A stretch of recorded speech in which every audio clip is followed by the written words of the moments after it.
Chapter 1. A Dream of Two Lives. The wind gently caressed the lush green grass, creating rippling waves that danced in harmony with the crisp calls of seagulls echoing in the air. On the meadow lay a child, around 6 or 7 years of age, peacefully asleep. His long, beautiful eyelashes fluttered lightly, and the serene expression on his closed eyes seemed to suggest a smile at the corners. Upon closer inspection, one could notice a fluffy tail, reminiscent of a monkey, tucked beneath him. His hair, slightly golden and thicker than that of an ordinary child, curled softly in an orderly fashion, giving him the appearance of a delicately crafted doll. Perhaps due to the gusty wind or the sun's warm rays, the child's eyelashes twitched slightly before he slowly opened his eyes. After a few moments of rustling, he sat up and instinctively stretched his arms in a languid yawn. The sky was a striking blue, and the air carried a hint of sweetness, refreshing to the senses. "How delightful!" he exclaimed, momentarily lost in the sensation. A few seconds later, he shook off the remnants of sleep, pondering, "Where am I, and where is everyone else?" Rubbing his eyes vigorously and blinking repeatedly to confirm he was not trapped in a dream, he recalled, "Wasn't I working late at home last night? I must have fallen into a deep slumber after putting down my tasks around 2 o'clock. Suddenly, he felt a peculiar sensation beneath him, as if something was being pressed. The child looked around curiously and reached down to investigate. To his surprise, he discovered a tail resembling that of a monkey. He squeezed it, intrigued by the strange sensation, and then tugged at it forcefully. "Ah!" he cried out, his face flushing crimson as memories surged into his mind, replaying scenes of this unfamiliar body. Remaining in the position of gripping the tail, he took over 10 minutes to process this overwhelming influx of memories, leaving him in a stupor for over half an hour. His current name was Gale, which he found rather cool, yet somewhat kitsch. He had transmigrated. Awakening in the body of an ordinary member of the monkey fur tribe in the Great Elephant Kingdom was a surreal experience. The only distinction was that this body bore a closer resemblance to a human. Aside from the tail, everything else was distinctly human. In his previous life, he was just an inconspicuous, simple rural worker, 26 years old, toiling away. If fate had permitted, he would have married his fiancée by the end of the year, started a family, and worked tirelessly to save for a home, all while grappling with mortgage payments for a lifetime. Yet, how could such extraordinary fortune befall an utterly ordinary individual like him? He had not made any remarkable contributions to the world, nor had he committed any heinous acts. This was an occurrence with odds slimmer than being struck by lightning or winning the lottery. But what about his father, mother, grandfather, grandmother, and her? It would be difficult for anyone to accept such a reality as his once warm home, filled with over 20 years of cherished memories. After half an hour of dazed contemplation, Gale emerged from his thoughts, pinched his face to reaffirm he was not dreaming, then gently stroked his new tail and brushed off the dust from his clothes before setting off in a light jog. Perhaps it was the overlap of memories from 2 lives that left him momentarily unaccustomed to this body, which possessed a vitality and strength far superior to that of his previous adult form. He stumbled to the lakeside, gazing into the water to catch a glimpse of his reflection. Aside from the tail and a fuller head of hair, he appeared no different from a normal person. He even bore a slight resemblance to the character's son Yukon.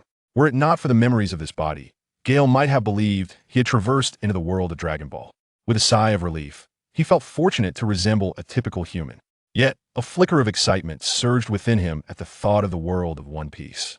Although he held little regard for the legendary treasure, the notion of the inhabitants of this land, the fabled giant race, the mythical devil fruits, and the immense power capable of altering mountains and seas stirred his blood with fervor. Surely, everyone had experienced such youthful fantasies at some point. Now, finding himself in this extraordinary world, with countless wonders within reach, he felt a burgeoning anticipation for the future.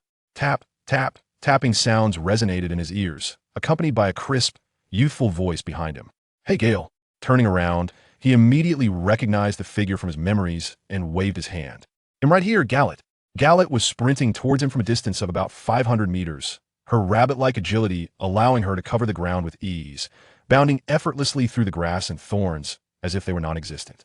In an instant, she reached him, leaping into his arms and pressing her cheek against his. Though Gallet had been his companion since childhood, he felt a twinge of unfamiliarity. Observing her face, both strange and familiar, he noticed a fluffy white tail and 2 long, pale pink ears atop her head. Instinctively, he reached out to touch her head, prompting a rosy blush to bloom on her cheeks. "What do you need me for?" "Ah, Shima is calling you home for dinner. She couldn't find you and sent me to look for you." Gallet replied earnestly once her color returned. Ah. Gale turned to glance at the horizon, where the sun was setting over the vast sea, realizing he had wandered to the edge of the great elephant forest. I came here to train after lunch, and must have dozed off without realizing it, he sheepishly admitted while scratching the back of his head. Let's hurry back, we wouldn't want Annie to worry. I need to return too, she urged, dashing back the way she came. Watching her sprint, sometimes leaping with delight, Gale felt a pang of thoughtfulness. Would he really end up marrying someone from the fur tribe? Though Gallet was indeed adorable, the conditioning of over 20 years made it difficult for him to accept. What was he to do? Oh heavens. Hey, hurry up. Gallet called back. Oh, okay, just wait for me. Gale replied, shaking his head to dispel such thoughts, focusing instead on catching up to her.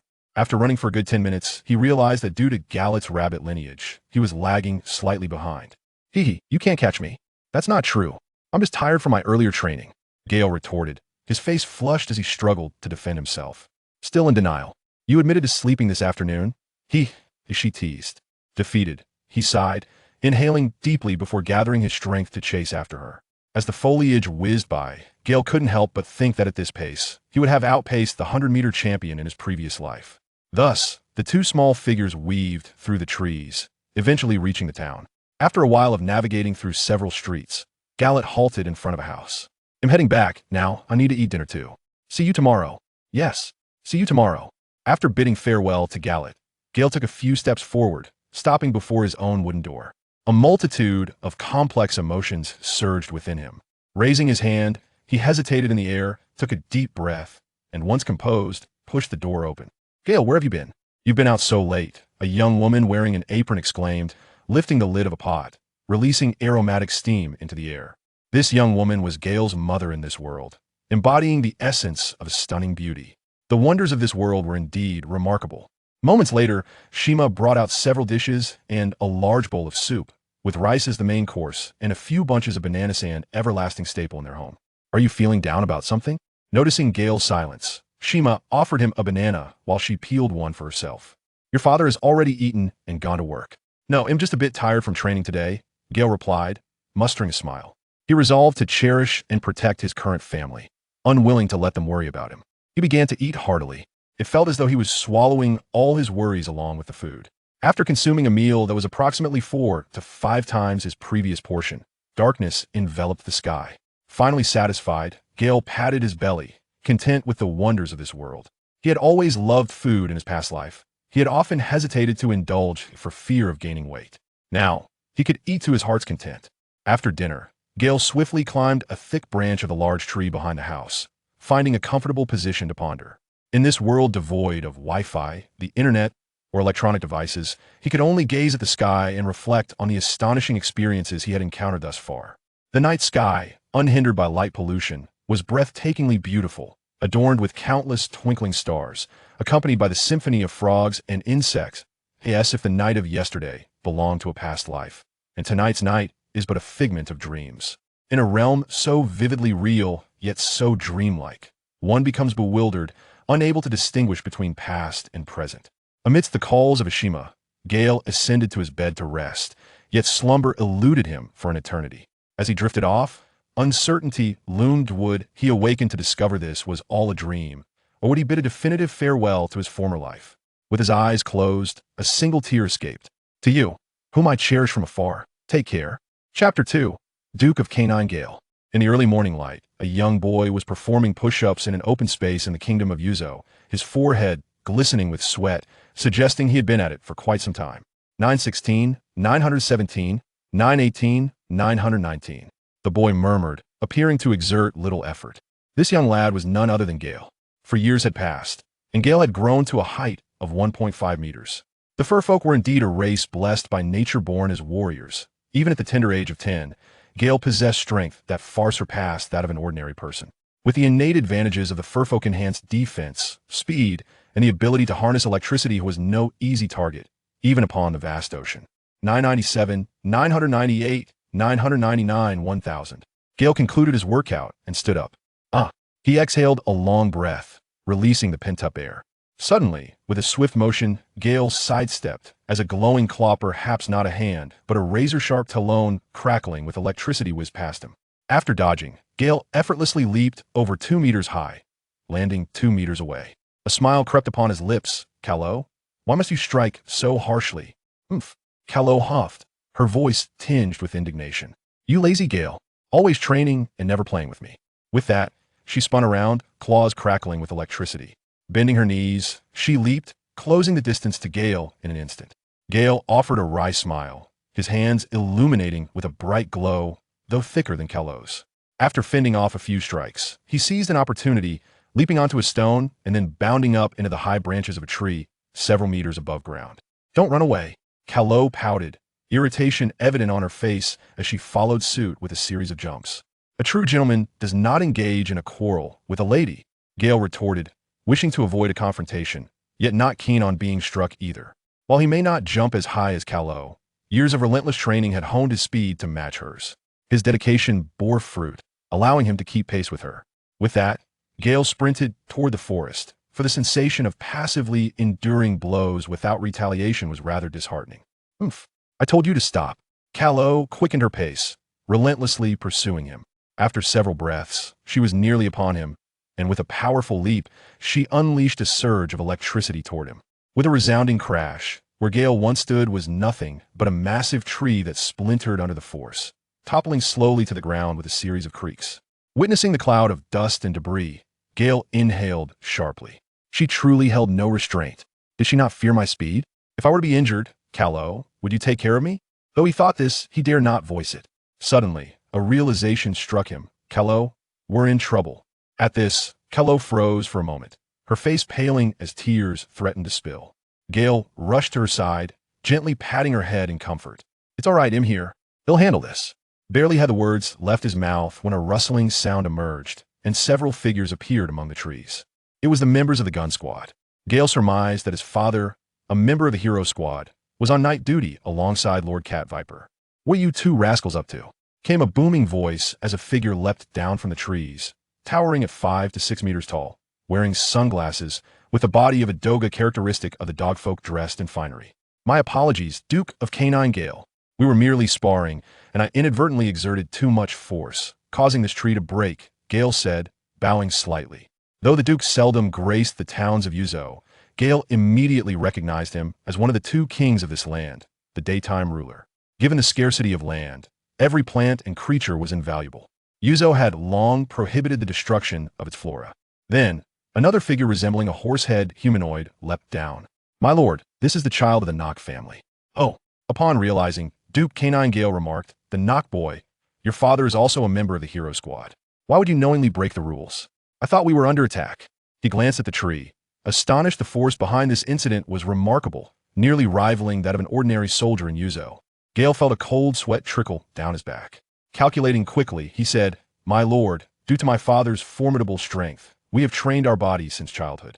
Our spirits yearned for a challenge, and in the heat of our sparring, we inadvertently broke the tree. However, I take full responsibility for this misdeed. Please punish me alone. He thought to himself that since it was merely a tree that had been broken, while it was against the law, it would not result in execution. As a man, he would shoulder the consequences. Callow, startled, waved her hands and pointed at herself, exclaiming, No, my lord, it was I who broke it. Gale shot her a disapproving glance, thinking, Foolish girl, it's better for one to suffer than for both. Duke Canine Gale observed the two, warmed by their camaraderie and willingness to shoulder blame. Since both of you claim responsibility, how can I ascertain that it wasn't an enemy? Who can vouch for you? Gale felt exasperated. This was quite the spectacle of blame shifting. How long had it been since outsiders visited Yuzo? Perhaps a decade or more. My lord, I am willing to demonstrate, Gale proclaimed, cupping his fists in respect. Very well. Use all your strength and strike toward me. If you can touch the hem of my garment, I shall absolve you of punishment. If not, prepare to scrub my latrines for 3 months. Duke Inland revealed a sinister smile. It has been quite a while since I encountered such an intriguing character. Not only can I spend some time engaging with them, but they also offer the delightful opportunity of cleaning one's own toilet. Haha. Upon hearing this, Gale felt an exhilarating surge of excitement. He momentarily disregarded the impending consequences, thrilled at the prospect of confronting the Duke. Having spent 4 years in this world, tirelessly training day in and day out, he was invigorated by the idea of testing his mettle against such a formidable opponent. The absence of modern entertainment in this realm was a mere backdrop to his innate advantages, with a physique far superior to that of ordinary humans. He stood at a head start in his quest for strength. Beyond the looming disasters of the next decade, he yearned to explore horizons yet unseen. "My apologies, my lord," he exclaimed, spreading his arms wide and adopting a horse stance, fist clenched. A crackling energy began to emanate from his fists, growing ever more potent. Gale was acutely aware that the Duke of Anuzen was a powerhouse, rivaling the strength of a major general, if not surpassing it. He remembered that in 7 or 8 years, even in a weakened state, he could hold his ground against Jack, one of Kaido's 3 calamities. Chapter 3. The first confrontation. Within mere seconds, the electric energy intensified, densely swirling around his small palms. Gale understood that he must pour every ounce of his strength into this moment, reaching the zenith of his power. The Duke, too, was taken aback, pondering whether this was truly a 10-year-old boy. The electricity he wielded was nearly on par with that of the members of the heroic brigade. Though astonished internally, he maintained his composure, recognizing that it was still far from sufficient. After 4 years of rigorous training, Gale had not succumbed to the complacency that often befell his kin. While the Fur tribe was naturally gifted as warriors, the fruits of diligent effort had undeniably borne results. After gathering his energy, Gale propelled himself forward with a powerful thrust, swiftly appearing before the Duke. With his right hand poised at forehead level, he launched a strike fueled by the momentum of his movement. "Bring it on," the Duke exclaimed, momentarily startled before bursting into laughter. He raised his left palm to deflect the attack, while his right hand swiftly retaliated towards Gale. How swift! Gale silently cursed within himself. The Duke of Canine Gale's attack speed was astonishingly swift. Before he could even withdraw his fist and evade, he was sent flying. A series of deep gouges marred the ground for several meters, but the surrounding trees and grass prevented any dust from rising. Galet's heart ached as he cried out, "Gale!" Gale pressed his right hand against his chest, kneeling on one knee, and waved his left hand towards Galet, indicating that he was unharmed. After a few light coughs, he realized that he had not sustained any serious injuries. The Duke of the Storm had undoubtedly shown him mercy. A wave of emotion washed over him, followed by a surge of joy. Such a splendid opportunity could not be squandered. With a push of his hands and a powerful leap, he sprang towards a nearby tree. His small figure darted among the towering trunks, executing a series of agile jumps, harnessing the momentum between the trees to accelerate and gather strength, igniting a spark of brilliance. Well done. The Duke of Hound was pleasantly surprised, recognizing the potential in the young warrior. Rising so quickly and devising such an enhanced attack method was commendable. With a series of muffled thuds, Gale descended from the tree and swiftly unleashed several punches, all of which were deftly deflected by the Duke. The Duke, intrigued, chose to defend rather than counterattack. After several minutes, onlookers were astonished. What a remarkable youth. His speed is increasing. Had I been in his place, I would have fared no better. Gale's fighting spirit swelled increasingly within him. In this realm, he had yet to engage in true combat with another. The other young clansmen were still in their playful years. Garrot was certainly capable, yet Gale hesitated to strike against him. Although Garrot possessed remarkable talent and stood out among their kin, Gale was concerned not only because she was a girl but also out of fear that she might be harmed. Gale leaped onto a towering tree and descended from a height of over 10 meters. With a fierce whip of his leg, he struck downwards, only to have his foot seized by the Duke's grasp. Harnessing the momentum of his descent, he launched another kick, which met the same fate. A wave of joy surged within Gale. His will was in perfect harmony with his actions, and his tail followed suit. Over the years, Gale had trained himself to ascend trees using his tail, and while it lacked the strength of his limbs, he only needed to make contact. The Duke of Canis was taken aback, extending one hand downward in an attempt to catch him, but it was already too late. As he blocked Gale's feet, the tail was less than 30 centimeters from his chest. Caught off guard, he had intended merely to test the young one, never anticipating such a turn of events. The tail made contact with the Duke's garments, prompting him to lower his hands, his expression contorted in embarrassment. How humiliating. Gale lost his support, and a monkey indulged in excrement, landing face first on the ground. "Ha ha, my Lord Duke, it appears that I have triumphed." Gale supported himself with both hands and leaped upwards, lightly tapping the back of his head, presenting an appearance that was innocuous and harmless. For someone as sturdy and resilient as he, such a minor fall felt merely like child's play. "Humph. Yes, you have triumphed. Let this matter rest here." However, there must not be a next time. Although Duke Canlon felt a twinge of embarrassment, he was a man of his word. Moreover, having such a clever and talented young man in his lineage was indeed a source of hope for the future. Yet, He remained oblivious to Gale's disinterest in the situation. "Your Grace, we shall take our leave now. Mother Asma is waiting for me to dine." Gale bowed slightly, preparing to unleash his culinary shield technique. Though he triumphed through a stroke of cleverness, the Duke's countenance was far from pleasant, and Gale felt an immense pressure weighing upon him. Who could predict whether the Duke might reconsider his stance? Confronting such a formidable adversary was indeed a daunting challenge. Gallet hurried over, embracing Gale exuberantly. "You're incredible, Gale. You actually defeated the Duke." The Duke's expression darkened ominously. Gallet inwardly scolded himself for his indiscretion, then promptly bowed to the Duke, declaring, "We shall not dare to do so again. We will take our leave now." Without awaiting a response, the two little ones clasped hands and dashed away, never having so eagerly anticipated returning home for a meal. The Duke of Canlon watched the diminutive figures recede into the distance, a smile gracing his face as he murmured, "What remarkable youngsters.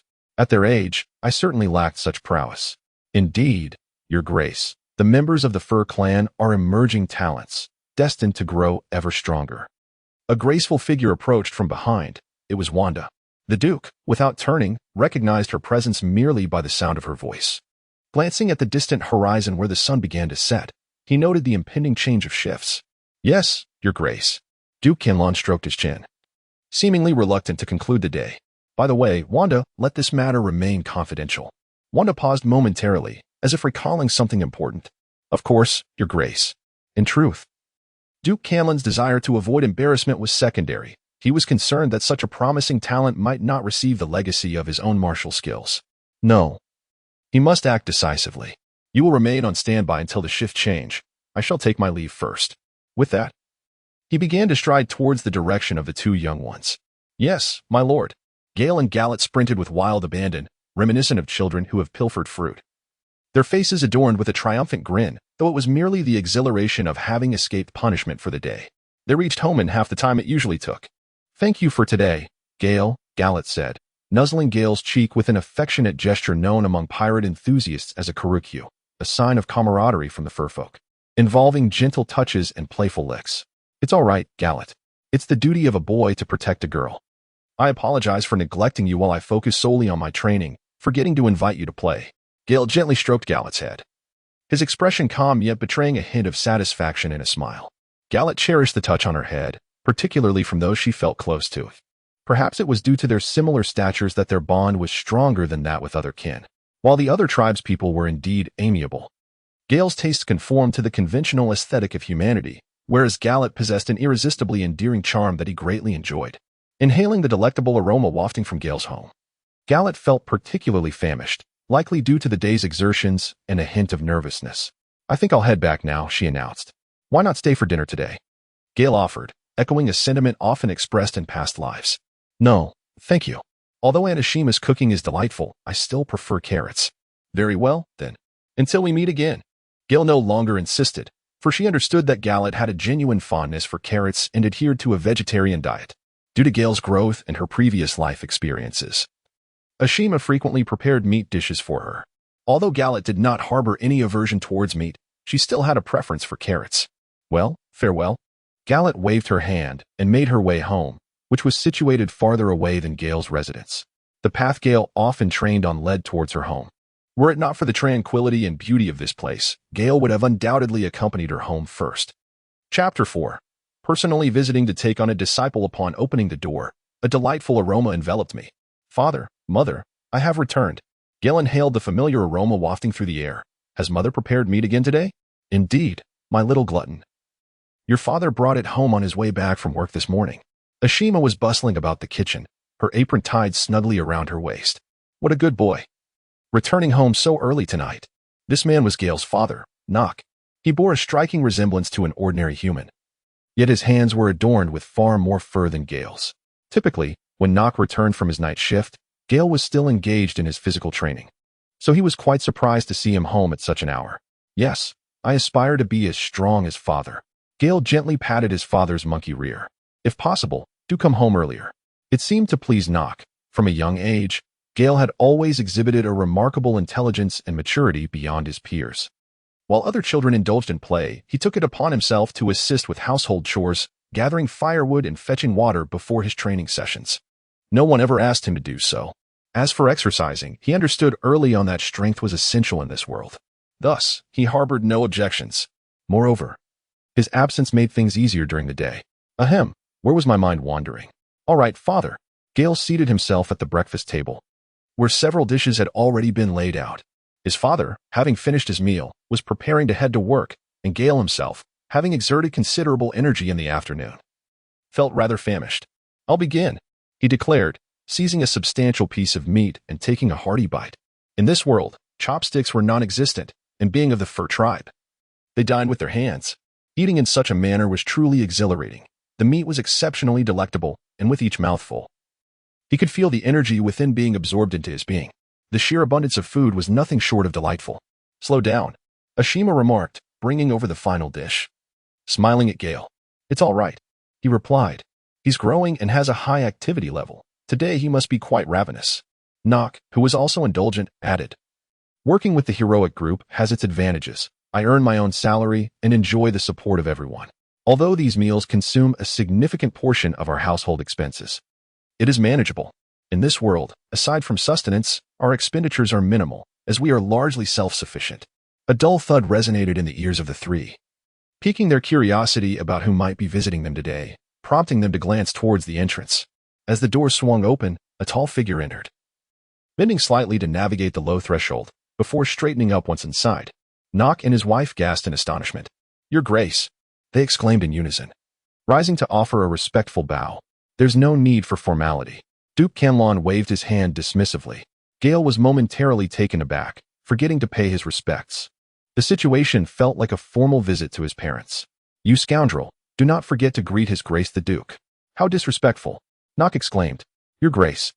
Gale quickly rose and bowed, yet he found himself perplexed by Duke Kieran's intentions.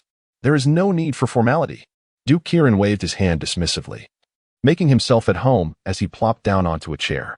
However, the chair was rather small and his stature quite imposing, causing it to creak ominously. To Gale's relief, the chair held strong under the weight. Duke Kieran nonchalantly grabbed a piece of meat from the table and swallowed it in a single bite. Was the Duke here with some instructions? Nock bowed again, aware that his superior, the Viper, seldom encountered Duke Kieran and had never deigned to visit their humble abode. Nock, you have indeed raised a fine son, Duke Kieran said with a smile. Yet, to Gale, that smile appeared sinister. The old man seemed intent on settling a score, his temperament remarkably petty. Ah, my lord, what wrong has this boy done? While Gale was generally well behaved, he was still a child, and mistakes warranted correction. If he had erred, he would accept the consequences of poor guidance. But it was essential for the child to learn that one must amend their mistakes. Ah, no. What I meant to say is that Gale possesses remarkable talent, trains diligently, and shows great promise. I wish to take him as my disciple, and I seek your consent. Nock and your wife. Gale gasped internally, realizing he had misunderstood the Duke's intentions. His Grace intended to take him as a disciple. What splendid news this was! His previous training methods, sit-ups, push-ups, weighted frog jumps, running, were limited, and he was woefully lacking in combat experience. The more he observed the Duke, the more he appeared to be a benevolent elder. Nock was equally astonished. He knew his son was gifted, but never had he imagined that the Duke would be moved enough to visit personally. A sense of elation filled him. If his son were to inherit the Duke's legacy, what would become of the Duke a century hence? Nock's thoughts began to wander. Your Grace, this is indeed a privilege for my son. After a brief moment of silence, Nock clasped his fists together, his expression resolute. What say you, my boy? The Duke, noticing Nock's approval, turned his gaze towards Gale, awaiting his response. I am deeply honored by your consideration, my lord. Garen's heart brimmed with aspirations, though he felt a twinge of hesitation. He yearned to venture towards the vast ocean and behold the wonders of the world. Yet, he recognized his immaturity and the necessity of following the Duke to hone his skills for self-preservation amidst the sea's expanse. Indeed, the Duke nodded in approval, stroking his beard with satisfaction, pleased by the boy's perceptiveness, deeming the visit worthwhile. From tomorrow, commence your training at that location we discussed this afternoon, he instructed. Yes, my lord. Garen hesitated momentarily before inquiring about the need for any formal initiation rites. Ha, there is no need for such formalities. We, in the kingdom of Yuzo, are akin to one family, devoid of such trivial customs. It is simply the elder guiding the younger, and as for how you address me, that is entirely up to you. The Duke was delighted by the boy's understanding. After sitting for a while, He felt that lingering any longer would cause their meal to grow cold, so he made his way to the entrance. "Remember to come tomorrow, after my class. You may visit at your convenience." With that, he strode confidently out the door. "Indeed, Master," Gale called out loudly, seemingly anxious that the Duke might not hear him. Yet, deep within, he felt a surge of happiness. There were still many unknown forces in this world that he had yet to comprehend and cultivate. Perhaps on a fortunate day, his mentor might reward him with a remarkable devil fruit. He was well aware that Duke Inazuma had once followed Roger, and it was entirely plausible for him to possess rare fruits in his collection. In fact, he harbored deep suspicions that Lord Kameheim had indeed consumed a devil fruit. The Nock couple had yet to recover from their astonishment, still staring blankly at the doorway through which their esteemed Duke had just exited. "Dinner is ready, Mom and Dad," Gale remarked, observing his dazed parents. With newfound appetite, he began to devour the extra pieces of meat on his plate. "Indeed, eat up. You still have work to attend to," Ashima replied, snapping back to reality as she picked up an ear of corn, encouraging her husband to partake as well. She felt an immense joy swelling within her. Her son was exceptional, precisely the future she had always envisioned. "Good boy, you will undoubtedly surpass your father one day." Nock finally came to his senses, his heart brimming with happiness as he returned to his seat, his spirits elevated. The meal was consumed with remarkable speed. As the two voracious eaters, father and son, devoured the lavish spread before them, Ashima gazed at the duo with warmth in her heart, a blissful smile gracing her face. Chapter 5. The world is vast. I yearn to explore at dawn. Gale rose as he always did, while his father was still en route to work. After refreshing himself, he fetched a bucket of water from the stream and proceeded towards his usual training ground for a light jog.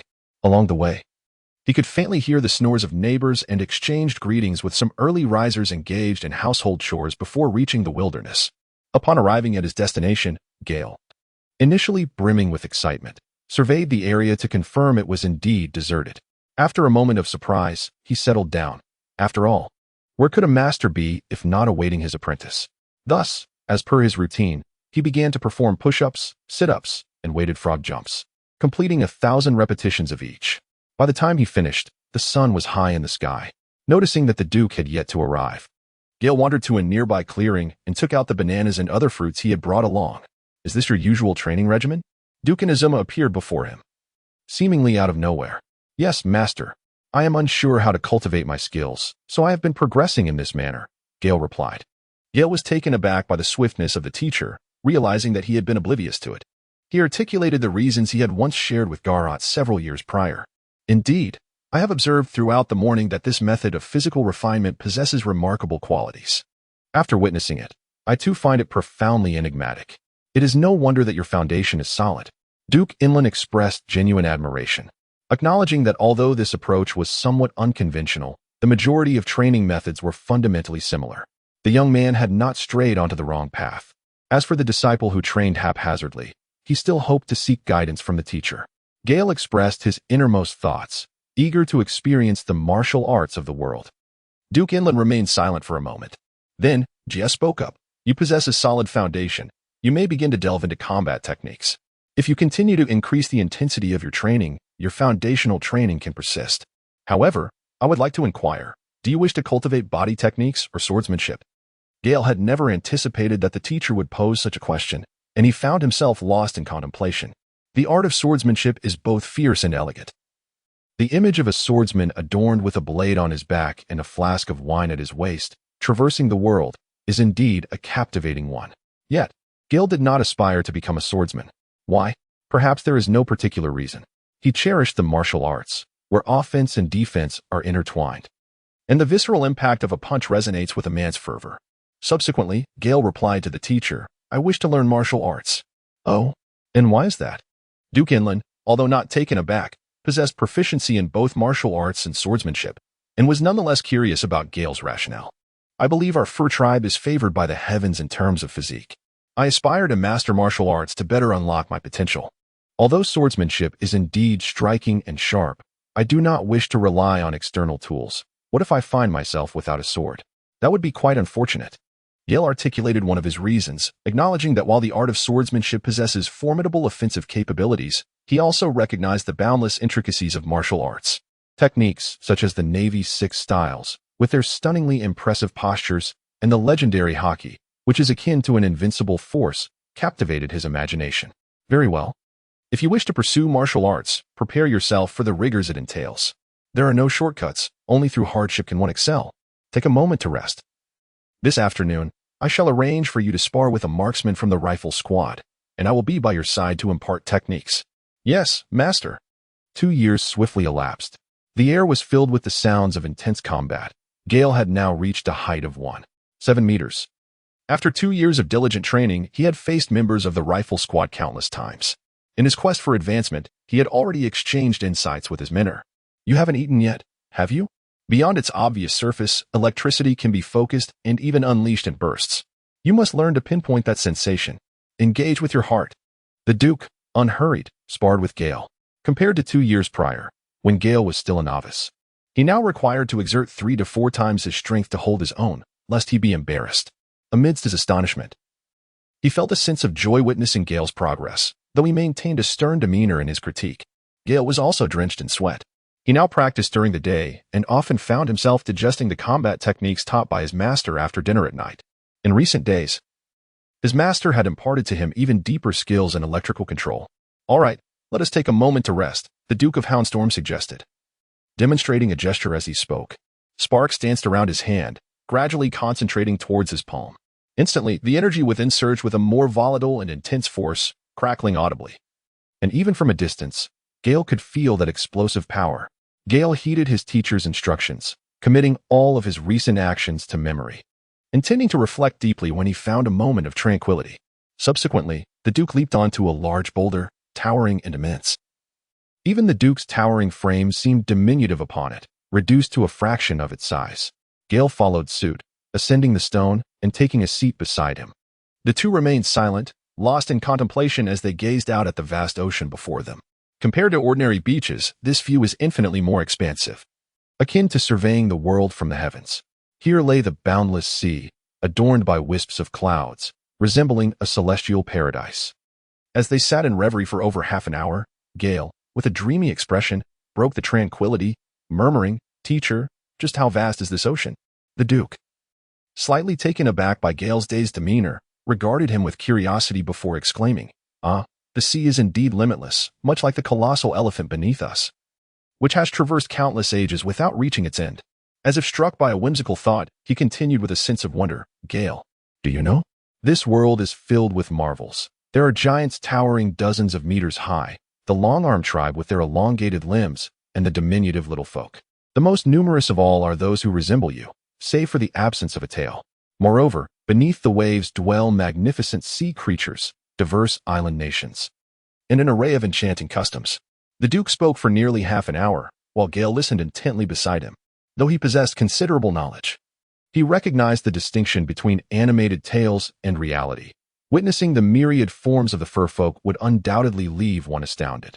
Gale blinked, a longing smile gracing his lips.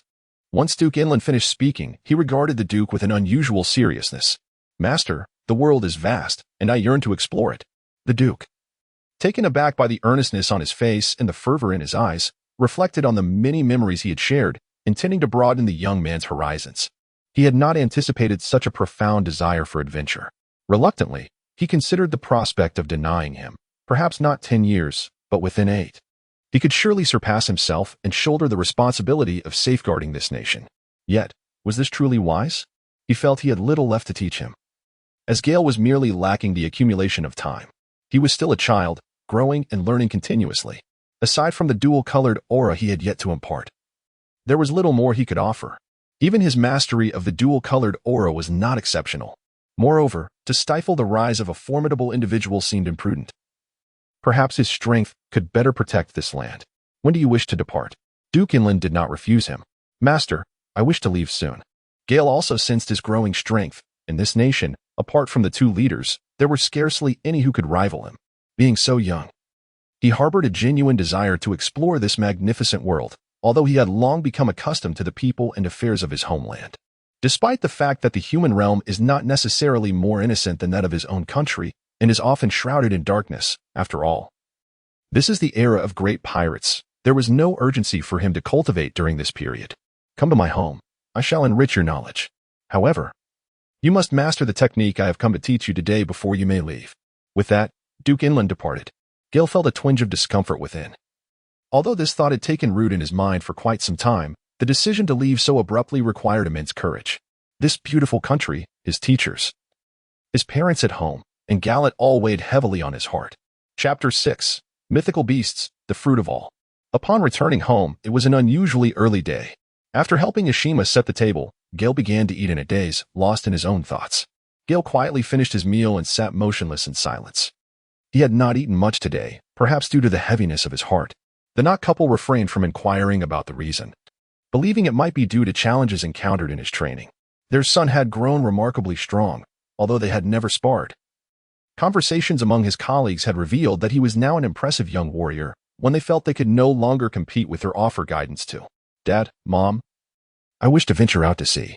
After a prolonged silence, Gale's words resounded like thunder. The Knot couple stood frozen in their place. The food they were about to eat halted mid-air. "Gale, please tell your mother why." Ashima was the first to break the stillness, clearly anxious and struggling to accept the news. "Mom, the world is vast, and I wish to explore it." Gale feigned strength with a smile. For it was indeed challenging to part from his kind-hearted parents. This was a perfect home. Dreams held great significance, yet family was paramount. Although it was not a matter of life and death, what if it were? Ashima wished not to hinder her son, but tears involuntarily streamed down her cheeks. "How long will you be gone?" Nock, evidently possessing a resilient spirit, posed a crucial question. "At least 3 to 5 years, possibly 8 or 9, Gale replied, aware that in 8 or 9 years, Jack, one of the 3 calamities, would arrive in this land. For the sake of this family and this country, he knew he must return at all costs. "Have you spoken to your teacher? When do you plan to leave?" Ashima inquired further. "In a few days.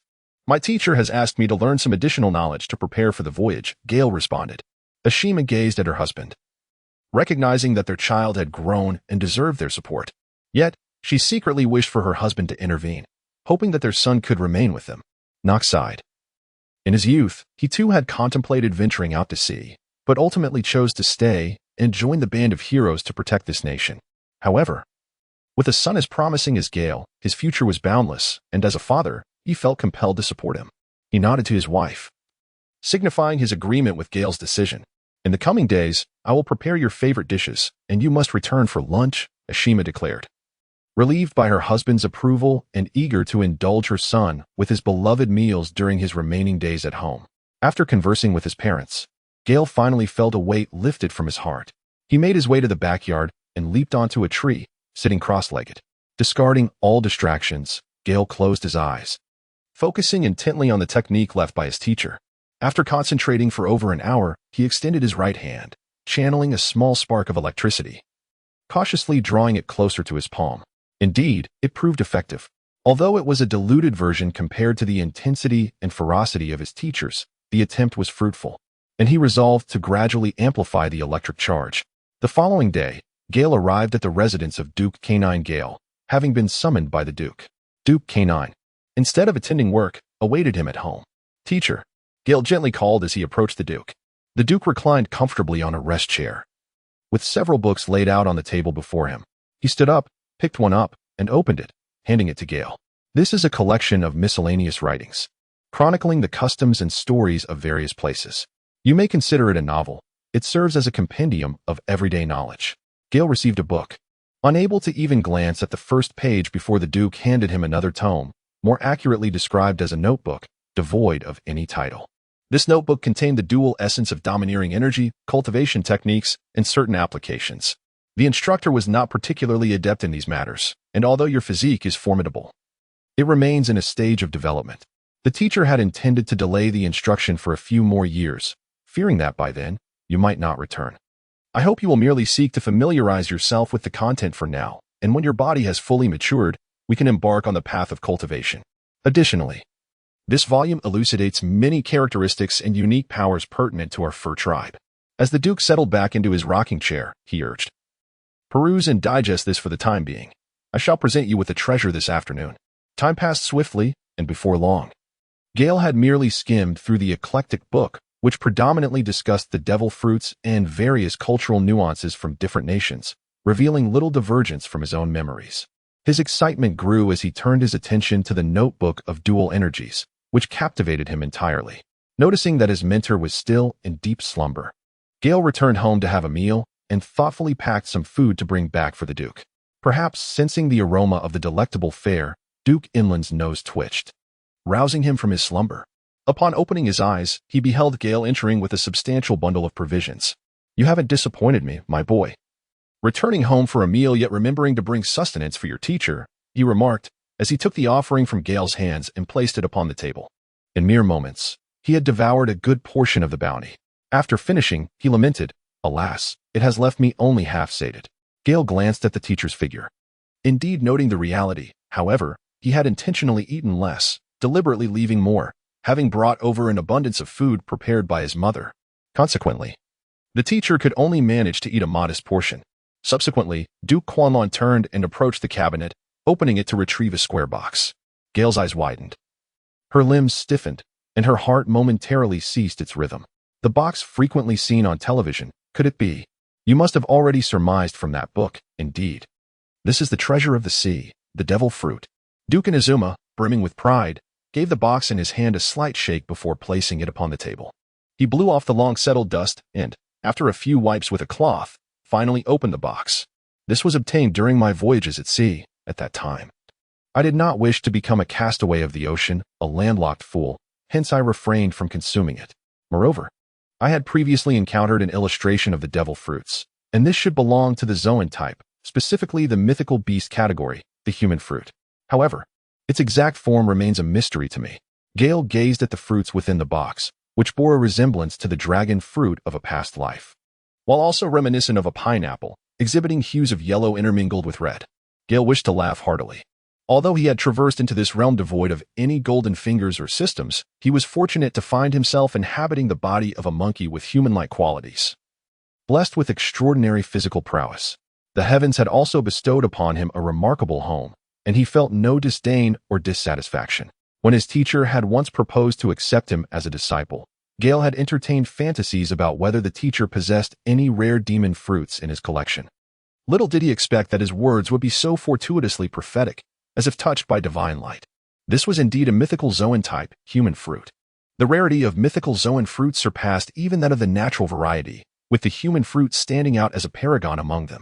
One could discern the formidable power of this fruit by merely recalling the legendary Wano era, and the strength it promised was evident. Gale pinched her own face, finding it insufficiently painful, and then proceeded to pat her cheeks with her palm. "Teacher, am I truly not dreaming? You are bestowing upon me such a precious fruit. If converted to currency, how much would it be worth? Leave. Is money truly of such paramount importance?" The teacher, now in the twilight of his years, found it increasingly difficult to achieve further success. "Yet, you are different. You are still so young, and the sole disciple I hold dear. I have great expectations for you, and I believe that in time, you will attain remarkable accomplishments, and your name shall surely resonate across the vast oceans." Duke Quanlon feigned an expression of mild indignation. Gale immediately embraced the moment, inquiring whether there were any particular customs associated with consuming this fruit, or perhaps a preferred method of ingestion. "Ah, you rascal. Just take a bite at your leisure," came the reply. "But heed this warning. Once you consume this fruit, you shall become a forsaken child of the sea, forever barred from touching its waters or swimming in its depths." Observing Gale's exuberance, Duke Inland found himself inexplicably enlivened by the boy's joy. "I have resolved to grow stronger," Gale declared. "Yet strength cannot be attained without sacrifice. I trust that my mentor has contemplated this carefully before presenting me with such a choice. He would never wish me harm." With that, Gale retrieved the fruit from its box, scrutinizing its peculiar shape, enigmatic patterns, and extraordinary abilities. The more he gazed upon it, the more he perceived its unique beauty. He was aware of the fruit's notorious reputation for being unpalatable. Yet fueled by the hope of acquiring its power and the courage to endure its unpleasantness, Gale opened his mouth wide and took a decisive bite. "Ugh, it truly tastes foul," he lamented as he struggled to swallow. Determined not to waste a morsel, and fearing that consuming it entirely might enhance his abilities even further, Gale shut his eyes and devoured the entire fruit. After all, caution is never misplaced. Chapter 7. Ascending as Gale consumed the fruit, his grimacing expressions began to unsettle Duke Inland's stomach. The notorious bitterness of the devil fruit was well known. Some even claimed it tasted akin to excrement. and the Duke couldn't help but feel a twinge of relief that he had refrained from partaking. Upon finishing the first bite, Gale was struck by a searing warmth within his body, as if something was igniting, suffused with raw power. Once he swallowed the last morsel, he closed his eyes and attuned himself to the transformations occurring within. The fruit bestowed not only an amplification of strength, but also a remarkable enhancement of stamina, at least 2 or 3 times greater than before. And this was merely the initial outcome. The potential for further development was indeed tantalizing.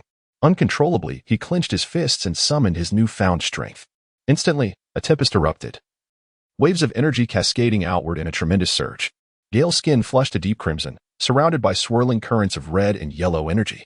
His previously healthy and evenly toned muscles began to swell slightly, evoking a sense of explosive power that left Duke Inland awestruck. "Do you feel anything?" the Duke queried as Gale approached the mirror. Gazing at his reflection, he noted there were no significant alterations to his appearance. It resembled a transformation akin to that of a scion from Dragon Ball, albeit less exaggerated. Aside from the subtle enhancement of his muscles, it bore a striking resemblance to the second transformation of the character Luffy. With a gentle punch, Gale unleashed the surrounding red and yellow energy, sending it forth like a blade, shattering the mirror and breaking through the wall behind it, dissipating into the air. "Little rascal, do you intend to demolish my abode?" Duke Inland exclaimed, exasperated by the near destruction of his room. Had he known better, he would have advised Gale to practice outdoors. "If you wish to test your abilities, let us proceed to the open space." With that, Duke Inland led Gale outside to the training ground they had frequented. Before long, the Duke was astonished to find the boy had managed to keep pace with him. Not willing to hold back this time, he unleashed his full power, propelling his speed to its utmost limits. Gale noticed the teacher suddenly increase the distance between them, and a surge of excitement coursed through him. His speed had significantly improved after his transformation, yet now the teacher seemed even swifter. He yearned to accelerate further. At that moment, he contemplated the gas surrounding him. He sensed that he could now manipulate its flow. The red and yellow gas was, in fact, influenced by the energy emanating from his body, allowing him to control it as he desired. Gale endeavored to harness the gas erupting from beneath his feet. Indeed, it proved effective, as he could feel an astonishing elasticity emanating from the ground below him. He attempted to apply this newfound ability to his running, and, as expected, his speed surged significantly. Yet, it was still insufficient. He craved more. With all his might, Gale propelled the gas downward, allowing it to lift his body. Oh! He was indeed flying, 5 to 6 meters above the ground, accelerating with all his strength. Gradually, he ascended higher, drawing closer to his instructor. Gale yearned to shout, to unleash his exhilaration. To soar through the skies, a dream cherished by many. He had planned to learn the moonwalk from the Navy after setting sail. If Shanks could master it, why could he not? However, the fruit bestowed upon him by his teacher brought an astonishing surprise. He longed to scream in sheer delight. The devil fruit truly was a marvelous creation, and indeed, the human fruit was a pinnacle of existence. Feeling the immense power and boundless stamina within him, Gale could no longer contain himself, letting out a resounding "oh" that startled a flock of birds nearby. Duke Inazuma, too, turned to glance back, astonished. What a remarkable boy! Flying closer at an astonishing speed, the hidden marksman in the trees emerged, drawn by the sound. Gazing skyward in admiration of the young man they had come to know well over the past 2 years, they were envious, recognizing his prodigious talent and relentless effort. With this newfound advantage, it seemed he was now beyond their reach. In less than a minute, both Gale and Duke Inazuma manifested in the expansive clearing. "Come at me with all you've got. I wish to see what this fruit has bestowed upon you." "Very well, teacher, but do be cautious," Gale replied, shedding any pretenses. After a gradual descent, he landed gracefully, utilizing gas to accelerate and leaped several times, executing a double-legged kick, a whirlwind strike. Observing the swift descent, Duke Inazuma's expression turned serious. Within a second, they exchanged several blows, neither able to discern who held the upper hand. Lion's roar. Boom, boom, boom, the air resonated with explosive sounds.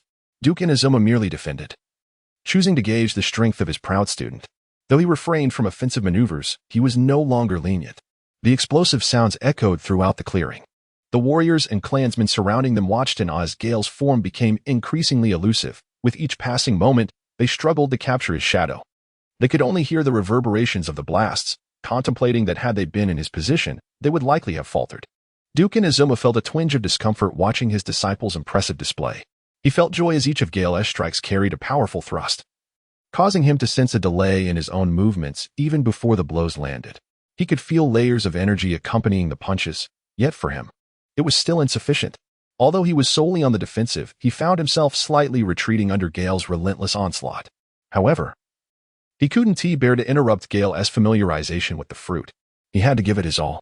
After more than an hour of engagement, Gale showed no signs of fatigue. The ground was now pockmarked. Aside from the 2 footprints left by Duke Inazuma, the landscape bore the imprints of Gale's leaps, a testament to his formidable strength. After a brief interval, Gale sensed he was nearing proficiency. He ran towards Duke Inazuma and proclaimed, "Teacher, I have mastered the technique you taught me yesterday. Please be cautious." With that, he unleashed a blinding surge of electricity, far more potent than before he had transformed. As the electric arcs diminished, the core brilliance intensified to a blinding degree. Sensing the explosive potential within, Duke Inazuma's heart sank. He dared not meet it head-on. And his palm transformed into a deep black hue.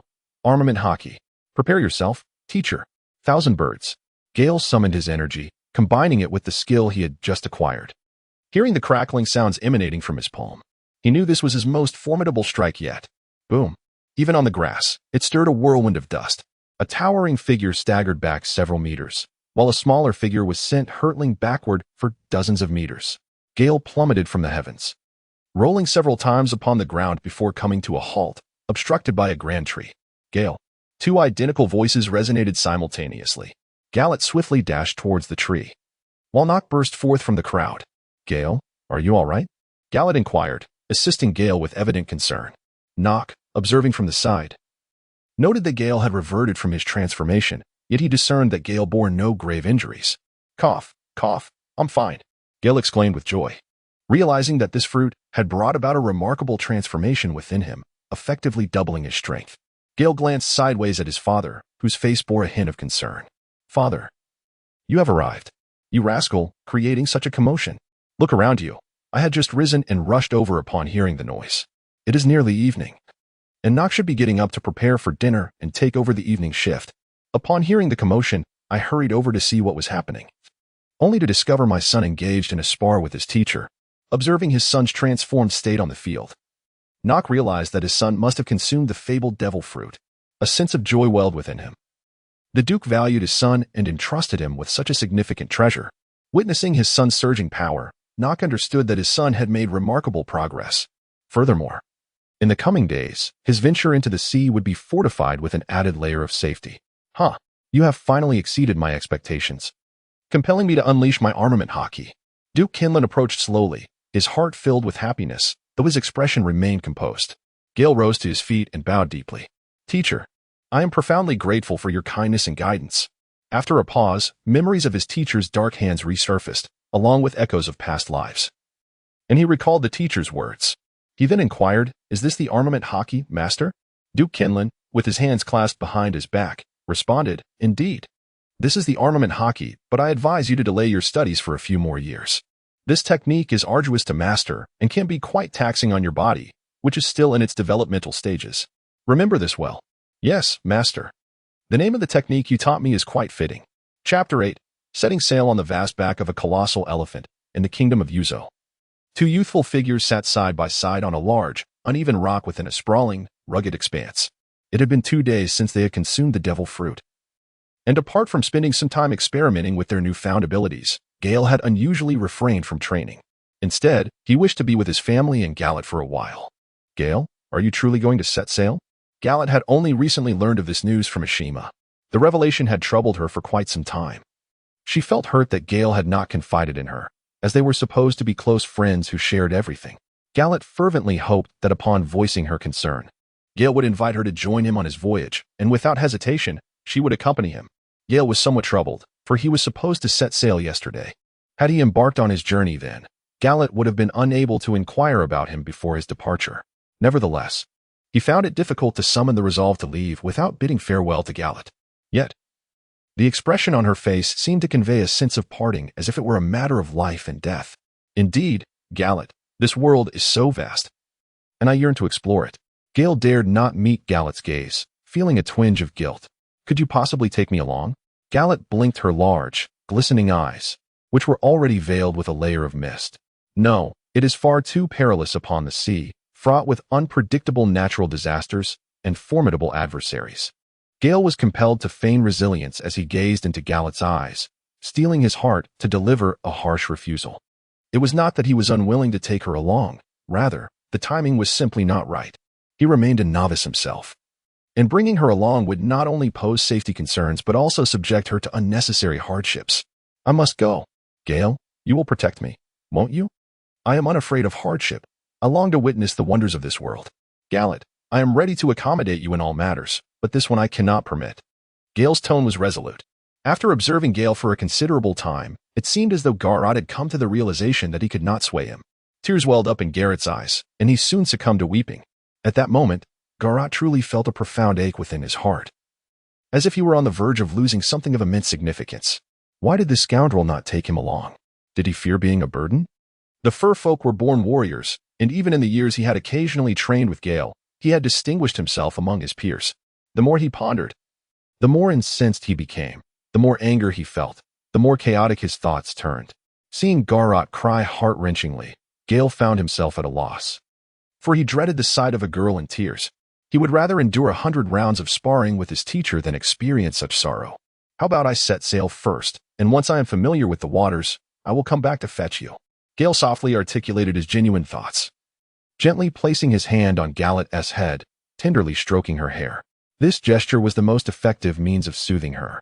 This time, Galet remained silent, her sobs lessening to a quiet murmur as she wept silently. In her heart, she remained uncertain whether Gale's words held truth, pondering whether it would be a month, a year, 2 years, or even a decade. Her mind grew increasingly reluctant to delve deeper. Gale too was unaware of when he would return to fetch her. Time flowed gently, and the two small figures nestled together, akin to youthful souls discovering love for the first time, imbued with an innocent romance. They resembled lovers from a past life, finding eternity within a single embrace. As time gradually slipped away, Galet unknowingly drifted into slumber against him. Gale did not disturb her rest. Such a moment was most fitting. After waiting quietly for about an hour, he carefully lifted her, his movements slow and deliberate, as he tenderly carried her home. Upon ensuring Galet's safe return, Gale proceeded directly to the residence of Duke Inland. Master, I have come to bid you farewell, he said, bowing respectfully to the Duke seated in the chair. Indeed. The ship awaits at the foot of the Elephant, and I have arranged for your compass, nautical charts, as well as provisions and fresh water for approximately 2 months. As long as fortune smiles upon you, you shan't perish from hunger at sea, the Duke responded. One could not help but admire Gale's fortune in having such a remarkable mentor. With the Duke's favor, guidance, and the gift of the devil fruit, he had even meticulously prepared for his sea voyage. Reflecting on all this, Gale felt an overwhelming sense of indebtedness to his teacher. Yes, master, thank you, he exclaimed, bowing deeply once more. Now go, remember what I have entrusted to you. Also, be mindful to control yourself on the night of the full moon. The most dangerous element upon the sea is not the sea kings, but rather the hearts of men. Duke Inland waved his hand, signaling for Gale to depart.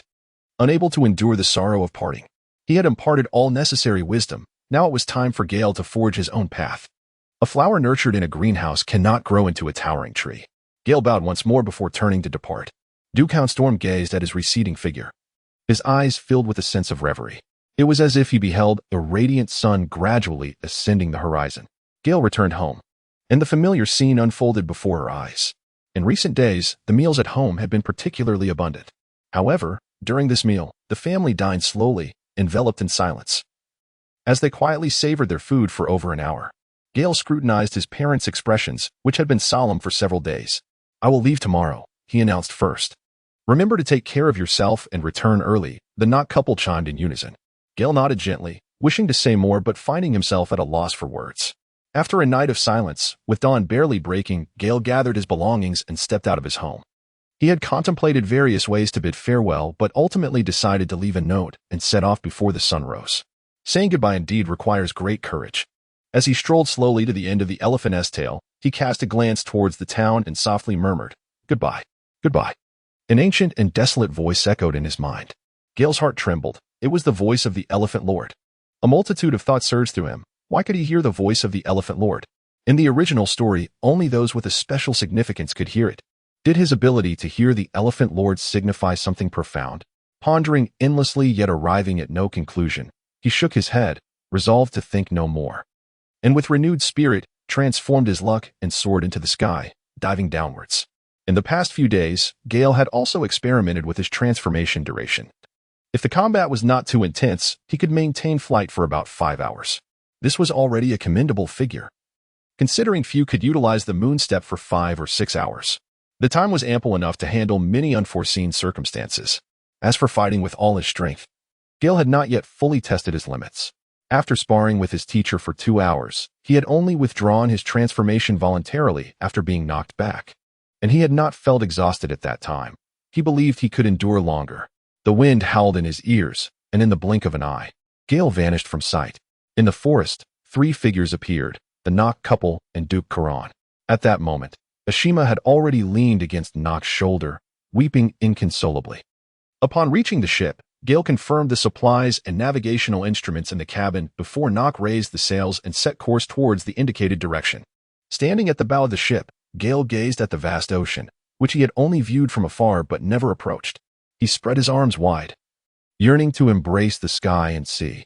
A surge of passion filled his heart as he bellowed, "Ocean, here I come." Having spent 6 years in this world, he had diligently cultivated for that long. Gale had long awaited this moment. Though the customs of Yuzo were simple and unpretentious, he had spent 25 years as a human, and his aesthetics and values had been completely transformed over these 6 years. Finally, he could behold humanity and embark on a journey through this wondrous and fantastical realm. Chapter 9. Galet's Mischief. The sun shone brightly. This was Gale's second day at sea, having just completed his morning training. With no pressing matters and lunchtime approaching, he took a fishing rod and set out to catch fish. Initially, he had no specific purpose in going out to sea. The fish in this world were large and succulent. He had tasted them before when his father brought home the smaller varieties.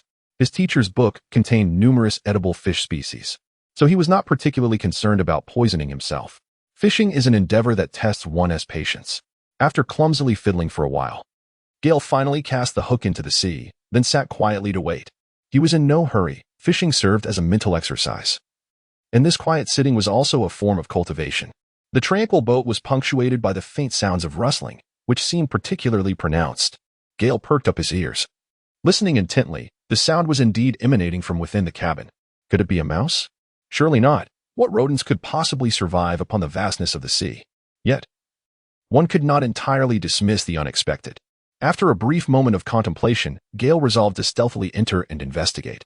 If it were indeed a mouse, he certainly had no desire to consume food remnants left behind by such a creature. As he quietly stepped into the cabin, his eyes were met with an astonishing sight. A girl of around 11 or 12 years, adorned with 2 long, snow-white ears atop her head and a fluffy tail trailing behind her. She was surreptitiously indulging in the kitchen's provisions. Gale's jaw nearly dropped in astonishment. What a colossal mouse! Galet. Indeed, this girl is none other than Galet, who had clandestinely boarded the ship. After returning that day, she stealthily slipped down to hide in the early morning vessel. This journey had been fraught with trials for her, even with some ropes. Descending from such a towering statue was no simple feat initially. She had intended to wait a few days before emerging, but having consumed all the carrots she had brought, hunger compelled her to venture out in search of sustenance. At that moment, Galet's body was rigid, her head slowly turning backward, eyes reflecting an innocent demeanor, her cheeks faintly flushed. She mustered an awkward smile. Gale rushed over, filled with a desire to strike her, to land a blow upon her backside. She was so furious that her face turned crimson. Her finger pointed at her for what felt like an eternity, baring her teeth in frustration. Yet she could not utter a single word. "Gale, would you care for a bite?" Galet shyly offered, presenting the morsel of bread she had just taken a nibble from. Gale immediately snatched it up, stuffing it into her mouth and striving to swallow it down, wishing to gulp down her breath along with it. "Do your family know you're sneaking out?" "No, they don't. I slipped out in the dead of night." "What a reckless thing to do. Come on. I'll take you back." "No, please. I've finally managed to escape." Galet grasped Gale's hands with both of hers, shaking them back and forth while wearing an innocent expression, initiating her adorable assault, knowing full well that Gale would be unable to resist her charm. "No, nothing you do now will change anything." Gale turned away, refusing to look at her, intent on steering the boat back. Galet clung desperately to Gale's hands, being dragged out of the cabin by her. And as they approached the stairs, she grew anxious. "Gale, if you take me back, do you believe I will never see you again in my lifetime?" Gale paused upon hearing the voice, her gaze fixed on Gallet for an extended moment. In a quiet tone, she finally spoke. Gallet, I fear that if you were to come to harm, I would never find peace in death. The ocean is an exceedingly perilous realm. Would it not be better for you to remain safely at home and await my return? I refuse to accept that your dream should eclipse my own. I cherish the moments spent in your company, and do I not also yearn to behold the vastness of the sea? Each time I watch you train, I have envisioned countless adventures together, sailing across the world. You speak of returning, but will it be in a year or 2? 10 years, perhaps? Or will you vanish without a trace? Gallet, disregarding all hesitation, unveiled the sentiments he had long concealed. Should Gale continue to reject him, he resolved to sever all ties with her. Gale was equally bewildered, deeply moved by Garrett's words. Indeed, in a vast ocean, who can guarantee when one might return? As long as he does not encounter a formidable pirate of immense power, he should be able to protect her. Furthermore, he harbored no ambitions. The title of Pirate King was merely a fleeting notion to him. As long as he did not provoke anyone and avoided encounters with sea kings, he should be able to navigate through life unscathed. After a moment of inner turmoil, Gale finally convinced himself. Very well, but you must heed my counsel from now on. Upon hearing this, Garrett was overjoyed, showering Gale with affectionate gestures, fervently licking his face. Gale found herself in a state of embarrassment, as Gallet's development was progressing remarkably well. Although she still possessed the demeanor of a child, her psyche was that of an adult. After 2 days of tranquility, Gallet appeared particularly joyful, frolicking endlessly on the deck, clutching a carrot that seemed as if it would never be consumed. Gale felt a warmth in her heart upon seeing her in such a state. The vast ocean was rather monotonous and tedious. Having someone by her side alleviated the tedium. After observing Gallet for an extended period, Gale glanced at the hands of her watch, realizing that the destination island had yet to make its appearance, uncertain of which island they would reach. She decided to embrace the journey as it came. Turning her gaze back to her fishing rod, she wondered if she had caught anything. Upon looking out to sea, Gale furrowed her brow slightly. A ship had inexplicably appeared on the horizon. Gallet also noticed the vessel. Her keen eyes caught sight of it. And after bouncing a few times to get a clearer look, she exclaimed to Gale, "It appears to be a pirate ship, adorned with a skull flag." Gale had previously described the characteristics of the pirate flag to Gallo, which enabled Gallo to recognize it at this moment. Gale nodded in agreement. Noting that encountering a pirate ship on the vast ocean was hardly surprising, she simply wished to avoid any trouble. Understood, Gallet. Stay calm and pay it no mind. Gallet acknowledged her words, yet her gaze remained fixated on the pirate vessel. Having heard tales of these legendary marauders, she was filled with an innocent curiosity. On the deck of the pirate ship stood a man and a woman, one stout and the other slender. The man, peering through a telescope, spoke to the woman beside him. "Baby, 5, we have a civilian ship over there." Baby, 5 appeared unfazed. While the occurrence of civilian ships was indeed rare at sea, it was not entirely unheard of, and such vessels were often of little concern to her family. "It seems to be a pair of younglings from the fur tribe." The man continued with a grin, "If we capture them, they will fetch a handsome price, and our master will surely reward us." The portly buffalo lowered his telescope, a mischievous smile playing upon his lips. "Oh, Baby, 5 seemed to take an interest. Lads, steer us closer to that ship." Gale gazed intently at the approaching vessel, his brow furrowing deeper with each passing moment. He sought to avoid trouble, yet it seemed that trouble sought him. As the distance between the two ships diminished, the distant whistling of cannonballs confirmed his suspicions. Without hesitation, Gale transformed and ascended into the sky, uttering a warning, "Gallet, be cautious and evade." The stray cannonballs must not be neutralized with electric shock. Gale did not believe that the cannonballs could harm Gallet. After flying a considerable distance away from the direction of the projectiles, he felt assured that his vessel would remain unharmed, allowing him to deftly deflect the incoming shots. It appeared that they had encountered a formidable adversary. Barofa, witnessing Gale soaring through the skies, recognized the presence of a skilled opponent. With no choice but to confront the challenge head-on, he activated the powers of the spin-spin fruit, lifting Baby, 5 into the air. Having already crossed swords, there was no turning back. They had to engage in battle. Baby, 5 swiftly conjured firearms, wielding one in each hand, bracing herself for the impending confrontation. Gale finally discerned the identities of the newcomers. They were none other than Baby, 5 and Buffalo, subordinates of Don Quixote Doflamingo. It seemed that fortune was not favoring him. Doflamingo's ilk were certainly no paragons of virtue, and his lackeys were little better. However, if it came to battle, then let it be so.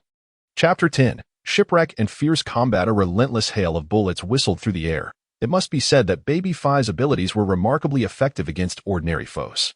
In a world still predominantly reliant on standard rifles, the bullets unleashed from those two machine guns rivaled the firepower of a small army. Before Gale stood a barrage of bullets, compelling him to constantly evade and shift positions. He couldn't help but admire Baby Fi's firepower. Although he doubted that these bullets could inflict significant harm upon him, he was not inclined to recklessly test his resilience against them.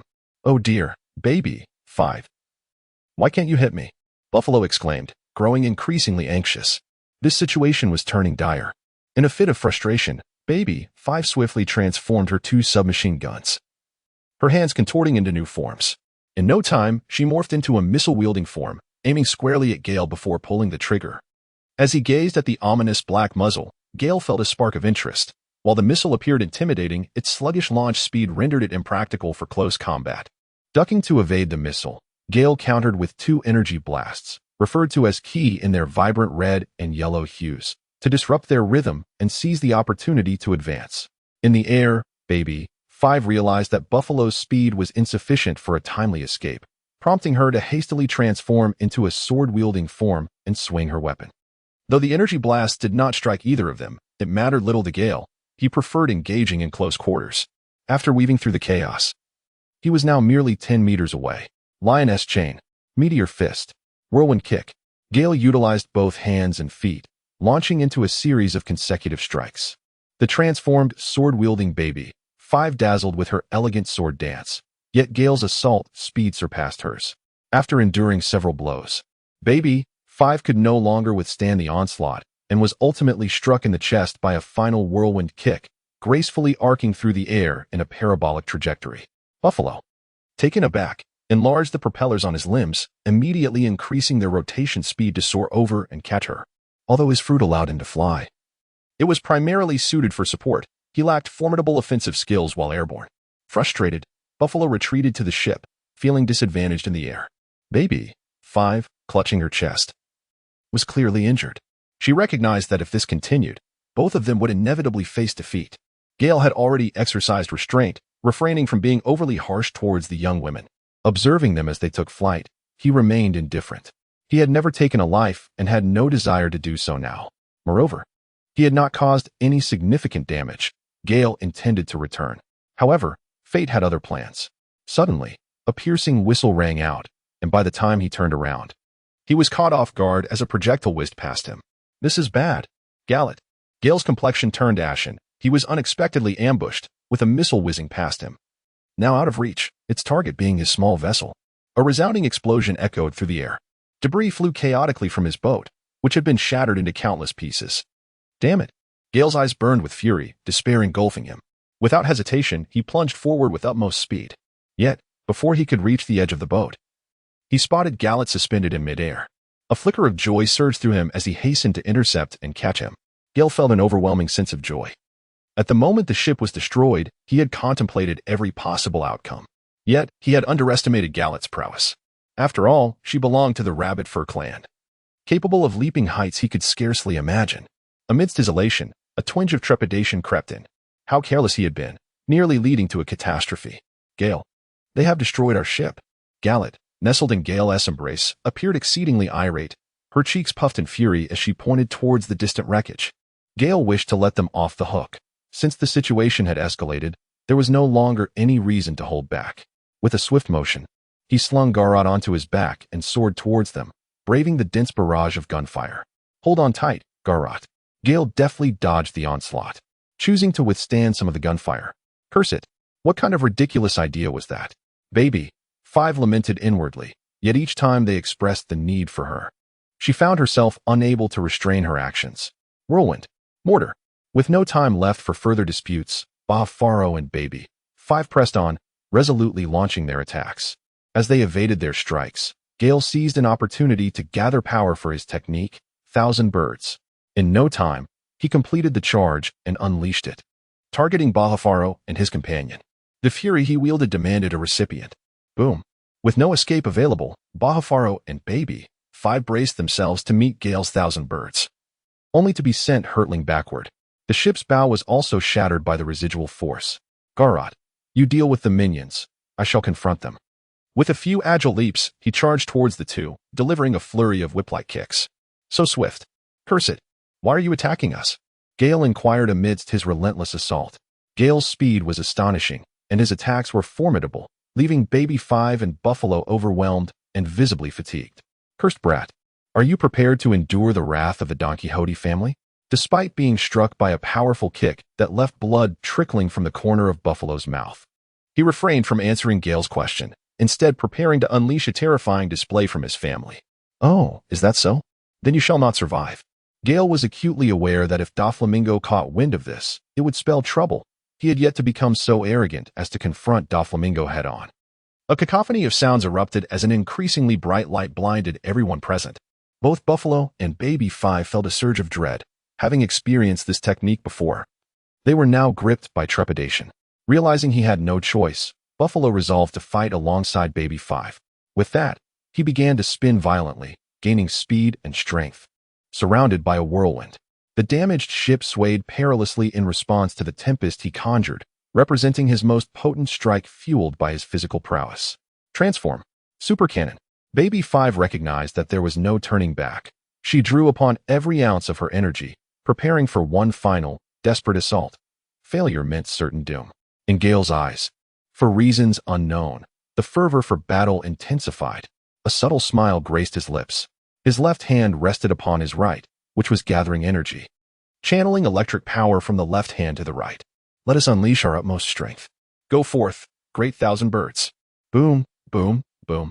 Gale's youth first traversed the hurricane, sending Buffalo flying, and deftly evaded cannonballs by utilizing the ricochets to charge towards Baby 5.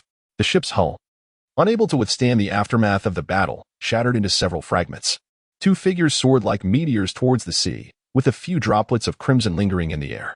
Gale withstood the aftermath, swiftly seizing the leaping gallet as they ascended into the sky. Reports indicated the ominous sounds of cannon fire ahead.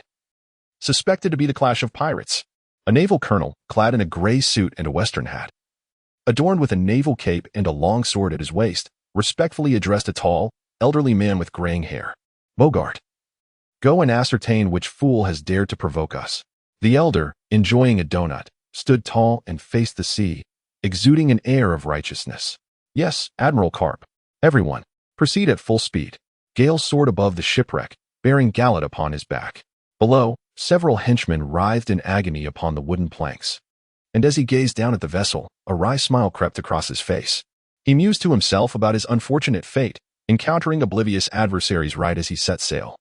Losing his ship, and on top of that, having vanquished the enemy's vessel as well. In the vast expanse of the ocean, devoid of a map, he pondered the limitations of his own strength to sustain flight for both of them, just as despair began to take hold of him regarding their next course of action. A voice called out, Gale, Gale, there is a ship over there. Gallet, who had previously worn a furrowed brow, now beamed with joy.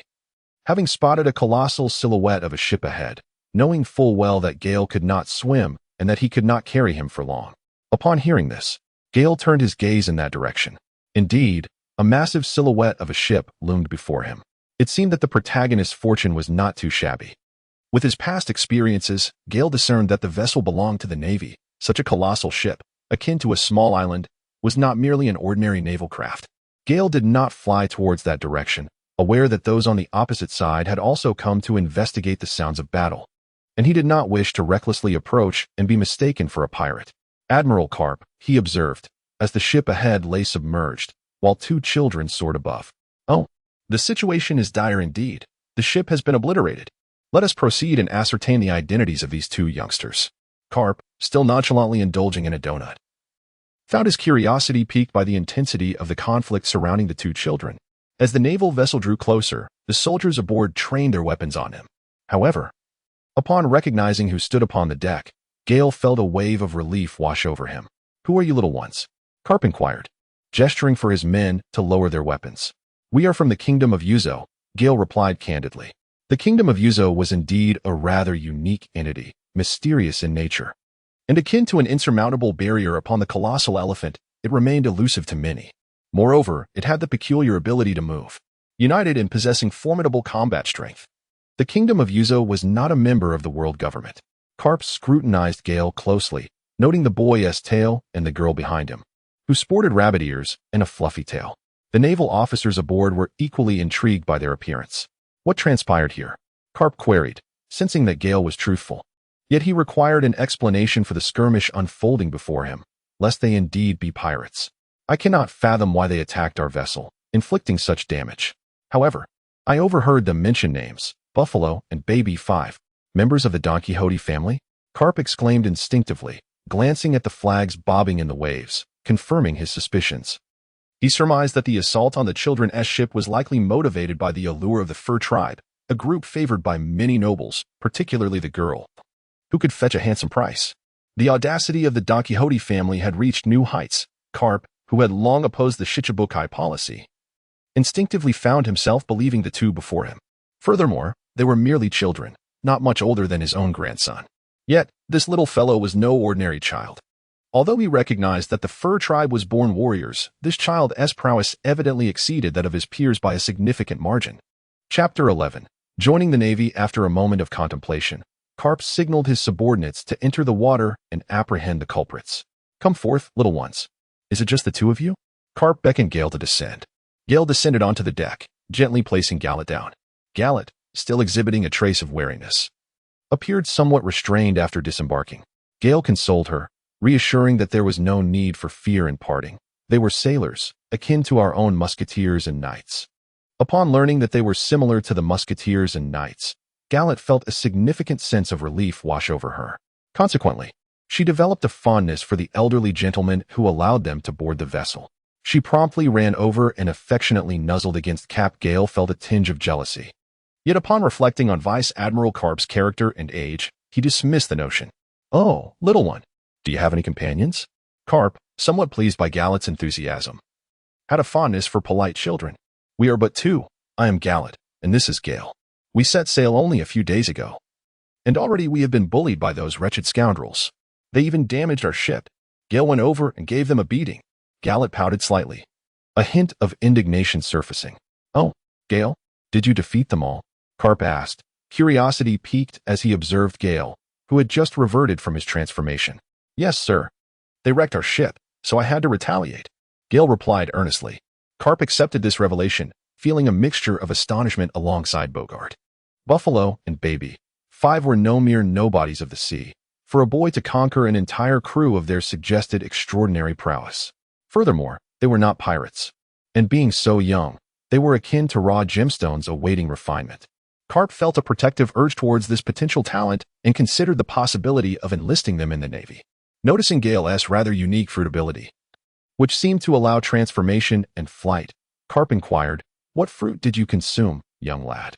It was a gift from my teacher when we set sail a few days ago. He mentioned it is the human fruit, capable of enhancing attack, defense, and physical capabilities. Although he did not specify its exact form, Gale replied candidly. He held a measure of respect for the elder, rather than feeling any aversion towards him. Carp appeared somewhat exhilarated, exclaiming, My goodness, a mythical zoan-type human fruit. And to have such combat capabilities merely days after consumption indicates a solid foundation. After all, even the most potent fruit requires sufficient physical strength to wield it. His superior, Sengoku, also possessed the human fruit. If this young lad could be nurtured properly, he might well become a formidable admiral for the Navy. Carp maintained a composed demeanor, asking, Who is your teacher? He is a duke from our homeland, Gale disclosed. Although his teacher had once been a pirate, his current status was untainted. As long as past transgressions remained unexamined, his public persona was legitimate, allowing Gale to speak freely. Your teacher treats you well, bestowing such a remarkable fruit upon you. The kingdom of Yuzo is indeed an extraordinary realm, Carp mused, feeling a certain fondness for Gale's mentor. Good individuals tend to evoke an inexplicable warmth in others. Sensing the opportune moment to cultivate a bond, he thought to himself that while the boy was still young, he could be intricately shaped. Young man, your ship has been destroyed. What are your plans moving forward? Would you be willing to join our Navy? Carp asked directly, his straightforward nature evident. Gale had anticipated this question and had been pondering it, feeling somewhat conflicted. He aspired to travel the world, but did not wish to become a pirate. His recent experiences had fostered a dislike for them. Having lived 2 lives, he understood the significance of having a strong backing. The Navy could provide valuable knowledge and a conducive environment for enhancing his strength. Indeed, he felt tempted. However, To serve the Navy posed a dilemma. Gale was not averse to taking commands. He had merely been a minor employee in his past life. He simply did not wish to blindly strike against pirates, believing that not all of them were malevolent. If they were indeed entirely wicked, he would not hesitate to lend his strength. Gale pondered for a moment before expressing her desire to hear Gallet's opinion. Little ones, would you like to join the Navy? Carp, intrigued, found himself fond of the little girl. Grandpa, does becoming a naval officer mean we can fight against villains like those we just encountered? And can we also travel the world? Gallet had no particular aspirations. She merely wished to be with Gale, and she harbored a strong aversion to the pirates they had just faced. Certainly, by becoming part of the Navy, you can safeguard your homeland and the people around you, as well as protect all the nations upon the sea. When on missions, you will traverse many corners of the ocean, Carp replied. Although he had not explored every inch of the sea, he had visited the vast majority of its known corners over the decades he had dedicated to combating crime. Gallet appeared visibly intrigued, her gaze fixed unwaveringly on Gale. Understanding her sentiments, Gale did not oppose the idea. Joining the Navy aligned with his own aspirations. A significant part of his motivation for setting sail was to wander through the realm of humanity. With this identity, he could subsequently protect his homeland with legitimacy. Adults, we are willing, Gale declared, bowing respectfully to Carp. Excellent. I shall record your accomplishments for future military merit. However, you are still quite young. Becoming naval officers will require some schooling and training. Once you complete your studies, I will strive to secure you commendable positions, Carp said, observing the two youngsters with satisfaction. He felt fortunate to have discovered such promising candidates, ready to boast about them upon his return, while simultaneously astonishing everyone. Gale is diligently cultivating his skills, while Gallet accompanies Carp, leisurely basking in the sun and engaging in a delightful donut-eating contest. They have been aboard the ship for 2 days now, and they are currently en route to Marineford after Carp has completed his mission. According to Carp, they anticipate reaching their destination in approximately 10 days. There is no need for concern regarding safety. Meals are prepared by dedicated personnel.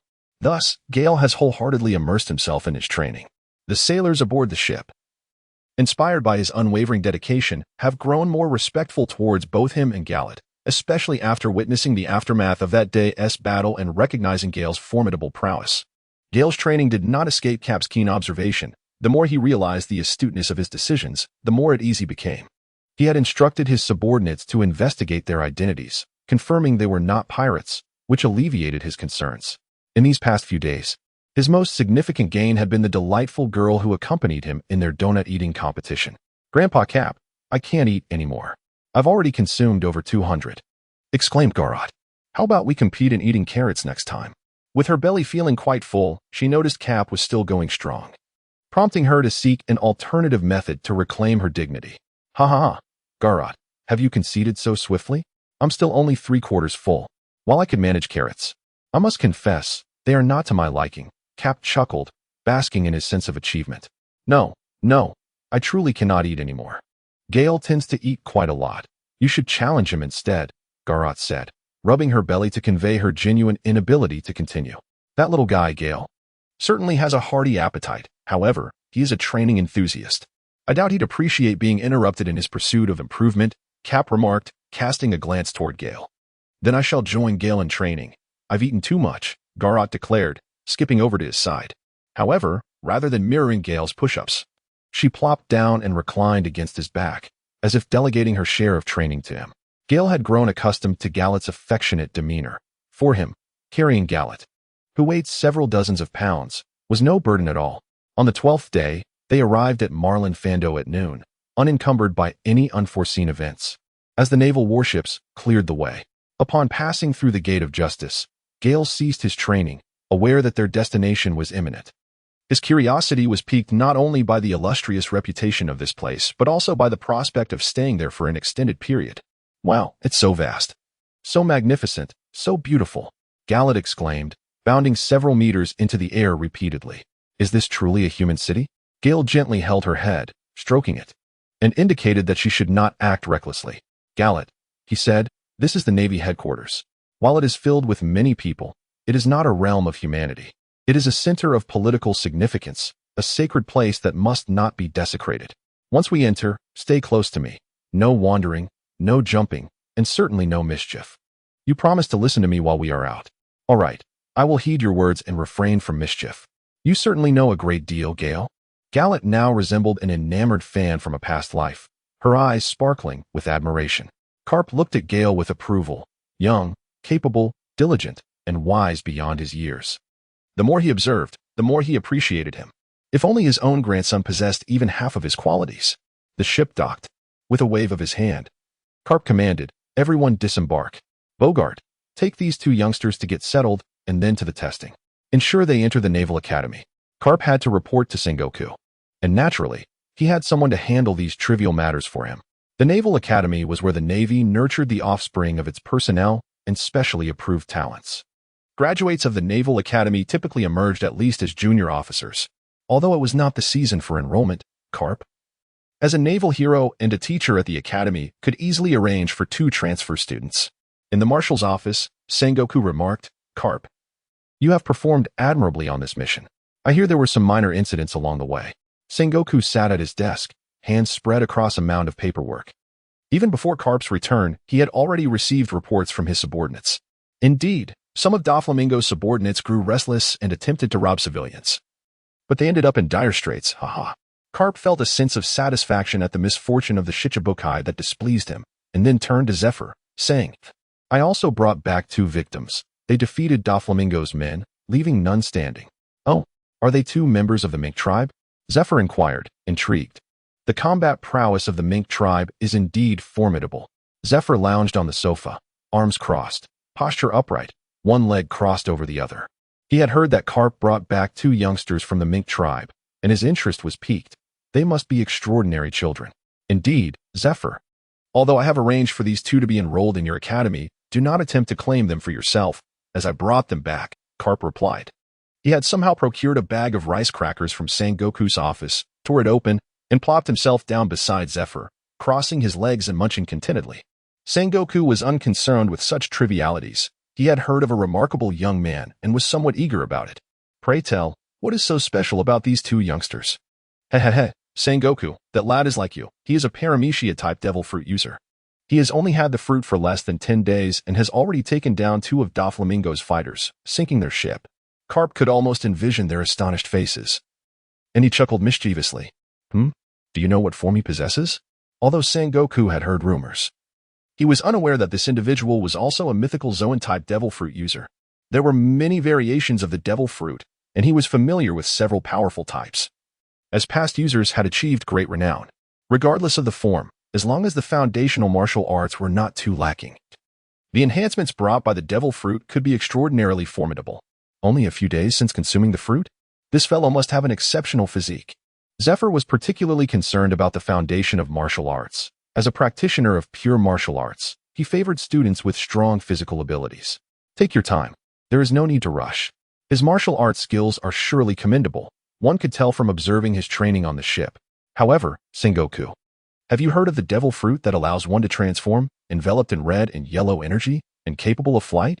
Karp had never encountered such a fruit, but believed Sengoku was knowledgeable about devil fruits. Sengoku pondered for a moment, arms crossed, and replied, "I have not seen it, but it certainly is a devil fruit. My Buddha form also radiates golden light upon transformation. His must be a manifestation of the fruit's energy amplification." "Have these 2 been taken for testing?" Zephyr inquired eagerly.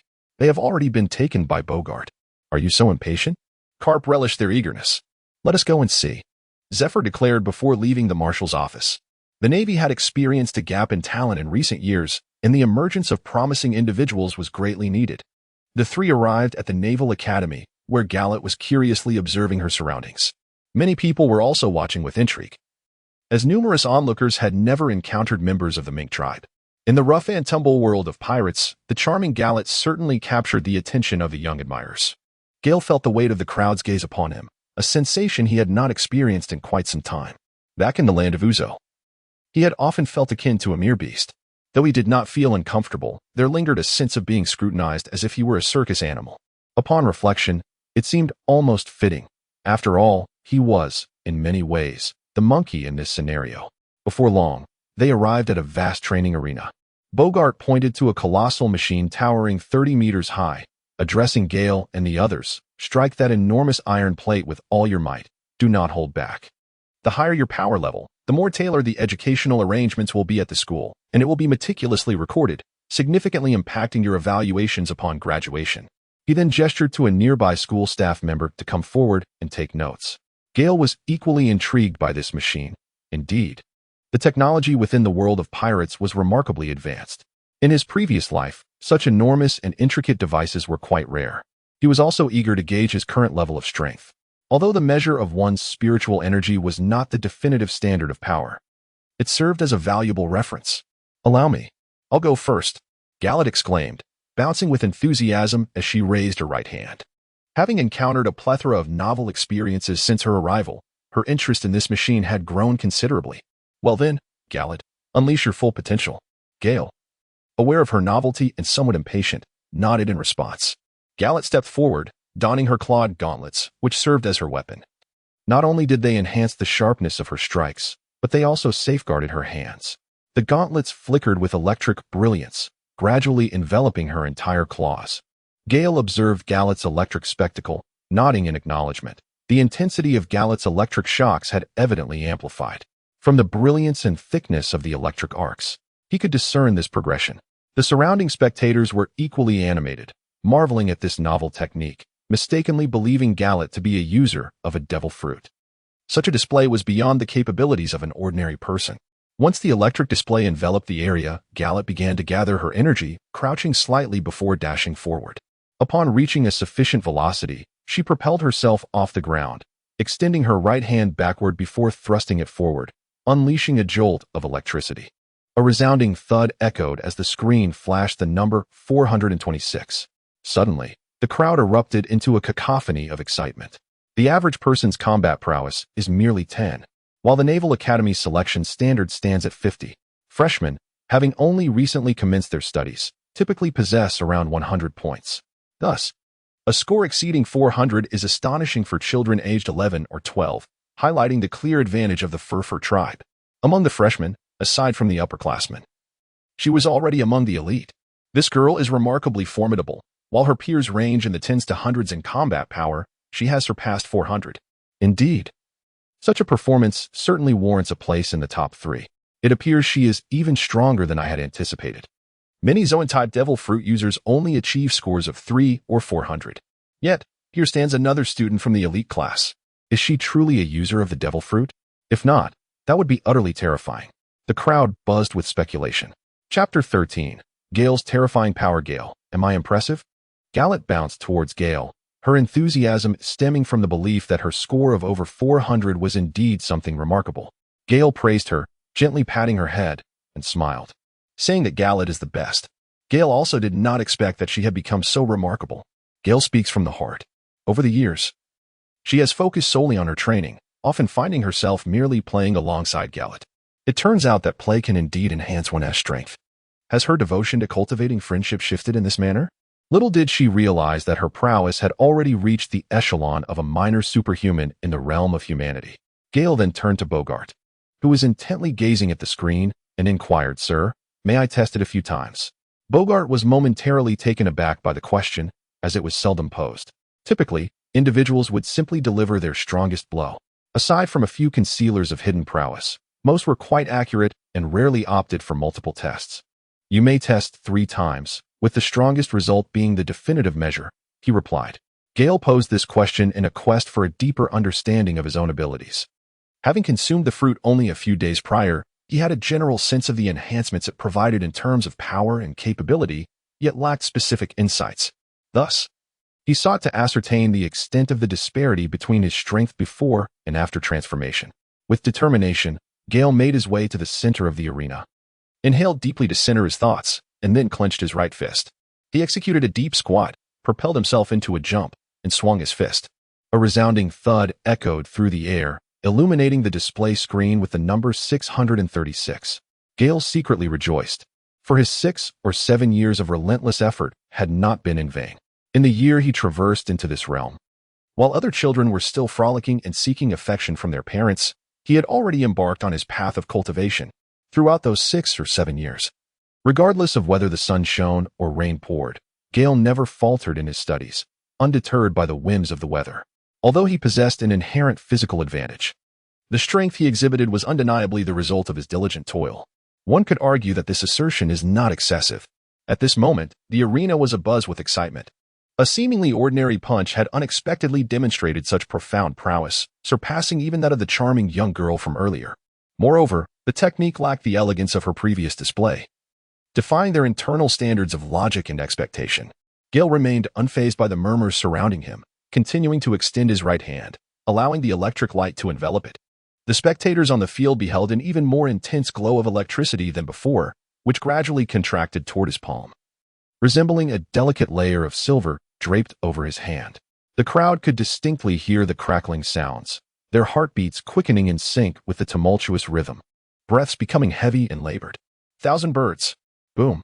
A sound even more powerful than before reverberated through the air. All eyes were fixated on the numbers displayed on the wall, stunned into silence. 1,179.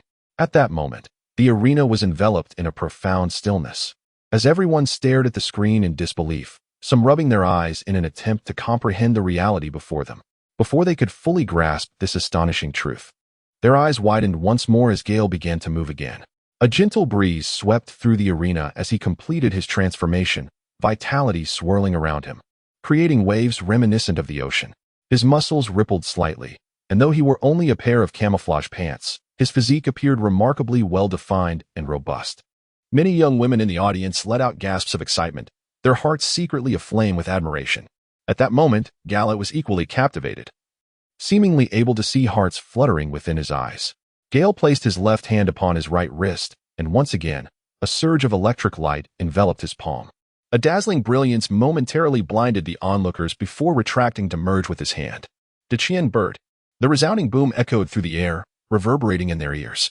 The crowd, astonished, had their jaws slightly agape, and a profound silence enveloped the scene, punctuated only by the gentle breeze stirred by the vital energy. The stillness persisted, with the breeze caressing their cheeks. No one dared to utter a word.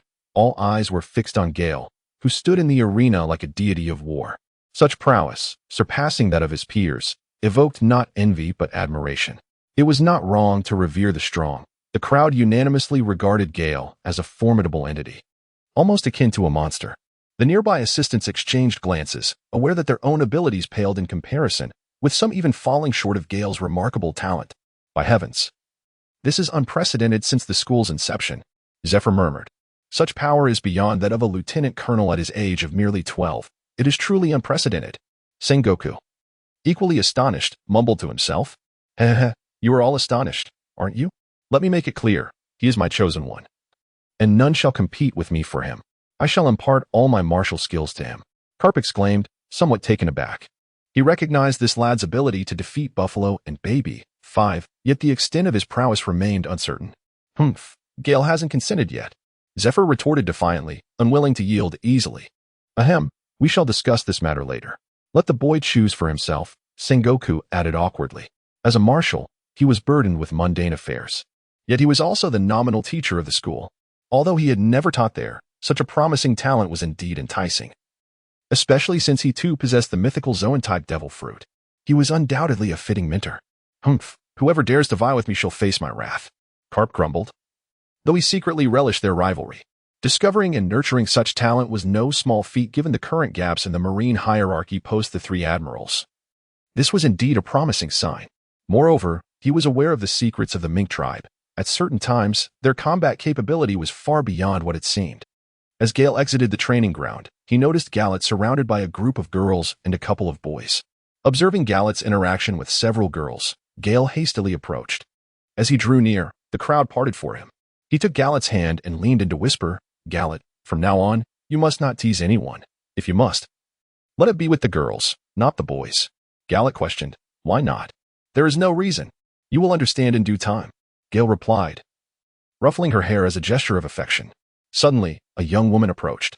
She had a delicate visage, long black hair, and wore glasses, adorned in a floral-patterned outfit that accentuated her graceful figure. At around 11 or 12, she was already showing signs of maturity. Gale felt a sense of familiarity. Yet it seemed illogical. Could it be that he was truly the type to be easily captivated by beauty? You. Hello. I am Dasky. Dasky stammered nervously. Gale was somewhat taken aback. After a few more glances, she suddenly recalled that this was the future first mate of Smoker, a master swordsman. And most importantly, a kind-hearted young girl. Hello everyone, my name is Gale, and I belong to the Monkey Fur tribe of the Woozwa Kingdom. Gale raised her hand and smiled as she greeted everyone. Gale is not a haughty or imperious individual. In his past life, he cherished friendships, and he wishes to continue embodying those admirable qualities. Gale, you are truly remarkable, exclaimed a girl. My name is. Wow, your tail is real. A girl grasped his tail, feeling it thoroughly and tugging at it a few times to ascertain its authenticity. At this moment, Gale found himself in a rather awkward situation. He couldn't quite catch what everyone was saying, but he was acutely aware of a sensation at the tip of his tail, which was being tugged by someone, provoking a ticklish discomfort. Hey, don't pull, it's so ticklish. He gestured to the girl beside him. Just then, two young men approached. One of them stood out with his distinctive features, a crew cut, a hooked nose, and an mark on his chin. The other had the typical attire of a nobleman, exuding a certain charm. Hello, I am Drake, the first one introduced himself, extending his hand in a gesture of camaraderie. Gale recognized him as someone who might become a rising star among pirates, but he preferred not to delve into such matters, and thus returned the handshake. Hello, I am Rosen. The second one also offered his hand. Greetings, it is a pleasure to meet you both, Gale replied, shaking his hand as well. If all goes as expected, we should be assigned to the same class, so let us look out for each other, Rosen remarked, appreciating Gale's composed demeanor. Oh, how so? Gale inquired. Well, our year consists of several classes, but only one elite class, Drake explained on Rosen's behalf. At that moment, a middle-aged man, around 30, with a sword at his waist approached them. Hello, Gale and Gallet. I am your future teacher, Suzwa, he announced. The class for you two has already been determined, and you will be in the same class. Please escort them to your dormitory. They're new, so remember to assist them. With that, he turned and walked away without lingering. Chapter 14, The Bonfire Party Under Rosen's Guidance. Gale and Gallet arrived before a row of houses, which turned out to be the dormitories. For the elite class, these were independent houses rather than mere dorm rooms. It was evident that this elite class was special. It had been established specifically by Zephyr after resigning from his position as admiral, and he personally instructed the students. The admission to this elite class was exceptionally rigorous. Out of over 1,000 applicants this year, divided into several classes, only 13 were selected for the elite class. Among them were various prodigies, such as Dashki, a master swordsman, and several martial arts experts. However, most had already consumed devil fruits, setting them apart from ordinary individuals. Devil fruits were not commonplace, and given the vastness of the sea, they remained quite rare. After exploring the neat but modest houses, Gale felt a sense of satisfaction. He finally had a place to call his own, albeit temporarily. He had anticipated a university-like life, but the quality of the facilities uplifted his spirits. Rosen waved his hand, calling everyone to gather. The absent members of the elite class were notified as well. Dear classmates, we have two formidable new additions to our class. With plenty of time before evening, I suggest we bring out any hidden snacks and food, and let us host a bonfire party in front of Gale's house. Sounds great. Everyone clapped in agreement, relishing the opportunity for a rare gathering amidst their monotonous training routines. Bring whatever you have. If we run short, I can buy more. Everyone, come over. I'll assign tasks. Rosen efficiently organized the group. Gallet, thrilled by the prospect of snacks and festivity, bounced with excitement, almost getting away. But Gale firmly held on to her. He repeatedly reminded her to curb her habits, lest he distance himself from her. However, with the promise of a feast, Gale was eager. Having longed for such an atmosphere, with the power of many, it wasn't too long before the lawn was strewn with heaps of snacks and food. Gallet had already begun to sneak bites with a couple of friends. The torches were lit, and a few industrious classmates busied themselves with grilling and chopping. Observing their camaraderie, Gale reminisced about gatherings from his past life. Despite living two lives, he still felt youthful at heart, reveling in this delightful ambience. He felt grateful to have come here with Carp. The nostalgia and warmth of the moment filled him with hope for the future. At that instant, two figures emerged on the lawn, their silhouettes elongated by the setting sun as they approached, each carrying two large wooden barrels. It was Rosen and Drake, returning from their respective houses with their cherished treasures. What have you got there? Gale felt a tinge of curiosity, although he had already contemplated the matter. A sense of uncertainty lingered. How could a gathering possibly be complete without beer, right? Aha, Rosen laughed heartily. Gale's eyes sparkled at the sight of the beer. It had been many years since he last savored its taste. He had yet to experience the varieties of alcohol this world had to offer. Although he was not particularly fond of inebriation, he yearned to indulge in a sip or two. Rosen, are you not afraid of Teacher Zifa's punishment? Dasky approached, her voice laced with concern. Of course I am afraid. But if it comes to that, we can always run 500 laps with weights tomorrow, Rosen replied nonchalantly. The school indeed forbade drinking, yet they had managed to conceal their stash of alcohol, which was clearly not untouched. While violating this rule was technically an infraction, it was not deemed a grave offense. Rosen seemed unconcerned, reasoning that as long as they remained undetected, they would be fine. If caught, however, it would mean intensified training. Gale did not oppose this notion. They were but youths, and yet the youth of this world possessed remarkable physical prowess, although he had little inclination towards alcohol. The prolonged period without it had stirred a yearning within him. As dusk gradually enveloped the surroundings, the elite class gathered in full force, now comprising 13 individuals with the inclusion of the newly arrived Gale and Gallet. They formed a circle around the crackling bonfire, with Gallet and Gale seated side by side, seemingly marking a boundary. On Gallet's side sat 3 girls, making a total of 4 females, while the boys numbered 9, an unusually high ratio of girls for this setting. Indeed, the young men of the pirate world naturally exhibited superior physical capabilities. As they dined and conversed, they exchanged tales of their travels, discussing local customs, peculiar devil fruit abilities, and amusing anecdotes. As the conversation unfolded, they eventually broached the subject of the electric shocks employed by Gale and his companions. Gale found it difficult to refuse, as this was hardly a secret. Thus, she summoned an electric charge into her palm, proclaiming that this was an innate ability of our fur tribe, electrokinesis. It resembled the electricity we commonly utilize in our lives, a force whose origins eluded even me, as if it were concealed within my being. Indeed, I had possessed this ability since birth. Garat, clutching a hefty bag of snacks, indulged himself while simultaneously demonstrating his own electrifying prowess to the gathered crowd. What a fascinating people we are. Initially, we believed it to be a power derived from a devil fruit. Gale, what about your transformation? Is that also a skill unique to your fur tribe? Rosen inquired, voicing the question on everyone's mind. No, that is a devil fruit ability. My fruit belongs to the mythical Zoan category, specifically, the human fruit. It should manifest as a purely combative form. The crowd gasped in astonishment, realizing the source of her formidable strength. Aside from her natural prowess, the devil fruit possessed extraordinary traits. Come, let us toast to our new elite member. Rosen raised his glass. The boys present nearly all poured themselves beer, while the girls opted for juice. Garat, curious as ever, longed to taste alcohol, but Gale firmly forbade her from doing so. As for the future, well, that could wait. After several rounds of drinks, Gale felt a slight buzz. At the suggestion of the group, some audacious individuals took to the center to perform, some sang, others danced, and a few burly classmates shamelessly wiggled their behinds. Garat also joined the fray, showcasing her transformation into a giant radish.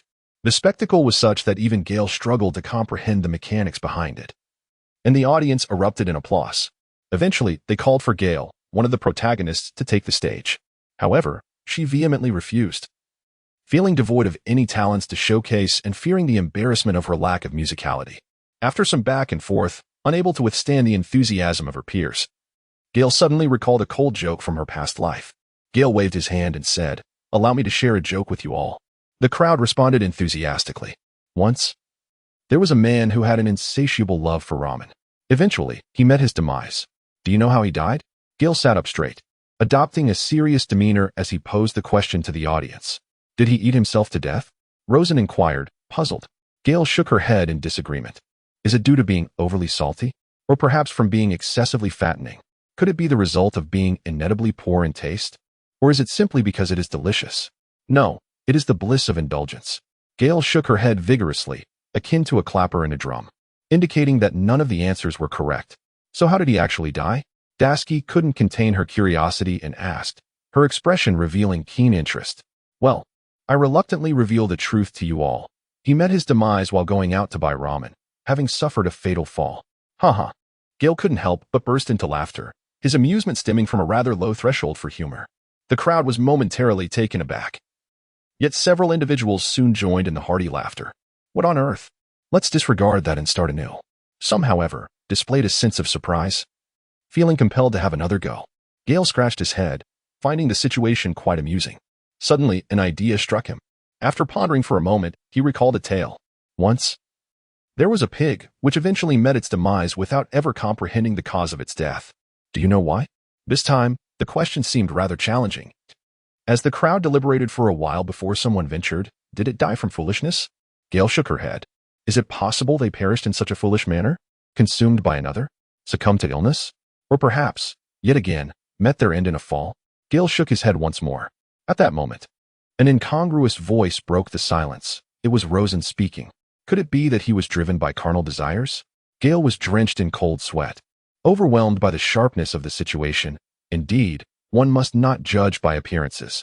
Nevertheless, Gale shook his head in disbelief. A chorus of disdain erupted from the crowd.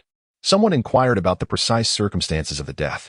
Gale feigned an air of inscrutability, shaking his head and declaring, "Even the pig knows nothing."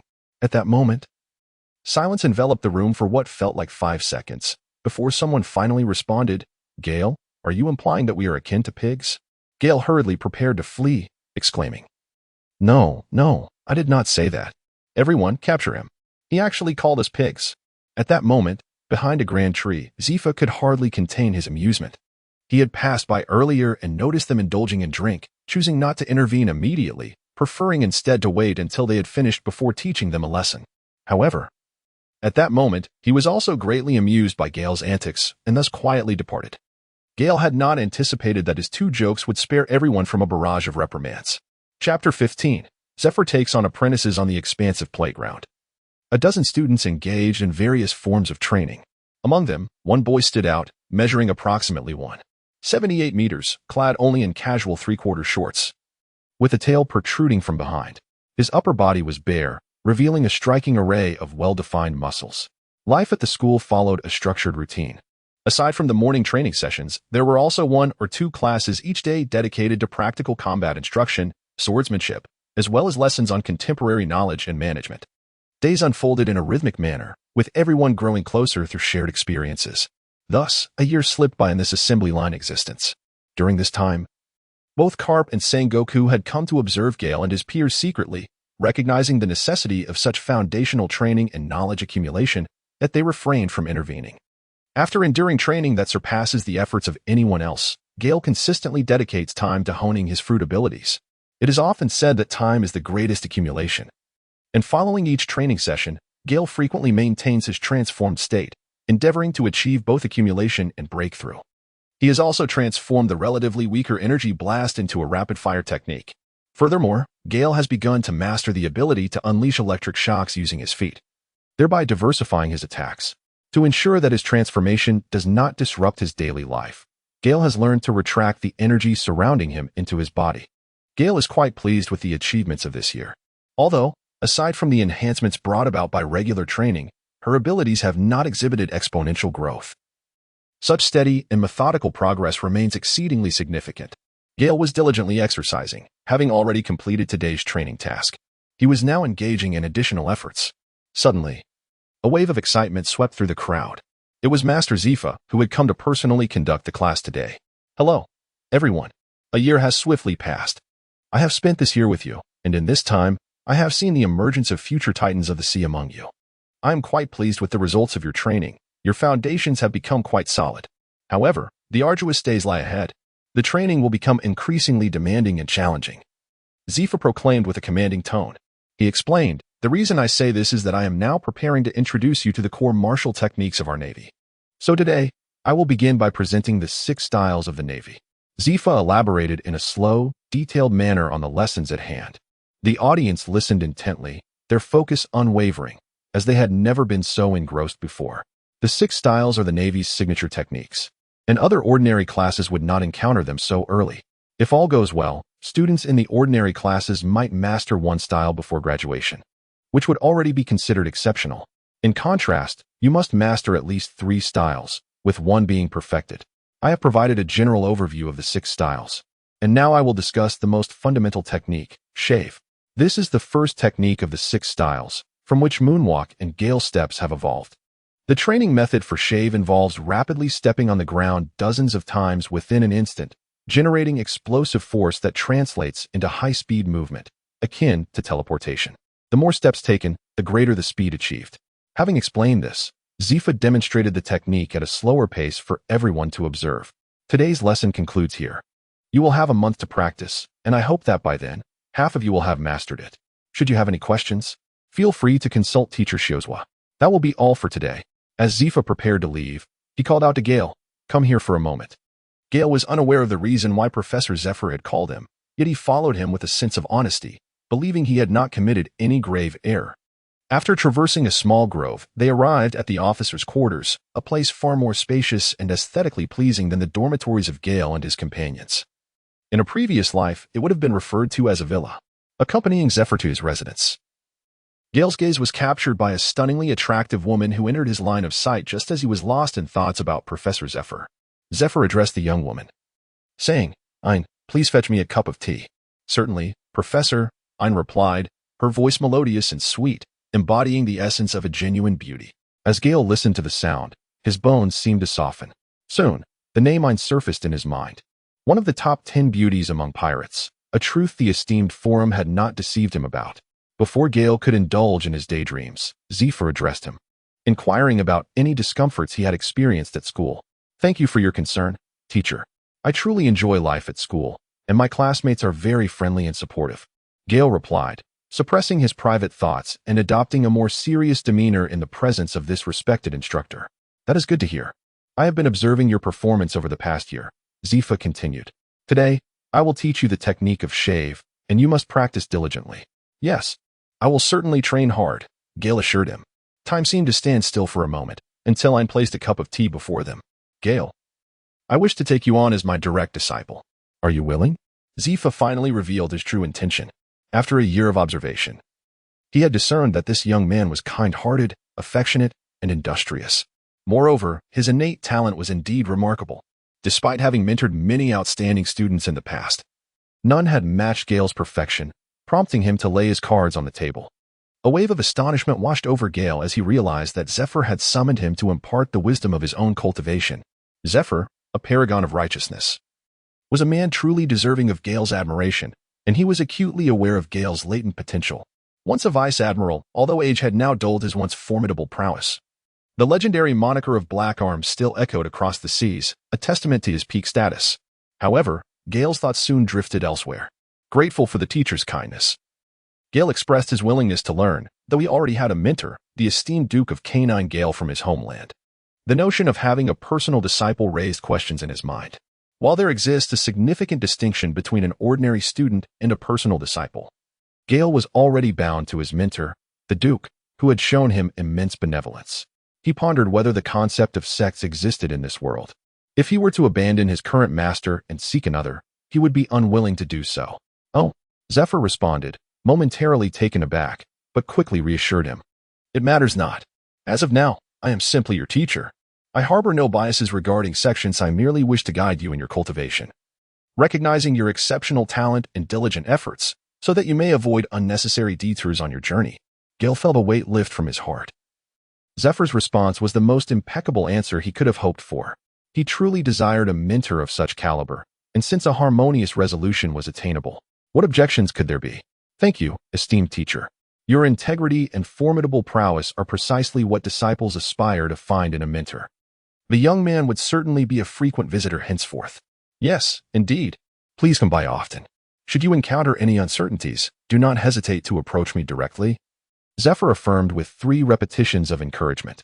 After exchanging pleasantries, Gale said, "Teacher, if you have no further instructions, I shall return to my cultivation. The lesson on shaving today requires my attention for further practice. I shall surely impose upon you more in the future." Acknowledging that he had said enough and should take his leave, Gale felt that this encounter had yielded significant rewards. "Very well, you may go. Consider this place your home, and feel free to visit," Zephyr replied with a nod. Gale returned to the lawn of his room, as there were no classes scheduled for the afternoon, allowing him to come back directly. Engaging in solitary practice fostered a sense of tranquility. He cast aside distractions and shed his transformation. Typically, he maintained his transformed state during training until exhaustion compelled him to revert and restore his stamina. Now, He had achieved the ability to sustain his transformation for 2 or 3 days without engaging in combat. Gale reverted to his original form. Realizing that the effects of his training were less effective when relying on his augmented abilities, true development stemmed from exercising his natural physique. With a calm and focused mind, he began to emulate the training techniques imparted by his teacher, Zephyr. Every endeavor begins with difficulty, and after an afternoon of practice, Gale could only manage to briefly strike the ground 2 or 3 times before pausing, as he struggled to control the back-and-forth momentum. Gale paused several times to contemplate, yet found himself at an impasse. The afternoon slipped away slowly, and after managing only a few attempts, he concluded his practice. He resolved to seek guidance from teacher Zephyr after class the following day. As twilight descended, Gale patted his stomach and made his way to the courtyard of Talat. "Gallet, are you shirking your training again and indulging in play?" Gale remarked, observing Gallet lounging on the lawn, fully aware of her propensity for idleness. "Gale, I am utterly famished. I lack the energy to train. I intended to call you for dinner earlier, but noticed you were still engrossed in your practice," Gallet admitted, her cheeks tinged with a hint of embarrassment at being caught. "Very well, let us make our way to the dining hall," he replied. Gale grasped Gallet's hand, preparing to head towards the dining hall. Fortunately, the school provided all necessities free of charge. Otherwise, Gale and Gallet would undoubtedly be the 2 most impoverished individuals in the institution, for they had left without a single penny to their names. "Gale, let us invite Sister Dasky and the others to join us for a meal," suggested Gallet. Throughout the past year, they had often shared meals together. "Yes, I am aware. Let us go and summon her, and see whom else we might encounter along the way.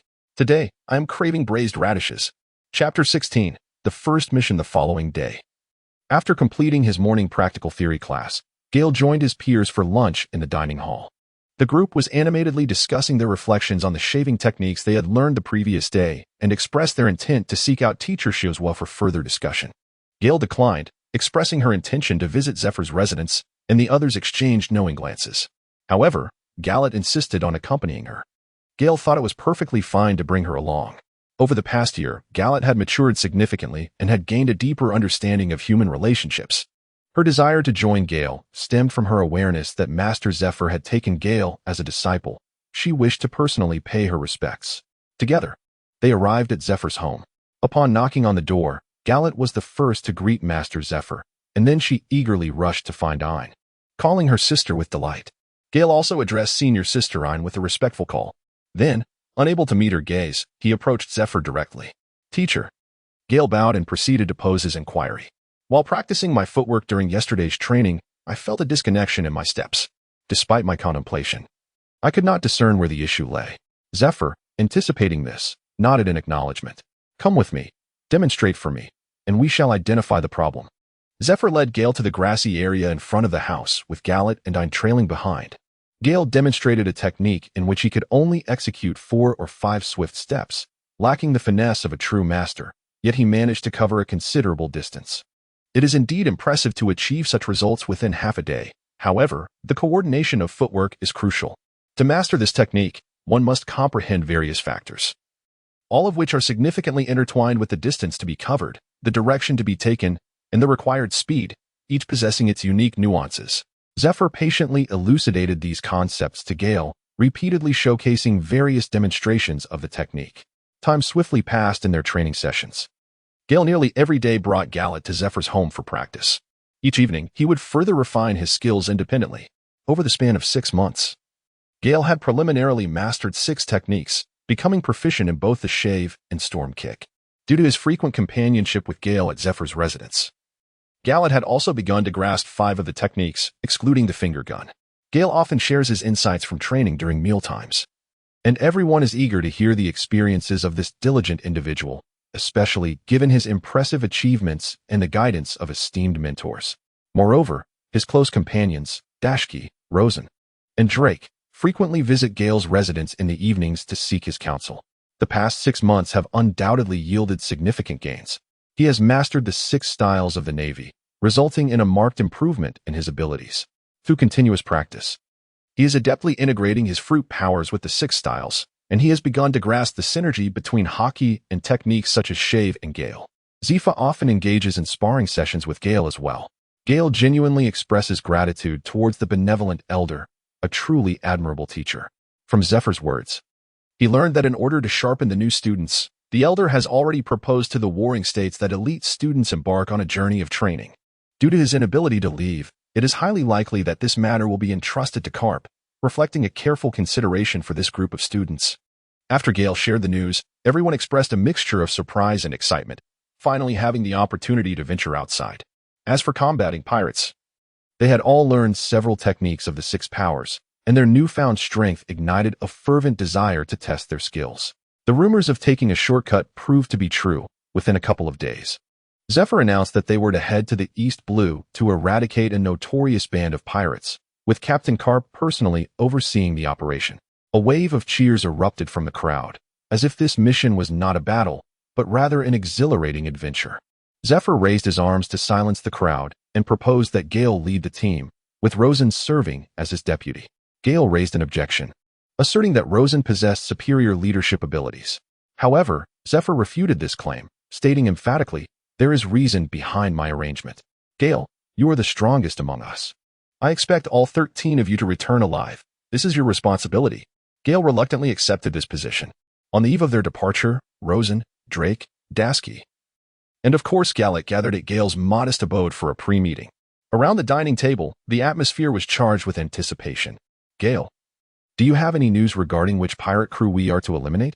Rosen's inquiry struck at the heart of everyone's curiosity. The teacher had not disclosed the name of the pirate crew, but it was expected to align with their capabilities. "Rosen, I am not adept at commanding. Might I entrust the leadership to you? I can focus on safeguarding those classmates who are comparatively weaker." Though Gale did not outright refuse, he ultimately passed the responsibility to Rosen. "No problem, but should we encounter an overwhelmingly powerful adversary, you must step in." Rosen readily accepted, recognizing that this arrangement was indeed the most suitable. "Let us hope our opponent this time does not prove too disappointing," Drake remarked with a hint of excitement.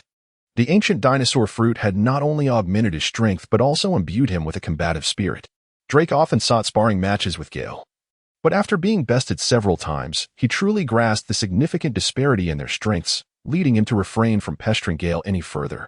Nevertheless, Drake's recent assessment revealed his combat prowess had reached 1800, placing him within the realm of the extraordinary, and thus he had every right to take pride in his abilities.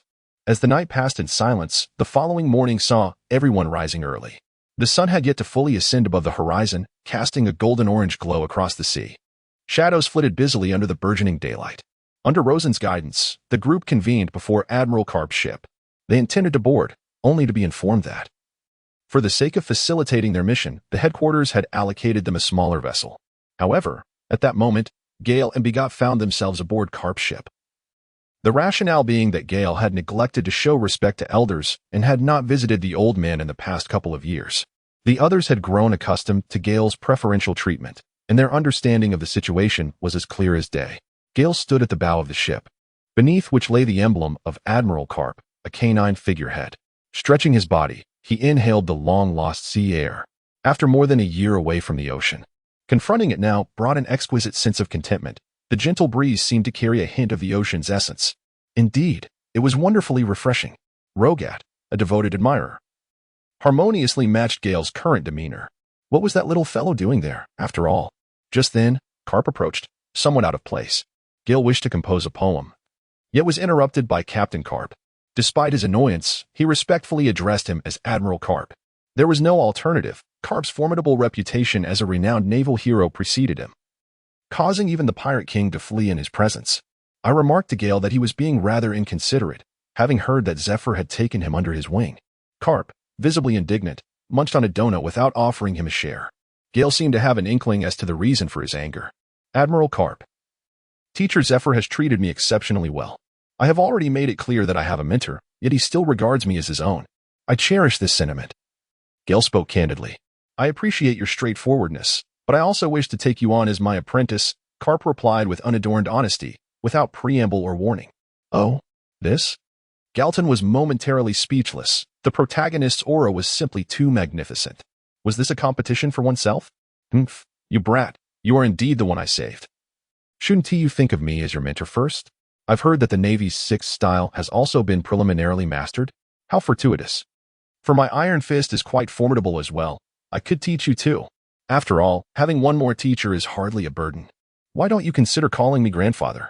You and my grandson Luffy are of similar age. Carp rambled on for quite a while. In response to his lengthy discourse, Bogard averted his gaze, displaying a look of unfamiliarity. Galton was taken aback.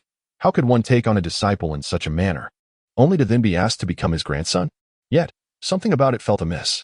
Gale pondered deeply, believing that Master Zephyr would not take offense regarding this matter, and that Duke Inuzuka would also comprehend his predicament. After a moment of inner conflict, he resolved to accept the role of apprentice. He felt assured that both mentors would grant him their forgiveness, as he was compelled by circumstances. To refuse apprenticeship would leave him no choice but to become a subordinate. Grateful for the generous affection of Admiral Carp, he expressed his willingness to honor him as a disciple. Ah, splendid. You've come to your senses. Still hesitant to address me properly? Admiral Carp responded with a hint of pride. Although he did not share his apprentice with others, he was unbothered by it, for he held no prejudices. After all, the green pheasant he once mentored was also a disciple of Zephyr. Master Carp. Gale performed a respectful bow, which served to solidify their relationship, with the journey to the East Sea still requiring over 10 days. He intended to observe the progress of Gale's mastery of the 6 styles during this time. He also planned to impart his renowned technique, the Iron Fist. Thus, without even a half-day's rest, Gale plunged back into training, the deck resonating with the sound of slicing air. Chapter 17. Arrival at the East Sea. On the deck, Gallet indulged in donuts, playfully ruffling Gale's hair while casting glances at Carp. Carp stood nearby, wide-eyed and at a loss, resembling a neighborly girl being teased. Ironically, it was Gallet who appeared more feminine. Yet, such details were inconsequential. Recently, Gale had been experiencing headaches, for Carp had dedicated himself to imparting the essence of the Iron Fist, opting for a hands-on approach that involved showering Gale's head with his affectionate Iron Fist. Under Carp's insistence, Gale eventually stepped through a pivotal door. The Iron Fist was intrinsically linked to the essence of iron, and Gale spent 2 days refining his understanding of the already dense iron block before commencing his training on the Iron Fist. To his astonishment, he soon discovered that upon achieving mastery, the Iron Fist revealed itself as a nascent form of Conqueror's Haki, emerging with a fervent energy. Carp had once stated that the Iron Fist required an unwavering forward momentum, a subtle yet profound element that significantly influenced its power. Upon witnessing Gale wield this initial manifestation of the Iron Fist, Carp erupted with a roar.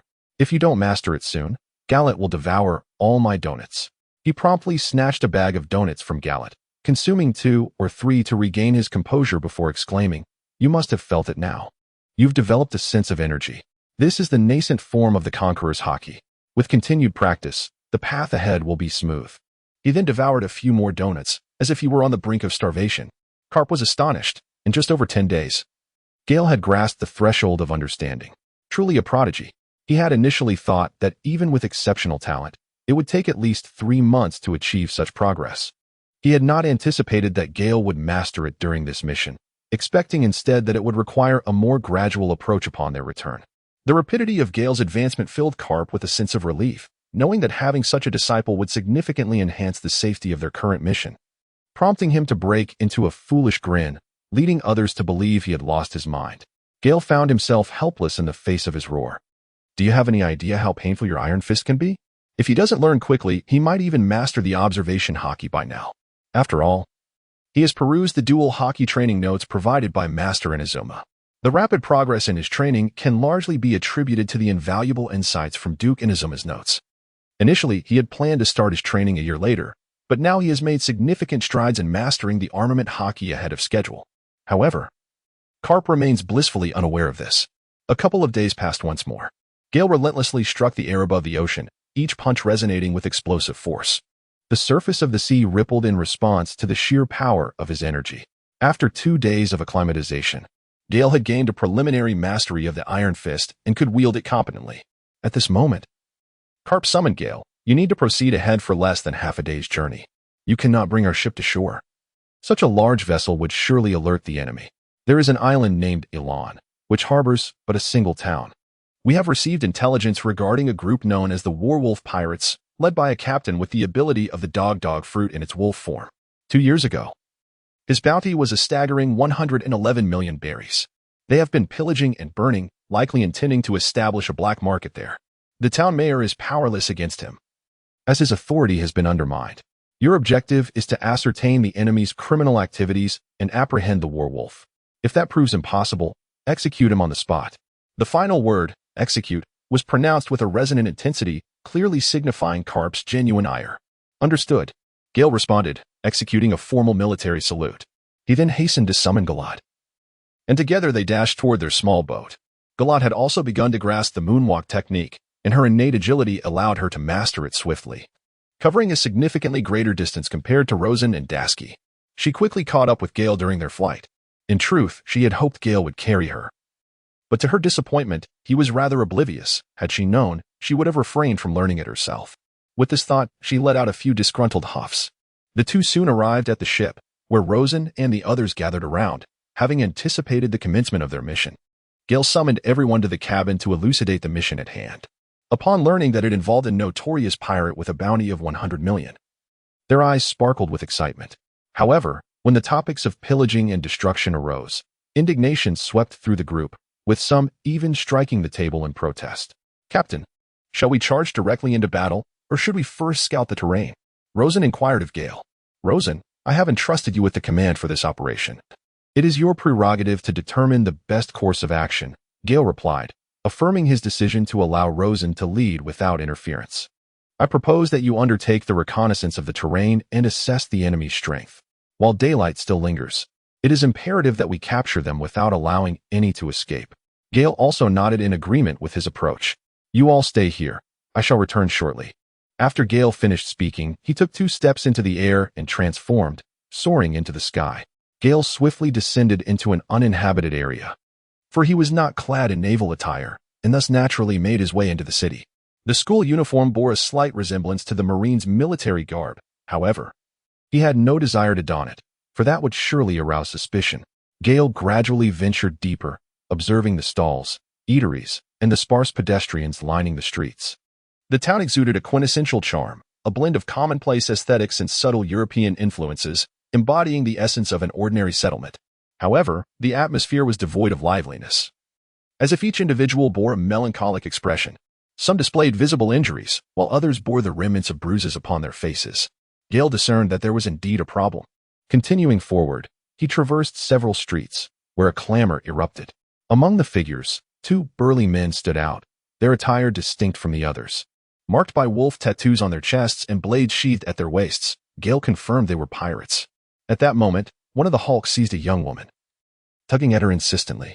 The woman, possessing considerable beauty, seemed to be in a perilous situation. Suddenly, a middle-aged man, presumably her husband, rushed over. Kneeling in despair as he pleaded, I implore you, spare my wife. I am willing to give you everything I possess. The pirate scoffed. What valuables remain in your home that have not been surrendered? Quickly, bring him along. Another brute grasped the middle-aged man's collar, lifting him into the air. I will give you my house. Please, spare my wife. The man, clearly not yet defeated, continued his desperate entreaty. Enough of your prattle. Let me make it clear, your house is now mine, and your wife belongs to us as well. The man's face turned ashen as he attempted to grasp a wooden stick from a nearby vendor's stand, but being suspended in the air rendered him unable to reach it. Still resisting, are you? The pirate said, pressing the middle-aged man to the ground and unleashing a flurry of blows upon him. After 2 or 3 minutes, a young girl, around 12 or 13, dashed out from the alley. She ran to her father, embracing him and shielding him with her small frame, crying out, Please, stop hitting my daddy. I beg you, let my mother go. The girl wept sorrowfully, her tears flowing like rain. Those around them felt a pang of compassion, yet none dared intervene. Kiki, you must run. Did I not tell you to hide? The middle-aged man shouted at the girl, disregarding his own injuries. Ah, another tender little sister, one pirate exclaimed, grinning lewdly. Old 5, it seems fortune smiles upon us today, a mother and daughter duo. Just the thought is exhilarating. However, before he could finish his sentence, a flying stick struck Old 5 on the head, causing him to stagger and fall to the ground. The figure of Gale also emerged before the crowd. Gale ambled forward with an air of nonchalance. Just then, a gust of wind swept by, lifting his gray cloak and causing it to billow elegantly. He appeared much like a master from a martial arts novel, and the crowd could almost hear the accompanying theme music heralding his entrance. At that moment, the burly man, having recovered from his shock, bellowed, You little brat. Today, you shall meet your demise for daring to strike a member of our war wolf pirate crew.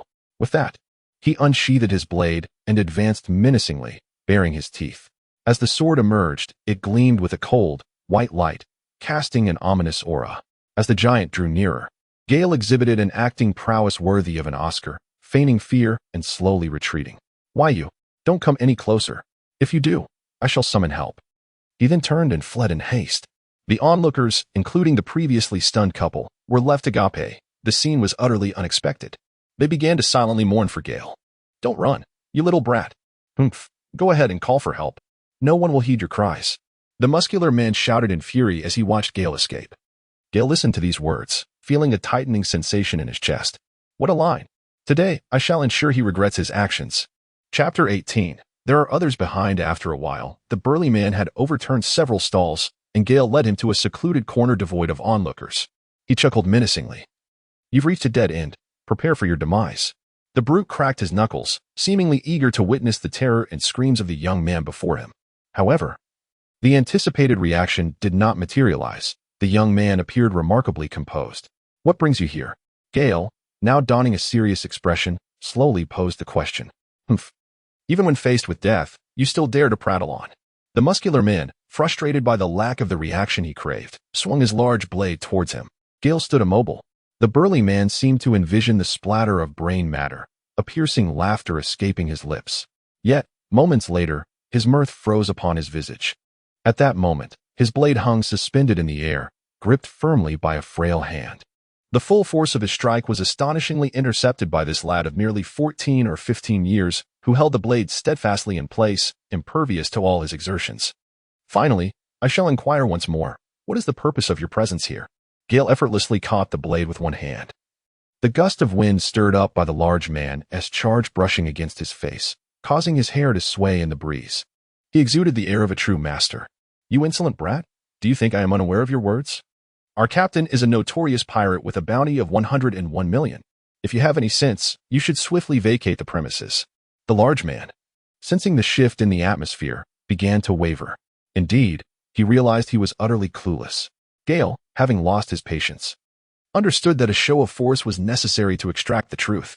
With a swift motion, he approached the towering figure and grasped the man's neck, forcefully pressing him down to the ground. The earth cracked beneath the weight. The imposing figure sank into the ground in a rather grotesque manner. If you wish to survive, reveal the whereabouts of your captain. Gale prepared to deliver his ultimatum. The captain, he's at the mayor's residence in West Alley. Our people are gathered there. The man stammered, fear palpable in his voice. It seems they are engaged in some discussion. Please, I beg you, do not kill me. Trembling in terror, the giant had already soiled himself. He and his brother, the fifth, had been patrolling when their lascivious thoughts were ignited by the sight of virtuous women. Such misdeeds were not uncommon for them. But encountering a devil like this on the island was an unforeseen calamity. Clinging to a thread of hope for survival, he divulged all he knew. Though he remained oblivious to the true purpose of the captain's visit, Gale realized that no further inquiries could be made, and without hesitation, delivered a swift blow to render him unconscious.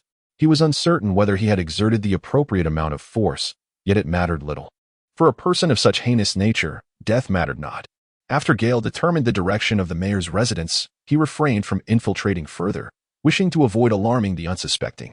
Instead, he sought a secluded spot and soared back to the ship. Upon reaching the vessel, Gale swiftly slipped into the cabin. The target's crimes were now confirmed, and all were gathered at the mayor's abode. Prepare to dock, Rosen, lead the charge decisively, regardless of casualties. Gale offered no further elaboration. Understood. A chorus of resolute voices resounded. The ship soon approached the shore, with everyone stationed at the bow, eagerly awaiting their arrival, clad in billowing white attire, now adorned in naval uniforms. Captain, may I take charge of the ship? Drake inquired, glancing towards Gale, his enthusiasm palpable as he rubbed his hands together in anticipation. Rosen, too, regarded Gale, uncertain of his own capabilities against this pirate. Very well, I shall oversee the entire operation. Gale nodded in agreement. As they approached the shore, he refrained from further commentary, aware that it was his inaugural mission, with the responsibility of ensuring everyone's safety resting upon him. The ship docked. All personnel, fall in. Move out. Rosen issued the command decisively. The sounds of swift movements echoed as one by one, They activated their moonwalk or shave techniques, leaping onto the shore. In quick succession, figures flickered and vanished along the coastline. Their speed was remarkable, and within mere minutes, they reached their destination. After incapacitating a few loquacious guards, they aligned themselves against the wall. For justice. Forward, apprehend the pirates. Rosen commanded, observing his team, now fully prepared for the confrontation.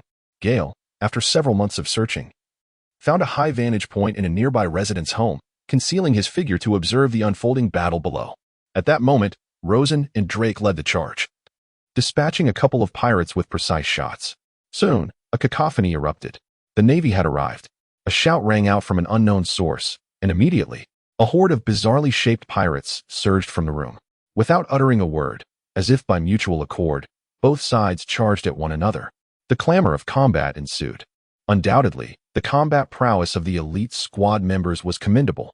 Despite the pirates' numerical advantage, they fell in droves. Before long, a voice bellowed, "You little brats. Can't you be patient?"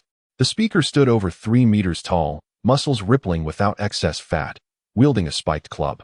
He swung it lightly, targeting a specific opponent. This was the notorious Warwolf. Drake recognized him instantly, dispatching an engaged pirate with a swift shot before darting towards Warwolf. "Your opponent is me." At this juncture, Drake had completed his half-beast transformation, crashing into Warwolf and deflecting the spiked club aimed at a fellow student. It turned out he was a devil fruit user, which explained his audacity. "Today, I shall take you down first." After a few introductory exchanges, the battle commenced. Rosen, Gallet, and Dasky also dealt with several minions, seeking their next adversaries. Initially, the elite squad members struggled a bit, primarily due to the overwhelming numbers, as the skirmish resembled a chaotic melee. However, apart from Drake, the others gradually found their rhythm. The clash between Drake and Warwolf's captain was particularly fierce, a pure contest of strength and speed. Warwolf's captain, discarding any underestimation, transformed into a half-beast with a wolf's head and claws. With a thunderous crash, debris flew as Drake was sent sprawling against a wall, propelled outward. Suddenly, with a fearsome howl, a creature over 3 meters tall, with long legs, short arms, and a large head, emerged from the smoke. This was clearly Krek's transformation, an ancient species, Tyrannosaurus rex. Fully transformed, it roared again, its massive jaws clamping down on a pirate before flinging him away. It then turned back, provocatively eyeing Warwolf. Seeing this colossal figure and his defeated subordinates, Warwolf seethed with rage. He dropped to all fours, his muscles bulging, bursting through his clothing as his form elongated and twisted, transforming into a gigantic blue wolf. Their gazes locked, confirming their intent, and the battle escalated. After more than half an hour, the members of the elite squad began to sustain minor injuries, while Gallet and Rosen had dispatched their foes, freeing their hands for further action. Gale understood that victory was imminent, although Drake was clearly at a disadvantage. As the battle drew to a close, more and more individuals were freed up to join the fray. The captain's fate was destined for defeat. As the conflict neared its conclusion, punctuated by Drake's multiple falls and injuries, Gallet and Rosen also entered the battlefield, just as Gale believed the end was near. The wolf captain, in a moment of desperation, shouted, "Why are you not coming out? Can the deal still proceed?" Upon hearing his words, everyone turned their gaze toward the house. 2 or 3 figures emerged, gradually making their way to the battlefield. The leader of the group was dressed unusually, reminiscent of a native, with a sword sheathed at his waist, indicating he was a swordsman. The wolf. This alteration in the distribution of the deal would alter everything. The native-like swordsman appeared unfazed by the naval combat, casually discussing the terms. "Very well, whatever you propose shall be accepted. It is entirely up to you." The wolf captain deflected an attack from Gallet, appearing increasingly beleaguered. Realizing that refusal would lead to his downfall, he exhibited signs of urgency. "Let us collaborate harmoniously." The swordsman revealed a self-satisfied smile, then proclaimed to the young naval recruits, "Your doom is upon you. Everyone, advance." With that declaration, the trio charged into the fray. Soon, a flurry of swordplay ensued, sending several elite squad members hurtling backward, 2 of them resembling tattered rags in their flight. Gale was astounded. To his astonishment, he discovered that he shared an extraordinary connection with the Don Quixote family, as he was none other than Diamante, one of the highest-ranking officials under Dover's command. Gale could no longer conceal himself. He witnessed the sword of this fellow aimed squarely at Garrod. "Get away." A flash of light darted by as Gale deflected Diamante's sword with a powerful punch. Turning to Garrod behind him, he commanded, "Garrod, go assist others." I shall handle this adversary. Without hesitation, Garat sprinted towards the beastly warrior. The lessons of recent years had not been in vain. She understood that the werewolf was now utterly exhausted, his fully transformed wolf form marred by numerous wounds, on the brink of collapse. Swiftly subduing him was the most effective means to alter the tide of battle. Oh, I did not anticipate that you Navy folk had an ace up your sleeve. Young one, reveal your name.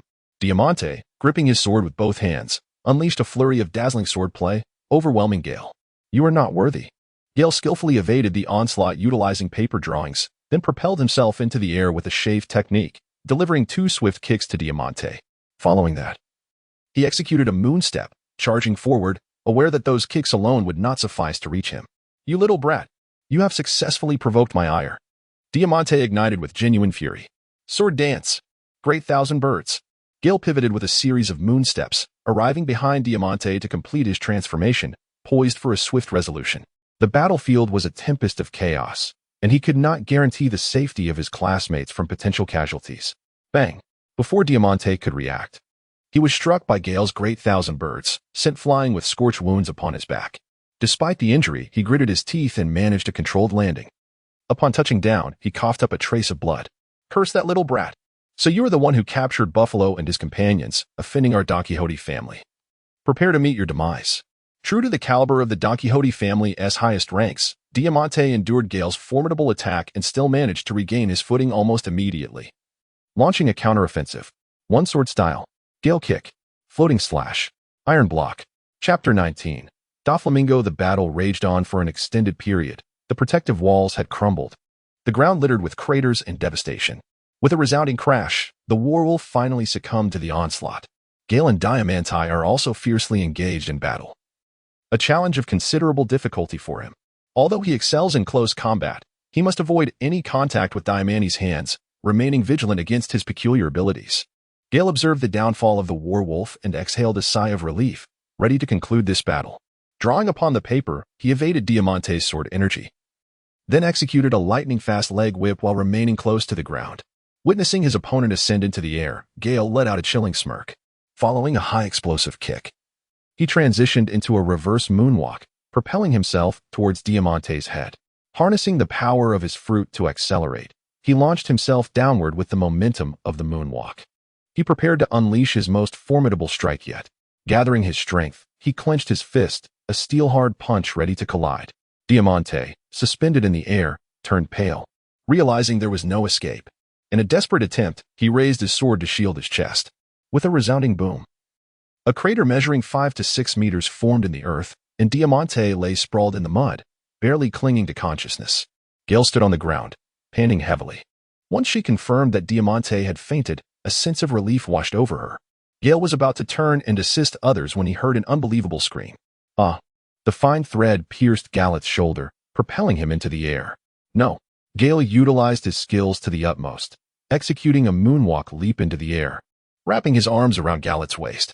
With a swift turn, he delivered a powerful electric kick, sending the approaching thread-like assailant flying. The resounding applause erupted. Truly magnificent, young lad.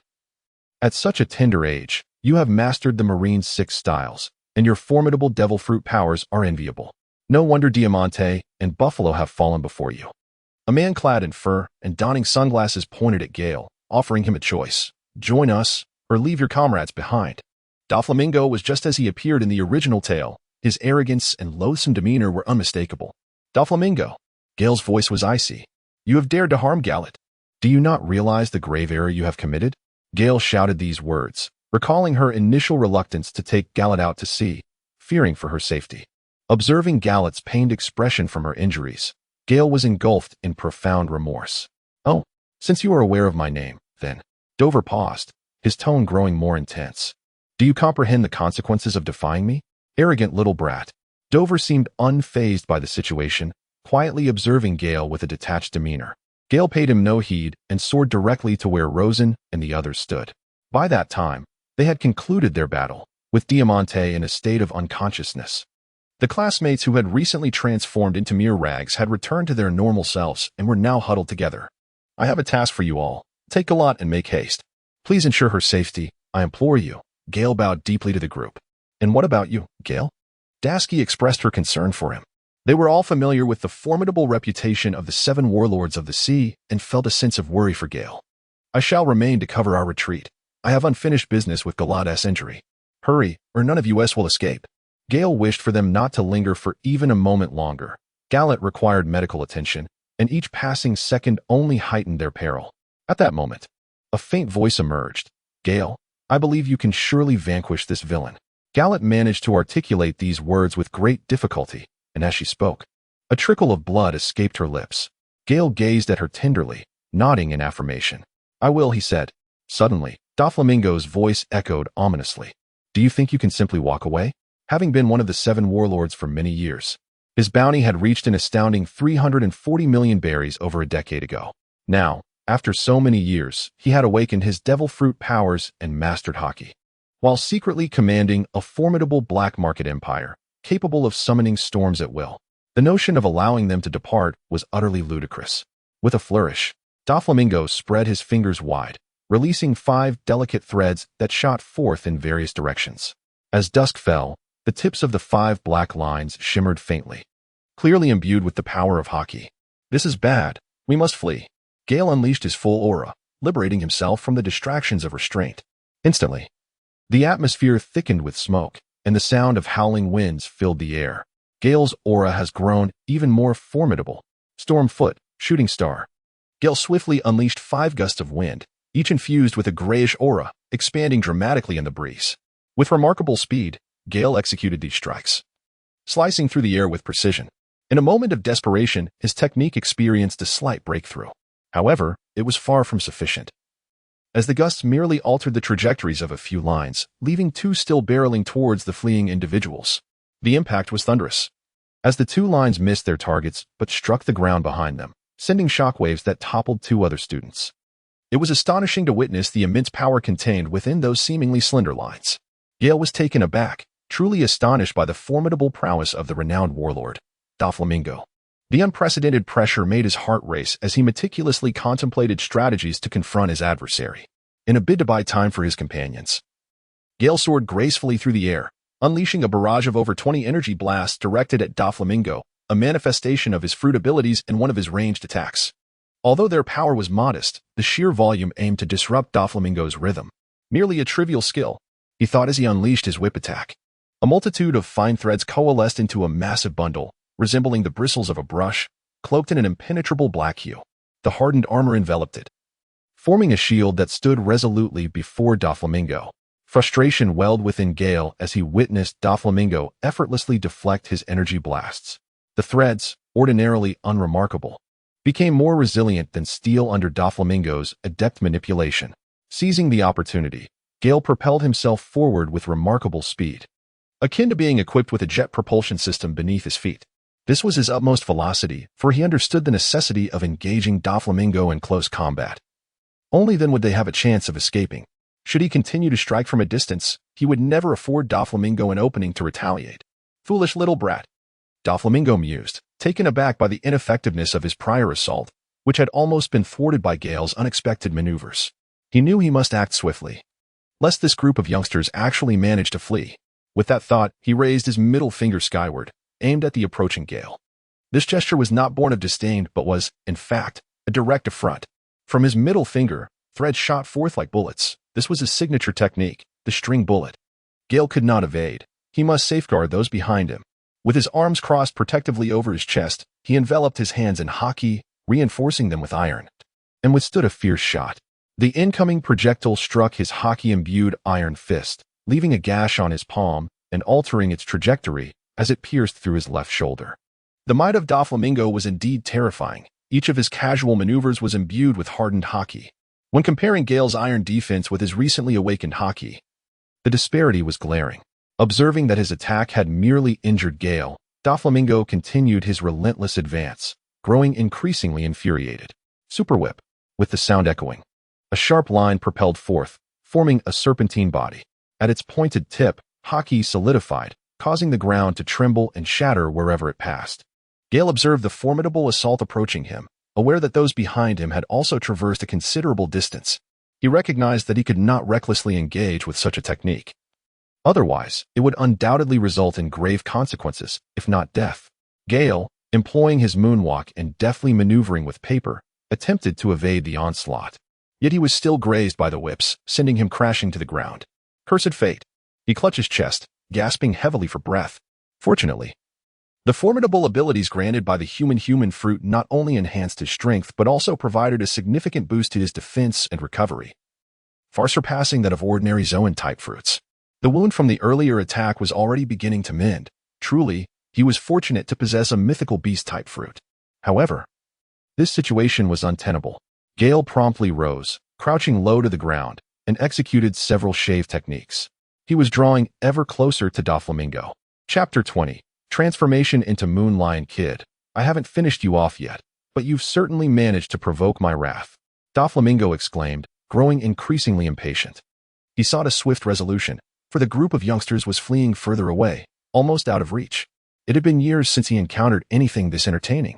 With arms extended behind him, he thrust forward, unleashing the super whip. This time, 2 whips surged forth from the ground.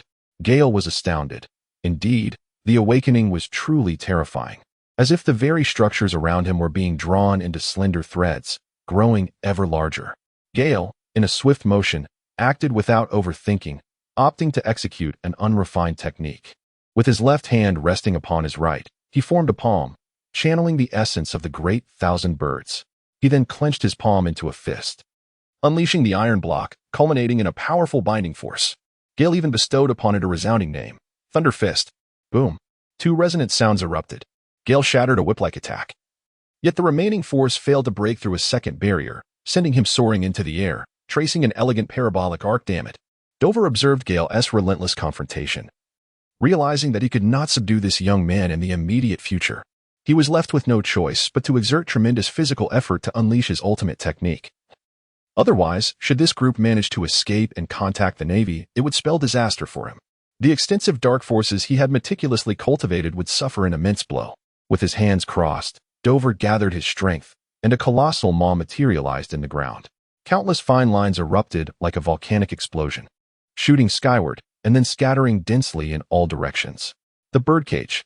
Gale gazed at the intricate web of lines above him, his countenance ashen. He understood that this was Dover's ultimate technique. Should the birdcage materialize, Gallet and the others would undoubtedly be trapped. The night had deepened, and a full moon illuminated the sky. Fixated on the resplendent orb, Gale resolved to take a leap of faith. Although he had not yet undergone proper training or guidance in its application, the methods reiterated by his mentor, the Duke, echoed in his ears. Even if he faltered and met his end in the process, for Gallet and his friends, he would not hesitate. Such is the essence of a true man's duty. Gale tilted her head skyward, her gaze fixed upon the moon for an extended period, before finally closing her eyes. She cast aside all distractions, seeking tranquility within, and then endeavored to awaken the primal instincts that lay dormant within her heart. A fierce roar erupted from her lips. Gale appeared to be enduring an immense agony. The sound of cracking bones resonated as his muscles swelled, propelling his body to a height exceeding 2 meters, nearly reaching 3. His trousers burst under the strain. Hair sprouted across his visage, contorting and expanding in an unsettling transformation, while his tail grew larger. Visually, he resembled a diminutive golden gorilla. With a primal roar echoing through the air, Gale pounded his chest, the overwhelming pain surging through his body threatening to shatter his resolve. He understood that he must remain conscious. This was the most arduous trial. Just a little longer, and it would be over. The winds carried away the sand, while flashes of electricity crackled around him, resembling ordinary silver serpents darting through the darkness with striking clarity. Gasping for breath, he reveled in the surging power within him, releasing a long, resonant howl. At this moment, Gale was filled with both astonishment and trepidation. The outcome of failure was a daunting thought, one he could scarcely fathom. Although he had managed to endure thus far, his mind remained taut, accompanied by a slight ache. Observing his transformed hands, now covered in a dense fur, he turned them over repeatedly, his curiosity piqued. This was indeed his ultimate form. Don Quixote Doflamingo, your days of prosperity have come to an end. Gale dared not squander time, for his stamina was depleting rapidly. Channeling the scattered essence of the fruits from before, a tempest arose, with countless grains of sand and stone swirling chaotically like bullets in flight. Doflamingo gazed upon the transformed lunar lion, Gale, beads of cold sweat trickling down his forehead. Swallowing hard, he felt his throat constrict. Doflamingo, let our battle commence anew. Upon Gale's declaration, regardless of the ongoing activation of the birdcage by Doflamingo, he swiftly propelled himself forward, traversing the distance of 40 to 50 meters in a mere instant. Akin to teleportation, arriving before Doflamingo with remarkable speed. Iron Fist, with his palm enveloped in the armament hockey and reinforced by a block of iron. There was no need for electric shock. Gale was entirely enveloped in a state of electrical energy. Dreadful. Upon the sudden emergence of Gale, Doflamingo was taken aback, promptly interrupting the birdcage and hastily hardening crucial areas with armament hockey. A resounding impact reverberated as a tumultuous cloud of smoke billowed forth, leaving a deep trench etched into the earth, stretching approximately 40 to 50 meters. Doflamingo was propelled several meters away before finally coming to a halt, spitting out a copious amount of blood. Cursing under his breath, Doflamingo lamented that his hurried retraction of the birdcage had left him no time to react before being struck. The force behind that palm strike was utterly terrifying. He sought to utilize his abilities to regain composure, but it was too late. He hastily summoned the attack of the string whip. Gale's sudden appearance before him left him no room for hesitation. Bang! The whip was instantaneously obliterated, barely managing to withstand a brief moment before Doflamingo was sent flying over 30 meters. Iron Fist. Gale offered him no respite. He was acutely aware that Dover would instinctively stitch his wounds together. Once more, he launched an assault. This punch was delivered for Gallet. Dover's eyes ignited with fervor as he attempted to defend himself, yet his battered body was far too slow to react. Bang! Before Dover could mount any defense, he beheld a fist, as colossal as a cauldron, hurtling towards him, and then darkness enveloped him. Dover was propelled a distance of 60 to 70 meters, crashing through 2 residential buildings before finally coming to a halt. He lapsed into a profound unconsciousness.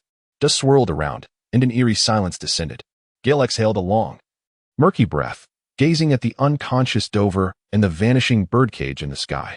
He released the transformations of the moon lion and the fruit. The sound of swift rustling filled the air as he reverted to his original form. The moon lion transformation relied on the consumption of life potential, if not resolved swiftly. Exhaustion would ultimately consume one's vitality. He would never resort to it unless absolutely necessary, so after defeating Dover, he promptly dispelled the transformation. Applause echoed around him. Carp and Bogart approached. While clapping, Carp remarked on the splendid duel, expressing astonishment that within less than 2 years, Gale had become capable of independently overcoming a warlord of the sea. At that moment, Carp felt no reluctance in bestowing praise upon Gale. He truly deserved it. It was merely a stroke of misfortune that Dover encountered a full moon. Master, you have been here all along. Why did you not reveal yourself sooner? Do you not comprehend the immense cost I bore? Gale scratched his head. Indeed, this situation was predominantly influenced by external factors, and the full moon lasted merely a few days within the month. Although he still benefited from the advantageous timing of Dover's grand maneuvers, Gale was confident that resolving this matter was merely a question of time. However, such a resolution would come at a significant cost, unlike the current scenario where the implications were negligible. If I had emerged sooner, I would not have missed this splendid spectacle, would I? Hee hee, you rascal. Isn't it rather cool down there? Cap laughed heartily, a touch of mischief in his tone. Gale glanced down and was taken aback. His little brother had emerged, swaying in the wind. He swiftly turned around. It would have been better if he hadn't, for upon turning, his companions were utterly astonished. The classmates, upon realizing that the birdcage in the sky had vanished, were informed by Galot that Gale had emerged victorious, prompting them to return with skepticism. Little did they know they would witness such an unexpected scene. Ah, ah, ah. The chorus of exclamations erupted simultaneously, with one belonging to Gale and 3 from the female students, while Galot, having witnessed it long ago, remained unfazed. The male students, however, were beginning to sweat profusely. This prank had gone a tad too far. Drawing from his extensive prior experience, he instinctively covered his face with both hands, only to reconsider and realize it was futile. As everyone already knew it was him, he promptly redirected his hands to shield his lower half. Whoever you are, toss me a pair of pants, Gale shouted, gesturing wildly, one hand still covering his modesty. No way. We only have 1 pair. They all replied, shaking their heads and waving their hands. They were still eager to see the spectacle unfold. You all, we're done for. Gale trembled with indignation. At that moment, Dasky removed her jacket, cautiously approached, and, covering her eyes, extended the jacket towards him. Gale immediately donned his coat, fastening it around himself to shield against the front and back. as there was no other option during the battle. He instructed the others to proceed ahead while he took up the rear. In the marshal's office, the telephone beetle began to buzz. Sengoku set down his pen and picked up the receiver. "This is Sengoku. What is the matter?" he stated with an air of authority. "This is Garp. Sengoku, there has been a miscommunication." Garp was seated in his quarters, gazing out at the night sky while conversing with Sengoku through the telephone beetle. "Is something amiss?" Sengoku asked, somewhat surprised, yet reassured by Garp's presence. The werewolf pirates had been eradicated, and during the mission, he had been engaged in clandestine negotiations with the Don Quixote family, preparing to establish a black market to facilitate arms and drug trafficking. However, Doflamingo and his subordinate Diamante had also been apprehended. "Oh, this news comes as a surprise," Sengoku mused, recognizing Doflamingo as a dangerous entity. Aware of his celestial dragon lineage, Sengoku contemplated the best course of action regarding Doflamingo, but then a critical question arose in his mind. Who apprehended him? It was Gale. Although he was evidently outmatched, Doflamingo was unfortunate. Gale transformed into the Moon Lion and struck him down with 3 powerful blows. Garp paused, recalling the battle they had just witnessed. It was indeed Gale. Sengoku exclaimed, astonishment evident as he inadvertently crushed the pin in his grasp. While transforming into the Moon Lion was formidable, it was undeniable that it was intrinsically linked to his strength. "Garp, ensure that Gale and the others are returned safely. As for Doflamingo, let him face the military tribunal. Allow the world government to deal with the fallout." "Understood." Chapter 21. Preparations for return. At the mayor's residence in the town, the lights were ablaze. Despite the destruction wrought by the battle, the courtyard was adorned with numerous tables laden with feasts, reminiscent of celebratory banquets from a bygone era. Indeed, it could be deemed a celebratory occasion, for the townsfolk were elated. The notorious pirates had been captured. The stolen provisions and valuables had been reclaimed, and soon the community gathered together in merriment. Not long after the battle concluded, the mayor and his entourage stealthily approached to assess the situation. Aside from a few unfortunate fatalities, all the pirates had been apprehended. A cheer erupted from the crowd. Under the mayor's guidance, they rushed to invite the naval heroes to join them. Aware that the sounds of combat had echoed from dusk until nightfall, leaving the combatants surely famished. When Garp relayed that it was this group of young individuals who had vanquished the pirates, astonishment swept over the townsfolk.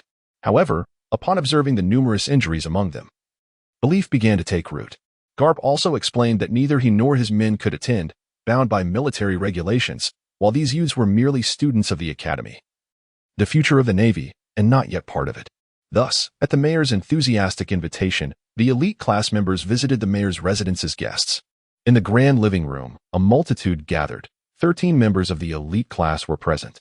Though Garrod had suffered a grievous injury, his left arm pierced, he had staunched the bleeding and was lively once more, a testament to the resilience of his kind.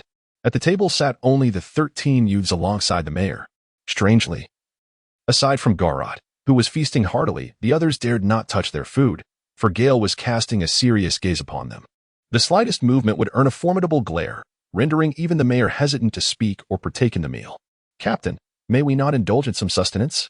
My stomach is near its breaking point."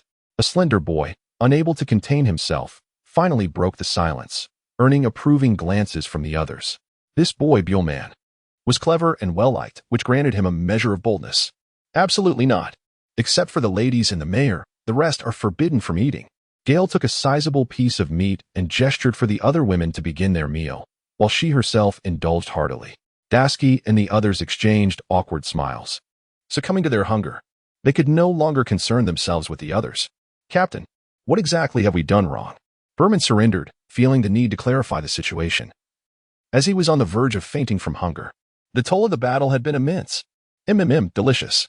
"Mayor, you should eat as well." After finishing her meal, Gale picked up a large chicken leg and pointed it at the 8 men, questioning them with a mix of disbelief and reproach. "What have you all done wrong? Don't you possess any self-awareness?" The others could only manage a bitter smile in response. "Captain, we've only worn a single pair of pants. By giving them to you, we've exposed ourselves," they retorted. "And you still dare to speak?" Gale continued, her voice rising. "Haven't you any spare undergarments left? While I fought valiantly to save you, I even resorted to the secret technique that burns one's life force. Had I lost control, none of you would have seen me again. Are you admitting to your mistakes or not?" Gale roared, half in jest. After all, she had merely starved them, which was a light punishment. At that moment, Dasky, unable to concern herself with the men, turned to Gale, her worry evident. Gale, are you feeling all right physically? We all heard those terrifying wails from afar. That technique must have inflicted significant damage on you. Gale had yet to utter a word when Gallet spoke up. Sister Dasky, fear not, for this is the secret technique of our fur clan, the Moon Lion transformation. If Gale fails to maintain control and succumbs to a state of unconsciousness, he would be unable to discern friend from foe, fighting until utterly exhausted and meeting his demise. However, if he successfully controls it, he will not succumb to a rampage. And upon reverting from the transformation, he will sustain only minor injuries, losing but a fraction of his vitality. After hearing Gale's cry, I soon realized the sounds of battle had ceased, indicating that Gale had emerged victorious. The young ladies gazed at him with starry eyes. Such selfless heroism resembled that of a fairy tale. The others were equally taken aback, realizing the immense sacrifice their captain had made. Subsequently, Rosen and Drake took the initiative to apologize, prompting others to follow suit. I tell you, not a chance. I am quite furious now. And the consequences will be dire. You are in serious trouble. After gulping down a hefty piece of meat, Gale declared, I intend to personally train you all in practical combat every afternoon at school, with the 8 of you against me. Do not accuse me of bullying. Beads of cold sweat cascaded down everyone's faces. After all, Dav had already been sent flying by him. How would they cope in the days to come? Captain, I have my reservations. If it weren't for this, how would we know that our illustrious and formidable captain is equally so beneath the surface? That was when Berman, with his mischievous inclinations, chimed in. Cough, cough.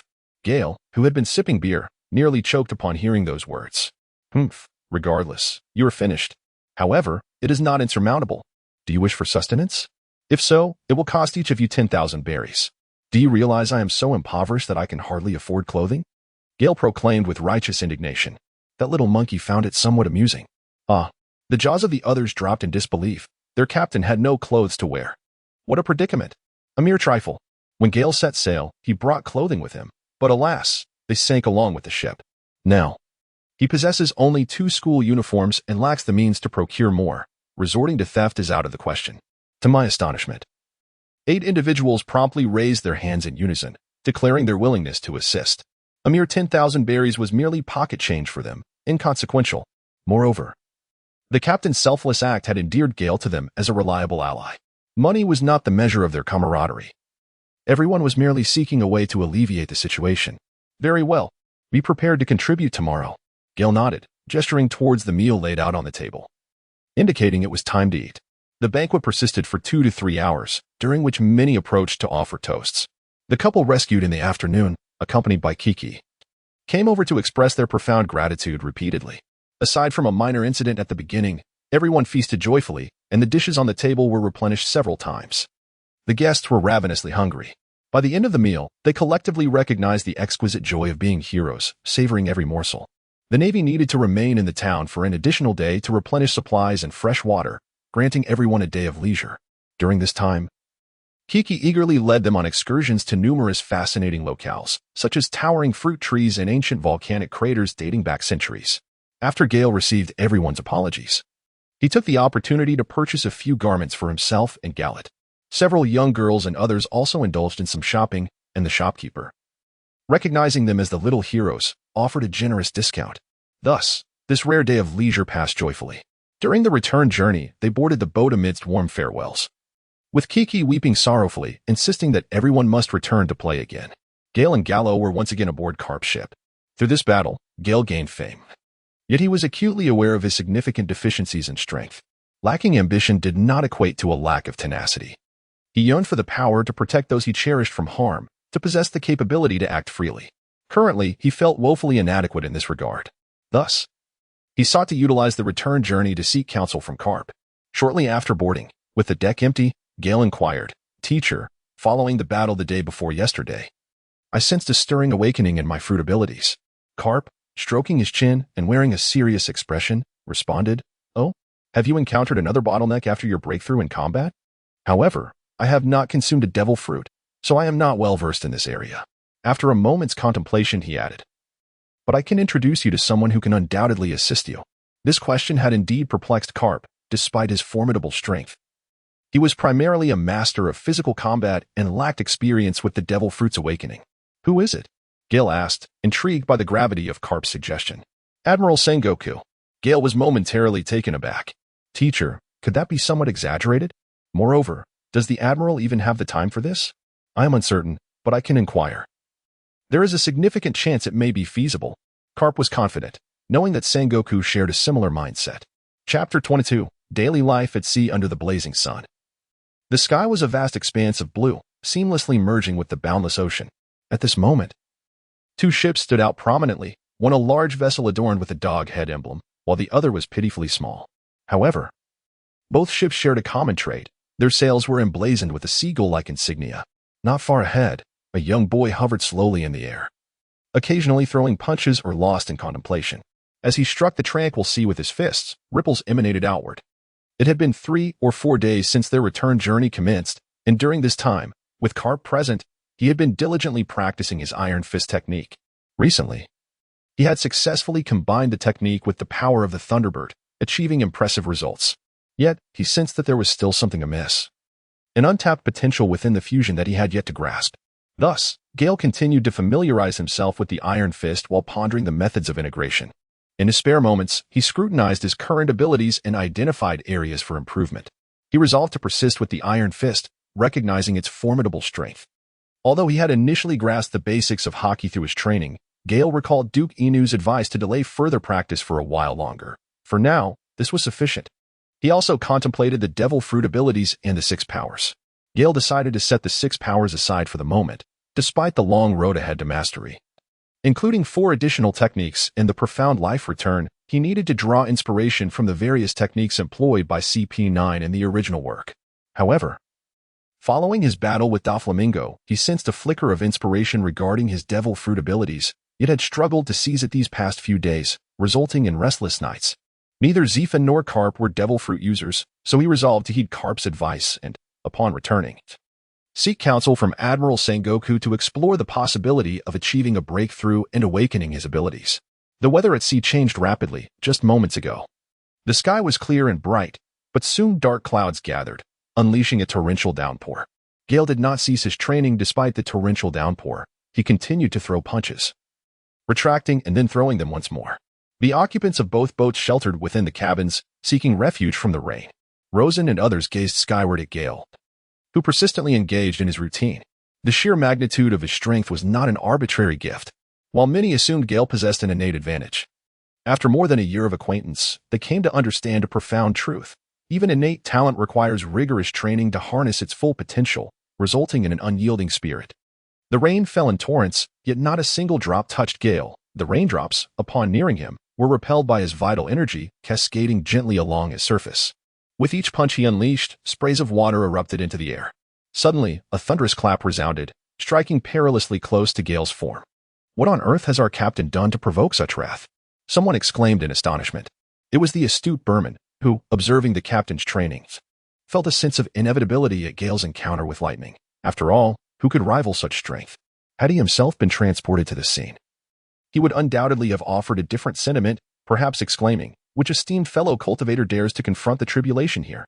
Gale was startled by a sudden clap of thunder, losing his balance and plummeting from the sky. Although he was not struck directly, the explosive aftermath and the deafening power nearly caused his blood to surge in tumult. Regaining his composure, Gale employed the moon-step technique, swiftly returning to the nearest small vessel. He entered the cabin, intending to bathe and change, for he was now drenched. As he made his entrance, everyone greeted him warmly. After a few words of conversation, the others entered the room to take a shower. This bathing session lasted for over half an hour. In his previous life, Gale relished the sensation of bathing, and he still does. After a workout, indulging in a warm shower is an exquisite pleasure, which is why he often spends a considerable amount of time, typically half an hour or more, in the shower. Upon emerging, he noticed a few groups of them seated together, some engaged in conversation, others enjoying snacks, while a few sipped on beverages. Gale stepped forward before the group, his hair still dripping wet. Berman seemed to have been holding back for quite some time. "Captain, have you committed some heinous act that has angered the heavens, provoking divine retribution in the form of thunder?" The others stifled muffled laughter behind their hands. Gale disregarded him, and instead inquired of everyone, "What are you all doing? Are you simply idling about?" The group exchanged puzzled glances, questioning the relevance of her inquiry. Dasky cast him a reproachful glance and remarked, Do you presume that everyone is as dedicated to relentless training as you are? In such torrential rain, it is nearly impossible to train. Gale smiled lightly. On a rainy day, ISNT barbecue and beer a perfect match? After a brief pause, Drake exclaimed, "What a splendid idea. Shall we host a banquet?" Gale retorted, inviting the opinions of everyone present. Hooray! The crowd erupted in applause. Berman nodded enthusiastically, yet suddenly felt an inexplicable unease as Gale turned his gaze towards him. Berman, you shall dive into the depths to catch fish. While we do have meat stored, everyone wishes to indulge in some grilled fish, don't you think? Haha, no way. Captain, I am a devil fruit user. This is outright murder. You're settling personal scores. Berman nearly leapt to his feet. Revealing his own powers as a paramecia-type user of the scissor fruit, capable of transforming into scissors and tearing apart anything. I care not, regardless of your abilities.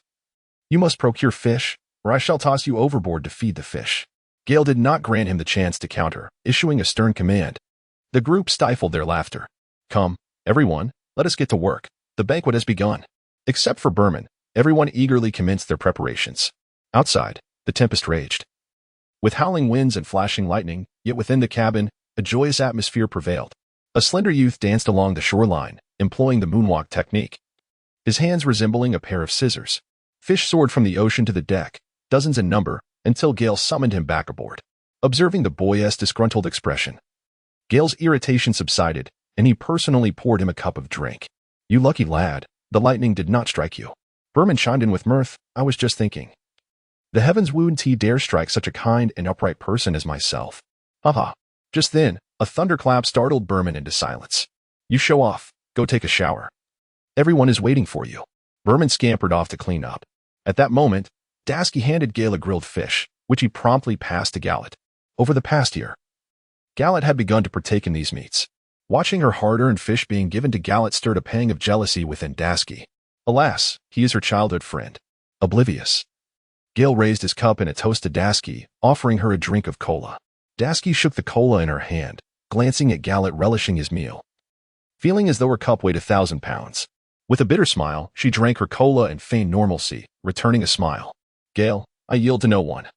Except you. After this battle, your name shall surely echo across the seas, Drake declared, raising his cup in a gesture for Gale to drink. Gale downed his drink with gusto, exhaling a breath of satisfaction. It was merely luck. I harbor no grand ambitions. I simply wish to enjoy drinking and dining with all of you. Strength is but a necessary condition for survival in this world. It is survival of the fittest. I hope we wield blades to shield ourselves from harm, and I hope we hold drink to revel in joy. Bravo. The crowd applauded. Dasky's heart raced at Gale's words. You have already begun to emerge. I believe your name shall be known throughout the seas in the future, Rosen remarked. Sharing his insights, for they were now comrades, in the brilliance of one shone upon all. So, you all aspire to fame? Gale inquired of the group. I wish to see people living well, with food on their tables, free from bullying. I joined the Navy to contribute my part and be of use, Rosen expressed. Earning Gale's approval. I desire my own strength, to become a formidable swordsman. Yet, I do not possess any grand dreams. Like Gale said, I wish to share meals with those I cherish, and to possess the strength to protect them. Dasky's final words bore a deeper meaning, unnoticed by the others. Indeed. Becoming a member of the Navy to combat crime is admirable. Yet, among the millions upon the vast seas, who does not dream of fame? Even if it is as a knife, I wish to be the sharpest one, Drake declared with fervor. Regardless of our dreams, the path to becoming strong is singular. I hope we can strive together. Let us fight for our dreams. Cheers to our dreams. The sound of rain mingled with the laughter that filled the air. Chapter 23. The Warring States. In a matter of days, the group's ship arrived at Marineford, having undergone the trials of their mission. An inexplicable transformation seemed to have taken place within them, as the soldiers awaiting their arrival sensed an aura of lethality emanating from the skilled warriors. Upon returning to Marineford, Garp proceeded to the Marshal's office to report, while Gale and his companions returned to school. It was still midday when Gale, accompanied by Gallet, visited Zifa's home to pay their respects. Upon opening the door, Un greeted them warmly, inviting them in for a meal. Gale and Gallet had become quite familiar with each other, and without any formality, they bowed to their teacher before taking their seats. Gale. The intelligence regarding this mission was flawed, leading to an increase in difficulty by several folds. It was my oversight. Nonetheless, you executed the task with remarkable precision. Which brings me great solace, Zephyr remarked, taking the blame upon himself while praising Gale. Teacher, This is not your fault, after all. The unpredictable nature of circumstances makes it impossible for the Navy to possess complete accuracy. Besides, look at us. We are all in good spirits. Ian expressed her concern upon hearing of Gallet's injury. Fear not, Sister Ian. My health is splendid, Gallet assured, gesturing to his physique to emphasize his well-being. Fortunately, no significant mishap occurred. Gale, during your transformation into the Moon Lion, were you affected? Zephyr inquired, displaying genuine concern for his student. Not at all, teacher. I resolved the battle before my stamina was fully depleted, so there are no lingering effects. Ah, that is a relief. Thus, it is evident that physical well-being is the foundation of one's abilities. Therefore, one must not neglect training. Zephyr adjusted his demeanor and continued. I have heard that you have made some progress with your fruit abilities. Indeed, I wish to consult you about this matter as well. We truly lack understanding regarding fruit abilities. Carp was correct, and I have already spoken to Sengoku about it. After our meal, I will make a call to Sengoku to inquire about a suitable time for you to visit. It is apparent how vital it is to have a commendable teacher. Even before I could voice my request, both instructors had arranged everything meticulously. Teacher, please forgive me for not consulting you beforehand regarding matters with Teacher Carp. Gale felt somewhat hesitant in the face of the teacher's kindness. Do not worry. Your caution is perhaps a touch excessive. We do not adhere strictly to such rigid protocols. If you go to Sengoku, and he wishes to take you on as a disciple, you should accept. Though Gale was somewhat accustomed to surprises, each instance still left him astounded. The fact that Teacher Zephyr had voiced this notion was certainly not a mere coincidence. Yes, teacher. Gale walked alone along the path in the Nation of War. After making a call to the War Nation in the afternoon to inform them of his availability in the evening, he awaited the appointed time. As dusk approached, Gale instructed Gallet to return home by himself, opting to proceed alone. The War Nation was situated atop a vast cliff by the sea, near Marinvondo. Upon knocking on the door of the War Nation, he was informed by an unfamiliar naval figure that Gale would find the War Nation in the open space behind the courtyard.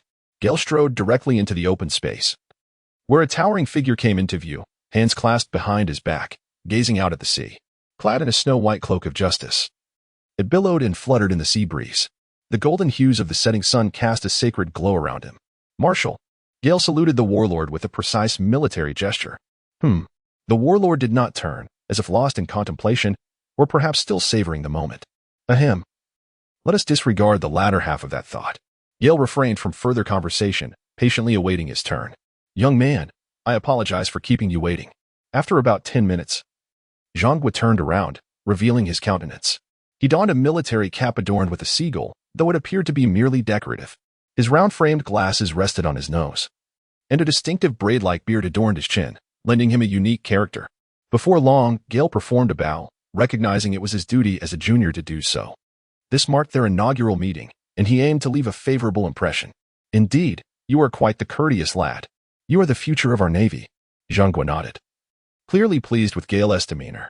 Among the current 3 generals, one bore a frivolous expression, another exhibited indifference, and the last was quick-tempered.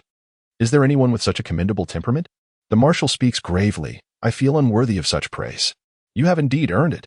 You vanquished Doflamingo, granting me a sense of retribution. Oh, how so? Gale queried, perplexed, yet he quickly recalled that his foster son, Corazon, had fallen victim to Doflamingo. However, he knew he must not outwardly display his awareness. Let us not dwell on the past. In any case, you have done well. I hear you encountered the awakening of the fruit? Yes, esteemed marshal. During that battle, I transcended my limits, utilizing the transformation ability of our fur tribe's moon lion. After reverting from the transformation, I sensed a fleeting clarity that I could not quite grasp. It seems you have indeed approached the threshold, Zhangguo remarked with a nod. For now, let us set that aside. Are you aware of the various types of fruit awakenings? Gale was perplexed by the meaning of the term warring states and shook his head in honest confusion. The awakening of fruits manifests in numerous forms. It surpasses the natural awakening, extending its influence like Akiji's Ice Age, which resembles a natural disaster. It can also signify a qualitative transformation, turning the ethereal into the tangible. Akin to Huang Yuan's celestial sword of clouds, there exists the superhuman awakening, which exerts influence beyond oneself, exemplified by Doflamingo's strings. Additionally, there are those who continuously enhance their abilities, thereby attaining a higher form from their original state. Furthermore, the animal-type awakening bestows resilience and regenerative power, along with certain unique, profound augmentations. Gale listened intently, this time Seeking out warring states was indeed the right choice, as warring states possessed a wealth of knowledge. Gale. Our Zoan-type devil fruit is indeed a manifestation of the animal kingdom. The awakening of this Zoan type, while accompanied by remarkable vitality and restorative powers, is guided by a specific direction. Gale's eyes widened, realizing that the pivotal moment was approaching. For instance, certain animal factions excel in speed, thereby enhancing their agility with additional reinforcement, while others are adept in strength and can amplify their power with superior enhancements, akin to disrupting equilibrium to achieve advancement. There are other variations, yet I believe the sensation you previously captured undoubtedly pertains to one of these forms. Gale suddenly realized the truth. Just as he was about to speak, Zhangwa continued, however, awakening is not merely a singular event. You may choose power, speed, or defense, yet perhaps in your next awakening, it could be one of those again. Particularly for the human fruit, its innate advantages surpass those of ordinary Zoan types, and its ability amplification is remarkably balanced. Moreover, the avenues for awakening are far more diverse than any Zoan type and tend to manifest with greater ease. This is due to the fact that power-oriented Zoan types primarily experience a reawakening of their strength. In contrast, the human fruit, with its inherent balance, allows for a more varied development. For instance, I have awakened my power twice and my defense once. Gale was rendered speechless. For the words of June were more enlightening than a decade of study. What invaluable wisdom, indeed. He had found the right person, and a truly unique one at that. I am profoundly grateful for Marshall's meticulous guidance. I shall cherish it deeply. After his astonishment, Gale realized he had neglected his manners. Sengoku had observed Gale for quite some time. His eloquence stemmed mainly from Gale's inherently likable nature. Gale, I have heard that you have taken Zephyr and Kapu as your mentors. Marshall, your teachings today have been immensely beneficial to me. If it pleases you, I would be honored to regard you as my master. Gale articulated his sentiments aptly. Indeed, Sengoku was the most suitable teacher to impart the abilities of the devil fruit. A mentor he had long sought. You've got the right spirit. Excellent. From this day forth, I accept you as my disciple. Sengoku appeared quite elated. You two old fellows initiated this, didn't you? Look at me. This is someone coming to seek guidance. Chapter 24. A name known across the world that evening. Gale returned to his dormitory. He refrained from further training, opting instead for a refreshing bath before retiring to bed early. However, he spent the entire night in restless contemplation. Gale pondered for a considerable time over the words of the warring states, which, while profoundly simple and comprehensible, often required personal insight for true understanding. As thoughts eluded him and his mind remained taut, sleep became a distant luxury, perhaps due to the relentless intensity of his years of training. Resolving to take a stroll and embrace the refreshing sea breeze, Gale meandered aimlessly under the luminous moonlight, traversing a quaint grove. He made his way toward the grand boulders by the shore. Suddenly, a graceful silhouette materialized atop one of the rocks. Upon hearing the approaching footsteps, the figure turned, and both were momentarily taken aback. What a coincidence! How delightful to encounter you here. Gale recognized that silhouette.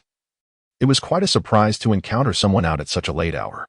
By now, it was deep into the night, and one would assume everyone was fast asleep. Indeed, what a coincidence. However, I believe it is I who should be asking you this, Gale.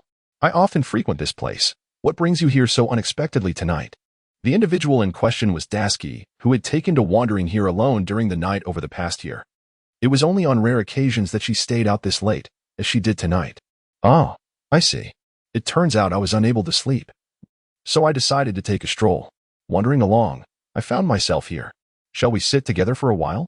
Gale, feeling a touch of bashfulness, scratched his head before making his way to sit beside Dasky.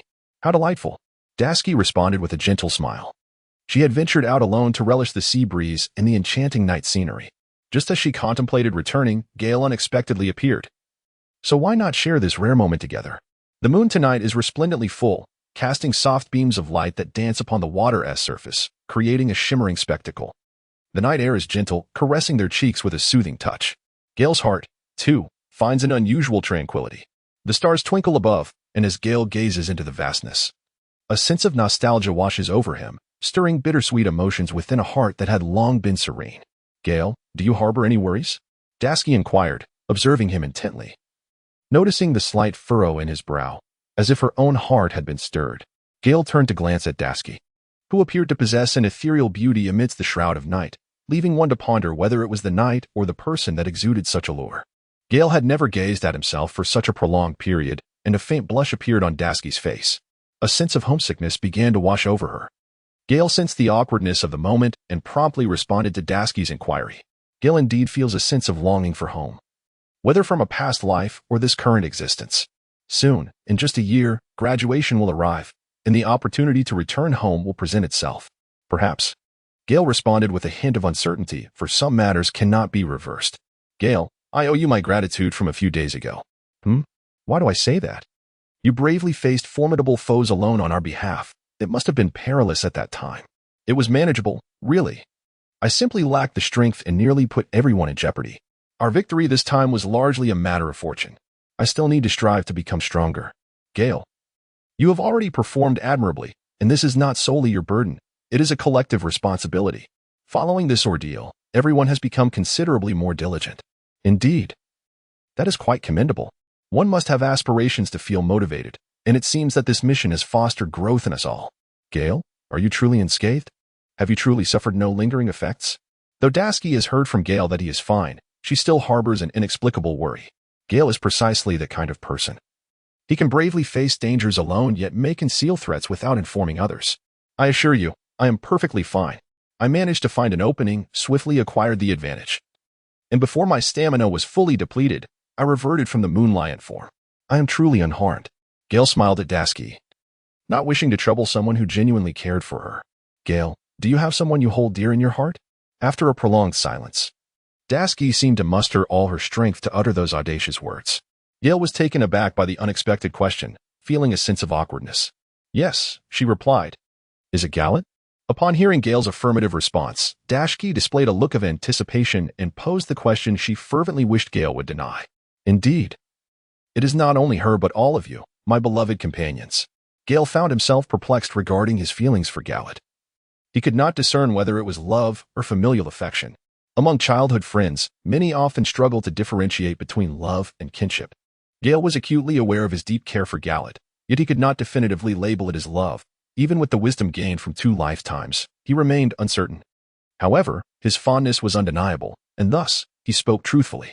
He also sensed Dasky's affections and, unwilling to cause her pain, offered a diplomatic response. As Dasky listened to Gale's reply, a restless desire stirred within her. Such ambiguous words were not what she sought. Should she shatter this veil of uncertainty? She opened her mouth but ultimately remained silent. In that moment, words eluded them. They sat in quiet contemplation for an extended period, until Dasky, lulled by the tranquility, drifted into slumber, her body leaning against Gale, her head resting gently upon his shoulder. Gale could not bear to disturb her slumber. With utmost gentleness, he secured Dasky's form in his arms, lifting her in a princess carry without employing the moonwalk or any fruit-based abilities to soar. He simply walked quietly, fearful of waking her.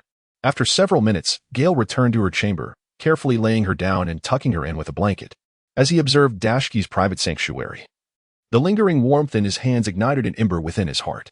Shaking his head to dispel the consuming thoughts, he softly closed the door behind him as he departed. Shortly after he had shut the door, Dasky's eyelids fluttered, and a faint smile graced her lips. Time passed once more, and months slipped away. In recent months, Gaius has mastered all 6 forms through rigorous training and has learned the art of life return. Moreover, he has absorbed most of the wisdom imparted by Sengoku regarding his fruit abilities and is on the verge of a breakthrough in power. He understands the necessity of engaging in battle to surpass his current limitations. With just over half a year until graduation, Gaius remains unhurried, recognizing that such matters require opportunity. One cannot force them. Thus, he continues his training in physical techniques. During these months, numerous events have transpired, one of which is Ace's departure to sea, a situation that has recently troubled Vice Admiral Garp. Another piece of news that has sent shockwaves across the world is the defeat of Doflamingo, who was subsequently brought to a military tribunal. Ultimately, he was acquitted due to insufficient evidence regarding the charges of attacking the Navy, and he was granted immunity through certain privileges associated with the warlords of the sea. As the news broke, the public's astonishment was not solely at the verdict but rather at the naval cadet Gaius, who had vanquished Doflamingo. The seas erupted with excitement, and Gaius's name became renowned across the ocean. Gaius was not surprised by Doflamingo's outcome. He understood the depths of the celestial dragon's identity and could surmise the intricacies involved. He did not dwell on it, considering Doflamingo merely another adversary.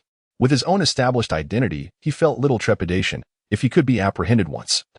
He could certainly be captured again. In the vast ocean, within the realm of Zo, news had reached Gaius's small circle. "Knock. I have news about Gaius," exclaimed Duke Inu Erishur, hurriedly making his way to Gaius's residence after reading the newspaper. Upon knocking, the door was opened not by Knock, but by Ashima, who, upon hearing Gaius's name, swiftly rushed to open the door. As Duke Inu Erishur entered, he plopped down onto a modest wooden stool. "My lord, do we have news about Gaius?" Ashima inquired eagerly, with Knock approaching at that moment. The Duke emphatically slapped the newspaper onto the table. Knock picked it up and opened it, revealing a radiant photograph of Gaius, now a young man, shirtless and clad in casual training pants. The bold headline declared him the Navy's strongest genius. The article recounted how Gaius, while leading a team of naval cadets on a mission, unexpectedly encountered one of the 7 warlords, Doflamingo, and successfully apprehended him. Knock's hands trembled slightly as he held the newspaper. What a remarkable young man. What does it mean to tangle with a warlord? Why has Gaius become so famous? Ashima, upon seeing the headline, understood that Gaius had achieved great success, though the specifics eluded her comprehension. Yet, her joy was undeniable. The warlords of the sea are a special designation established by the Navy to counter piracy, granting legal status to 7 formidable pirates, allowing them to serve the world government, while they remain pirates at heart. Doflamingo is among the most distinguished of them. Duke Inu Erishur interjected, eager to provide context. Gale's unexpected victory over Doflamingo took everyone by surprise, especially for Doflamingo himself. "Ah, how formidable Gale has become. Has he already joined the Navy?" Ashima's face radiated excitement and enthusiasm. "It seems so. The Navy has bestowed such a grand title upon Gale, indicating that he is thriving within their ranks. Truly, this lad reminds me of myself." Knock shamelessly uttered the last few words, his joy palpable. "It has been over 2 years. I wonder when Gale will return. He has grown so much, as evident in the photographs." Ashima, knowing that her son has been safe at sea, deeply yearned for him. "I believe it will be soon. He has matured, and we must not complicate his journey. The vast ocean is indeed his best refuge." Chapter 25, The Battle Against Shiozua on the expansive grounds of the Naval Academy. A cacophony of voices filled the air. The sound of slicing winds echoed continuously as the silhouettes of a large and a small figure collided and separated with remarkable speed. Beyond their moments of contact, observers could only catch glimpses of fleeting shadows, dazzling to behold. The battle had endured for over 3 hours, yet both combatants remained in peak condition, their stamina astonishing. At that moment, the smaller figure was forced back by a powerful kick from the opponent. After steadying himself, both fighters seemed to share an unspoken understanding as they paused to gaze at one another for a few seconds. The smaller figure was Gale, who, in an effort to push himself beyond the limits of the 6 styles and to master their integration, had requested teacher Zifa to train alongside teacher Shiozua for over 10 days. Originally, Shiozua was one of the elite instructors at the Naval Academy, specializing in practical combat lessons, thus they sparred together every afternoon. "Gale, your progress each day is truly admirable. You are indeed the strongest genius of the Navy," Shiozua remarked, brushing off the dust from his attire and straightening his clothes, emanating an unyielding presence on the training ground. "You flatter me, teacher Shiozua. Such accolades are unmerited and mere fortune. However, your strength is undeniably formidable." Gale was aware of the newspaper. The content of the newspaper had been disseminated with Gale's approval. He did not seek fame, rather, it was a necessity of the Navy. Simultaneously, he wished to reassure his family through this publication. Thus, the smile captured in the newspaper was his way of conveying his sentiments to them. Gale's curiosity regarding Shiozua's prowess grew increasingly intense. Ever since mastering the art of life restoration, his own strength surged significantly. Through days of rigorous training, he could sense the remarkable escalation of his abilities. Although he had yet to unleash his iron fist, he had still been unable to gauge Shiozua's true potential, despite wielding the power of the human fruit. "Gale, fortune is indeed a facet of strength, and it inherently belongs to your capabilities. The teacher is aware that you possess numerous techniques yet to be revealed. Each day, you engage in combat with him solely utilizing the 6 styles. It is time to unleash your full power and compel teacher Shiozua to exert his utmost effort, granting you a genuine lesson in practical combat." Today, Shiozua radiated an indomitable fighting spirit. In comparison to Gale's 6 styles, he found little he could impart. Furthermore, Zifa had previously mentioned that Gale's strength had reached a bottleneck, hoping he could assist him in breaking through during their time at school. Today, he was particularly eager to do so, as Gale's performance had garnered his utmost attention, establishing him as a true peer. Gale felt a sudden astonishment within, yet soon after, an overwhelming joy enveloped him. Was this not the very battle he had longed for? Moreover, in such a fervent confrontation, there would be no room for leniency. A mere clash could result in grievous injuries. He understood the necessity of approaching this with utmost caution. With that in mind, he resolved to see if he could shatter the barrier that had persistently hindered him within the realm of the fruit's abilities. Teacher Shiozua, I implore you to unleash your full strength. Gale bowed to Shiozua, a gesture of respect towards his opponent, signifying his utmost commitment to the upcoming contest. Shiozua, his expression grave, reciprocated the bow, acknowledging Gale as a worthy adversary capable of competing with him on equal footing. The crowd surrounding the playground grew increasingly larger. Students from other classes began to converge, joining the elite class members. However, the once boisterous chatter gradually subsided as the audience sensed the intensity of the impending clash, falling into a respectful silence for the two combatants.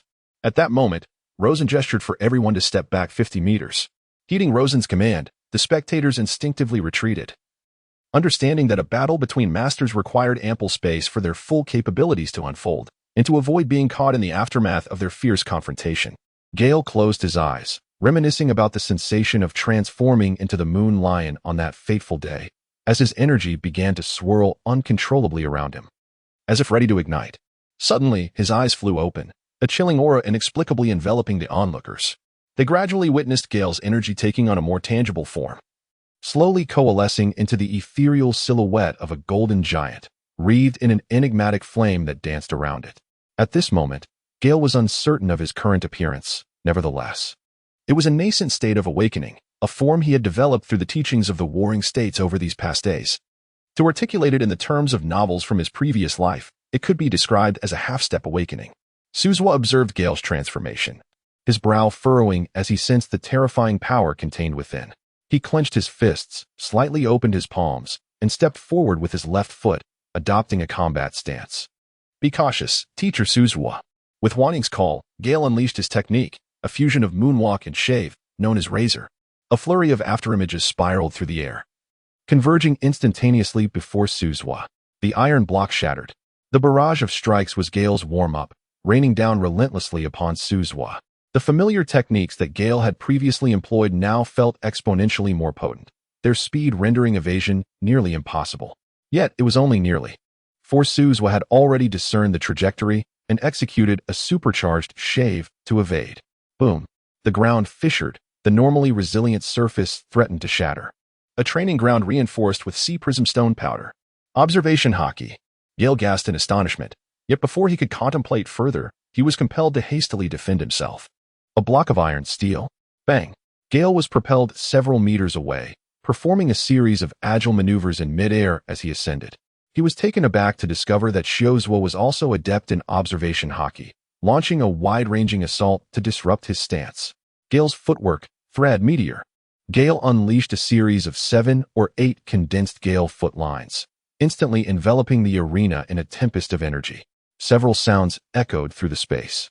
Yet the figure of Shiozu was nowhere to be seen, as he had already closed in on Gale. Utilizing his armament hockey to harden his hands, Shiozu shattered the Gale foot lines and advanced towards Gale. Gale retreated swiftly with a razor. Gale's blood surged with fervor. Indeed, such an all-out battle ignited an exhilarating spirit within him. Enveloping his iron fist with electric shocks, a formidable aura radiated around him, representing a profound amalgamation of electricity and iron that he had honed over recent days. Though his aura lacked the hardness of Ryoza's reinforcement, he yearned to test his full strength. With a swift motion, he utilized the razor-like technique to halt his advance, charging forth to meet Ryoza's obsidian fist.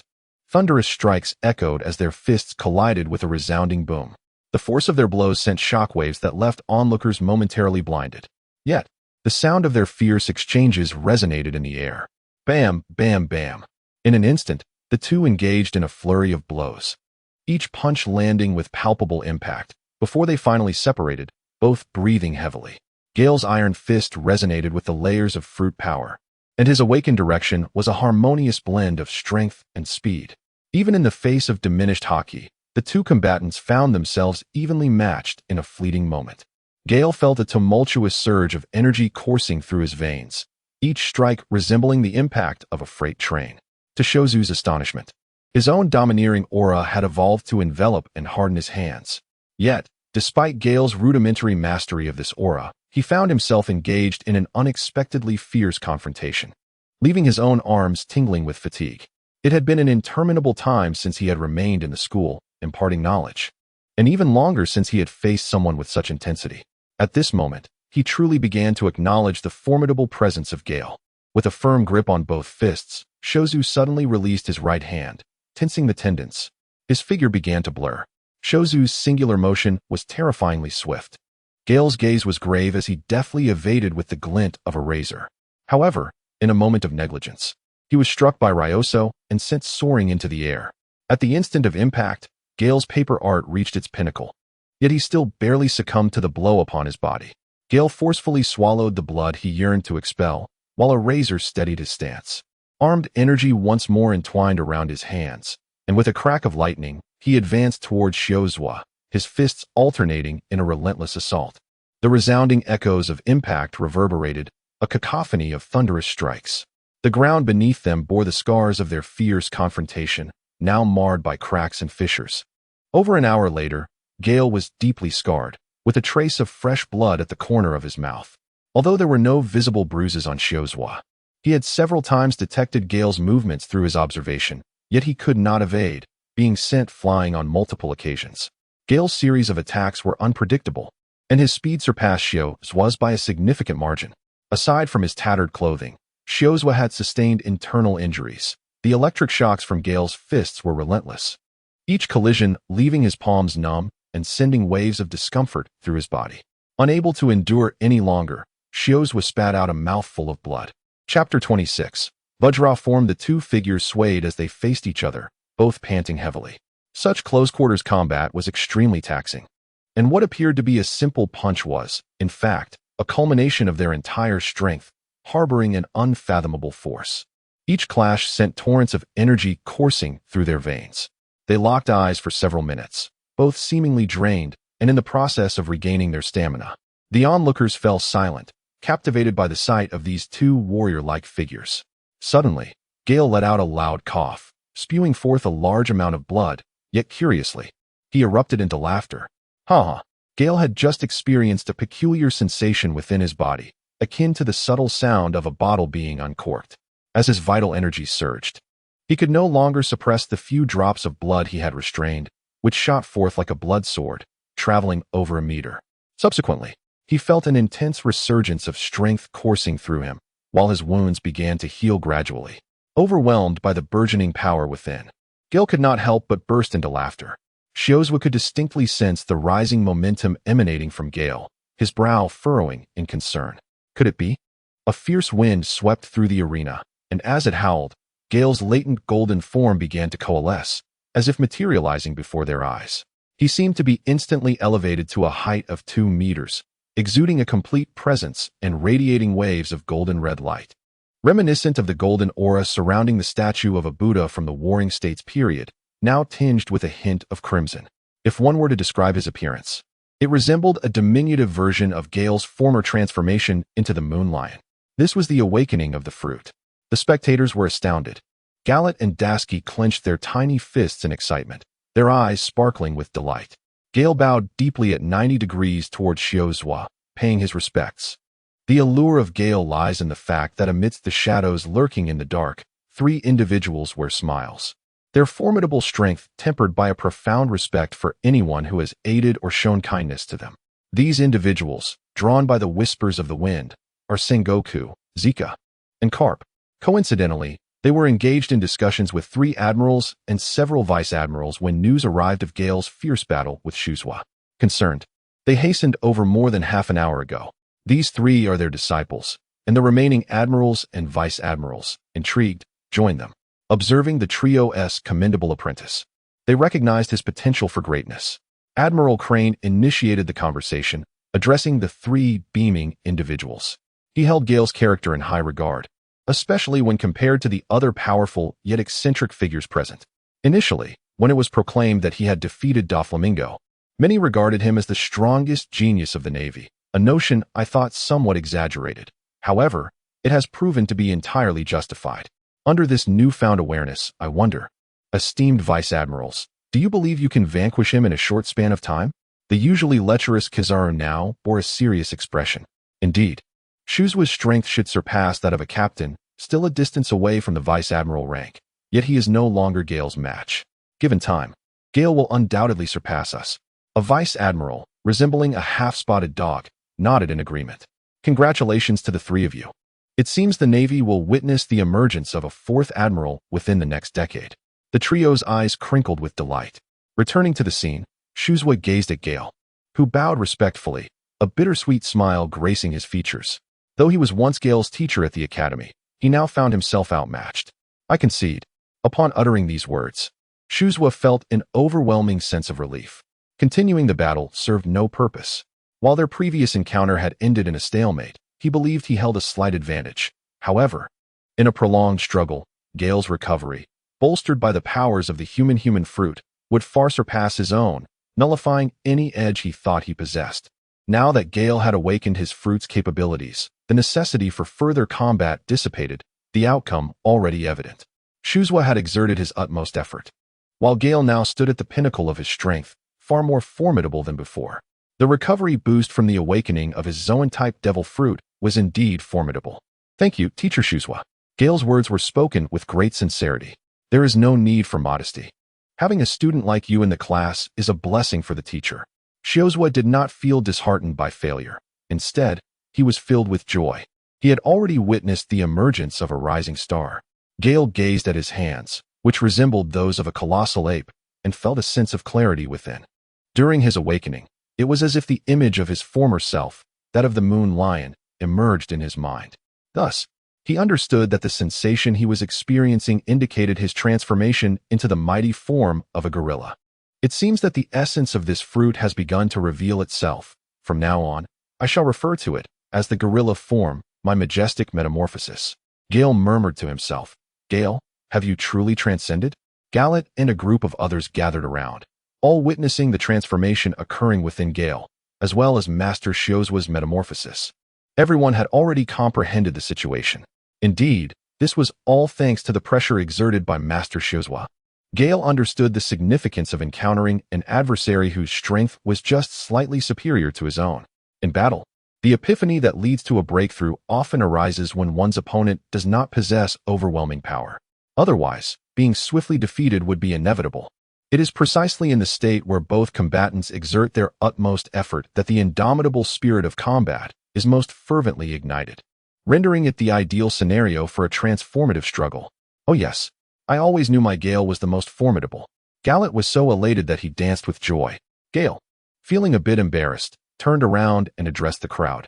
Everyone, please disperse. Tonight, the cafeteria is on me.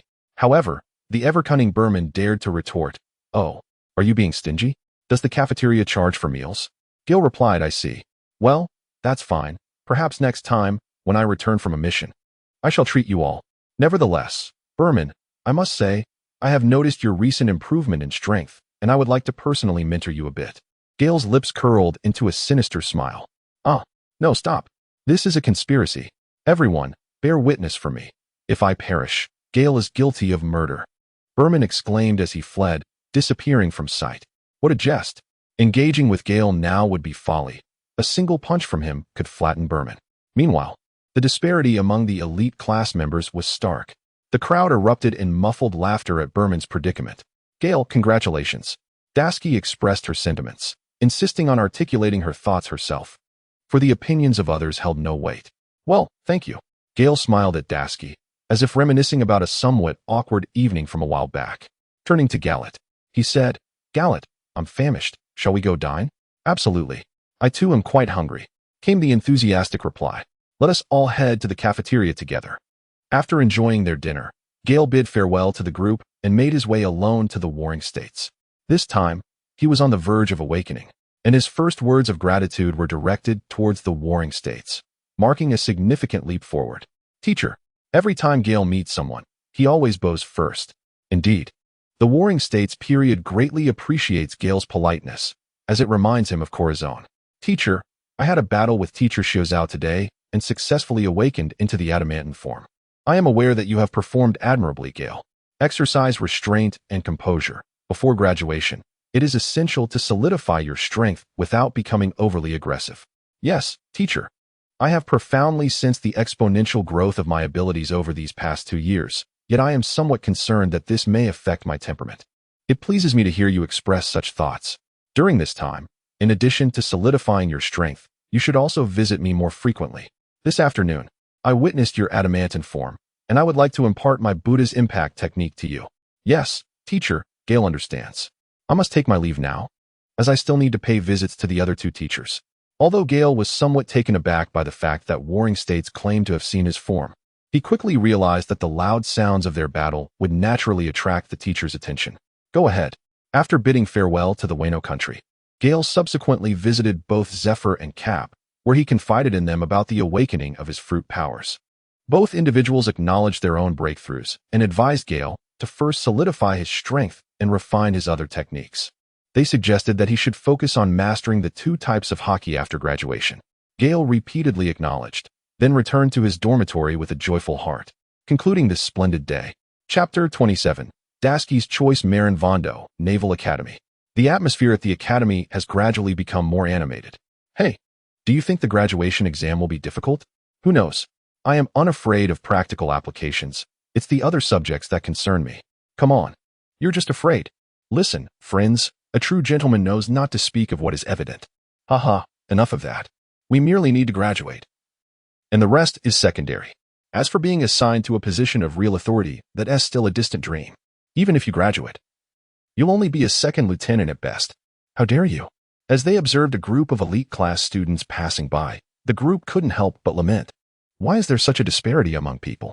Those elite students will at least emerge as school-level officers. Indeed, they might even hold higher ranks. If we manage to graduate, I would be thrilled just to attain the rank of a colonel in the branch. Yes, and for them, the graduation exam is likely a mere formality.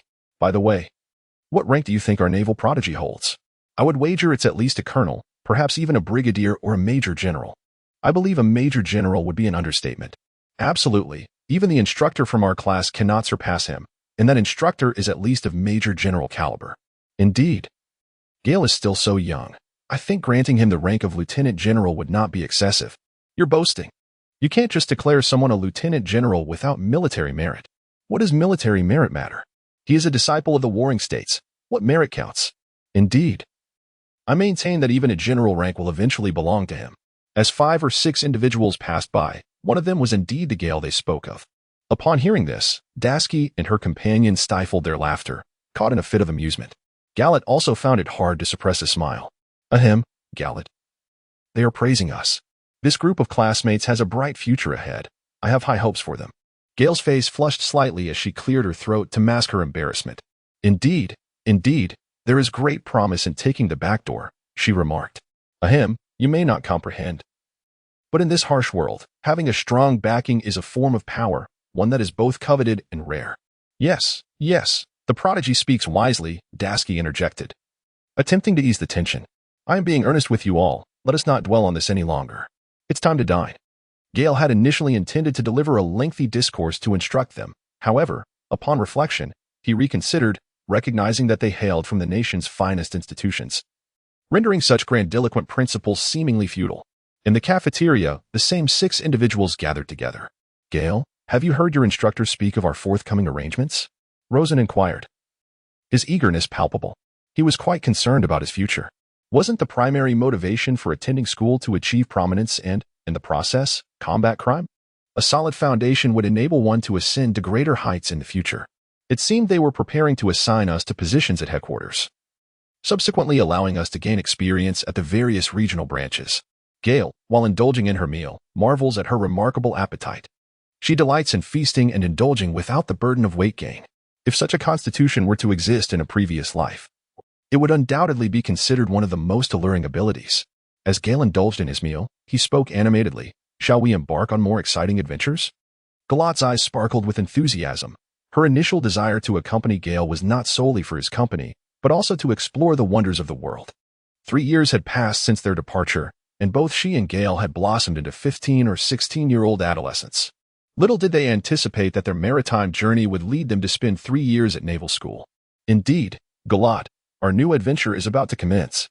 Gale felt a sense of joy as he reflected on the past decade of his monotonous cultivation journey, which had seemingly passed in the blink of an eye. In comparison to the languid pace of his previous life, it felt as though that existence had merely been a fleeting dream. Throughout these 10 years, he had eagerly anticipated the opportunity to explore the world beyond, savoring delectable meals, indulging in fine spirits, engaging in brawls, and charming the ladies. Wasn't that a rather idyllic prospect? As for any news regarding other assignments, Drake stepped forward to speak. He sensed an eagerness in his fist that could no longer be contained. However, such information remained elusive. Rest assured, everyone, at the very least, he would hold the rank of a major in our division. At the very least. Gale felt he had divulged too many secrets and dared not continue. In truth, he was uncertain about the specifics. And what of you? Dasky adjusted her glasses. Rather than the collective, her primary concern lay with Gale's allocation and whether they would be separated by a great distance. Everyone's gaze was fixed on Gale, the glasses remaining still, as they were all inquisitive souls. Gale felt that she could no longer keep it a secret, so she spoke up. All right. Since it has come to this, I shall generously share the information with you all. Everyone listened intently, their ears perked up in anticipation. It was quite delightful. Gale cleared his throat and assumed a demeanor of utmost seriousness. Subsequently, a look of inquiry crossed his face, and words escaped his lips. Can you guess? They could tolerate the situation, but not Dashki. Dashki lunged forward, seizing Gale's arm and shaking it insistently, demanding, will you tell me, or not? His eyes flashed with a fierce glare of indignation. Gale felt an overwhelming sense of fear. Her acting was utterly deplorable, and everyone was reluctant to confront her about it. To preserve the integrity and appearance of the class, Gale found herself with no choice but to speak candidly. Very well. I suppose I should first attain a military rank before assuming the role of a department head. Teacher Singh was suggested that I undergo training to accumulate some military merits. The instructors have yet to finalize their arrangements. I am permitted to bring along 2 individuals. I am determined to take Gallet with me. Is there anyone else who wishes to join us?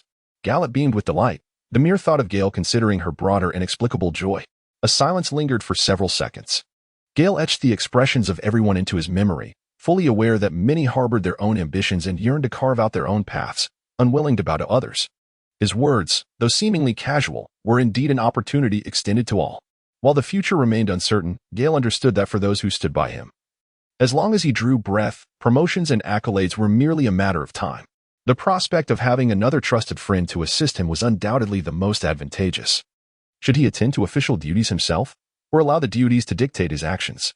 Perhaps it would be better to entrust them to Gallet. He chuckled at the thought. He would fare better. Have you all had your fill? Let us converse as we stroll. Gale finished the last piece of meat in his hand and said casually. Everyone seemed to have grown accustomed to this, as it was always the case that they waited for him to finish, given his hearty appetite. Gale picked up a napkin to wipe his hands, and then his mouth, a look of satisfaction gracing his face as he lifted his head to step outside. He exited the dining hall under the awed and envious gazes of the others. The flowers in the school were fragrant, and the grass was lush and green. In just a month, it would be time to bid farewell. His footsteps were slow, and each face reflected a sense of melancholy. That? Everyone turned their puzzled eyes towards the one who spoke, Dasky. Gale, may I accompany you? Dasky mustered the courage to voice the words she had been hesitant to utter before the group, anxious that others might perceive her feelings. Gale's mind was in a state of disarray. Wasn't Dasky supposed to go to Rogue Town to join her senior, Smog, from the past 2 years? At school, Gale had only caught a fleeting glimpse of Smog, not paying much attention, although the natural element was undeniably powerful. The lack of significant threat posed by someone who was neither an enemy nor a protagonist in the pirate tale rendered Gale indifferent. Yet, wasn't Dasky meant to be with Smog? Was it due to the butterfly effect of his arrival? Even though he understood the reason, he felt a sense of unease he was reluctant to confront. He feared he might lead others astray. It seemed everyone was acutely aware of the unspoken tension.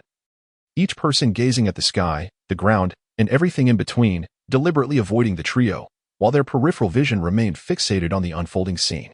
Ah, Dasky. My dear sister, now I have a companion. Gale often trained without regard for me, and at last, I have someone to share the moment with. Oh, joy. Gallet took Dasky's hand, causing her cheeks to flush even deeper. The crowd gasped in astonishment. Gallet, could you be any more naive? This is your rival in love. Do you not understand? Since you are oblivious, we shall all feign ignorance. Gale found himself in a state of helplessness, feeling that the complexities of emotions only became more entangled with each passing moment. He had deliberately distanced himself from Dasky, believing that when he voiced the issue, Dasky would gravitate towards Smog's domain. Little did he realize that he had underestimated his own charisma. Very well, when the time comes, I shall discuss this matter with my esteemed mentors, Zephyr and Sengoku. There was no way around it. He felt too apprehensive to decline, so he would bring Dasky along. He had complete confidence in Dasky's capabilities. The task of Chapter 28. Gale has been exceedingly busy lately, with 3 teachers each imparting their own instructions. It is not always convenient for Sengoku to be available, so Gale must be precise in his timing. Now, he finds himself once again standing in Sengoku's chamber. Sengoku is engrossed in the documents before him, occasionally jotting down notes, much like a teacher revising a student's assignment. On the desk, amidst a mountain of paperwork, rests only a telephone and a water cup. However, the most captivating sight is the paper-eating goat. It appears quite adorable at times. Yet whenever Sengoku tosses paper into its mouth, it seems as though a bomb is detonating within. Gale is genuinely curious to approach and discover what this creature is made of. Yet, under the imposing presence of the words absolute justice emblazoned on the wall behind Sengoku, he refrains from acting impulsively. Thus, he gazes intently at the goat for an extended period, his eyes seemingly filled with the lewd gaze of a lascivious old man. This unnerves the little goat, causing it to shake the bell around its neck in a frenzy of fear. Sengoku pauses, glancing at Gale, who bashfully scratches his head and reveals a harmless, goofy smile. After several minutes, Sengoku sets down his pen and contemplates stretching, but upon noticing his disciple's presence, he suppresses the urge. He takes a sip of water, draining the cup in one go, feeling somewhat unsatisfied, pondering the reason behind the small cup provided by his subordinate. Ahem, Gale, I summoned you here today at the behest of my assistant. Can you surmise the purpose of your summoning? The disciple speculates inwardly, wondering if it pertains to the appointment discussions mentioned by teacher Zeta a few days prior regarding post-graduation arrangements. Upon hearing the inquiries from the esteemed warlord, Gale straightened his posture on the sofa, lifting his head with an air of dignity. It was unavoidable. This teacher, occupying a position of high authority, exuded an aura that was somewhat stifling, making it challenging to breathe freely. One could not afford to be as relaxed as other instructors. Indeed, Zephyr has already informed you. Has he not? He wishes for you to journey to the North Sea. Warlord nodded in acknowledgement. Gale was indeed quite astute, requiring little oversight in matters. Over the past few months, Gale had mastered his technique, the Buddha S impact, with slight modifications transforming it into his own diamond impact.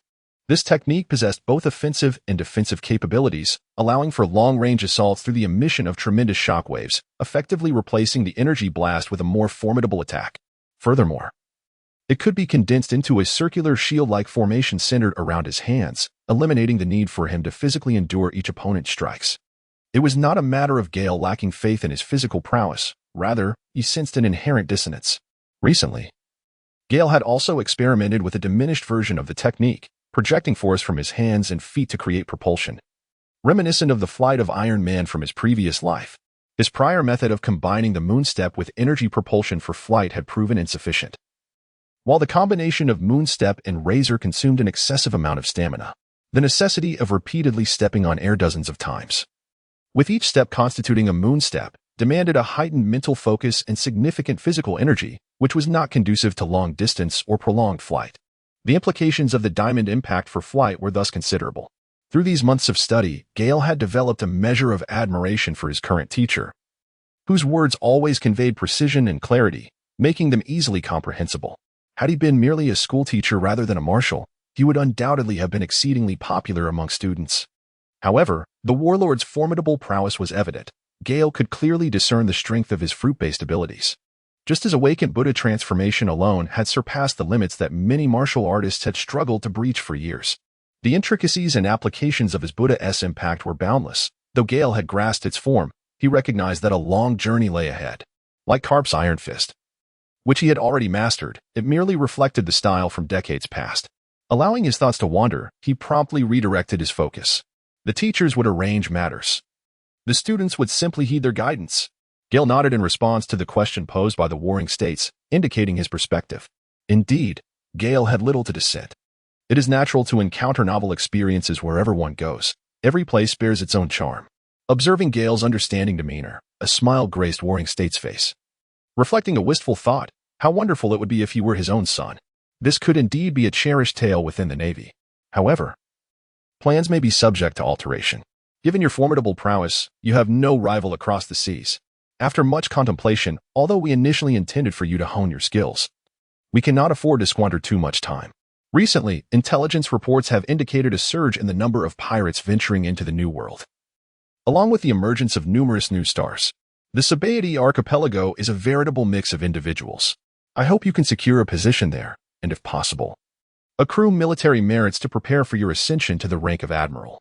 Gale had not anticipated that his first destination would be so splendid and grand. The Sabaody archipelago lies in the midst of the Grand Line, offering only two routes to the New World. One is the government-sanctioned path from the Red Soil continent. The safest of avenues. To consider anything else before embarking is sheer fantasy. The other route involves navigating through the treacherous waters beneath the Sabaody archipelago to Fishman Island. A perilous journey. Yet for pirates, concerns such as power, reputation, treasure, and beauty far outweigh the dangers. If one fears peril, then piracy is not their calling.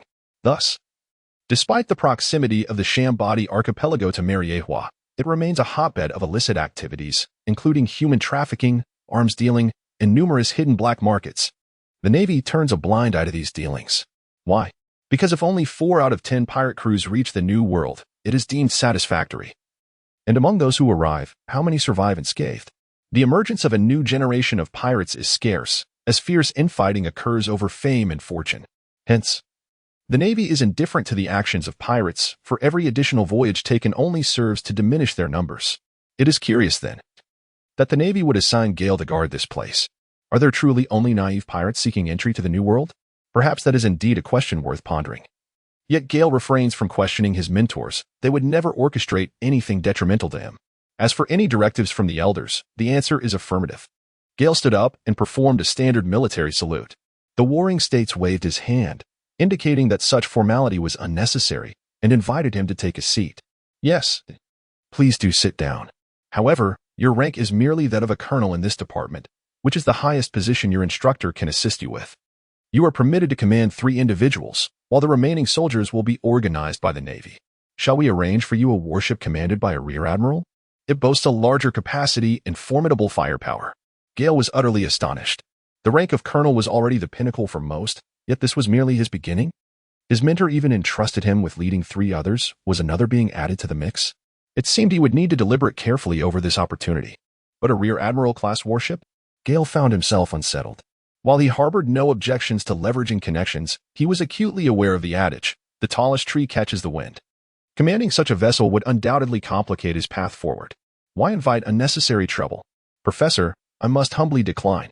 The rank of colonel is more than sufficient for me, and I desire only the standard ship allocation, no special privileges. Were it not for the fear of standing out too conspicuously, Gale might have been indifferent. A rear admiral-class warship dwarfed even the vessels of many notorious pirates, its firepower rivaling that of a true leviathan of war, though a colonel's ship paled in comparison. Gale deemed it inconsequential. If he encountered a truly vile pirate, he would ensure they did not escape, and if he wished them to flee, why pursue them at all? Chapter 29. Volunteering one's services. Professor, are there any particular missions this time? Gale ultimately decided to inquire about any specific tasks or points of caution. There was nothing particularly noteworthy. The primary focus was to maintain order, to deliver annihilation to the most ruthless pirates, depriving them of any hope of reaching the New World. Generally, it was a matter of guarding the area. Indeed, teacher. By the way, teacher, I would like to ask a question. Why does your goat consume paper? Gale understood that everything needed to be clarified, and thus began to inquire about the questions that had piqued his curiosity in his past life. The more he pondered, the more exhilarated he became, eagerly awaiting the revelation of the answers. Ah, indeed. It is merely the act of bestowing the power of the goat fruit upon a trash bin. This is the remarkable achievement of our scientific team. Are you not intrigued? Oh, how astonishing. It indeed corroborated his previous conjectures, confirming that even inanimate objects can consume the powers of the devil fruit. Indeed, however, this matter remains a closely guarded secret of the Navy. Are you interested? Sengoku gazed at Gale with keen interest for this secret. As long as the method of creation is not divulged, is not particularly grave. Yes, teacher, I find it utterly inconceivable. The power of science is truly formidable. Gale suddenly contemplated a myriad of fascinating combinations, each more remarkable than the last. The powers of certain fruits are undeniably formidable, rendering them almost insurmountable. Consider Mr. 2's mimicry ability, the door fruit, the gravity fruit, the Momo fruit, the float fruit, and the castle fruit. Each one brings about astonishing transformations, akin to possessing two separate abilities. How could one not be intrigued? The interest is profound, albeit one must refrain from overtly displaying it.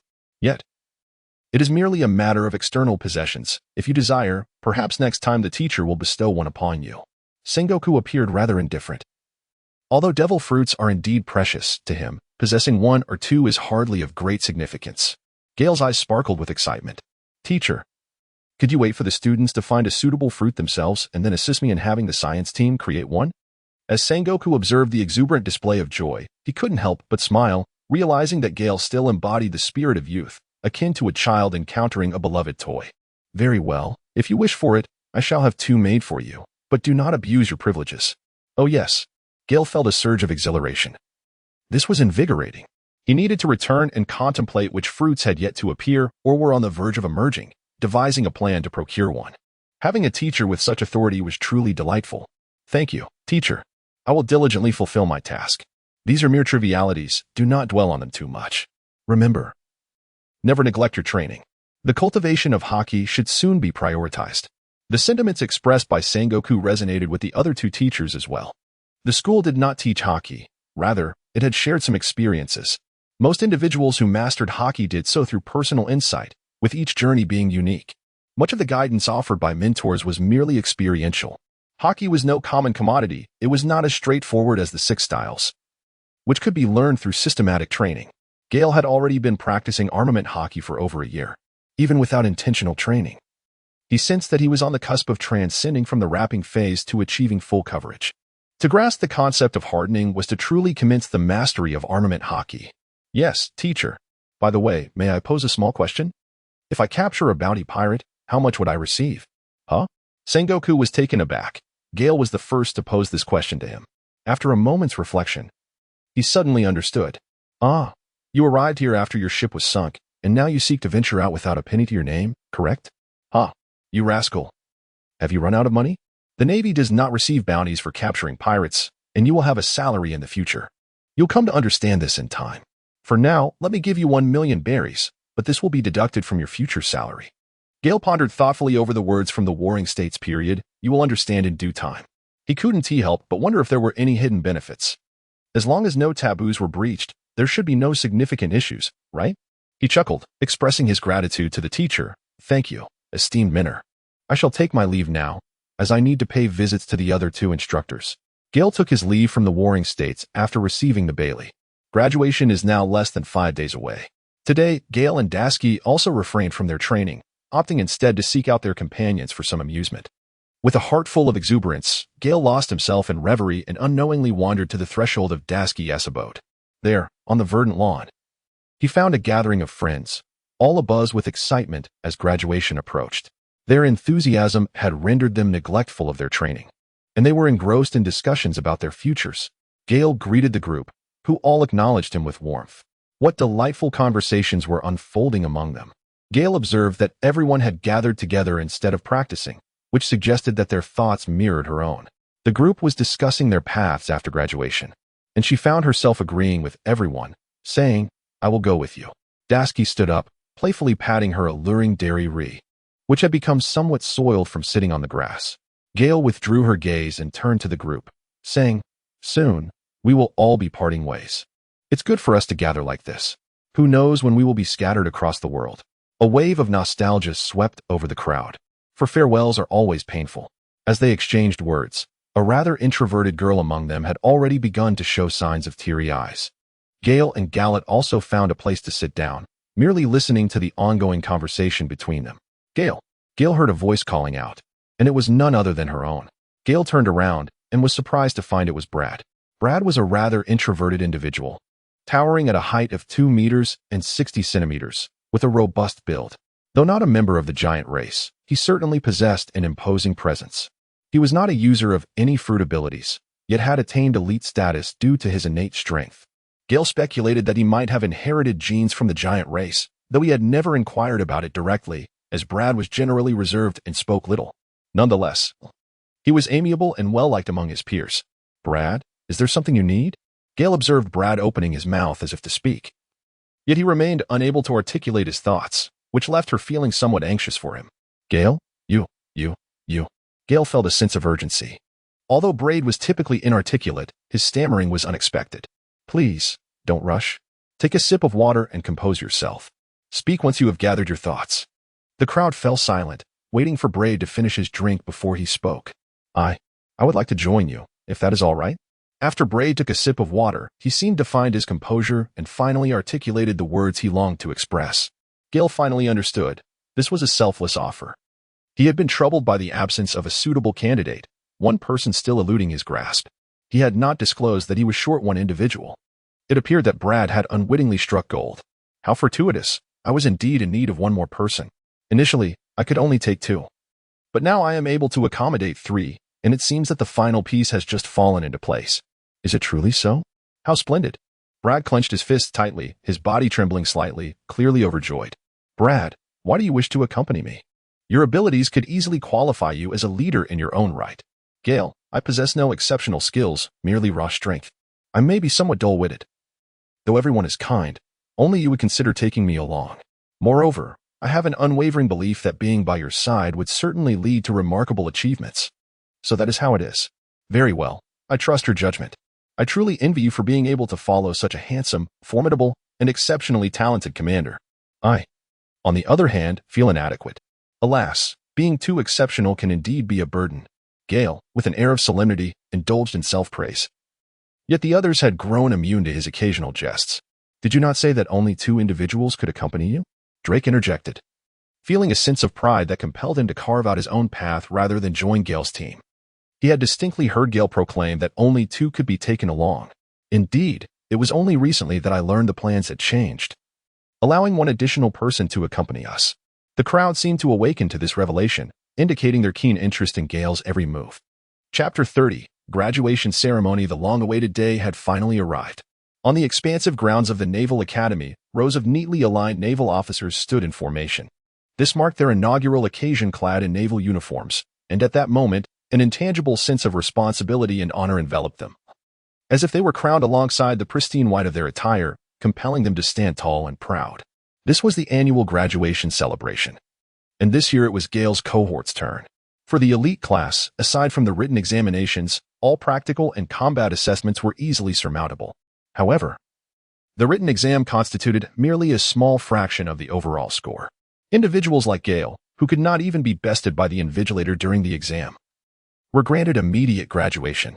Thus, every member of the elite class graduated, with approximately 80% of the regular class also achieving this milestone, resulting in a commendable pass rate. During the ceremony, Instructor Zephyr took to the stage, reminiscent of a principal delivering a speech in a bygone era. Today, the audience was particularly vast, with many alumni returning to witness the event. It seemed a universal truth that seniors would always reminisce about their junior counterparts. Smoker had also returned, embodying his character from the original narrative, perpetually with 2 cigars in his mouth since his arrival, his gaze carrying a hint of playful cruelty. He stood with crossed arms, perhaps overly reliant on the formidable power of hockey-enhanced weaponry. Besides Smoker, Gale did not catch sight of Tina, one of the renowned beauties of this realm, whom he had never encountered during his time at the academy and only noticed fleetingly today. Near Instructor Zephyr stood Senior Sister Ein, who, apart from donning a stern justice cloak, appeared quite summery. Her attire exuded the essence of a well-bred maiden, though the sight of her exposed thighs was undeniably captivating. Gale couldn't help but smile wryly. Despite the peculiar appearances of many in this world, the beauty was breathtakingly exquisite, likely a result of rigorous training, where all the desirable attributes were abundantly present while the undesirable ones were absent. The individual standing beside Zephyr and Ein, dressed in a manner reminiscent of a rustic villager, was presumably Binz. Although Gale had not seen him before, he was aware from his past life that he was Zephyr's right-hand man. Vice Admiral Crane was also present, serving as a naval staff officer, typically stationed at the naval headquarters due to her seniority. Her presence there was entirely expected, and everyone held her in high regard. Accompanying Vice Admiral Crane were 2 individuals, 1 male and 1 female. The female exuded grace, embodying the essence of a perfect, unmarried woman. Gale found himself captivated by her for a few moments. If he was not mistaken, she was Guion, codenamed Peach Rabbit, regarded by Crane as a sister. Currently a rear admiral, Her future prospects included a potential promotion to admiral. Her strength surpassed that of many rear admirals. Yet she still fell slightly short of the admiral rank, indicating that the threshold for such a position was indeed formidable. The other individual beside Vice Admiral Crane, dressed in earthy tones, was undoubtedly Kiji, codenamed T-Pig. He was known for his relentless pursuit of Peach Rabbit, having reportedly proposed 100 times, all of which were met with rejection. It remained uncertain how many attempts he had made by now. Regardless, it was of little concern, even if the future was unknown. One could not help but feel disheartened by his rather unappealing appearance. Among the attendees, there were numerous faces Gale could not recognize, relying solely on fragmented memories to deduce their identities. Neither Vice Admiral Garp nor Fleet Admiral Sengoku was present, likely occupied with other matters. However, this was inconsequential. As their appointments had already been confirmed days prior, today was merely a ceremonial occasion. After a lengthy discourse from Zephyr, Gale discreetly surveyed the gathered crowd. Zephyr continued, "I hope you will not squander your education, but instead, pursue justice, uphold righteousness." A resounding chorus of "Uphold righteousness! Uphold righteousness!" erupted from the assembly, elevating their resolve to embody the very essence of justice. Next came the appointment ceremony, where 400 to 500 individuals formed several small groups to receive their military insignia from their respective instructors, symbolizing their honor. Only about 20 individuals were personally awarded positions of lieutenant commander or higher by Zephyr. These included the entire elite class and a few outstanding students from other classes. It was important to note that not all excellence was confined to the elite class. Many had awakened to their potential only during their time at the academy. Although the elite class comprised many devil fruit users and individuals with unique abilities, such as Brett's innate strength, the regular class also had its share of those who honed their martial skills or fortuitously consumed devil fruits. Provided their written exam scores were satisfactory and their combat prowess sufficient, the Navy would elevate them to officer ranks without bias. Among the 20 graduates called forth by Zephyr, apart from Gale, Garat, Drake, Rosen, and Dasky, all were appointed as lieutenants. Upon receiving their insignia, several individuals were moved to tears, while others clenched their fists in excitement, their bodies trembling with emotion. The culmination of 3 years of relentless effort and, for some, even longer, enduring hardships that most would find unbearable, now materialized in the form of a white coat and the justice cloak they were donning. The long-awaited moment had arrived, and soon Dasky, Garat, Drake, and Rosen also received their military insignia, each adorned with their own joy. After a prolonged anticipation, the final individual stepped forward. Many present had gathered primarily for this last figure, the renowned naval prodigy. The current 3 admirals, back in their day, were celebrated as the strongest trio of natural devil fruit users, yet they had not been bestowed with such accolades, while the previous 2 admirals, both natural users, had not achieved this title either. With Gale's emergence, he was heralded as the Navy's strongest. A young man who had only been heard of in connection with 2 battles, one against Doflamingo, where he had triumphed during a moment of vulnerability, and the other a duel with Zwa, resulting in his awakening, had now become a figure of legend. During the graduation assessment, when all were evaluated based on their endurance against the instructors, Gale had vanquished Zwa in under an hour. At this age, it is indeed true that Smoker pales in comparison to him. Even the admirals of the current generation were not his match in their prime. The crowd gazed curiously at Gale, who stood tall and unwavering amidst their scrutiny. Clad in a pristine white military uniform, the sea breeze rustled the fabric, subtly revealing the contours of his muscles beneath. His usually animated tail now hung gently, motionless. A faint smile adorned his face, exuding an air of natural grace. Zephyr personally approached to bestow upon him the rank of colonel. Draping the cloak of justice over his shoulders, Gale promptly rendered a formal military salute to Zephyr, and upon receiving a nod of acknowledgement, he turned to salute his fellow graduates as well. The multitude of students returned his gesture in unison, honoring the esteemed figure of their cohort, igniting a fervor within their hearts. In the realm of pirates, such formalities were seldom observed. A standardized salute directed towards all graduates resonated deeply within the souls of the spectators. The gentle sea breeze caressed the scene, and the sun shone brightly, casting a warm glow upon the smiles adorning their faces. The salute lingered for nearly 10 minutes, as if an entire universe of unspoken words was encapsulated within those radiant expressions. As the ceremony concluded, the attendees etched the name Gale indelibly in their minds. Although they had not witnessed his prowess firsthand, no one would dare to regard him as a mere beneficiary of nepotism.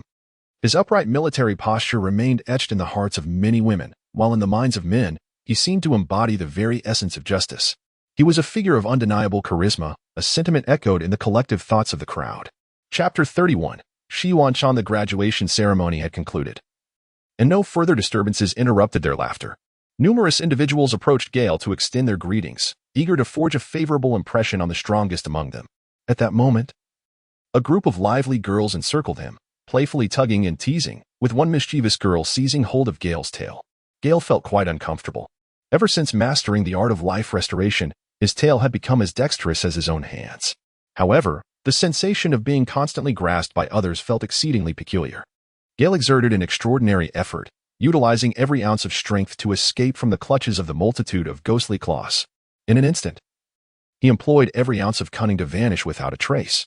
At the shores of Marlin Vondo, the sea breeze was brisk, and waves crashed against the rocks, transforming into droplets that scattered back into the ocean. The young man donned a pristine white naval uniform, his cape of righteousness billowing dramatically in the wind.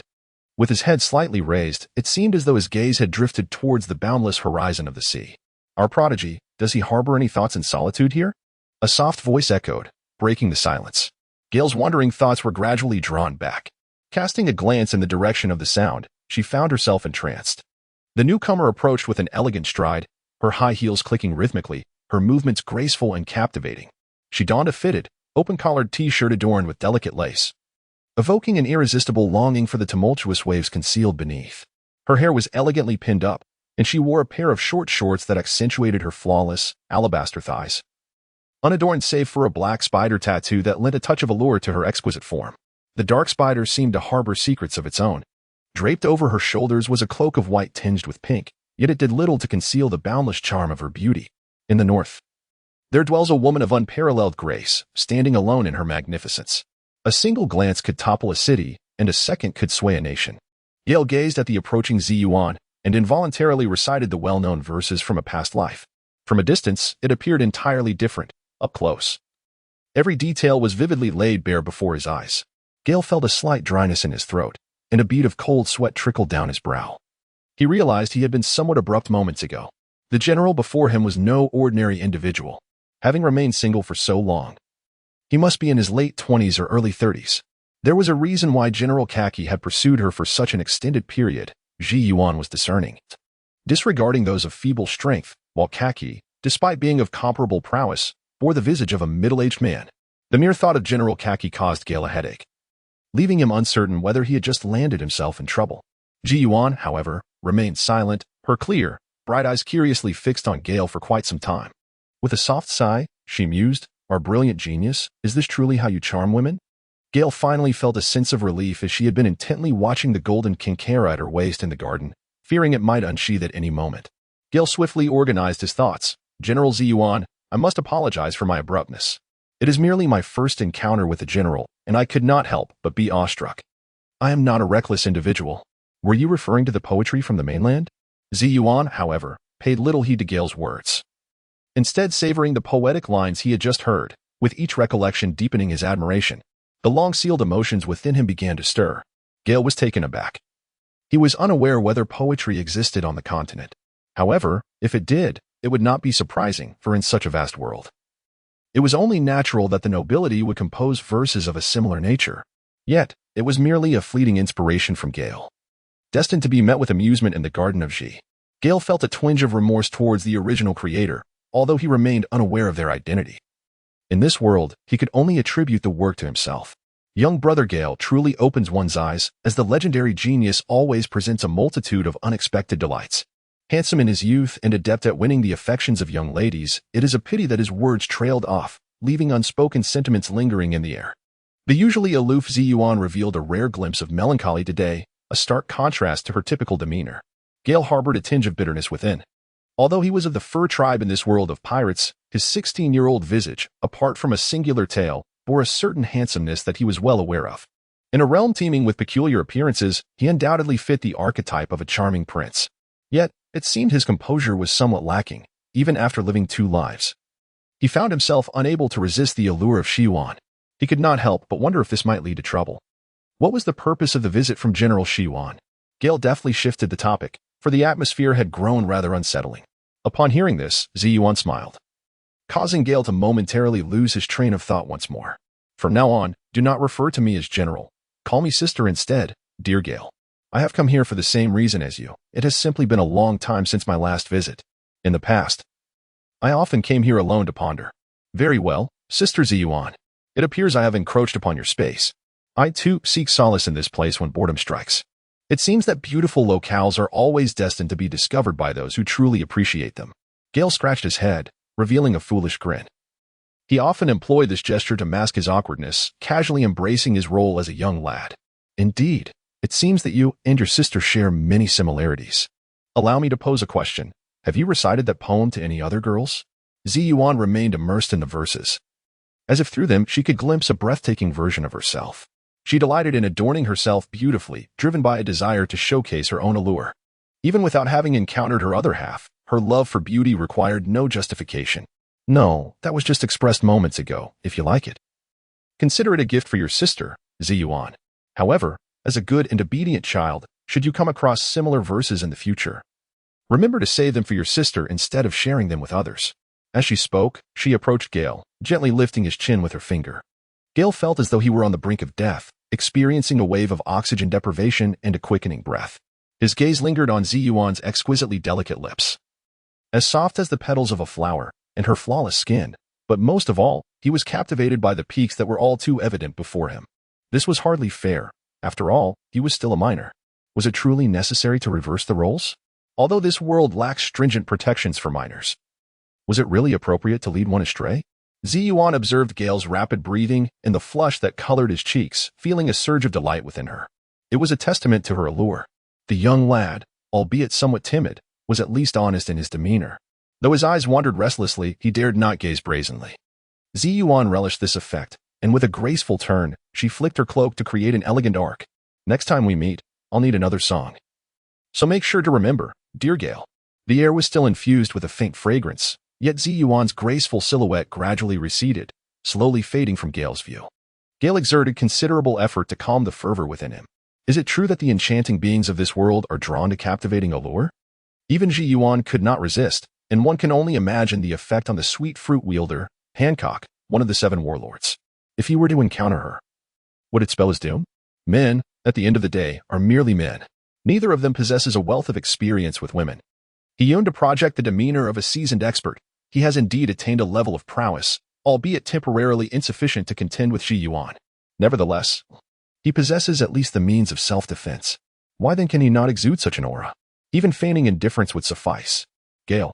A voice called from a distance, and Gale beheld 2 exquisite figures approaching him in a light jog.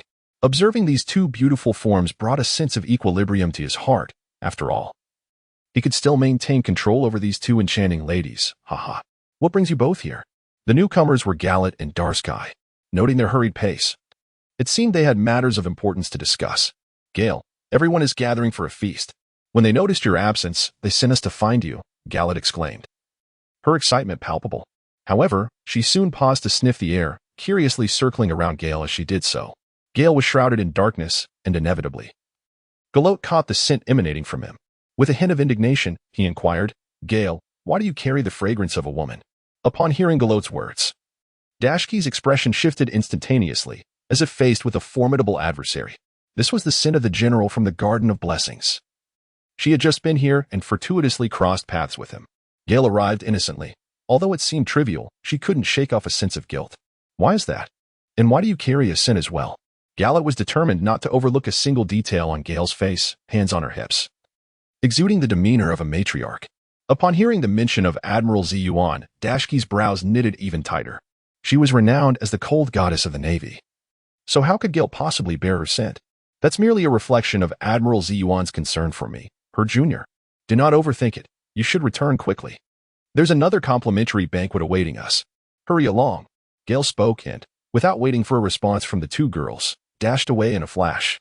The 2 young women, exasperated, stamped their feet and pursued him.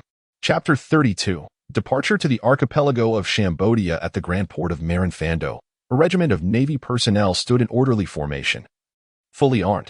It had been 5 or 6 days since the graduation ceremony had concluded. The mission assigned to Gale, directing him to the archipelago of Cambodia, had long been issued.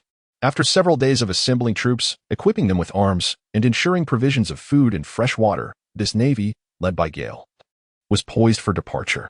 Naturally, Gale entrusted the minor details to Dasky and Braid, as he found himself devoid of the inclination to engage in such matters. It had been an eternity since he last immersed himself in reading. The sight of the densely packed text on the inventory list now gave him a headache.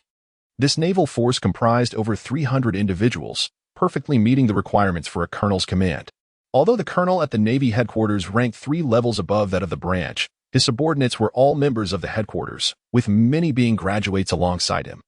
Their combat prowess was vastly superior to that of the branch personnel.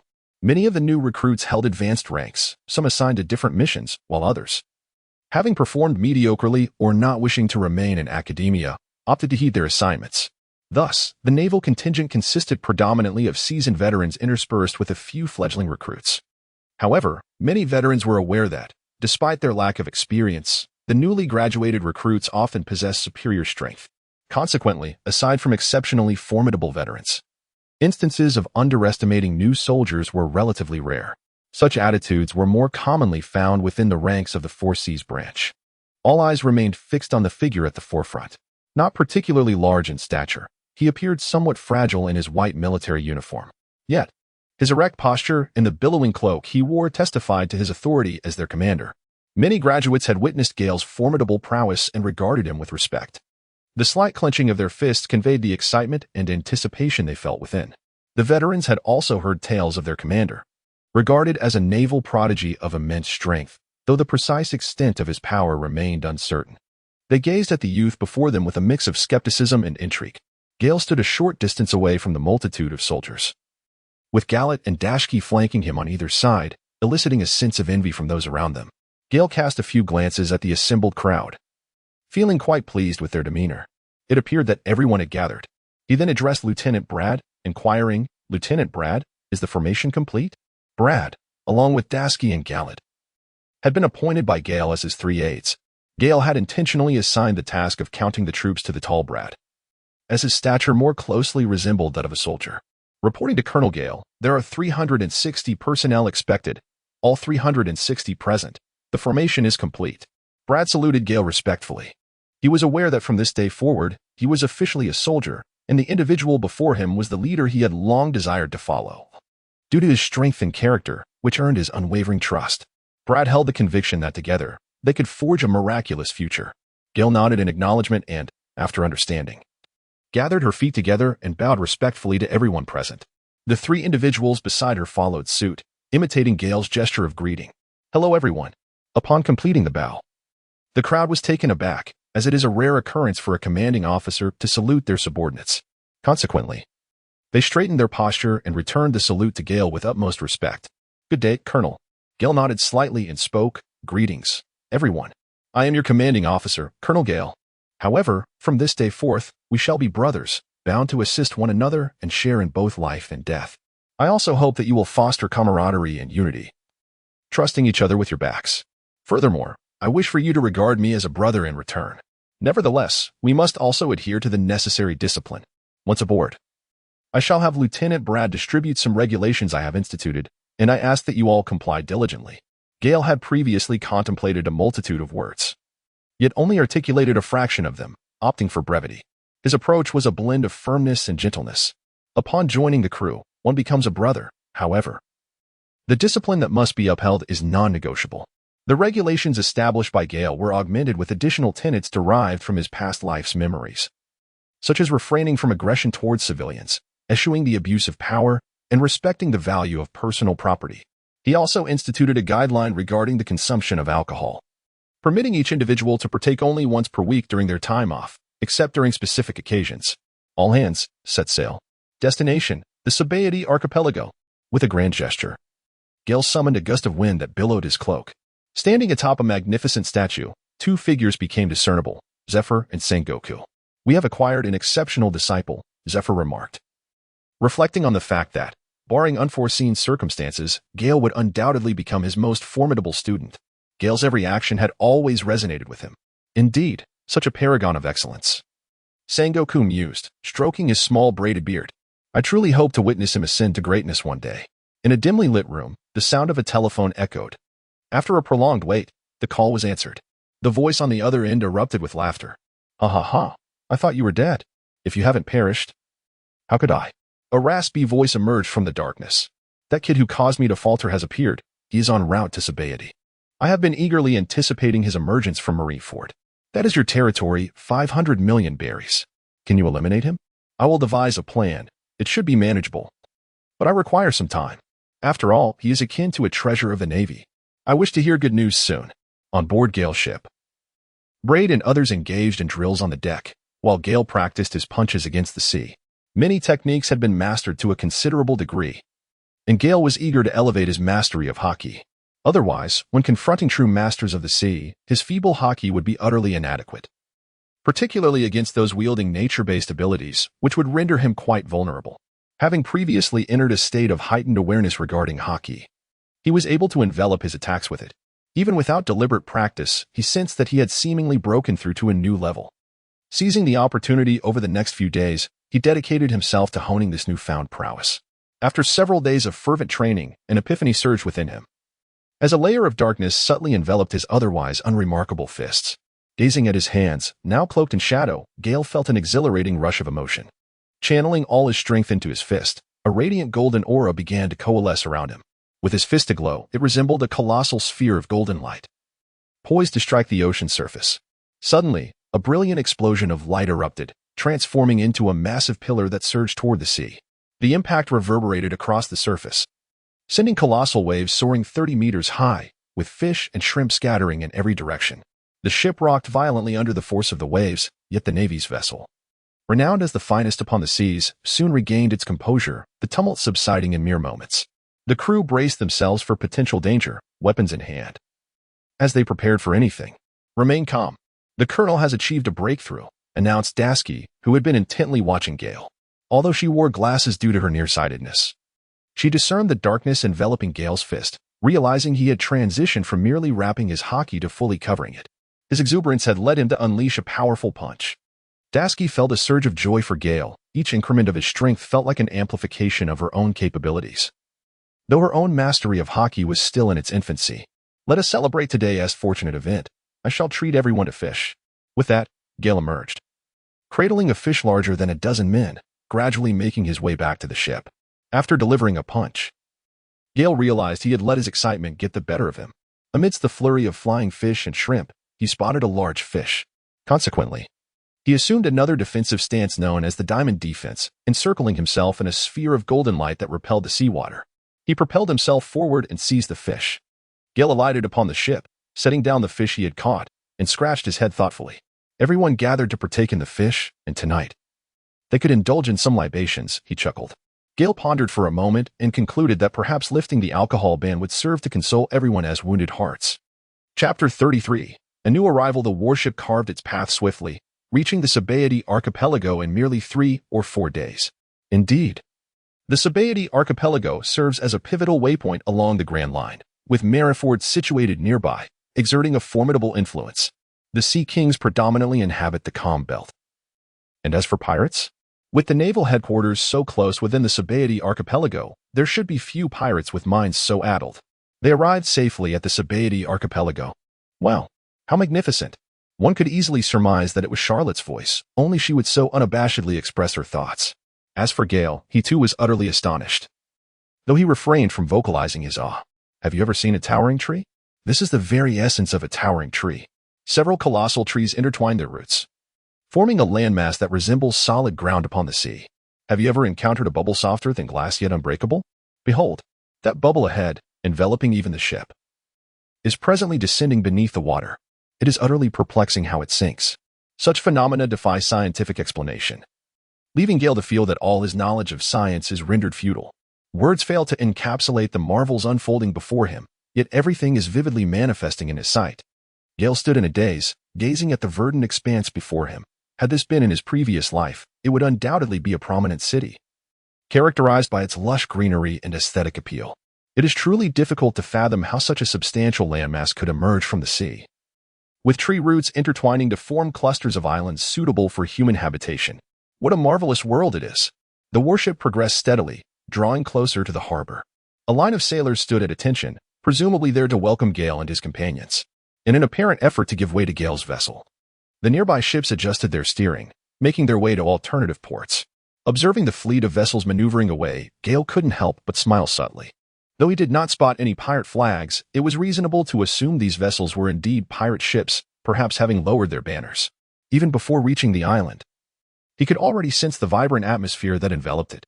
With a resounding thud, the warship docked at the shore. Gale disembarked with the group. Bai Chuan was the highest authority of the Shambadi archipelago, though he was now the former highest official, a lieutenant colonel in the headquarters. He had recently witnessed an unprecedented influx of population in Shambadi, rendering his forces and capabilities woefully inadequate. Faced with numerous formidable pirates, he often found himself compelled to take a detour. Therefore, a few months prior, he had requested reinforcements from the marshal, seeking additional personnel from the headquarters. Just days ago, he received a communique stating that a powerful colonel would be dispatched to assume the role of highest authority. Although this sudden appointment filled him with trepidation, Bai Chuan felt it was a necessity given his inability to quell the pirate threat. He had been waiting for the arrival of this parachuted colonel for several hours. Yet, to his astonishment, the individual leading the procession appeared to be no more than 16 or 17 years of age. Accompanying this youth were 3 other similarly cloaked officers, all seemingly of comparable youthfulness. Bai Chuan hesitated, unsure if perhaps more senior individuals were yet to emerge. After an extended wait, with Gale now standing before him and no other adults in sight, he timidly inquired, "Are you Colonel Gale?" "Indeed, Lieutenant Colonel Bai Chuan, I am Gale." Dispatched by the headquarters. Gale's lips curled into a subtle smile, as he likely discerned the thoughts swirling in Colonel Bai Chuan's mind. The esteemed Colonel Gale was greeted by the remaining 120 personnel under Bai Chuan's command, who had come to welcome him. Bai Chuan's quick reflexes prompted him to salute Gale immediately. Although he harbored doubts regarding their capabilities, his composure reminded him of the decorum he was obliged to uphold. Furthermore, he believed that their headquarters would never jest with him. "Colonel Bai Chuan, you and your team have worked diligently." All the people brought by Gale bowed in greeting to their future colleagues. Bai Chuan and his subordinates felt a subtle tremor within. They had initially speculated whether a young master from a prominent family within the headquarters had come to train here, someone who might be difficult to please. To their surprise, he turned out to be quite amiable. Could it be that even the colonels at headquarters are so approachable? Simultaneously, a sense of goodwill towards Gale and his companions blossomed in their hearts. The swiftest way to earn respect from others is to first extend respect to them. Perhaps the esteemed colonel would like to rest at our base first? At this moment, Bai Chuan felt a measure of respect for Gale. One can discern much through the subtleties of a person's demeanor. "Since it is still early, we would be grateful if Major General Bai Chuan could show us around." Gale turned to Bai Chuan after glancing at the 2 restless individuals beside him, then directed his gaze towards Braid. "Braid, please take the soldiers back to arrange for accommodations and rest. I shall explore with Gallet, Dasky, and General Bai Chuan." "Understood."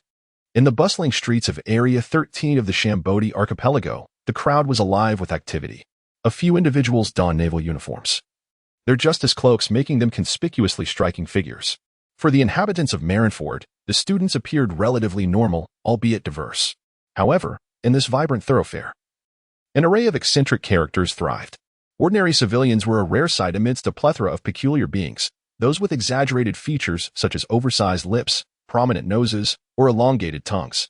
There were burly men adorned with coarse foot hair and others whose physiques seemed oddly contorted.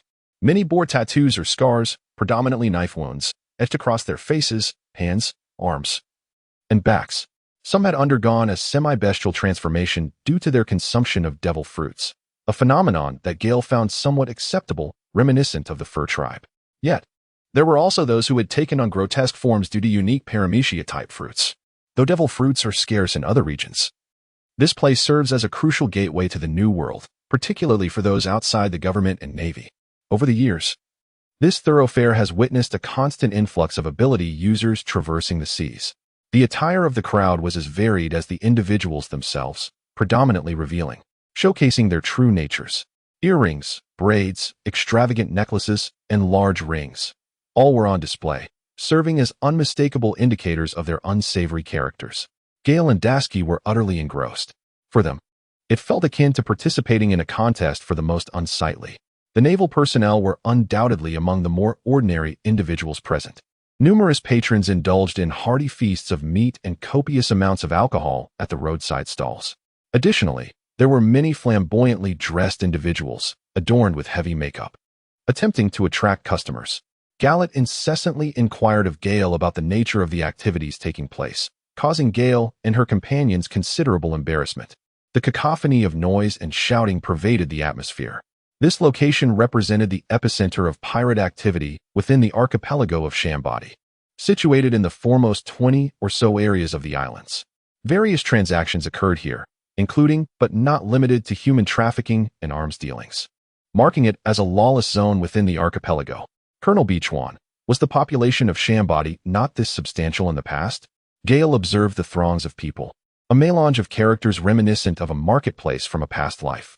Colonel, he remarked, 2 years ago, there were far fewer individuals here. However, in recent months, the numbers have surged dramatically.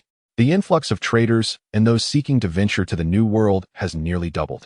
Although Beachwan responded to Gale's inquiry, a lingering sense of trepidation remained within him. He questioned whether the colonel dispatched from headquarters possessed the requisite prowess to maintain order amidst such a multitude of pirates. Indeed, many of them were notorious figures with bounties exceeding 100 million. Not long ago, he had encountered a supernova with a Logia-type devil fruit ability, who now commanded a staggering bounty of 500 million. His group dared not approach. Gale wandered somewhat absent-mindedly alongside Gallet and Dasky, meandering through their surroundings. They attracted numerous piercing gazes, some filled with malice, others laced with mockery. Yet, Gale remained unfazed. In stark contrast, General Baichuan was drenched in cold sweat, apprehensive at the prospect of an impending altercation, having summoned the other soldiers back upon their arrival. As they strolled leisurely, a familiar sign suddenly caught Gale's eye, a bar named Shacky's that evoked memories from the past, notorious for its shrewd dealings. Gale stood for a moment, taken aback. This establishment exuded an air of captivating legend. It served not only as a bar, but also as a hub of intelligence. With a mere handful of Bailey, one could procure any information desired. However, the crux of the matter lay not in the availability of news, but rather in the proprietors of this intriguing venue. The owner, Shocky, was accompanied by an elderly gentleman adorned with spectacles. These two were no ordinary individuals. They were renowned members of the legendary Pirate King's crew. Their reputation alone was enough to inspire awe, yet their formidable prowess was anything but illusory. Gale developed a profound curiosity and wished to venture inside. Chapter 34. The Barrier Fruit's Former Guardian. Just as Gale contemplated entering, a cacophony of noise erupted nearby. "You little rascal, don't run away." A furious roar echoed, followed by the sound of objects being toppled over, accompanied by a chorus of curses. However, it seemed that upon recognizing the intruders, everyone fell silent. Suddenly, a cry of distress pierced the air. A slender figure, accompanied by a stick, lost their balance and tumbled to the ground. "Sister, save me." The diminutive figure immediately clutched the foot of someone they felt inexplicably familiar with. Garrot glanced down, and his expression shifted dramatically. The child before him wore scant fabric, with the most coverage found in the area of their small trousers. Their body was marred with numerous injuries, several conspicuous whip marks that had already torn into the flesh. Most strikingly, the child bore the features of a black and white bear, a member of the bear fur tribe. Garrett's eyes misted with emotion. Such a small child, yet one of their kin. Oh, this little bear cub actually dared to run to the Navy, and like you, is a charming member of the fur tribe. Heh. If captured, it would surely fetch a handsome price. The group pursuing the bear cub approached Garrot, with the tallest among them speaking first, a scar running across his arm. Clad in a faded tank top, a large blade strapped to his back, Garrot offered no reply, lifting the bear cub into his arms, his hands trembling slightly as he walked towards Gale. "You filthy woman, ignoring me. Do you know who I am? Don't think being in the Navy makes you special." The imposing man felt humiliated by the disregard shown towards him. "Oh, who is your father, then? You insolent little brat, are you tired of living?" The man's fury was palpable. "Oh, are you planning to fight us?" As Gale spoke, a hint of a smile inadvertently graced the corners of his lips. He then turned to the visibly trembling Baichuan and remarked, "What on earth are these fellows up to?" "They are members of the Divine Turtle Pirates, engaged in the nefarious trade of human trafficking in this lawless territory for over a year. Their captain possesses the powers of the shield fruit and is a notorious pirate with a bounty of 380 million. Ah, so it is Old Turtle. How dare you insult our captain? It seems you are tired of living. I suspect you are merely imposters posing as the Navy. Watch as I tear you apart. Earlier, he had shouted a few words at Gale and his companions, yet none of them paid him any heed. Now, having insulted his captain, his patience had worn thin. Who was his captain, after all? A pirate worth 380 million. The Navy had not hesitated to take lives each time they attempted to capture them. It was the captain's fruit abilities that thwarted their efforts. So, in this lawless zone, killing a few Navy officers was hardly a grave matter. Even if it were, he had unwavering confidence in his captain, believing that no one could breach his absolute defense. Indeed, these ruffians had truly provoked them. With that thought, he signaled to his companions and drew the sword from his back. Gale, let us handle these scoundrels. Gallet gently placed the small bear beside Gale. Gale looked at the little bear cradled in Gallet's arms, feeling a twinge of discomfort. The tofu he had desired for over a decade had now been bestowed upon this little creature. It was rather unseemly. Gale quickly regained his composure and addressed Gallet and the others, stating, "The criminal activities have been verified. The Divine Turtle Pirate crew is to be apprehended. Gallet, Vice Admiral. Dasky, Vice Admiral. Casualties are inconsequential." As his words echoed, the sounds of battle erupted. Gale paid no heed to the battlefield, for the outcome was evidently clear. The few insignificant adversaries before him posed no real threat. Instead, he turned his attention to the young boy of 11 or 12 before him, inquiring, "Young lad, who are your parents? What brings you here?" The boy, feeling a twinge of unfamiliarity, hesitated and replied, "W are you?" Although he sensed that Gale was not a malicious figure, he was not ready to lower the defenses he had built around his heart. Gale remained silent. Instead, he emerged a fluffy tail from his cloak and gently brushed it against the little bear's face. The little bear exclaimed with delight, "You are also of the fur tribe." "Indeed," came the reply, "but now, can you enlighten me about your identity and the reason for your presence here?" "I am called Bayan. As for my parents, I am unaware of their identities. I have been adrift on the vast sea, having journeyed from the Western Sea to this great route." "Oh, so, although you do not know who your parents are, you are aware that you belong to the fur tribe. How did you arrive here alone?" "I accompanied the captain and his daughter. The captain was a merchant, but suddenly a band of pirates appeared and seized the ship, resulting in the demise of the captain and his crew. Only I and the captain's daughter, Sakura, remain. Please, big brother, I implore you to rescue Sakura as well. She is still in the clutches of those wicked men." Bayan grew increasingly agitated as he spoke, and by the end, disregarding his injuries, he immediately clutched Gale's arm. "Rest assured, I will assist you in bringing Sakura to safety." Gale adjusted Bayan back into a comfortable position and turned to Major General Beachwan, stating, "You are to return and assemble 200 soldiers. I intend to apprehend the Divine Turtle Pirate crew." Beachwan, witnessing the conclusion of the battle and the impressive prowess displayed by Gallet and his companion, was utterly astonished. The remarkable martial and swordsmanship skills of the two left him in disbelief as he processed Gale's command. "What? Surely I must have misheard. You wish to capture the Divine Turtle Pirate crew? They are a formidable band, with a bounty exceeding 300 million, nearly 400 million. The complications posed by their shield fruit are not to be underestimated, rivaling even those of pirates with bounties of 500 million. Only someone of at least a lieutenant's caliber would dare to speak of such an undertaking, and whether we could indeed capture them is a matter of great uncertainty." In that fleeting moment, Beachwan's mind raced with countless thoughts. He then addressed Gale, saying, "Colonel, might our forces be somewhat inadequate for the task of capturing the Divine Turtle Pirate crew?" His words were articulated with finesse, subtly conveying his concerns about Gale's capabilities without directly questioning them, opting instead for a more diplomatic approach. "Major Beachwan," Gale replied earnestly, "I am not jesting. Furthermore, my request for you to bring men is not intended for direct combat.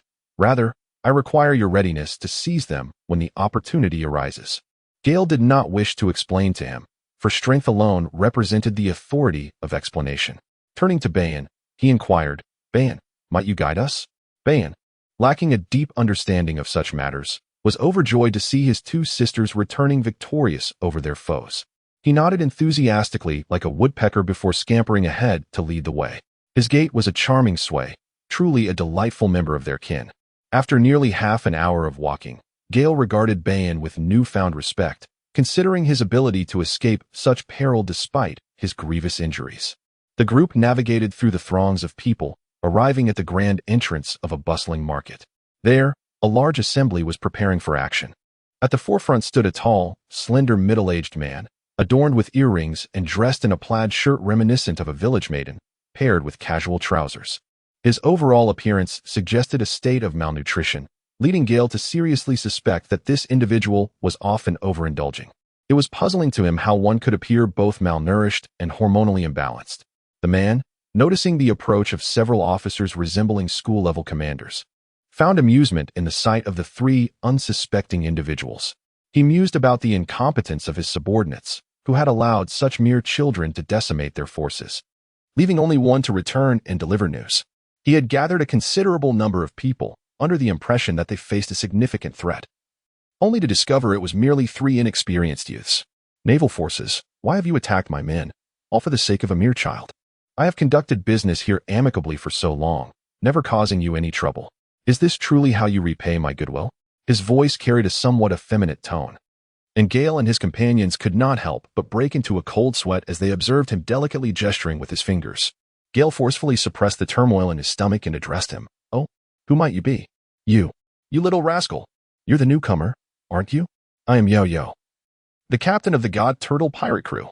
Did you rush in here without properly examining the bounty notice? The effeminate figure appeared somewhat amused yet irritated, his words as peculiar as his name, making it hard to endure. Oh, I have no interest in knowing who you are. All I am aware of is that you are to be apprehended. You have two choices: surrender voluntarily and be sent to impel down to conclude your life, or allow me to personally capture you, regardless of the casualties. Gale has restrained the discomfort within his heart, realizing that this world is not solely governed by strength. The ascent of this individual to his current position is largely attributed to his nauseating tactics. Chapter 35. The Death of Yao Yao Humph, you insufferable brat. Donning a military uniform does not grant you the privilege to look down upon the world. I despise individuals like you the most. Mere words will not suffice. Allow me to enlighten you as to why the flowers bloom so vividly. Everyone, attack. The irate, effeminate captain stamped his foot in frustration. You shall meet your demise, boy.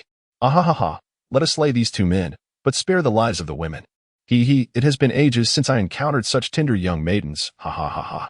Before they even charged forward, a torrent of foul language assaulted their ears. Gaara and Dashki exchanged glances, their expressions grim, and with a subtle surge of energy in their hands.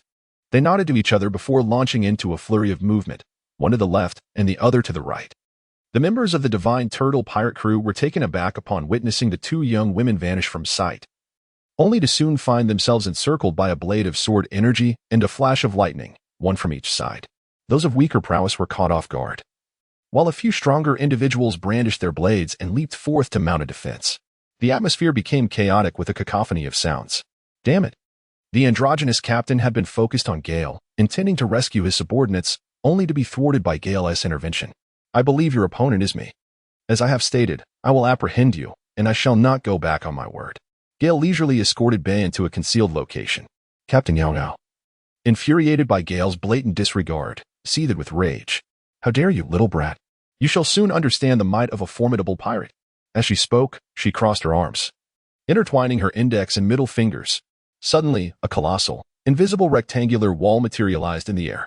As Captain Yao Yao gestured, it swiftly advanced, hurtling horizontally towards Gale. Impact barrier.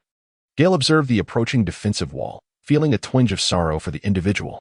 If this person had a more formidable defense, it might have required considerable effort to breach.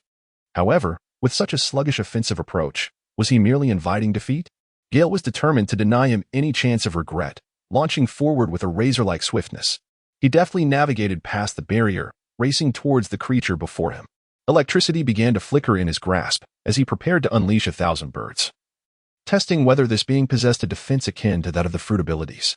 The creature's captain, upon witnessing Gale's speed surpass that of the two girls from earlier, was instantly taken aback. His hands moved in a fluid, dance-like manner, crossing and shifting in an intricate display. The barrier that had previously withstood impacts from outside vanished in an instant, only to be replaced by a new barrier erected before him. A resounding thud echoed, as if an invisible ripple had surged through the air. Gale experienced a remarkable rebound of elasticity in his hands. Every attempt he made was deflected back at him. Caught off guard, Gale stumbled momentarily, yet in an instant, he leapt into the air with renewed vigor. Ha ha ha, my boy. How does it feel to be struck by your own force? You possess a modicum of strength, but that is all there is to it. The captain of the demon ship let out a piercing laugh, fully aware of the magnitude of impact his barrier had endured, skillfully controlling the moment of rebound.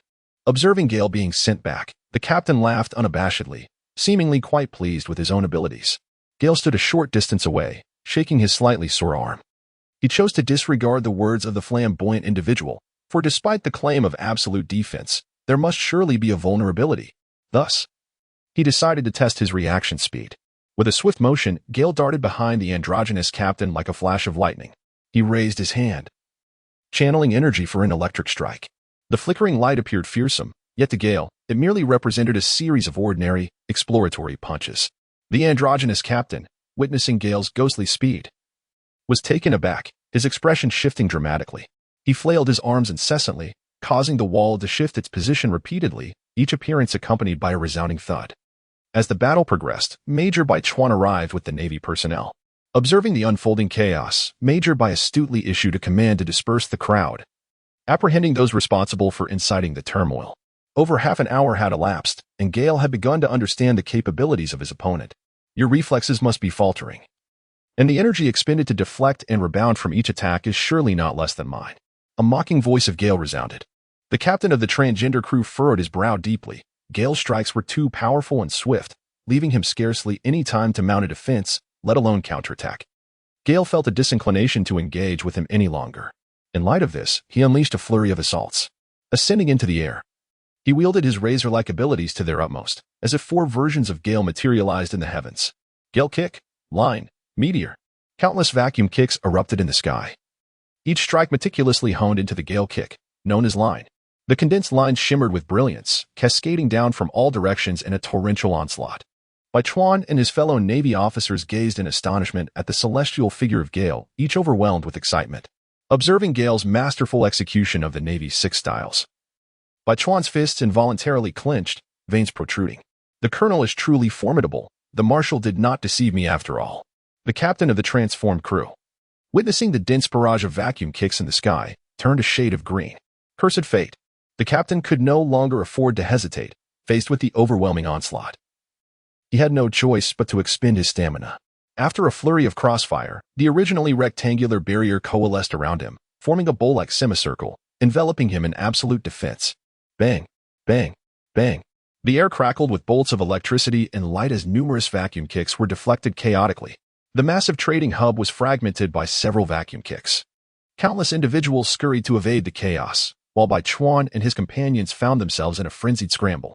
Many who had been imprisoned in cages were liberated, resulting in unprecedented pandemonium.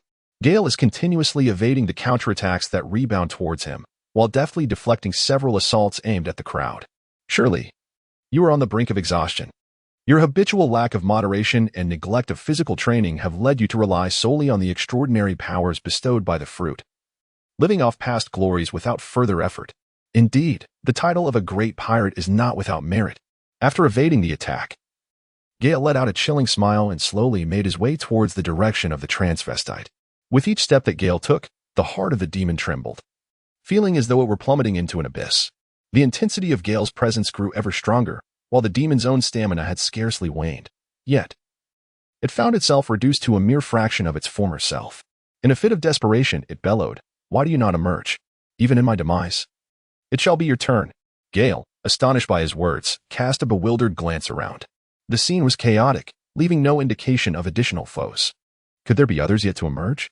Gale, unwilling to take any chances, promptly commanded everyone to retreat a few steps further, advising Gallet and her companions to remain vigilant, wary of any potential reinforcements.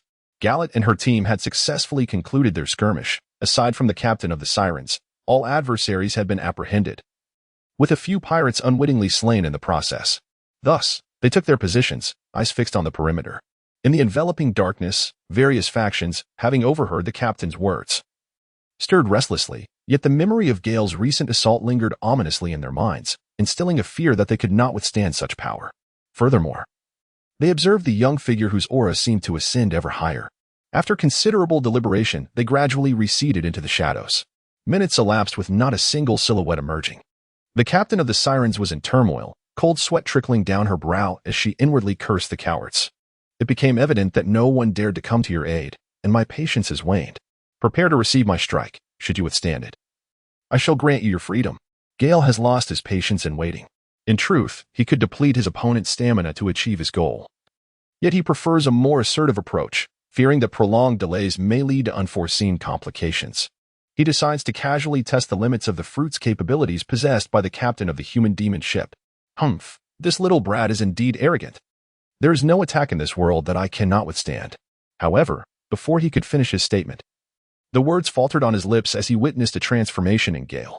A towering, energy-infused entity resembling a colossal golem materialized before him.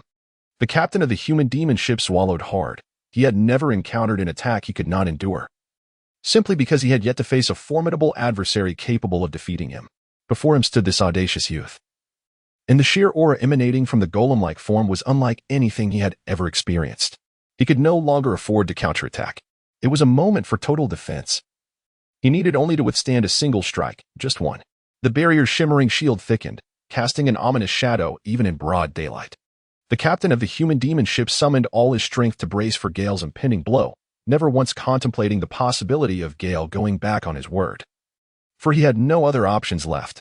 Onlookers beheld the radiant golem raising its right fist, which first turned pitch black before a cacophony of explosive sounds erupted, followed by a blinding flash of blue light. Many weaker individuals could no longer keep their eyes open. At that moment, Bai Chuan gazed at Gale, who resembled a war deity, his eyes reflecting the golden brilliance, twinkling like a cascade of stars, suffused with a glow of reverence. Gale contemplated employing his newly mastered diamond impact. However, he had yet to fully integrate his haki into the technique. Furthermore, diamond impact was more suited for long-range strikes. Whereas he yearned to unleash his most formidable close combat attack, the Thunder Fist. With a swift motion of his feet, he executed the technique, leaving behind a fleeting trace of pale gold interwoven with deep blue electric arcs, covering the 100-meter distance in an instant. Boom! A resounding explosion echoed, as if the heavens had momentarily succumbed to darkness, revealing only a few arcs of electricity amidst the void. The barrier could not withstand the onslaught for long. Cracks began to appear, growing increasingly numerous and sprawling. Boom! Another thunderous sound erupted as the barrier shattered, creating a gaping chasm several meters deep in the ground. As the dust settled, a figure emerged from the pit, brushing off his hands and smiling at the onlookers. A nearby marine hurried over to inspect the scene within the crater. The interior was charred and blackened, rendering the once recognizable figure of Captain Yao Yao of the monster tortoise pirates unidentifiable, lying motionless in an upside-down position. The marine leaped into the pit, gestured for a while, and then exuberantly exclaimed, "Captain Yao Yao of the monster tortoise pirates is finished." Chapter 36, Sanctuary. A wave of murmurs erupted from the crowd. A mixture of elation among the civilians, the ecstatic sobs of those recently rescued, and the cries of children searching for their parents. Some pirates, cloaked in anonymity, expressed their relief. Simultaneously, in various corners, some were hastily packing to depart, while others stood in awe, marveling at the spectacle, and yet more were engaged in heated discussions. Some intended to leave immediately, while others contemplated pausing their activities, opting instead to observe the unfolding events closely, perhaps seeking an opportunity to strike a decisive blow against the Navy. At this moment, Gale quietly surveyed the ruins before him. Devoid of any remorse for the life he had just taken, these were irredeemable pirates, and in unleashing his full strength, he had no room for restraint. He understood that even had he spared Captain Yao Yao, the outcome would have been the same. For the future wielder of the barrier fruit was not destined to be him. The powers of devil fruits are not replicated. While some abilities may bear similarities, they are never of the same kind, due to their uniqueness. The powers of a fruit can only re-emerge in the vast ocean after the original owner has perished for a year or two. Suddenly, Yale scratched his head and turned to Major General Bai Chuan, saying, "Bai Chuan, have I been too heavy-handed? Fortunately, I refrained from employing more extensive techniques, which would have burdened my comrades on the battlefield. Colonel, there is no need for self-reproach. In this engagement, we have only suffered a few injuries, with no fatalities. And we have successfully vanquished a pirate crew with a bounty totaling 500 million, including their captain. This is already a monumental achievement. For the sake of justice, these minor hardships are not worth lamenting." At this moment, Bai Chuan had completely surrendered to Gale, his previous doubts dissipated like mist. Having witnessed Gale's valor akin to that of a war deity, he held him in profound admiration. "Indeed, I appreciate the efforts of my comrades. I shall exercise more caution in the future." By the way, we must keep track of the losses incurred by the civilians and ensure they are compensated. Yes, sir. We already have a fund set aside for repair compensations, which, due to my inefficacy, has remained unused for the past 2 years. It will be more than sufficient to compensate the civilians. That is reassuring. Additionally, how much treasure did we seize from the Divine Turtle pirate crew? Bai Chuan revealed a knowing expression and quietly responded, Sir, once the inventory is completed, I shall discreetly allocate half of it to you at your residence. This left Gale momentarily stunned. That was not his intention. Did he seem like the kind of person who would accept such a thing? Was this customary? Bai Chuan smiled faintly and nodded. It appears that everyone is indeed quite normal. If this is the norm, then let us distribute these funds to those who have been trafficked, provide assistance to the innocently injured, and finally, reserve a small portion for a celebration with my brothers another day. Bai Chuan was taken aback, realizing he had misinterpreted his superior's intentions. While the custom was not incorrect, the original meaning had transformed. His admiration for the commander surged to an even greater height. Yes, sir. Gale casually surveyed the battlefield and noticed that Brad, accompanied by the navy he had brought today, had arrived. Suddenly struck by a thought, he awaited Brad's approach and said, Brad, Bai Chuan, heed my command. Yes, my lord. Pursue the elusive god turtle pirate crew without alarming the populace. If any other pirate crew encounters the perpetrators, apprehend them immediately. Should you encounter formidable pirates, contact me, and I shall personally oversee their capture. Yes, my lord. Today, Bai Chuan felt as though he had finally embraced the stature of an imposing navy officer, capable of striding forth to apprehend pirates with pride. Consequently, his voice grew bolder. He rallied his comrades, preparing to embark on their mission. By the way, gather any intelligence regarding the existence of devil fruits. If any information arises, inform me at once. Bai Chuan did not ponder this further, as the search for devil fruits was inherently one of the Navy's ongoing endeavors. Understood, my lord. Everyone, let us proceed. Big brother, you are amazing. Thank you, big brother. Thank you, Navy. Thank you, my lord. A chorus of gratitude surged toward Gale, who, along with his companions, gradually broke into smiles, greeting each and every one. Amidst the crowd, a figure, a bear-like individual, squeezed through the enthusiastic throng, finally reaching Gale and his companions. Sister Gallet, Brother Gale, this is Sakura. Bayan, accompanied by a little girl who was half a head shorter than him, triumphantly approached Gale. Wow, Sakura, you are absolutely adorable. Gallet and Dasky had already scooped up little Sakura, playfully ruffling her hair. Gale found it somewhat exasperating to deal with them regardless of the circumstances.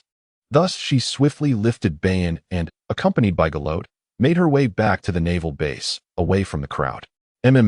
Delicious, simply delightful. Little imp, do not snatch it from me. I won't. Big brother, you eat so quickly. If you don't hurry, there won't be any left. Sakura, hurry and eat. Big brother can devour even more than Bayan. Look at how much I used to eat. Yet in comparison, I have consumed quite little now. Bring me another feast. Gale waved his hand, signaling for the servants to bring forth an array of dishes. At this moment, they had returned to the naval base situated in the enchanting Comoros Islands, which served as Gale's residence. Indeed, being a local sovereign was quite delightful, wherever he went. There were followers at his side, and he could indulge in whatever he desired. As long as he did not err, no one would dare to interfere with him. On his very first day in office, Gale was already immersed in this life of indulgence, feasting on multiple tables of food. It was no jest during his school days. He had always been a hearty eater, leaving a lasting impression on the cafeteria staff with his petite stature yet voracious appetite, consuming enough for 7 or 8 people. After a brief foray, several figures soon emerged in the courtyard, basking in the moonlight. The fur tribe held an inexplicable affinity for the moonlight during moments of leisure. They would bathe in its glow, as if they could sense a subtle strength emanating from its luminescence. Even if it was faint, it brought them a profound sense of tranquility. The air outside was remarkably fresh. Indeed, upon departing from Malin Vandu, the suffocating sensations dissipated, and the atmosphere turned crystal clear. This was merely our first stop. Gale gazed at the profound night sky, softly uttering a few words before falling silent. Gallet turned her gaze towards Gale, a look of contentment gracing her features, for she cherished this sensation. Soon, her peripheral vision caught sight of Gale's other side, Bayan and Sakura. What plans do you have next? Bayan, with a robust physique resembling that of a bear, was currently sipping a drink while Sakura indulged in her novel. Upon hearing the sound, he paused momentarily. The two children exchanged glances that seemed to convey an unspoken understanding, as if they had been communicating through their eyes for an eternity. "Brother and sister, may Bayan and I stay here? We have no family left." It was Sakura who broke the silence, aware that Bayan was waiting for her to speak first. "Indeed, Galit sister, Gale brother, I have never known who my parents are. And now even Sakura's family is gone. It is just the two of us left in this perilous world. I understand that we are of the same kin, and you are the only ones we can trust in this vast world." Bayan's big, watery eyes widened in earnestness. Now, these two little ones relied on each other for survival. Without an adult to depend upon, their very existence was fraught with difficulty. Moreover, the threat of being captured and sold loomed ominously over them, a fate that could easily repeat itself. With Gale and the others being so formidable, Bayan, who felt an inexplicable reliance on his own kin, could only seek solace in this lifeline. "Very well, I can allow you to stay in our home. But your strength is quite limited. Gale, what do you think about sending Bayan and Sakura to the Naval Academy?" Galit replied without hesitation, for she was utterly defenseless against the charm of these two adorable children. Gale glanced at Galit and smiled at her, saying, "Indeed, they are still quite young, not yet of age. Let us allow them to stay here for the time being and see when we can return, bringing them along. I shall arrange for the teachers to enroll them in school." "Hooray! Sakura, we now have family and a place to call home," Bayan exclaimed joyfully. Having endured hardships from a young age, a stable home had always been his yearning. As for Sakura, having just experienced a monumental change, the swiftness of her rescue and the prospect of settling down brought her to tears. Gale turned to Galit and said, "Galit, if you have some free time lately, please teach Bayan the application of electric shock and some training techniques. Bayan has not had any inheritance since childhood, and there are many things he still does not know." Galit joyfully lifted Gale into his arms and playfully kissed him on the cheek. "All right." Gale brushed his fingers against the warmth lingering on his face, remnants of the vigorous embrace he had just received from Galit. Alongside the warmth, he felt the powerful elasticity emanating from Galit's form, stirring a flutter within his heart. "Oh, Galit, how swiftly you have developed. I fear I shall soon lose my composure." Meanwhile, Dasky observed the affectionate exchange between the two with a hint of melancholy in her eyes. Chapter 37. Shaki's bar life outside the school was vibrant and fulfilling. Beyond the daily training sessions, Gale enjoyed the company of two lovely ladies as they strolled through shops, dined, and occasionally engaged in skirmishes. Although Gale had previously vanquished a notorious pirate with a bounty of 380 million, many other pirates on the island had retreated, wary of provoking the Marines. Yet, the vast seas were not devoid of audacious individuals, fresh from their ventures across the four seas, brimming with an unfounded arrogance. Upon arriving at the island, they often exhibited a demeanor of invincibility, relishing their defiance by refusing to pay for meals or by teasing the Marines. Many pirates remained oblivious to the recent change in the island's governor over the past 2 months, leading some to unwittingly cross paths with the law. In these 2 months, Gale had apprehended 2 individuals with bounties exceeding 150 million. The Marines, however, did not actively pursue the more adventurous pirates who had grown weary of the first half of the Grand Line and sought passage into the New World. With an abundance of pirates, the Marines could not possibly capture them all. Doing so would leave the island devoid of commerce. One day, Gale, accompanied by Galit and Dasky, strolled through the streets of Area 13. With purpose in mind, Gale had ventured out. Having spent 2 months on the island without any reliable information about the elusive devil fruits, he recalled his earlier acquisition of a zoan-type fruit, which he was required to surrender. Without the Admiral's approval, he could not retain the fruit for himself, and truth be told, he had little interest in it. Growing impatient, Gale yearned for the Dordor fruit, enchanted by its remarkable potential. Thus, he wandered the streets, intent on gathering some intelligence. As he walked, he was reminded of his initial arrival, the very day he had intended to enter this place. Little did he know, he would return 2 months later. Passers-by on the street recoiled at the sight of Gale and his companions, the common folk regarding the trio with gratitude and respect. The peace and prosperity of the past 2 months were closely tied to Gale's diligent efforts. He maintained a calm demeanor, readily compensating for any damages, which prompted many to yield to him.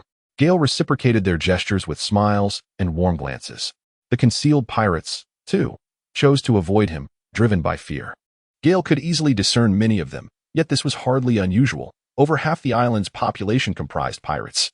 As long as they refrained from wrongdoing, he would not take the initiative to apprehend them. The pirates' trepidation of Gale's prowess kept them in check, allowing for a period of tranquility that had afforded them some relief. Soon, a sign reading Shaki's bar came into view before the trio. The young ladies looked at Gale, puzzled by his smile as he gazed at the sign. Their curiosity piqued. Was he here merely for a drink? Gale gazed at the sign for a few moments, and after confirming its accuracy, he ushered his children inside with purposeful strides. The bar's interior was quite unpretentious, featuring a simple arrangement of wooden tables and chairs. A few tables were alive with the boisterous atmosphere of patrons enjoying their drinks, yet it lacked the music that had once filled such spaces in another life. How delightful it would be to complement this ambience with a phonograph. This thought led Gale to reminisce about the sound shells on the floating island. The island boasted numerous intriguing items. A sound shell capable of recording melodies would be a wonderful addition, allowing one to listen to songs leisurely, or perhaps even to establish a music bar that seemed quite lucrative. Additionally, acquiring a small wind shell for Gallet and the others to enjoy the summer breezes would be a splendid idea. The possibilities of light shells and water shells are equally enticing to contemplate. Gale's thoughts wandered as he stood at the entrance, momentarily lost in reverie. Within the tavern, the pirates caught sight of three young figures clad in justice cloaks. Though they had never encountered them before, their names were well known. Instantly, the din of the bar faded into an eerie silence. Gale seemed to sense the oppressive atmosphere that permeated the small space, awakening from her momentary stupor. Embarrassed, she scratched her head and, accompanied by Galota's Daki, approached the bar. "Madam," she said, "a beer and 2 colas, please. Additionally, could you serve some appetizers?" With a grand gesture, Gale left 10,000 berries on the table, exuding an air of affluence. Shaki had long since noticed 3 young naval officers, and, with her keen intelligence, deduced their identities while harboring some suspicion regarding their intentions. However, upon witnessing Gale's extravagant display of wealth, she could not suppress a chuckle. "My dear sir, 1 pint of beer costs 10,000 berries, and a glass of juice is 5,000. Might I inquire if you require any appetizers?" Gale appeared momentarily bewildered. The thought of spending 20,000 berries already, excluding appetizers, was staggering.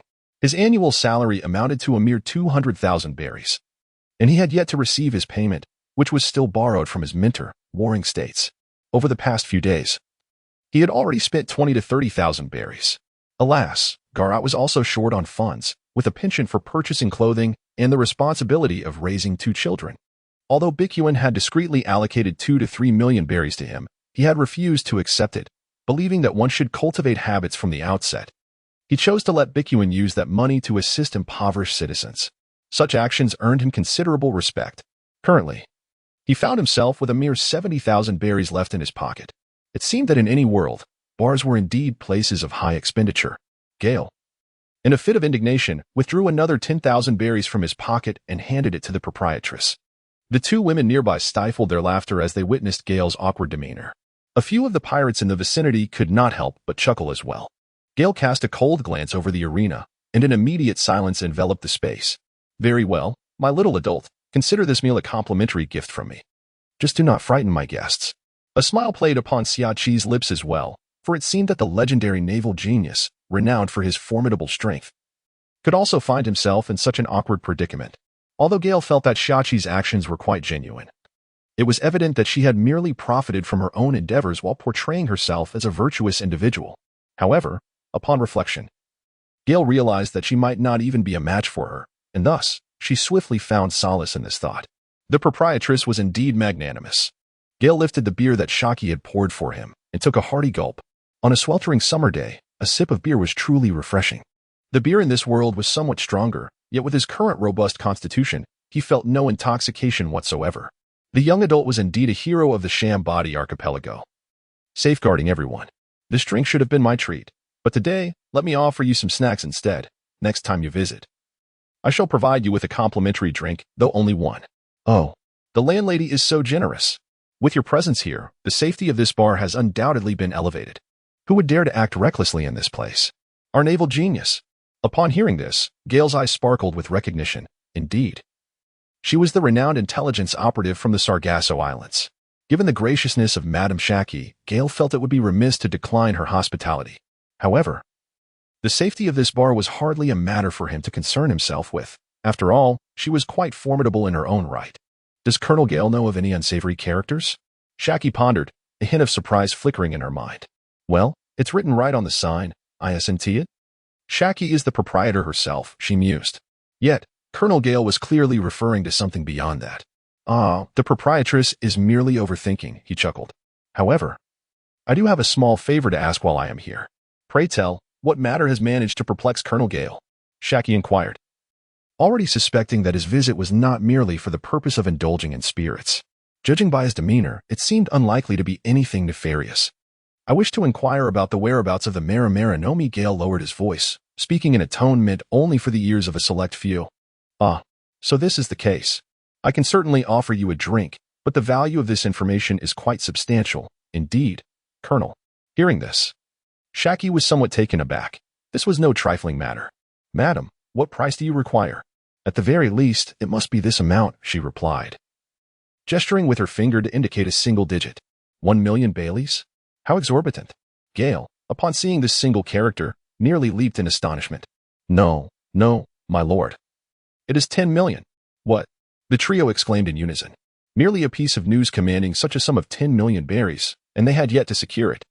Although the value of the devil fruit is incalculable, knowing of its existence does not equate to possessing it. Gale felt a twinge of anxiety. Such a substantial sum of money was beyond his reach.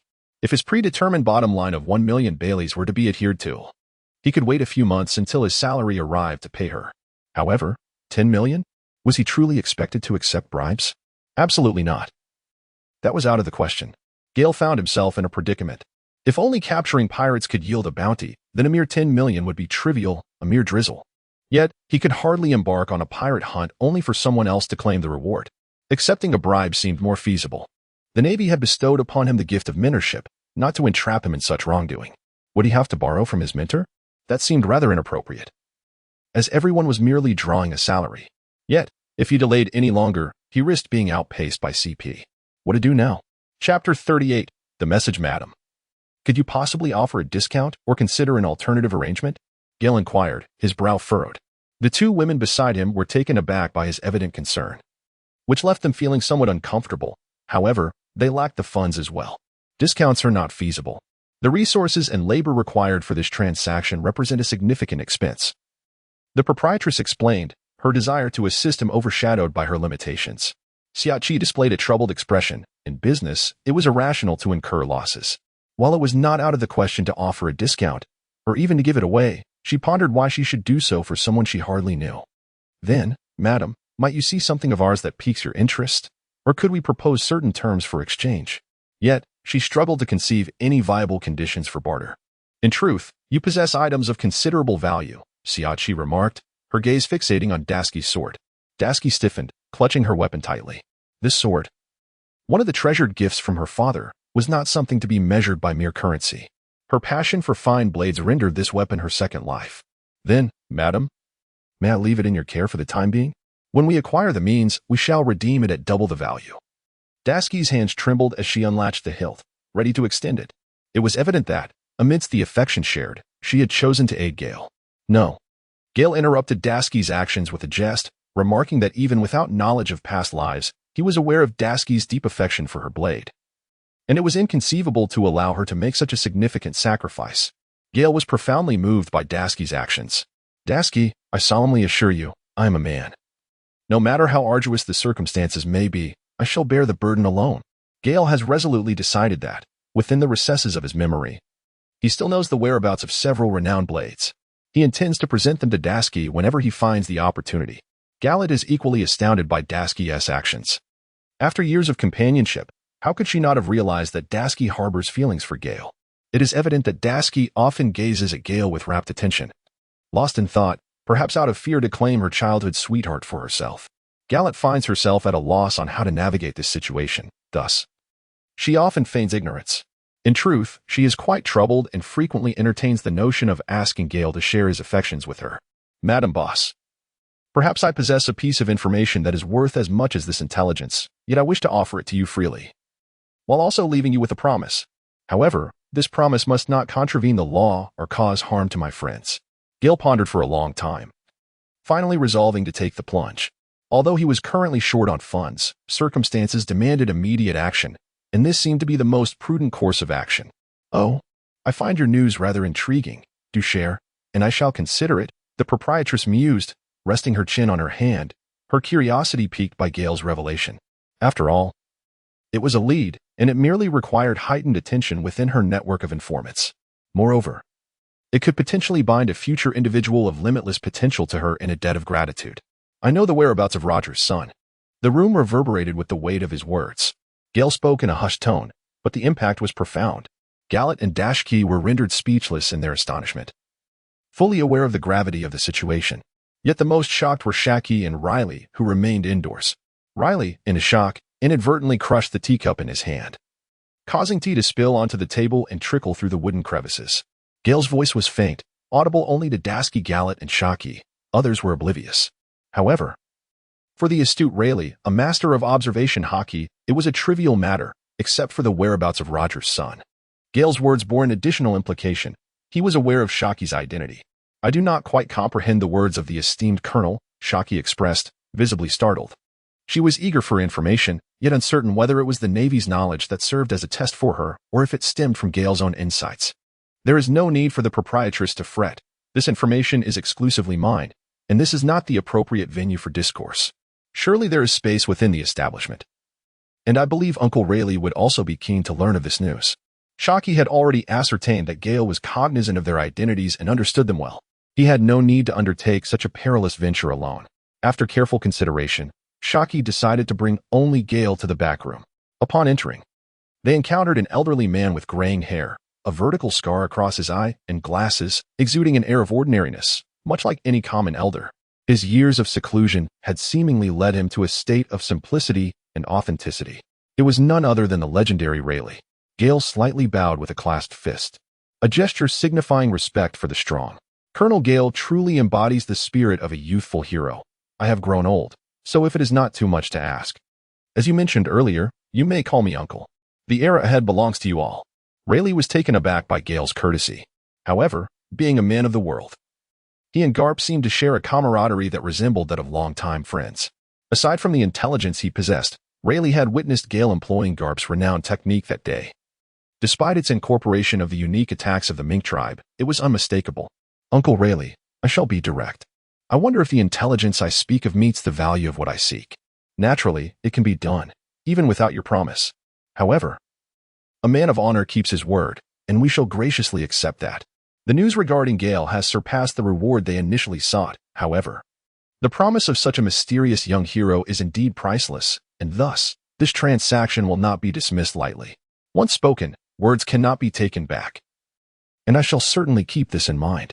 You must have heard of Roger's son. He is now quite renowned upon the vast sea. He is none other than poor Dasti, Ace, the 2nd Division commander of the Whitebeard Pirates." What a revelation! Both Shacky and Rayleigh gasped in astonishment. It is surprising that Roger's son has now become a notorious pirate across the seas, and yet he serves under Whitebeard, a figure who was both an ally and rival to Roger. Such are the twists of fate. Were it anyone else, there might be some hesitation, but with Ace, they have heard whispers of his exploits. A user of the Marimarinomi, he has grown rapidly in strength, embodying the spirit of his father, Roger. "Colonel Gale, does the Navy have knowledge of this information? For now, they are unaware, but I cannot guarantee that will remain the case in the future. Since Colonel Gale has chosen to trade this information with us, he presumably will not disclose it to the Navy, correct?" "Certainly not. However, I cannot assure that the Navy will not learn of it eventually. In light of this, we can find solace." Rayleigh and the others understood that such information could not be concealed indefinitely. Now that this young colonel is privy to it, the Navy will inevitably discover it too. Let us hope that during this time, Ace can continue to grow stronger. As they pondered, their gazes fell upon the young Gale, a kindred spirit among the ocean's elite. Perhaps they are reminiscent of the protagonists that roamed these seas over 2 decades ago. With that said, I hope to receive my share of the information. Since Gale has already paid the deposit, he naturally hopes they will do their utmost. If they are unable to find it, he would suffer a complete loss on this deal. Rest assured, Colonel Gale, we will make every effort to investigate and provide you with a satisfactory answer, spoke Madame Shacky, the primary head of the intelligence station. Once the transaction has commenced, she must take responsibility. Thank you very much, Madame Shacky. I shall take my leave now. Although there were no other patrons in the room, being associated with a band of notorious pirates could have repercussions if it fell into the wrong hands. He could not bear to disappoint his 3 mentors. Colonel Gale, you are welcome to enjoy complimentary service at the shop from now on. Madame Shaky spoke sincerely this time. She harbored great admiration for the young colonel, independent of his rank. Over the years, the Navy had not been as detestable to her as it once was. In that case, I shall graciously accept, he replied with a hearty laugh. Receiving a complimentary voucher lightened Gale's heart. Yet he acknowledged that this transaction still bore some tangible benefits. Information is only valuable to those who can utilize it. Left to fester, it becomes worthless. Exiting the establishment, Gale, adhering to the principle of not wasting, lifted the wine glass from the table and drained it in one gulp. In high spirits, he stepped out of the shop with Gallet and Dasky. Let us earn some military merit together. It seems I shall need to apply for a way to exchange captures of pirates for some funds. After all, isn't a penny difficult to come by for a hero? Chapter 39. Hancock. The sun blazed overhead, marking the peak of noon. After guiding everyone through their training, Hale assigned additional tasks to help elevate their skills. Meanwhile, he indulged himself in a moment of leisure at Shaky's bar. Ever since he began enjoying complimentary services, Gale occasionally visited for a brief respite. Also to inquire about any news regarding the fruits. Today, Gale chose not to don his military uniform, believing that one ought to dress casually when indulging in libations. Gale today donned a remarkably gentlemanly ensemble. He wore a light yellow casual suit, complemented by a pristine white shirt beneath. A striking red bow tie adorned his neck. And as he stepped outside, he was nearly overwhelmed by his own dashing appearance. Although his trousers had been tailored with a strategic opening at the back to accommodate his fluffy tail, this detail was of little consequence. What truly mattered was his undeniable charm, accentuated by the unique flair of his furry appendage. In a world bustling with eccentrics, he still held a yearning to glimpse the fairer sex. A visit to the bar was primarily intended for this purpose, merely to observe, nothing more. This outfit was a recent gift from Dashki. Despite his reluctance to embrace a Navi persona, he graciously accepted the thoughtful gesture. The bar was rather lively today.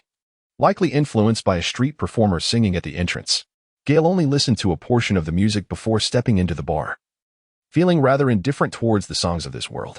"Ah, handsome young man, what brings you to my humble bar today?" said Shaky, half-jokingly addressing Gale. The patrons nearby took notice of the young, dashing figure entering the establishment. Many pirates were accustomed to the presence of a certain colonel, yet a few heavily made-up women, with their plump features, licked their lips, seemingly eager to strike up a conversation. "You must be out of your mind. That is Colonel Gale," several men exclaimed, restraining a woman who was preparing to approach him. Women in the pirate realm are notably liberated, especially those who are pirates themselves, due to the scarcity of eligible partners. These women are seasoned and bold.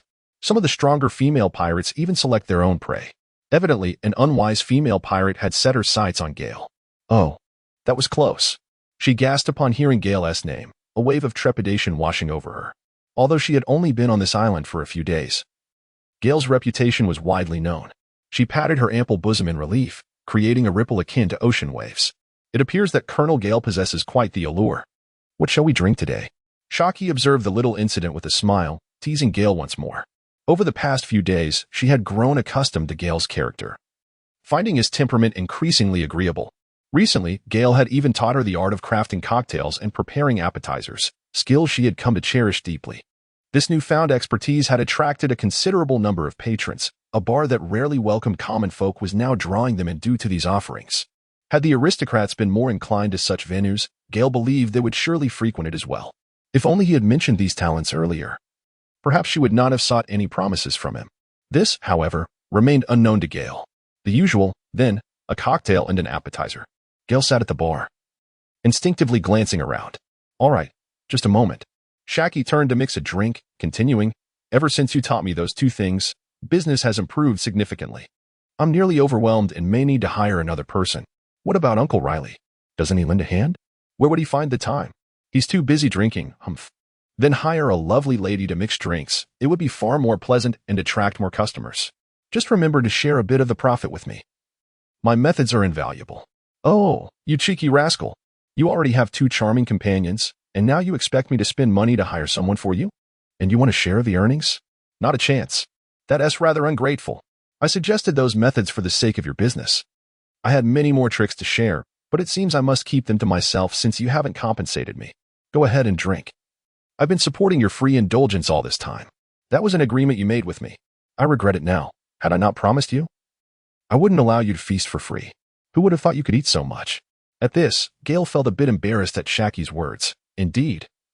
His appetite was rather impressive. What can I say? It's in my nature. So, I taught the boss lady how to make money. Honestly, do you think I would deceive you? Hire another beautiful lady, and your business will flourish even more. Profits will flow like water. How about I hire Hancock to work? The 7 warlords. As if you could persuade her. I'm just afraid that if she comes, some people might lose their souls. Have you ever seen Hancock? Not personally. But I've seen pictures of her bounty posters. Hancock, come help me. I'm swamped. Gale thought to himself, do you think this is a long-distance call? Even if there were telephone insects in this world, you'd still need to make a call. He felt a twinge of disdain for her, wanting to give her the finger. Hey, Shaki's expression seems off. Why is she staring behind me? And what's all that noise behind? Hiss. As Gale turned halfway to glance behind him, he was suddenly greeted by a waft of fragrant air. He faintly perceived a voluptuous silhouette, as a figure clad in a cheongsam glided past him. In that moment, Gale felt as if he had been struck by the power of a sweet fruit, rendered utterly enraptured and immobile. Gale turned his head back with great difficulty. His vision felt blurred, but could his sense of smell also be impaired? He beheld a woman clad in a cheapao, her long hair flowing like a dark waterfall. And her eyes, brimming with emotion, exuded an air of aloofness. A delicate pink nose and petite cherry lips adorned her visage. The cheapao, while elegant, could not conceal the boundless allure that lay beneath, tantalizing the imagination. Gale felt a tinge of disappointment. She had opted for a rather conservative outfit today. Yet there was a sense of relief in not being overly revealing, sparing herself from the scrutiny of others. Perhaps it was simply the nature of venturing out today. You all have arrived, remarked Xiachi, addressing Hancock and the 2 individuals standing behind Gale. Behind Gale stood 2 of Hancock's sisters, their imposing figures preventing them from assisting at the bar. Indeed, Sister Shaki. I happened to pass by here and came back to check on you. The 3 of them replied in unison. Gale instantly recalled the news from her past life. It seemed that Hancock and her companions had taken refuge at Shaki's for a while after escaping from the celestial dragons. Indeed, the situation confirmed her thoughts. Hancock, why don't you come and take a seat up front? There is no need for assistance here.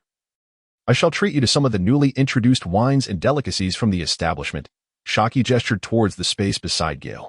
Without a moment's hesitation, Hancock made her way over and settled into the offered seat. Gale endeavored to calm himself, while Hancock had already taken a seat beside him. He could no longer afford to fixate on her, as that would be too conspicuous. Moments later, Shaki brought over 3 glasses of wine and several plates of appetizers. Hancock took a gentle sip of her drink, her face lighting up with surprise, accompanied by a faint blush. She then picked up a piece of food and placed it in her mouth. A soft gasp echoed in Gale's ears, as if struck by lightning. Goodness! The impact was overwhelming. At that moment, the patrons in the bar displayed an air of fervor, had it not been for her 2 younger sisters' restraint. Many would likely have surged forward. Sister, I have never tasted anything so exquisite, nor had I ever encountered such beautiful and delightful wine. What is the name of this drink? Hancock inquired, her demeanor exuding a charming, feminine allure. Truly, she was a natural beauty. Each smile, movement, and word seemed to challenge and captivate Gale's heart. The title of the world's most beautiful woman was undoubtedly well-deserved. Who would dare dispute it? Gale was the first to rise in her defense. It is Colonel Gale sitting beside you. He is quite the talented individual. Upon hearing this, Hancock turned her attention to the young man beside her.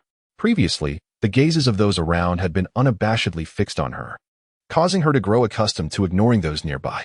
Upon closer inspection, she noticed that the young man before her was indeed remarkably elegant and handsome, and Hancock could sense that he was a formidable adversary on her level.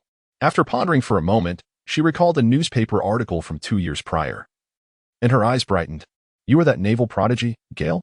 Beautiful lady, whether or not I am a naval genius is debatable, but I am indeed Gale.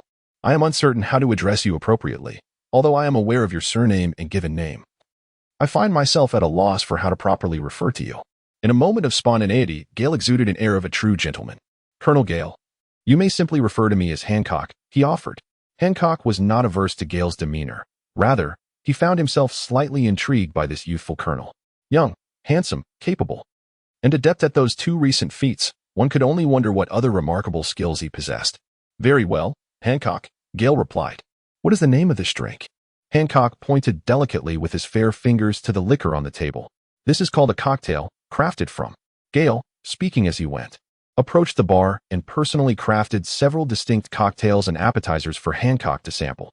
Chapter 40. The incident unfolds. Gale skillfully concocted a variety of cocktails. Although he lacked prior experience in his past life, he adeptly navigated the art of mixology in this world, crafting drinks with remarkable finesse. He also prepared several distinctive cold dishes, while Summer Chi was dispatched to procure ice cubes to enhance the beverages, adding a unique flair to the experience. The day passed in a somewhat dazed manner. Throughout this time, Hancock marveled at Gale's astonishing talents. The freshness and creativity of his creations were both delightful and visually appealing. Everything he produced seemed imbued with a vibrant essence and exquisite flavor. By the end of the day, Hancock inexplicably developed a fondness for Gale, a person she had previously regarded with indifference, silently noting his presence in her mind. Meanwhile, Gale felt as though he had wandered through the day in a fog. It was only upon returning home that he regained his senses, reflecting upon the peculiar sensation of being somewhat out of control, as if his limbs were not responding to his commands. Gale pondered throughout the night, unable to erase the enchanting image that lingered in his mind. Although he was captivated by Hancock's extraordinary beauty, possessing an innate allure, he could not help but feel that he was under the influence of the sweet fruit's powers, leaving him ensnared in an inescapable fascination. While it is true that Gale's resistance to the charms of beautiful women was somewhat feeble, thoughts of Gallet would often restore his composure. Yet, when it came to Hancock, he found himself utterly helpless. Alas, what a lamentable predicament! Gale felt that his cultivation was insufficient. He had been preoccupied with the training of his physical form, leaving his mental fortitude somewhat lacking. This appeared to be a significant drawback. Should he encounter an adversary with powers akin to Hancock's fruit, he would surely be at a disadvantage. However, he found himself at a loss regarding the cultivation of his spirit. It seemed that he could only intensify his hockey training. Even if he remained uncertain about whether he would always possess the Conqueror's hockey, mastering the dual hockey to its utmost could undoubtedly counter such fruit abilities. Yet, he had yet to awaken his observation hockey. Nevertheless, these matters could not be rushed. They must be approached gradually. Thus, during a lengthy and contemplative night, Gale found himself unable to sleep, burdened by his thoughts. The following day, Gale arrived at his office sporting dark circles under his eyes. Dasky, noticing his unusual appearance, inquired with curiosity, "Gale, did you go thieving last night? What, were you a flower thief?" Gale unexpectedly uttered a somewhat frivolous remark, yet their familiarity rendered it inconsequential. Dashki found herself momentarily at a loss for words, her cheeks tinged with a delicate blush. The young girl was rather sensitive to such comments. "Why don't you come over to my place?" Upon this thought, Dashki felt her face grow even warmer. What was she thinking? In a flurry, she covered her face and fled. Gale witnessed Dashki covering her face and fleeing. He was taken aback. Could his words possess such devastating power? "Gale, you are becoming increasingly reckless." At that moment, Gallet approached gracefully. Upon seeing Gallet's increasingly voluptuous figure, Gale, who was already parched from the night before, couldn't help but swallow discreetly. Should he expedite the process of winning Gallet over? No, that's not right. She is still underage, and besides, his romantic life has been rather tumultuous lately. His resistance to beautiful women is waning. Could it be that, unbeknownst to him, he has indeed matured? Is there an abundance of male hormones coursing through him? Gale suddenly realized that he was now a member of the fur tribe. Is it possible that the intrinsic nature of the fur tribe is more primal and impulsive than that of humans? This likelihood is quite high. In his previous life, he never experienced such feelings, and his affections were exceedingly devoted. Nevertheless, he could still regard others with admiration, albeit without the impulsiveness he had exhibited in recent days. Could it be that the ordinariness of his past life was to blame? Since arriving in this world, the potency of his protagonist aura might have led him to forget his modest beginnings. Perhaps there are indeed reasons behind this. However, upon reflection, it seems that the people in this world do not place great importance on marriage, except for the common folk and certain exceptional individuals. Many experience enchanting encounters yet remain unwed, or perhaps they harbor no desire to marry. Numerous formidable beings lack families. They may have children, but it could very well stem from a beautiful misunderstanding. Gale could think of many powerful figures: Roger, red-haired Shanks, Whitebeard, Kaido, as well as the enigmatic wives of Garp and Dragon. Which of them are genuinely married? One may know of their offspring, yet have they ever seen their wives? The most formidable, Charlotte Linlin, has an unknown number of husbands, and her diverse children suggest she surpasses even the legendary Wu Zetian of his previous life. As for the nobility, they seem to flit from one maid to the next, dragging home those they fancy from the streets. And it is quite possible that some son resembles the neighbor, old Wang. The noble circles are indeed chaotic. Contemplating this, Gale felt a wave of comfort wash over him. This truly is a splendid world. Perhaps it is time to subtly probe Charlotte's thoughts. At this moment, Charlotte was unaware that within the span of a brief time, Gale had conjured countless thoughts. She felt somewhat bashful under his intense gaze, even though she had been unreserved as a child. "What are you doing?"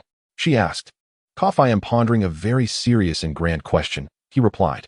"So you were thinking so deeply that you couldn't sleep, well, last night? Just look at those dark circles under your eyes, akin to Bien's," she teased. "Oh, it's a long story, the troubles of adolescence, I suppose." "What adolescence? You're just being reckless. Where did you run off to yesterday afternoon, leaving me all alone?" "Well, I went to indulge in some complimentary drinks. If I didn't partake a little, how could I justify it to them? All right, I was also checking if there was any news regarding the devil fruits." Gale gazed at Dashki, who wore an expression of disdain, and could not help but utter a casual justification. This hardly constituted a falsehood, did it? A twinge of guilt lingered. "Why are you so concerned about this fruit? Do you not already possess one? This particular fruit holds a distinct and significant meaning. In due time, you shall understand. By the way, Gallet, would you care for a fruit?" "No, I would rather not become a poor swimmer." "If you were to fall into the water one day, who would come to your rescue?" All along, Gale had contemplated asking Gallet if he wished to consume a devil fruit, only to discover that Gallet's reluctance stemmed from this very reason. A warmth spread through his heart. "It is truly wonderful to have someone who cares for you." "Well then, thank you, Gallet." Gale was somewhat moved and couldn't help but embrace Gallet, planting a kiss on her cheek. Since spending an extended period in the human world, Gallet had grown increasingly reserved. It had been a while since she had shown such affection towards him. "I fear that if I consume another peculiar fruit, I might become quite unappealing." Gallet appeared a bit shy, lowering her head, her eyes sparkling with emotion, embodying a delicate femininity. "It's all right, I don't mind." "Not at all, you incorrigible lecher. I often see you mesmerized by beautiful women." This remark left Gale feeling quite embarrassed, unable to muster a rebuttal. Observing Gale's discomfort, Gallet huffed, playfully stepping on his foot before striding away. In that dimly lit room, the sound of a telephone insect echoed, followed by a chime as it was answered. "When did your efficiency become so abysmal?" "It has been over 2 months. Why is there no progress?" He remained entrenched in the base at Sabaody, only emerging to drink at Shaki's bar. "I suspect they must be quite familiar, hence my reluctance to act impulsively. Moreover, it is challenging to find a moment when he is alone at night. So, even you are powerless? I have stated that I need time, and 500 million is inadequate. His capabilities undoubtedly exceed the task's worth, and the ramifications are substantial. What? Are you bargaining with me now?" In a brightly lit office, a man with pink eyes, clad in a pink mink cloak, impulsively smashed his palm against the desk, shattering it. "The information you provided is 2 years old. Since then, his prowess has reached a level capable of breaching the absolute defenses of the captain of the God Turtle Pirates. His haki has developed to a comprehensive extent. The fruit has awakened, and he possesses formidable skills. I cannot guarantee I can eliminate him with a single strike. Its value certainly surpasses 500 million. Then how much do you propose?" 800 million, and I require your assistance to draw him out." 800 million. Why don't you go rob a bank? If that's the case, disregard my request."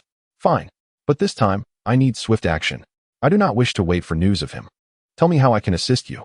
"I have learned that since he frequented Shaki's bar, her intelligence network has been fervently searching for the whereabouts of a certain devil fruit. Can you devise a trap?" "Oh, such an intriguing fruit." The man sat on the sofa, pondering for a considerable time, intending to place his hand on the desk, only to realize it had been obliterated. "I happen to know of a group of pirates who have acquired a devil fruit, likely the one you seek. They should currently be on a small island near Water City, engaged in a transaction." "Very well, I will verify this. If the information proves true, I will send someone to approach them under the guise of a transaction and disseminate the news. I hope to receive good tidings this time." Chapter 41. Seeking a scientist at the training grounds of the Navy base on Sabaody Archipelago, sword energy and vacuum kicks clashed fiercely. Ha bang bang bang. Swish, swish, swish. In the arena, two young women and a robust man formed a triangle as they relentlessly unleashed attacks upon a boy. Not fast enough, Daskian bled. Your speed is still lacking. Gallet, use all your strength. Don't worry about my injuries. The boy under siege shouted loudly. Despite numerous wounds adorning his body, he persistently urged them to continue attacking, merely evading their strikes without retaliating. In recent days, Gale has found himself without a suitable opponent to exert pressure upon him, resulting in his inability to grasp the nuances of observation hockey. Despite his persistent efforts to cultivate this skill, he has reaped no rewards. All his instructors have emphasized that to rapidly comprehend observation hockey, one must either endure the pressure of life and death battles or simply take hits. Consequently, Gale summoned several individuals to assist him in training and seeking breakthroughs. Now on the fifth day, the intensity and frequency of attacks have escalated, becoming increasingly formidable. I fear I may injure you. Just moments ago, you spat blood from a single kick. Gallet expressed his apprehension, understanding that pressure fuels motivation. Hurry. Ordinary Gale kicks are ineffective. They do not pose significant harm to me, thus the pressure is insufficient. Use the Gale line. Among those present, aside from Daski's razor-sharp attacks, Gallet's Gale kicks are the most formidable, both rapid and powerful. Gallet's innate talent manifests brilliantly in techniques such as moonwalk, shave, and Gale kicks. Although she has yet to master the return of life, her Gale kicks can already be condensed into a line, enhancing their penetration and speed. Moreover, Gallet can seamlessly integrate electric shocks into each of her strikes. Due to his training, Gale has refrained from transforming into his diamond form. Daski's sword energy, albeit slower, has reached an impressive level of mastery with the Conqueror's haki, allowing her to entangle her opponents.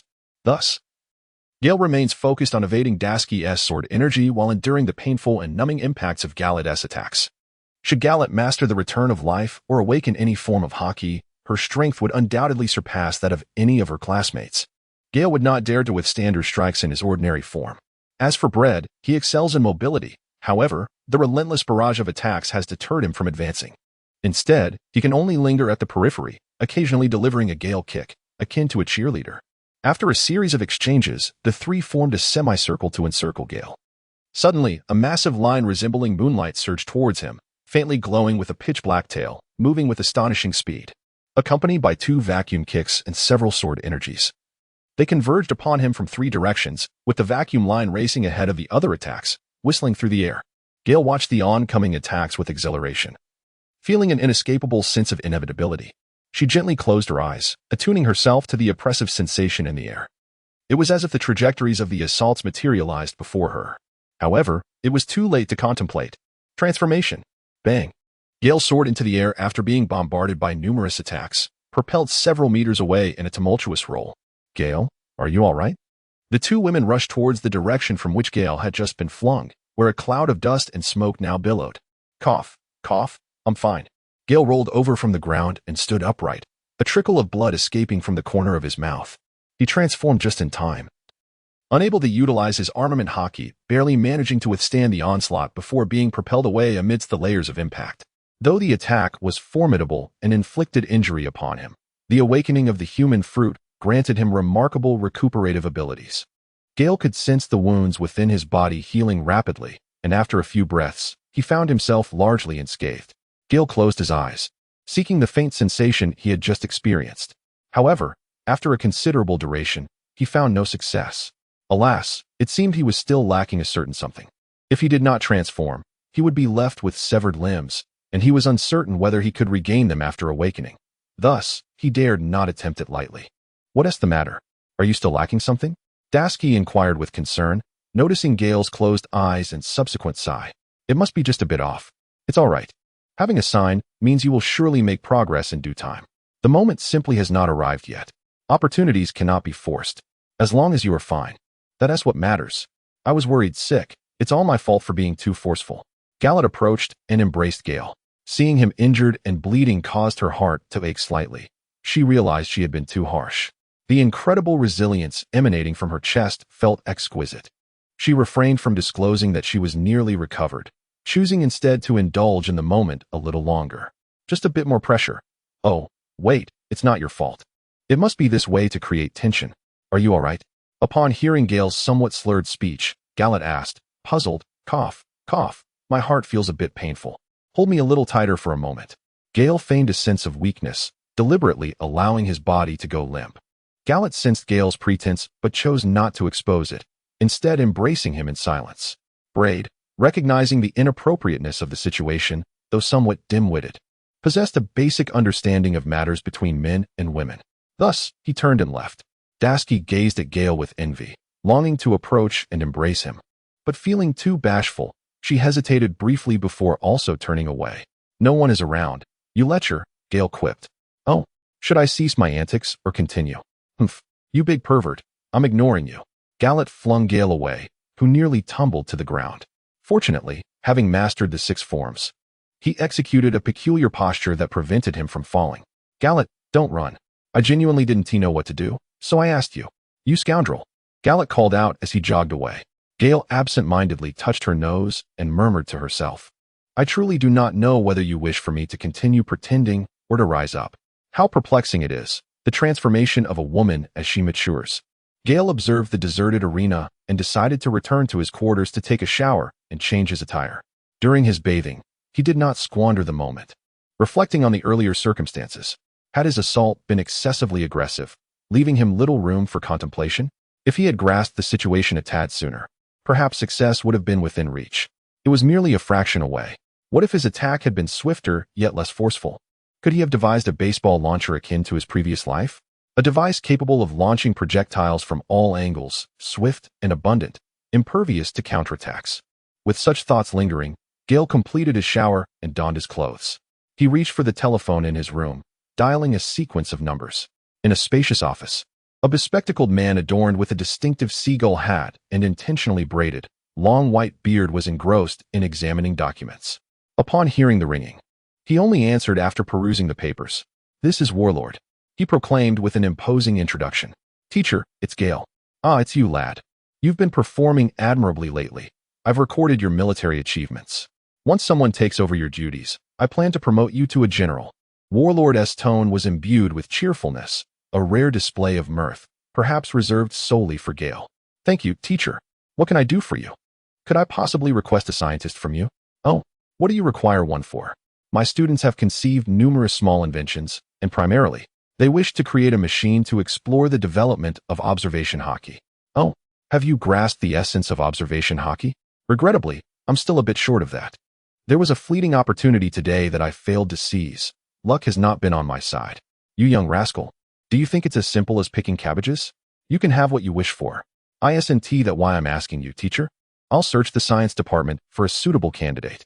However, these scientists tend to have peculiar temperaments, so I cannot guarantee the caliber of the individual. That's all right.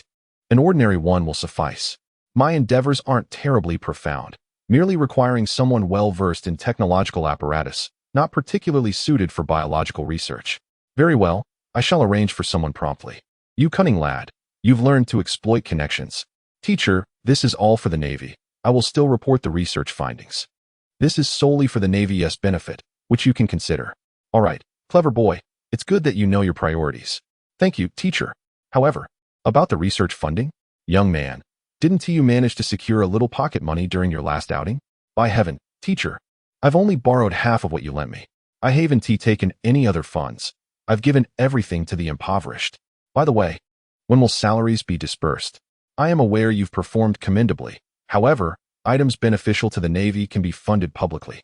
If it pertains to your personal toys, you'll need to find your own means, as long as it doesn't harm the interests of the people or the Navy. Understood? Thank you, teacher. All right then. I shall hang up. You can retrieve your salaries from your base. Don't come to me. So this is how salaries are managed?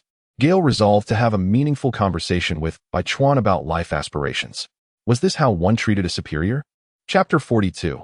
Arrival at the Isle. After concluding his morning training, Gale returned to his quarters for a refreshing shower and changed his attire, intending to stroll to the bar, having not visited in several days, to see if there were any news regarding fruit. Just as he stepped out, 2 little ones approached him from behind. Gale, brother, where are we going to play today? Can Sakura and Bane join you? Sakura, with an adorable expression, tugged at the hem of Gale's attire. Gale glanced back at Gallet, whose small face was deliberately turned away, peering curiously this way and that. It quickly dawned on him what was transpiring.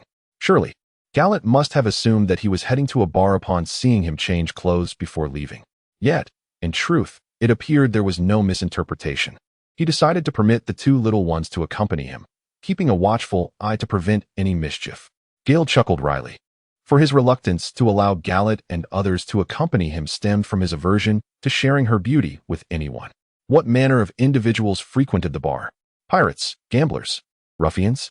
It was all too evident that they would ogle her with desire. Furthermore, Gallet had a penchant for donning extremely short shorts. While such attire was commonplace elsewhere, it clashed with Gale's conservative nature. As for the woman he had deemed his own, why should he permit others to gaze upon her? It was unreasonable to expect him to confront each admirer. Little Sakura, be a good girl. Your brother Gale is merely stepping out to attend to some matters. Please inform Sister Gallet that I shall return shortly. Sakura was adept at her role, yet at that moment, she found herself unmasked, rendered speechless as she stood there, unsure of how to fulfill the task assigned by Sister Gallet. Her mind raced, struggling to devise a solution. Gale observed that the little fellow was momentarily taken aback, and without hesitation, he dashed away with a swish. What a rascal! A roar echoed behind him, prompting Gale to quicken his pace, unleashing his razor-like speed. The crowd on the street merely felt a gust of wind sweep by, stirring up a cloud of dust and lifting a few skirts, accompanied by startled shrieks. In the briefest span of time in history, Gale arrived at Shacky's bar. Upon reaching the entrance, he took a deep breath, adjusted his attire and hairstyle, and sauntered into the establishment. In truth, Gale felt a flicker of trepidation. What if Hancock had not departed? That would spell disaster. For the past few days, he had deliberately avoided the bar, fearing her presence. The bar was bustling with patrons, whether due to the sweltering weather or the delectable fare remained uncertain. He made his way directly to the bar counter. Although his arrival slightly subdued the noise, it was of little consequence, as everyone knew Gale was not one to seek trouble. Quite a while since you last graced us with your presence, Shacky remarked, busy mixing drinks. With a young lady by her side, a seemingly unassuming commoner, possessing a certain delicate charm. Indeed, I've been preoccupied with training, Gale replied. I see you've been reluctant to venture out. If you didn't reappear soon, I would have come looking for you. Gale's eyes sparkled with excitement, as if the very thing he desired had finally arrived. Could it be? Siachi nodded slightly and set down her task. Follow me. Gale followed Shacky to the back room. Inside, Riley was absent, and Shacky took a seat on a stool. Gale also sat down opposite her. The day before yesterday, I received news that the Marimara Nomi had appeared on Benjalita Island, located near Water City. The individuals involved are a group of pirates who have already secured a buyer and are preparing to conduct the transaction within the next few days. Gale nodded, having formulated a plan in his mind. If his assumptions were correct, this fruit would eventually fall into the hands of CP. It had not yet occurred, but he was uncertain whether it would be before or after the transaction. Time was of the essence, and he felt compelled to set out immediately. However, traveling by ship would require 5 or 6 days, a delay he could not afford. He resolved to utilize his abilities to fly, estimating that he could reach his destination in just over a day, with a stamina capable of sustaining him for 3 days. He would retain half his energy for unforeseen circumstances. Do we have any information on the opponent? He inquired. The captain is a pirate from the West Sea named Stephen, a fruit user who currently bears no bounty. His strength should be around 80 million, likely possessing the oil fruit. He does not pose a significant threat. Thank you, Madam Shacky. There is no time to waste. I shall take my leave now. Upon returning from the bar, Gale immediately summoned the 3 companions he had brought along. I plan to be away for a few days. During this time, I need you to keep my departure a secret and ensure no one learns of my absence. Dasky, you have full authority to manage affairs on the island. Should any pirates cause trouble, please assess the situation carefully. If they are too powerful, do not act impulsively. I will handle everything upon my return. Is there news regarding the fruit? Gallet inquired, noticing Gale's hurried demeanor upon returning so swiftly. Indeed, and I intend to retrieve it personally. We shall accompany you. That will not be necessary. Traveling by ship would take too long, and I cannot carry you both during an extended flight. The 2 women lowered their heads in contemplation, their furrowed brows reflecting their thoughts. Gale extended his hand to gently pat Galat's head, offering her a reassuring smile. Rest assured, their strength is inadequate. I can handle this alone. You 2 remain here and wait for my return. With determination amidst the trials, Gale stepped out of the room, carrying a half-filled bag of provisions and fresh water. He dared not glance back at the 2 women, immediately propelling himself into the air, transforming with the power of his fruit to soar towards the compass's direction. Xiaoqi had been quite thoughtful, providing him with a permanent island compass. Otherwise, searching for direction in the island would have undoubtedly consumed much time. Such compasses for small islands are rarely possessed by many, and Xiaoqi had assisted him in acquiring one. The service was commendable. The flight proved tedious, and he dared not descend too low, often burrowing into the clouds. Thankfully, with the awakening of his fruit ability, Gale's limbs emitted small shock waves, while a protective aura shielded him from the winds, preventing his hairstyle from being disheveled. Although this consumed considerable energy, the recovery and endurance he gained post-awakening were astonishing. As long as he had sufficient food, he could soar far and wide. The shockwaves his teacher had imparted were initially employed for travel rather than combat. The monotony of flying surpassed even the rigors of training.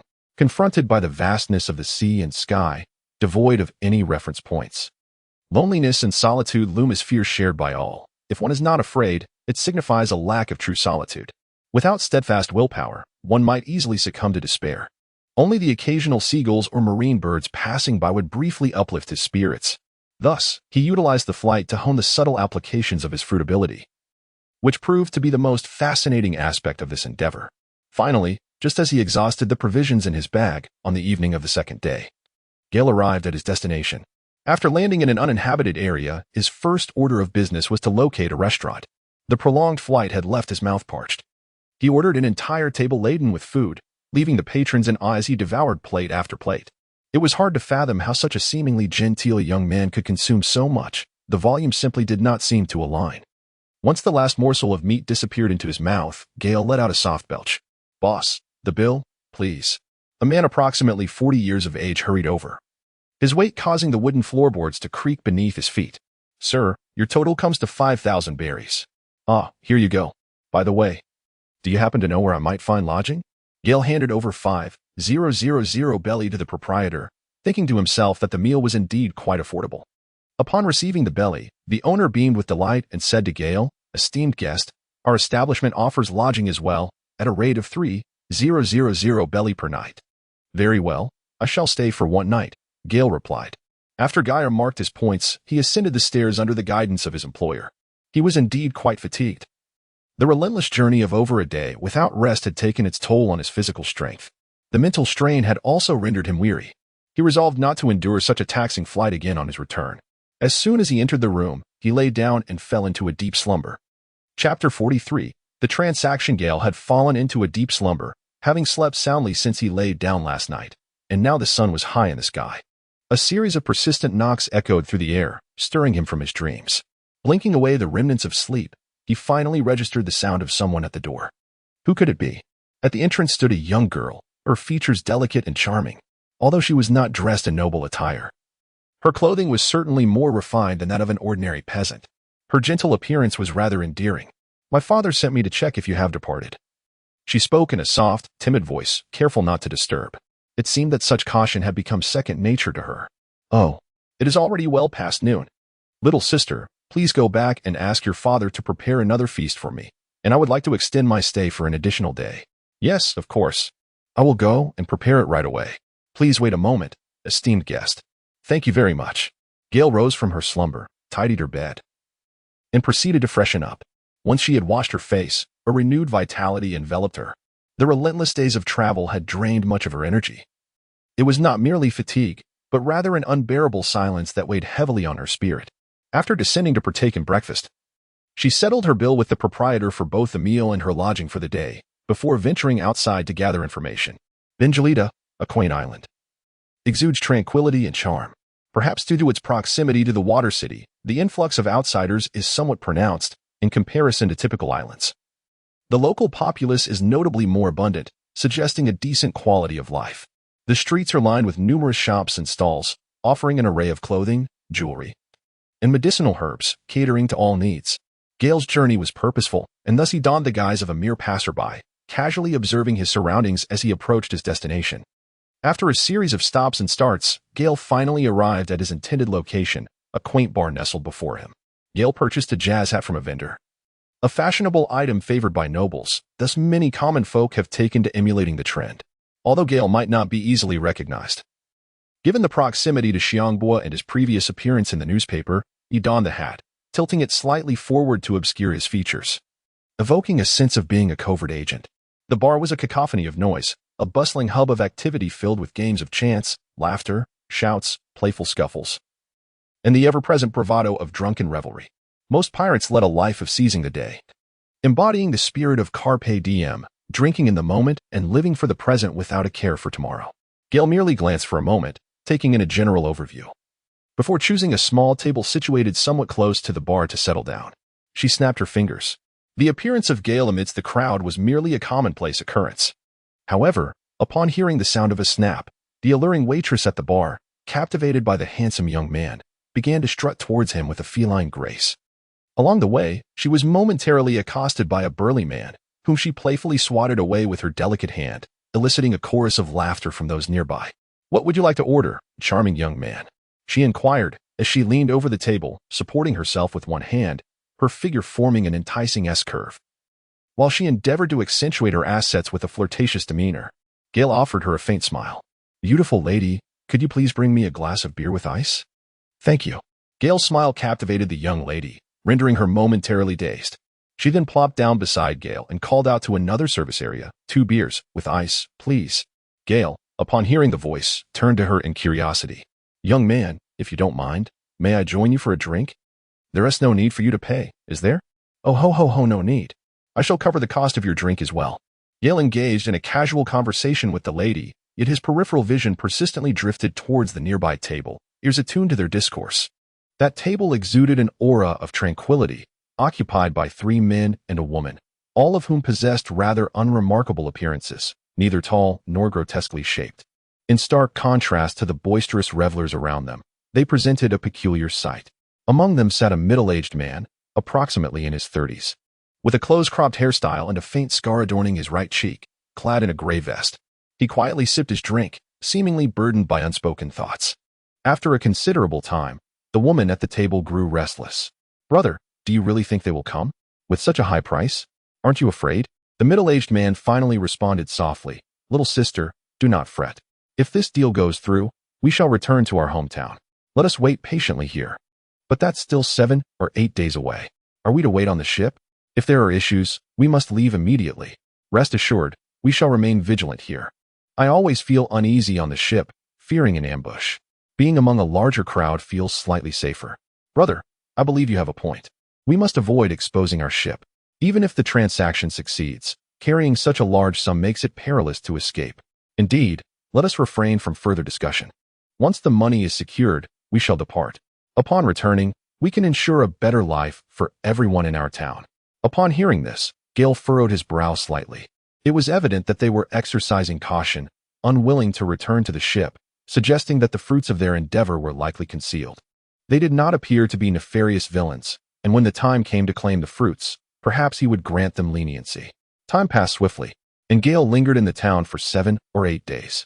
The group frequented the bar during this period, yet Gale refrained from entering, choosing instead to observe from a distance. He had communicated with Galat and the others via phone bug, receiving confirmation that all was well, which eased his concerns. That evening, it was indeed time for their transaction. Gale observed from the shadows as the 4 individuals emerged from the bar. After ensuring the surroundings were devoid of onlookers, they gradually made their way into the distance. Gale held his breath, focusing intently as he trailed behind. They arrived at a dilapidated warehouse, devoid of any presence. Silently, they settled beside an old, worn table, awaiting the unfolding of events. In less than half an hour, a silhouette emerged from the darkness, a corpulent figure. As it drew closer, its features became discernible, a round face adorned with opulent attire, reminiscent of a landowner. The moment the rotund man appeared, he spotted the 4 individuals by the table, who, in turn, gazed intently at him. Upon realizing there was only one individual before them, they collectively exhaled in relief. "Have you brought the goods?" rasped a voice, its tone contrasting sharply with the man's plump physique, sounding akin to that of an elderly person. "Where's the money?" The middle-aged man stepped forward, leading the group towards the corpulent figure, their eyes fixated on the enormous box he held. "Here," the man exclaimed, tossing the box before them. The middle-aged man, brimming with excitement, opened the box to reveal it brimming with coins. The eyes of the 4 men sparkled with delight and exhilaration. After swiftly counting the contents twice, They exchanged knowing glances and nodded slightly in agreement. The middle-aged man rose and approached the corpulent figure, his belly suddenly expanding outward from the navel like oil spreading. He reached into his abdomen and retrieved a purple fruit, still glistening with grease. Gale's eyes widened in astonishment. So this is possible. The oily fruit can conceal items within the body. Why didn't I think of that? Just as the fruit was being offered by the middle-aged man, Gale swiftly activated his technique. In an instant, a dark flash flickered within the warehouse, and a young figure materialized at the opposite end, now holding the purple fruit in his hand. Gale gazed joyfully at the fruits before him, confirming their authenticity multiple times before turning to the others and offering an apology. Although he had taken something that belonged to the pirates, Gale felt a twinge of guilt from his observations over the past few days. It was evident that they were not inherently malevolent. Perhaps it would be best to let them go. Gale observed several furious figures approaching him, brandishing their fists and weapons. He intended to depart with his razor, avoiding entanglement with them. However, just as he was about to leave, he noticed the absence of one figure on the battlefield. It was the portly individual. Gale was suddenly engulfed by an overwhelming sense of impending danger. Instinctively, he raised his hands to shield his head, hardening his body to the maximum extent possible. As soon as he completed his hardening, he noticed a shadow materializing before him. Before he could discern its form, a searing pain shot through his arm, akin to being struck by a train, propelling him backward with great force. Chapter 44. The Epiphany with a resounding crash. The dilapidated warehouse, constructed from corrugated metal, bore the imprint of a figure as a hole appeared in the wall. Gale emerged from the opening and fell to the ground, creating yet another crater upon impact. Gale could not help but spit out a mouthful of blood, and 3 distinct claw marks appeared on his hand.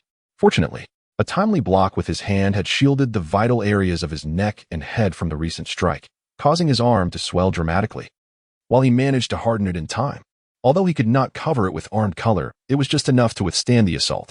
The blood he coughed up was a result of internal injuries sustained as his body was forced through the dilapidated steel factory amidst the opposing forces at play. Gale gritted his teeth and rose to his feet, activating his fruit ability to transform into his diamond form, soaring into the air. Your powers are far more formidable than I had anticipated. I initially believed that I could seize the opportunity of your momentary distraction, striking you down with a single claw. To my surprise, your reflexes proved to be more remarkable than I had imagined.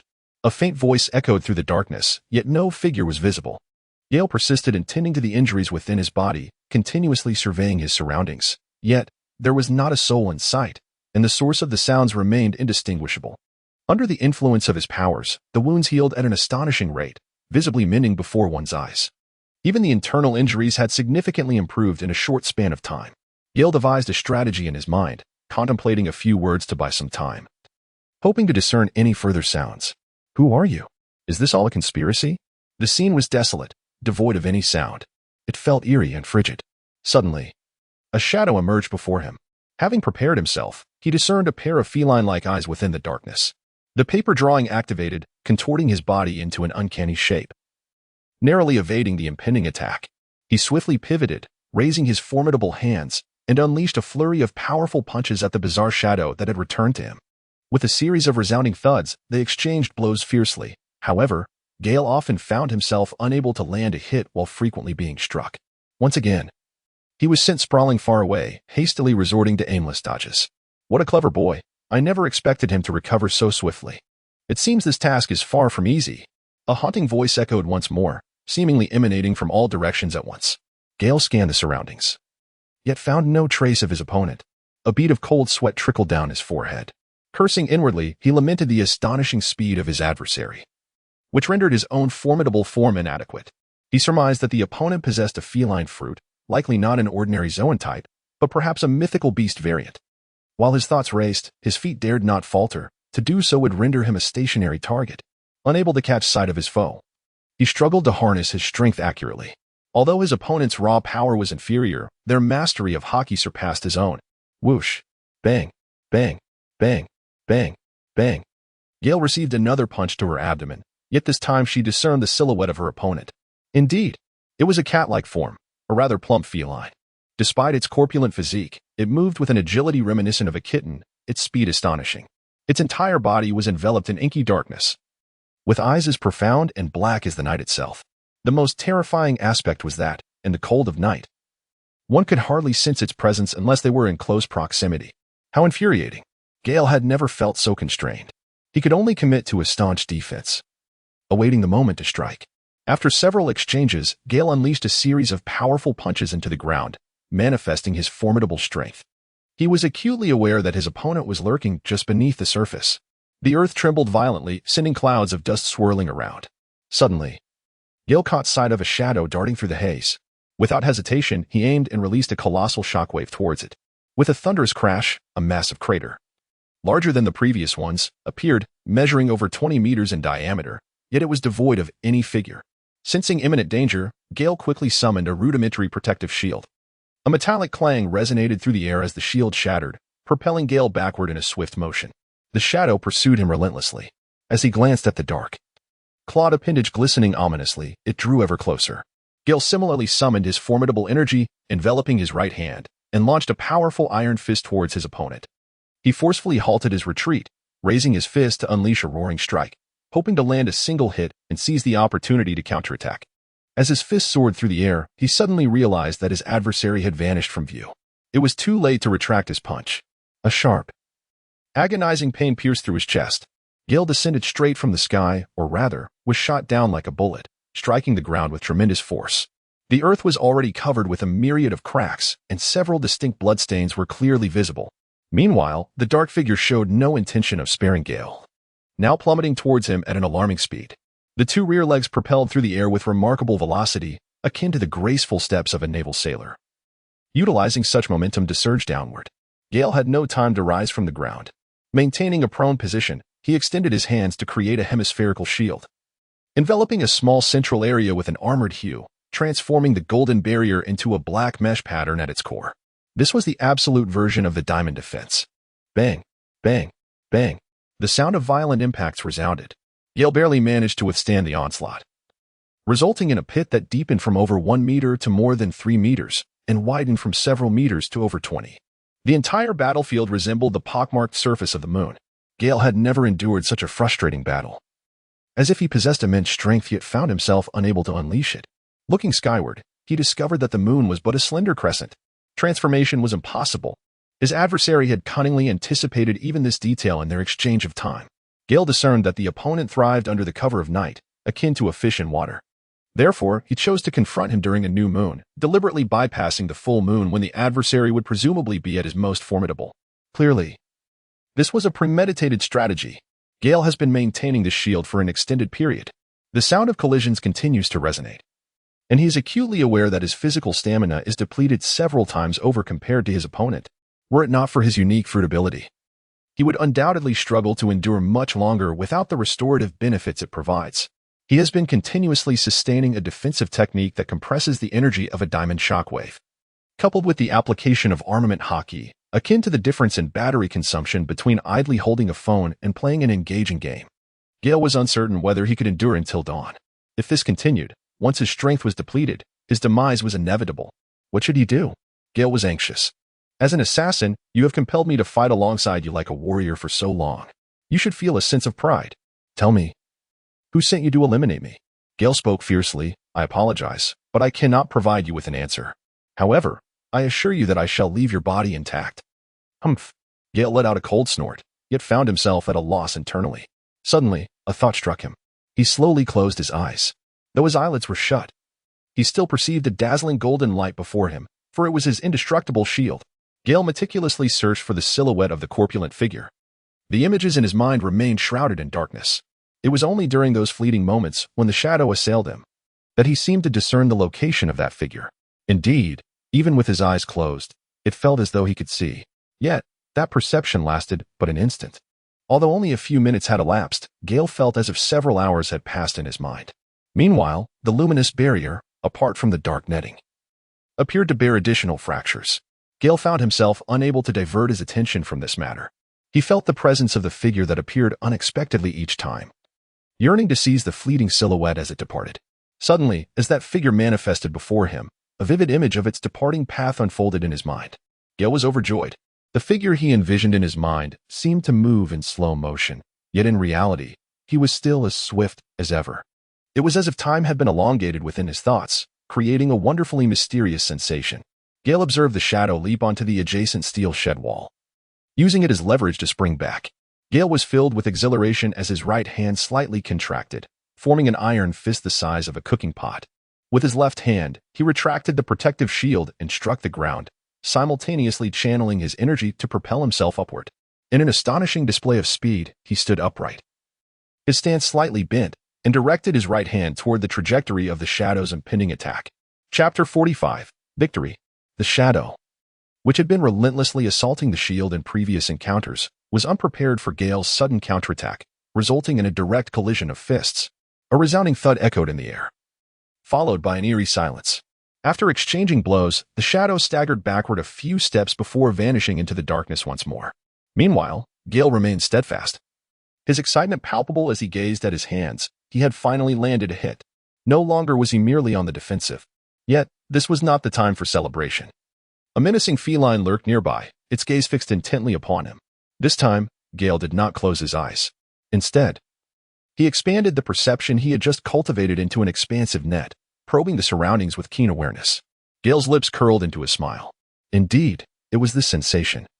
The ability to perceive the movements of the world around him even without the use of sight, as long as he could detect a figure, if it called for battle. Then let the battle commence. Behind a tree, Gale sensed the silhouette stealthily emerging, and with a surge of energy and electric force gathering in his palm, he unleashed a powerful punch at the shadow that approached like a specter. Thunder, iron fist. With a resounding crash, this time the shadow was more prepared.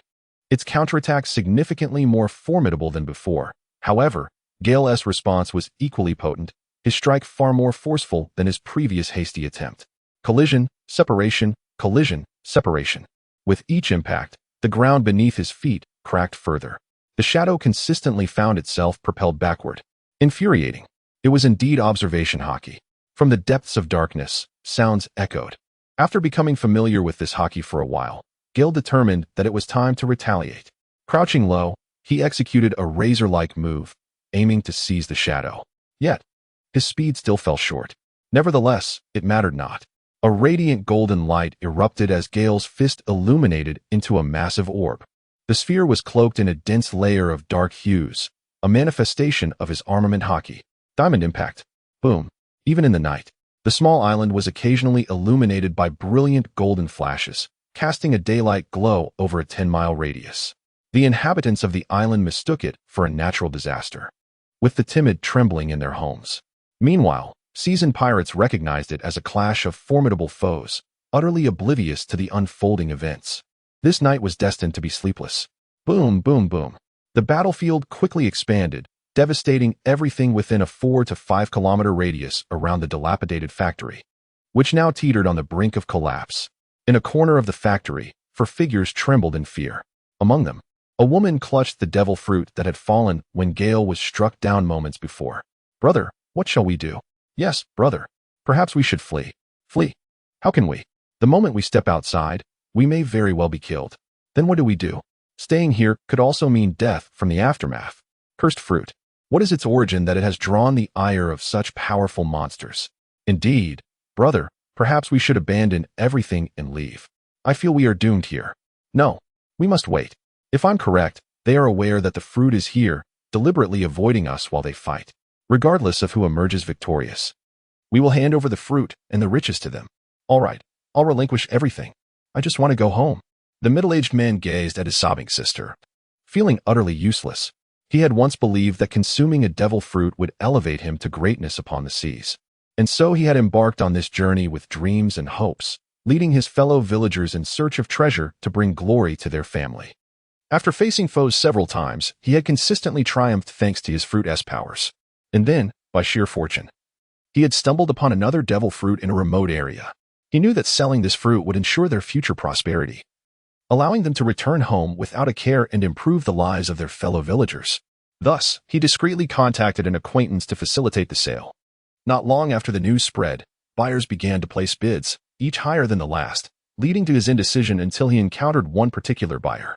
He was willing to offer $800 million, double the highest bid from others, while he was aware of the risks that accompanied such rewards.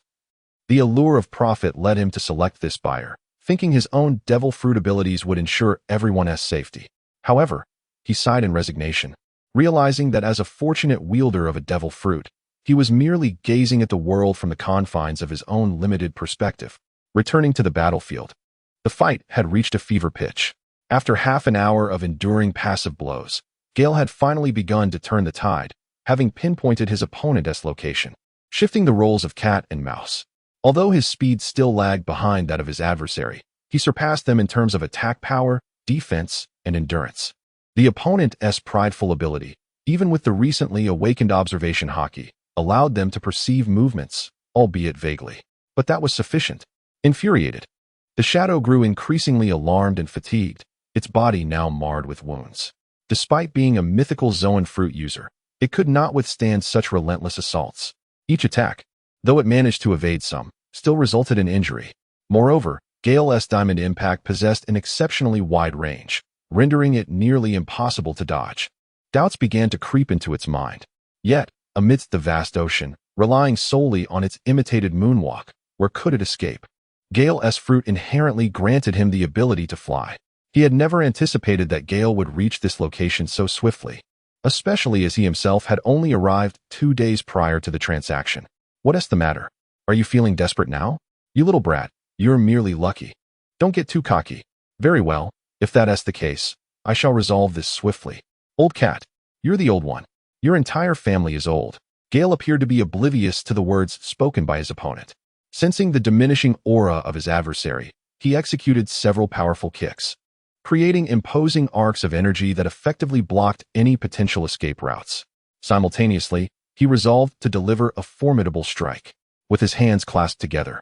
Reminiscent of the Six Kings spear technique, a luminous sphere, resembling the size of a human, materialized at the center of his palms. In a mere moment, it coalesced and enveloped itself in an aura of dominance. The super diamond impact unleashed a radiant brilliance, illuminating the entire island as if it were daytime. Many startled inhabitants, awakened by the spectacle, bowed reverently towards the direction of the golden light. With a resounding thud, a crater measuring 100 meters in diameter was left in the ground. Gale gazed at the figure struggling in the pit, aware that it was not yet ready to succumb to death. With determination, he dove downwards. The stout man writhed within the depths, wounded yet desperate to escape, for only by fleeing could he forsake his life as an assassin. However, before he could gather his resolve, an imposing figure, reminiscent of a golden statue, reappeared before him, its dark right hand illuminated with a blue radiance. Following a crackling sound of electricity, it felt as though his head had been struck by a meteor. His final sensation was one of excruciating pain, pain that felt as if it would lead to his demise. In truth, he had perished. The battle ceased, and tranquility enveloped the small island once more. The once trembling populace, now devoid of heart for slumber, bore witness to the aftermath. The crescent moon hung high, and Gale clenched his fist, repulsed by the bloody remnants before him. He averted his gaze, looking skyward. He stood in silence for a moment. As the newly formed crescent moon became veiled by the blood mist that had recently dispersed, perhaps this was the fabled blood moon, a scythe of crimson hue. Standing motionless for several minutes, a sense of weariness seemed to lift. Gale finally raised his foot and slowly made his way toward the warehouse. Chapter 46. The conclusion of the incident. The four individuals had taken refuge at the doorway, peering out at the serene scene beyond, akin to thieves. They observed the golden figure, now shrouded in blood, resembling the very embodiment of death. The timid woman among them was on the verge of tears, trembling uncontrollably yet silenced by fear. As Gale approached, the middle-aged man swiftly snatched the fruit and berries from the woman's hands, hastily presenting them to Gale. "Please, spare us. We'll give you everything."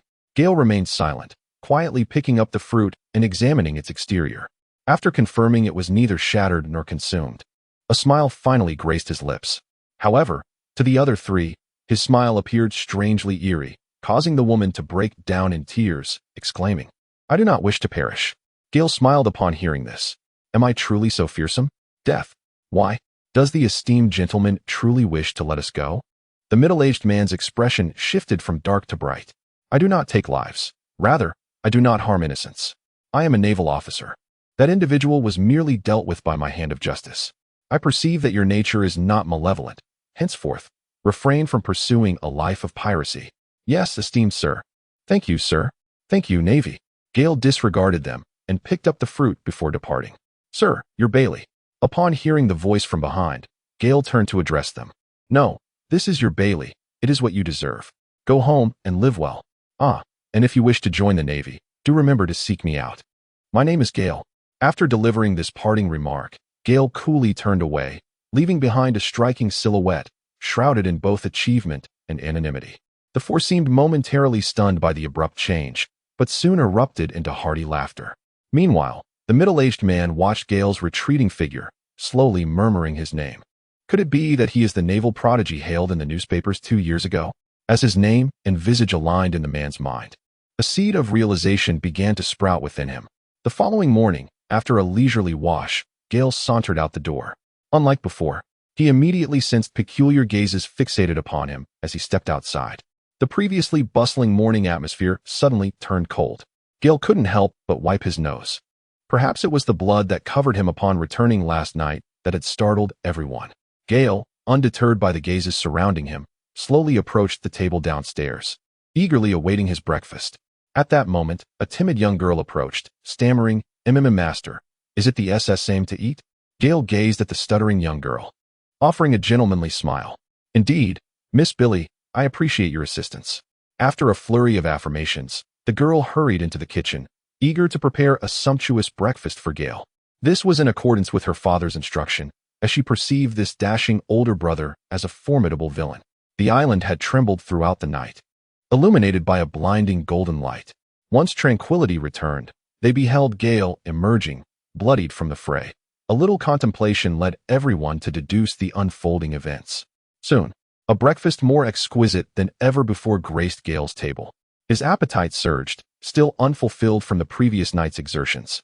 He indulged heartily once again. Suddenly, a series of synchronized footsteps echoed from the entrance. Following hushed discussions, a row of familiar uniforms appeared before Gale. The soldiers formed 2 lines, and a robust middle-aged man strode forth from their midst, a cigar clenched between his teeth, wielding an unknown long blade, draped in a cloak of justice. Gale raised her head to behold an unfamiliar figure, yet she continued to immerse herself in her meal. "Pray tell, who are you? Why did you take a life last night?" The middle-aged man, however, refrained from making any rash movements. He had passed through this place earlier that morning, returning from his post at West Sea, having just traversed the windless zone. He was on the verge of reporting to Marlin Vondo when he received a civilian's alarming report of a murder. Upon arriving at the scene, he was taken aback by the sheer magnitude of the battlefield. Such devastation was beyond his capabilities. He had also heard from the townsfolk about the remarkable spectacle of the previous night's battle. The corpses at the cave's bottom were so mangled that their faces were unrecognizable. Recently promoted and filled with a sense of elation, he contemplated whether he might achieve further glory on his way back to Marlin Vondo. Thus, he was inexplicably drawn to this place. Gale finally consumed the last morsel of food. With grace, she delicately wiped her hands with a handkerchief, a stark contrast to her earlier demeanor at the table. Gale stood up, his head held high, embodying the esteemed rank of colonel from the headquarters of the Shambadi archipelago. A wave of astonishment swept through the crowd. A colonel of the headquarters, yet so youthful. The Navy is indeed formidable. The middle-aged man was equally taken aback, having served in the West Sea for many years. He too held the rank of colonel, but he was merely a colonel of the branch. There existed a disparity of 3 ranks between a branch colonel and a headquarters colonel, which meant that Gale was, in essence, his superior. Yet, he found it hard to believe that such a young man could hold the title of headquarters colonel. Observing Gale's upright posture, he bore an unmistakable resemblance to a soldier. Who knew if he was a habitual offender? "What proof do you have?" Gale, slightly surprised, responded. "Proof? What proof could I possibly present? I arrived with nothing more than a change of clothes and several 100,000 berries, along with a din mushy. I came here unencumbered, if you catch my drift." After a brief silence, Gale picked up the din mushy. Dialing a few numbers, he held the device out towards the man. Before long, a voice resonated on the line. "This is Sengoku." "What is it?" The middle-aged man's expression turned to one of sheer shock. "Sengoku. It's Colonel Belyman from the West Sea." "Oh, Colonel Belyman, what brings you to call?" Belyman finally began to believe Gale's assertions, looking at him with a plea for assistance. "Sir, it's me." "Ah, Gale. You rascal, why are you calling?" The surroundings fell into a profound silence. One could hear a pin drop. Belyman's heart surged with tumultuous waves. He had just heard Gale refer to the fleet admiral as teacher. Suddenly, a newspaper flashed through his mind. After a moment of comparison, he realized the truth. Teacher, I was passing by Banjalita Island and stumbled upon a group of pirates in the midst of a transaction. One of the pirates was particularly powerful, and during the arrest, he put up fierce resistance. I had no choice but to eliminate him on the spot. Colonel Belyman happened to be nearby and must have thought I was a pirate. Thus he came to inquire personally. Oh, fierce resistance? Who was the individual? Of course, under the cover of night, I couldn't make out his figure. He appeared to be in his 40s, stout, with a round head and a hoarse voice. He likely possessed a special cat-type devil fruit, and it is very probable he belonged to the mythical Zoan type. Indeed, the king of the night, Michel? Gale, have you mastered the observation hockey? Yes, teacher. In a moment of urgency, I gained insight. Michel was killed during the struggle. Well done, Gale.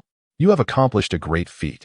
Michel was responsible for the assassination of many world government officials and our Navy personnel. We had long sought to capture him, but were thwarted by his abilities. The world government has placed a bounty of 680 million berries on him. 680 million. The naval personnel collectively held their breath. Their gazes toward Gale filled with awe and admiration. Coupled with their understanding of the battlefield's brutality, it became clear that this young colonel was indeed an extraordinary entity. All credit goes to the teachings of our mentors. Gale felt a twinge of pride, mingled with a touch of modesty. Well done, Gale. Excellent work. The familiar voices of Mr. Zeta and Mr. Capo resonated through the phone. Gale smiled faintly and bowed to the phone book. Thank you for the guidance, esteemed teachers. After exchanging a few pleasantries, the conversation concluded. In that moment, silence enveloped the gathering.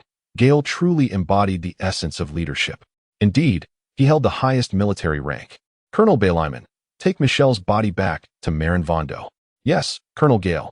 By the way, could you kindly escort me to the Chambord Islands? Damn, Michel, even you have fallen. Dover, upon reading today's newspaper from his regal throne, furiously shattered the newly replaced desk before him. What a gale! Must it truly come to this?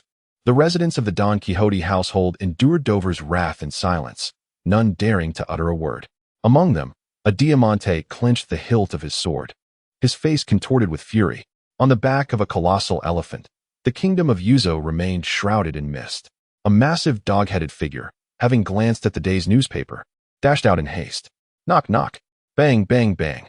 Hearing the familiar voice outside, Ashima hurried to the door, while Knock, who had just returned home from work, set down the towel he was using to wash his face. The Duke's arrival was largely related to that mischievous lad. As Duke Inulan stepped inside, he excitedly slapped the newspaper onto the table. Ashima immediately picked up the paper and examined it alongside Knock. Naval Colonel Gale has killed the assassin, the king of the night. After reading further, Knock inhaled sharply. That lad, and 680 million bounty, and just like that, he has slain him, just like his father. Honey, with a bounty of over 680 million berry, how much do you suppose Gale will receive? Look, the newspaper states that the world government rewards him with 200 million berry. Only 200 million? What a pity. Gale is truly foolish. There remains over 400 million berry, enough for us to live comfortably for generations. Ah, how can you say that? Gale is now a significant figure. I believe he is on the verge of attaining the rank of admiral. Duke Inulan interjected.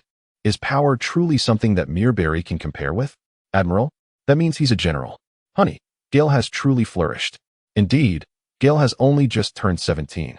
The future is so full of promise. The couple, intrigued by Gale's accomplishments, sought ample naval information from the Duke to better understand the naval rank system and Gale's current standing. You two may not grasp it, but Gale's prowess has already reached the level of a vice admiral. Even I would require my utmost effort to defeat him, and it would certainly take considerable time. To eliminate an 680 million bounty pirate is undeniably the caliber of a vice admiral. In the future, he will undoubtedly have a place among the admirals. Admiral, one person beneath whom tens of thousands stand? Gale, your mother is proud of you. Ashima, quickly, put away the newspaper. We must take it tonight to show the Heroes Guild, so they can see how impressive my son has become. Someone claimed their son was a great pirate, boasting about a mere few tens of millions berry last time. I'll show him. May his son not cross paths with our Gale. Ah, but Gale knows him. Would he truly capture him? That I do not know. Haha, if Gale were to capture him, when he returns, I would surely give him a beating. Chapter 47. Returned to Chambord. Near the waters of the Chambord Islands, a naval vessel sailed. Two figures were engaged in examining the nautical charts on deck. After a thorough comparison, Colonel Belyman stated, "This will suffice. No need to escort me further. You may proceed directly to report at Marinvondo. I shall fly there myself."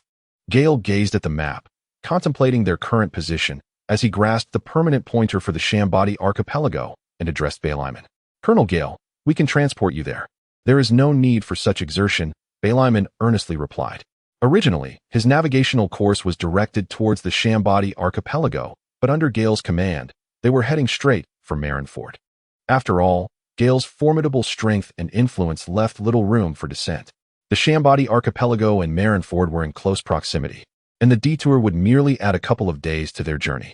Therefore, Belyman's desire to escort Gale back stemmed from genuine respect for a powerful ally, as well as the prospect of boasting to his friends about his connection to such a figure. "No, Colonel Belyman, I've already spent 4 or 5 days at sea. It would take you another day to reach there, while I could fly in just 1 or 2 hours. Please ensure that Michelle's remains are delivered, and kindly extend my regards to Teacher Jean Gua." Gale saluted Belyman before turning to salute the crowd. The gathered individuals, those soldiers of the Four Seas branch, stood tall and returned Gale's salute, eager to make a favorable impression. Before Belyman could utter any words of detainment, Gale ascended gracefully into the air amidst the fervent gazes of the onlookers, transforming into a shimmering golden line, soon vanishing from sight. Truly an extraordinary young man. Belyman, initially taken aback, continued speaking after a moment's pause. Observing Gale's adept and fluid movements as he soared at such remarkable speed, a wave of envy swept through the assembly. "Indeed, sir, Colonel Gale is the youngest formidable figure I have ever encountered, and he possesses such a warm and approachable demeanor." "Yes, Colonel Gale. The Shambadi Archipelago, Naval Base." Gale arrived at the entrance of her office, gazing at the familiar surroundings, feeling as though she had returned home. As she pushed the door open, she discovered that everyone was present. Gale smiled gently. Many words need not be spoken. After just a few days apart, she found herself missing everyone dearly. Upon seeing Gale, Gallet rushed over, enveloping her in a warm embrace. Gale also embraced Gallet, rubbing her face against Caruccio. Over the years, they had never been apart from Gallet for such a duration. Gale. At that moment, although everyone was clad in military uniforms, they simply called out Gale's name. Gale greeted everyone warmly.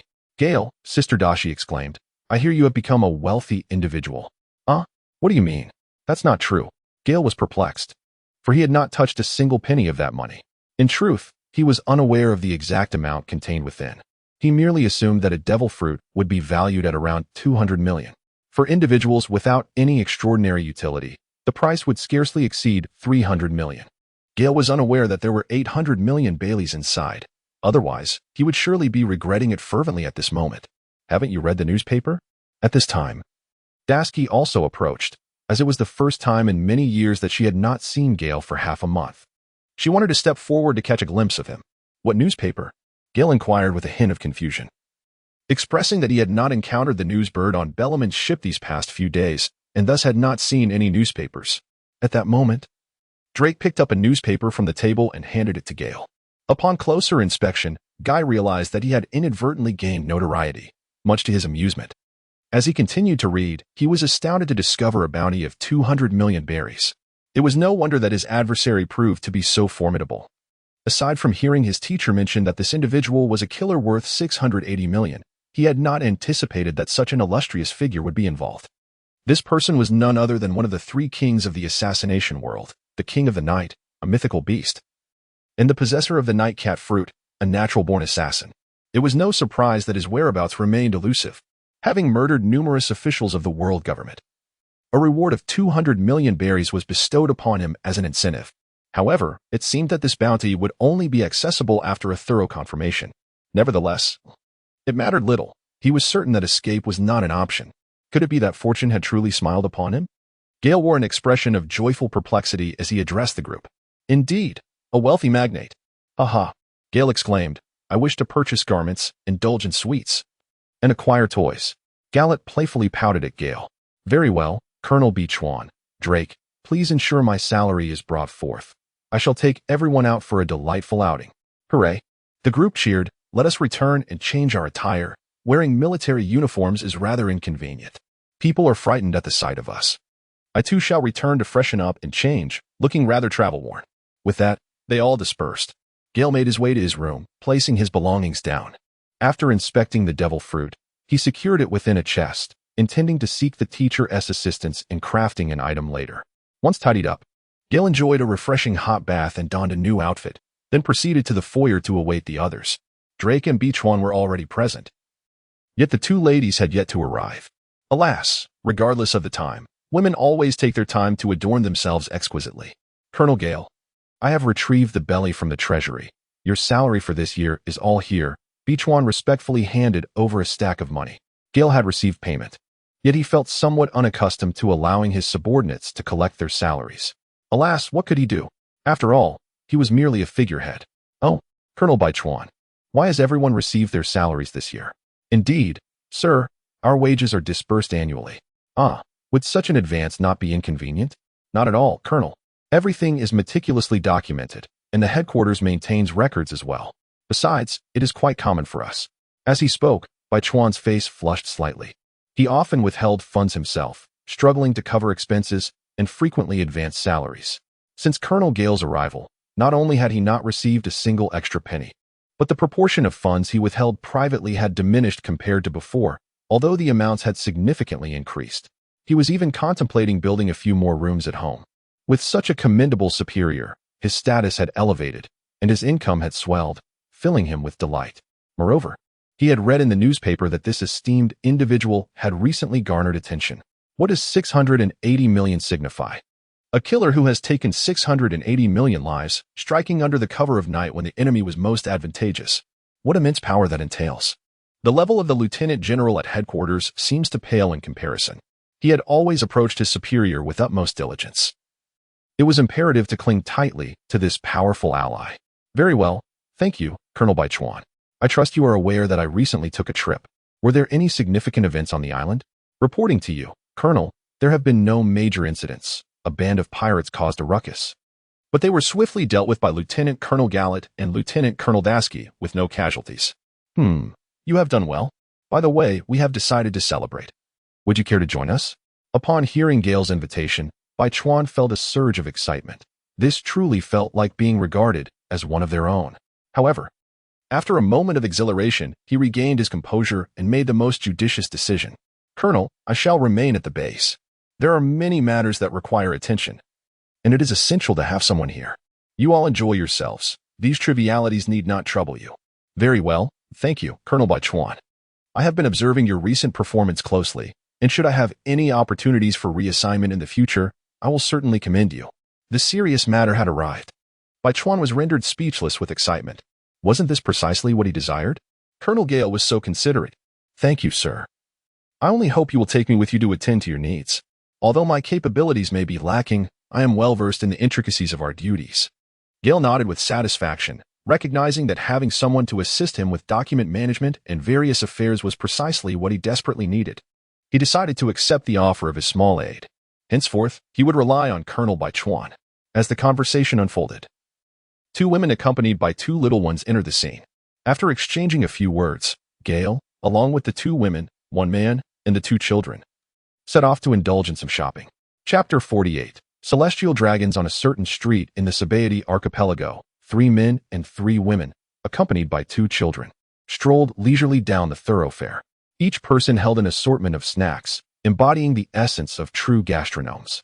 Among them, Gale and Drake stood out, much to the chagrin of the others, who preferred to distance themselves from the duo. Have you ever seen someone clutching a whole thigh of meat in one hand? Drake, with his towering height exceeding 2 meters and his robust physique, appeared somewhat harmonious despite his size. However, Gale was another story. His legs were so disproportionately large that they rivaled his head. In a brawl, he could easily swing those limbs to incapacitate an opponent. One could only imagine the havoc he could wreak on an unsuspecting civilian with such strength. As the 6 of them ambled through the bustling street, the crowd instinctively parted to grant them passage. Many recognized the group. Although they were not clad in military uniforms, a significant number of onlookers were familiar with their identities. Those who did not recognize them merely sensed their formidable presence and chose to step aside, unwilling to provoke them. Such an experience was exhilarating. It was no wonder that scions of affluent families and offspring of officials reveled in such an atmosphere, easily succumbing to its allure. Despite having grown accustomed to these locales over the past few months, the charm of a beautiful, familiar place never waned. The joy of shopping and sampling delectable treats was eternally delightful, offering glimpses of fascinating individuals and events. Most importantly, it was the company of cherished companions that made the experience worthwhile. This was the essence of leisure, the essence of a slow-paced life. Before long, after traversing several districts while shopping, Gale had consumed all the delicacies he had in hand. Just as he contemplated finding a quaint spot for afternoon tea, a sudden commotion erupted ahead, causing the crowd to part swiftly. Gale and his companions observed the commotion within the crowd, initially suspecting a disturbance caused by pirates.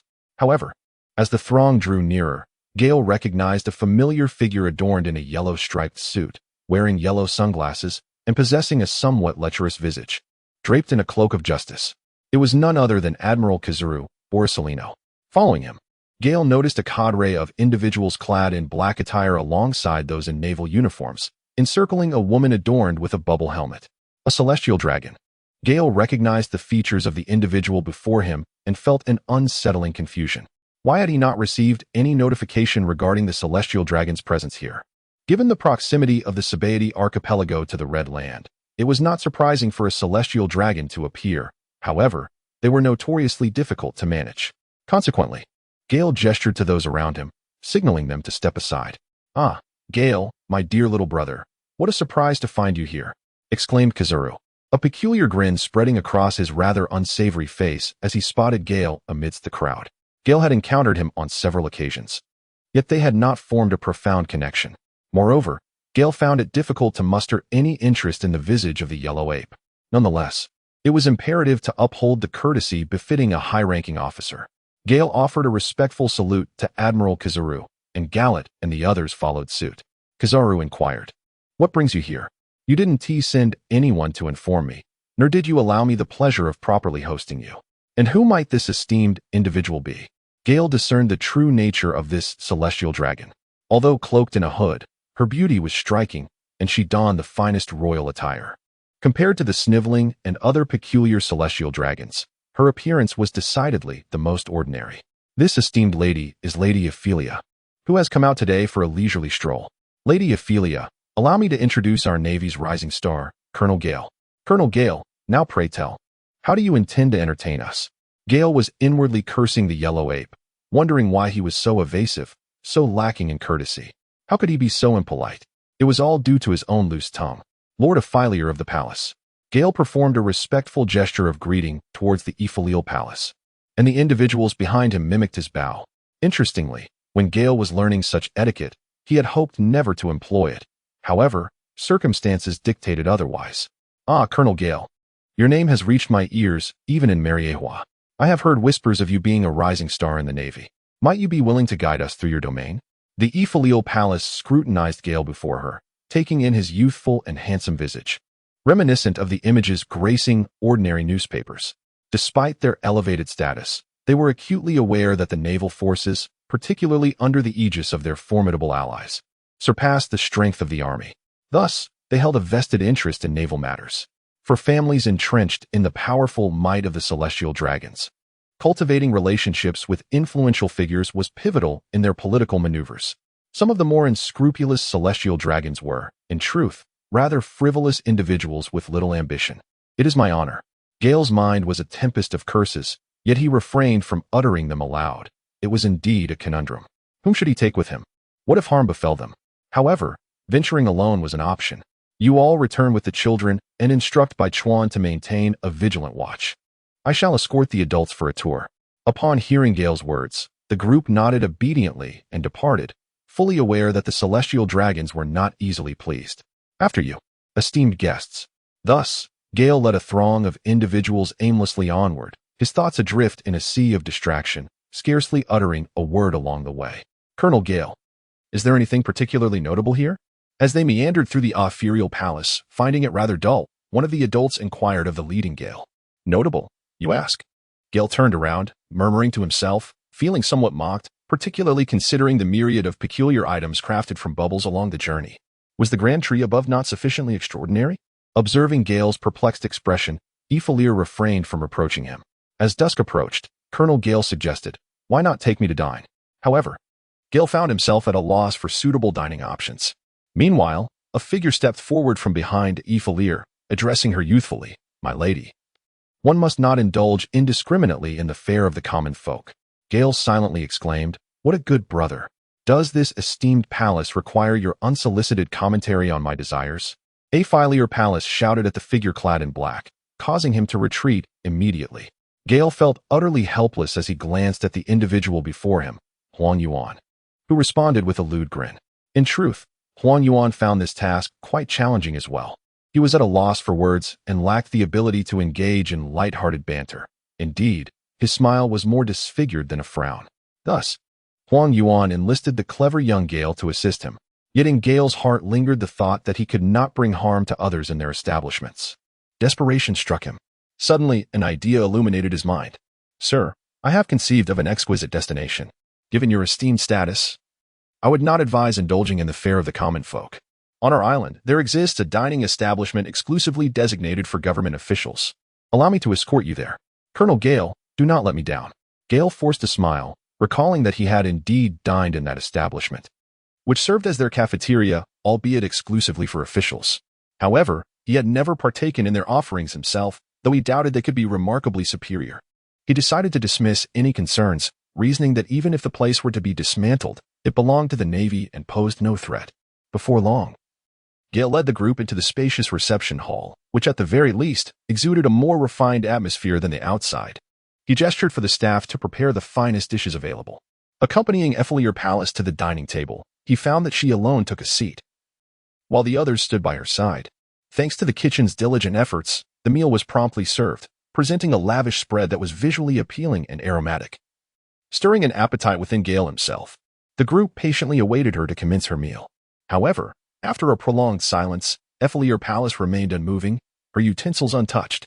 Eventually, she let out a sigh and spoke softly, "Colonel Gale, I have already dined on these dishes before and find myself lacking in appetite. Might I trouble you, Colonel Gale, to present another course?" Gale was taken aback to see Ifalier Palace and let out a sigh. To his astonishment, she addressed him with the phrase trouble. Observing her slightly furrowed brow, it was evident that she had been unable to eat well recently, prompting her to seek solace in a stroll. Chapter 49, Another Fruit. Gale pondered for quite some time. Suddenly, it struck him that this world was filled with dishes that were boiled, steamed, and roasted, yet it lacked stir-fried cuisine. He realized he possessed knowledge of many dishes that did not exist in this realm, although he had not cooked in a long while. He was uncertain if he still retained the ability to stir-fry. "Ah, how fortunate for you to part ways with this grand figure. I shall have to resurrect the culinary skills from my past life as a humble cook. My lord, the fare prepared here is already among the finest crafted by chefs. If you would kindly wait a moment, I shall personally prepare a couple of dishes for your tasting. However, it may require your relocation to another dining room, as the abundance of dishes here seems to have diminished your appetite." "Oh, you can actually cook," exclaimed Epherial, her eyes sparkling with interest. This was indeed worth a try. She had sampled the cuisines of countless chefs, from the most esteemed to the elite, but she had yet to experience the culinary creations of a future commander. The title of naval genius held a unique allure. "I may have known a little once, forgive my modesty, my lord, please hold on." Upon Gale's arrival, the kitchen fell into a state of disarray. The chefs, upon recognizing the celestial dragon, were so struck with fear that their knees buckled beneath them. One even collapsed to the floor, paralyzed by terror. Gale, upon realizing his blunder, lightly tapped his head in a gesture of remorse. "Everyone, please feel free to leave. There is no cause for concern. Should any issues arise, I shall shoulder the responsibility alone. I only require one person to assist me with the vegetable preparation." Upon hearing that there was no trouble, the atmosphere lightened, and smiles blossomed among the crowd. A young man in his early 20s stepped forward, proudly declaring, "Sir, I am willing to remain and assist you." Observing this youth, who was merely a tad older than himself, Gale felt an immediate affinity and regarded him with an encouraging gaze, prompting the others to exit. "Now, please cut this into chunks, and this one into cubes. Furthermore, I need this minced, and for this, just crush it with the knife." Gale pointed at several items, jesting that he was the commander and had servants, implying that one should not take him for a fool. He then ignited the fire, rendering fat from the pieces of meat. With the oil now available, everything became remarkably simple. I request that you keep everything you see to yourself. Should you wish to advance, you may seek me out and follow my lead henceforth. As Geyer busily prepared the meal, he turned to the person beside him and remarked that his culinary endeavor was rather spontaneous. He jested that in this world, there exists no copyright. He might very well wish to pass this skill down through generations. Indeed, my dear adult, I shall resign from my current position and come to your side to serve as your chef. Excellent. After Gail spoke, she devoted herself to cooking. Gail prepared several delectable dishes: braised pork, stir-fried greens, sautéed squid shreds, pan-fried fish, fish head with chopped chili, cold cucumber salad, and chilled jellyfish skin, accompanied by a simple yet pristine bowl of fish head soup. The sight of these culinary creations ignited her appetite. She resolved to prepare another dish for Gallet and the others after she finished her meal. Regretting that her focus on self-cultivation had led her to neglect the joy of cooking for them, a thought she inwardly scorned. As the dishes were served, the eyes of the Eiffel Palace sparkled with delight, the enticing aroma stimulating their hunger. After savoring a few bites, their pace quickened. Delicious. Colonel Gale, I had no idea you possessed such remarkable culinary skills. By the way, do you have any wine? Indeed, I do. Gale commanded someone to fetch wine for him, embodying the principle of hospitality by preparing a cocktail in front of everyone. Observing the vibrant hues swirling in the glass, Eiffelier took a sip. Delicious. Colonel Gale, what is the name of this exquisite drink? It is called a cocktail, he replied. After this exchange, she disregarded all else and continued to indulge in her meal, as she was not accustomed to sharing her dining experience with others. Recently, the burdens of family matters had weighed heavily on her, leaving her unable to eat for over half a month. Today, however, she savored her lunch with great appetite. After a long wait, Eiffelier, having satisfied her hunger, elegantly wiped her lips. Colonel Gale, thank you for your generous hospitality. I have decided to accept your friendship. Should any members of my family trouble you, you may invoke my name. Furthermore, I hope that in the future, we may have the opportunity to enjoy such splendid meals and delightful beverages together again. Although Gale was uncertain about her standing among the celestial dragons, the fact that Admiral Kizaru personally accompanied her suggested that her status was indeed significant. Furthermore, her audacious remarks seemed to imply a certain level of prowess. Nevertheless, she was indifferent to forming any deeper connections with the celestial dragons. Grateful for the commendation from the Eiffelier Palace, she concluded, well then, let us take our leave. Admiral Kizaru, I appreciate your efforts today. I shall return first. Gale accompanied the celestial dragon to the ethereal palace, where they awaited the arrival of others at the dock. After a round of farewells, they finally bid adieu to this nobleman. Fortunately, he was not accustomed to this locale, where there might have been some unforeseen troubles. With the departure of the celestial dragon, Gale let out a sigh of relief. At last, he was gone. Colonel Gale had indeed demonstrated remarkable prowess, earning the admiration of the ethereal palace. Suddenly, the Admiral Kizaru spoke up, startling Gale. It is not without the blessings of the Admiral, Gale replied. By the way, what is the significance of the ethereal palace? It is the domain of the heiress of one of the 4 great families, wouldn't you agree? Gale quietly mused to himself. Wow, this is impressive. Perhaps I could walk with confidence from now on? Yet, on second thought, I truly wish to avoid any entanglements with the celestial dragons. Gale promptly returned to prepare the same dishes as before, instructing someone to fetch Galot and her companions for dinner, as it was now dark and they had dined too early at the Eiffel Palace. He also ordered that the untouched dishes from earlier be served. After a while, the food was ready once more. Galot, Dasky, and 2 children arrived, with Drake joining them as well. As they all took their seats, Gale noticed that Kizaru had also settled down, seemingly treating the place as his own home. Was there no law in this kingdom? It seemed he was part of the Navy, possibly even a superior officer, with a formidable reputation. The situation spoke louder than words. There was no need to rush. Oh, Brother Gale, how impressive. It smells so delicious. Little Sakura exclaimed, clapping her hands in delight. Galot and Dasky stared at the dishes, salivating, yet they hesitated to dig in. In an unexpected turn, Kizaru was the first to start eating. Everyone, please enjoy your meal. If you like it, I can have my chef, Kobe, prepare it for you again in the future. Gale gestured towards the chef beside him and addressed the crowd. Under his purview, the ship and administrative premises were permitted to employ a chef, and he had been actively involved in the culinary preparations. In truth, the cooking was quite straightforward and could be mastered swiftly.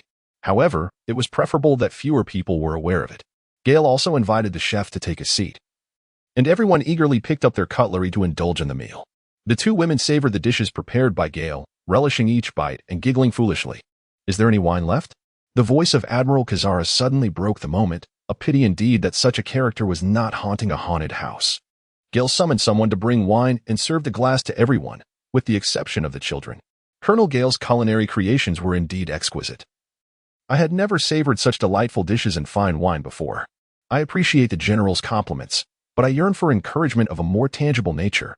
Colonel Gale certainly possesses a fine sense of humor. Perhaps you could casually bestow upon me a couple of fruits. As you can see, none of my subordinates possessed the ability to wield fruits. Oh dear. Gale could not suppress an exclamation of surprise. Gale beheld the unexpected sight of Admiral Kazuru, who seemingly conjured a fruit from thin air and placed it upon the table, though it was evident that he was jesting. Could it be that Admiral Kazuru was also indulging in this playful banter? Gale tentatively extended her hand to retrieve the fruit. The Admiral, Yellow Ape, did not lift his head, engrossed in his meal, and subsequently drained the wine from his cup. "May I have 2 more cups of wine?" Gale nodded incessantly. Resembling a little chick, he prepared another drink for Kizaru, who took a sip and his eyes sparkled with delight. It was yet another unique flavor, truly remarkable. I inquired, "Admiral, you are not deceiving me with this fruit, are you?" "I assure you, it is not a trick," he replied. "This is a reward for accompanying the mission to the Aphriel Palace, a gift from her family, a fruit of unknown abilities.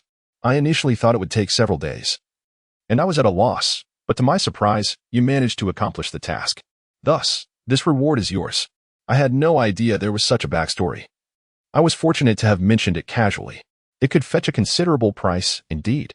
However, Gale did not wish to keep it all for himself. Does anyone else want it? Gale addressed the crowd, who all shook their heads in response.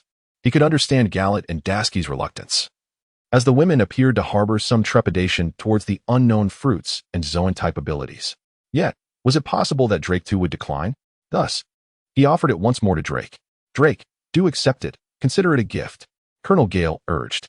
Drake hesitated, thinking, "Perhaps you should keep it for now, Colonel, as I have yet to prove my worth."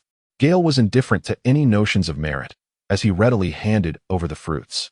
If they remained uneaten, he could simply set them aside for future exchanges with other desirable fruits. Drake, gazing at the offerings from Gale, widened his mouth in astonishment, still chewing his meal. All right, put them away. Those who join my ranks are indeed my people. I shall provide for you all." The others looked at Gale with faces brimming with excitement. Meanwhile, Kazara discreetly observed Gale from the corner of his eye, silently acknowledging, "Indeed, he is quite the character." Chapter 50. The arrival of Garp today is a splendid day. La la la la. Gale sat leisurely on the stool at his desk, casually crossing one leg over the other. Today, Gale is in high spirits. He recently received a call from Admiral Sengoku, informing him that a scientist is willing to come to assist him with his research. Moreover, Michelle's identity has been confirmed, and the 200 million berries reward from the world government has also arrived alongside the scientist. The individual delivering this news is none other than his mentor, Karp, who is preparing to take a vacation in the East Blue. Most importantly, the proposal for Gale's promotion to Brigadier General has been unanimously approved, with whispers of a possible advancement to Major General. However, Sengoku believes it prudent to take things slowly and steadily. Gale's appointment letter will soon follow. As for his reassignment, he intends to deliberate on a suitable location. He also called Professor Zeta for a casual chat, concluding their conversation after several compliments and congratulations from Zeta, along with encouraging words to continue striving for excellence. Initially, Gale considered calling Professor Karp as well, but decided against it, knowing they would meet in a few days. He then thought of his mentor, Inuzuka, and his family, resolving to visit them when the time for reassignment arrives. Planning to bring back 2 communication devices, one for home and one for his teacher. Good fortune is on the horizon.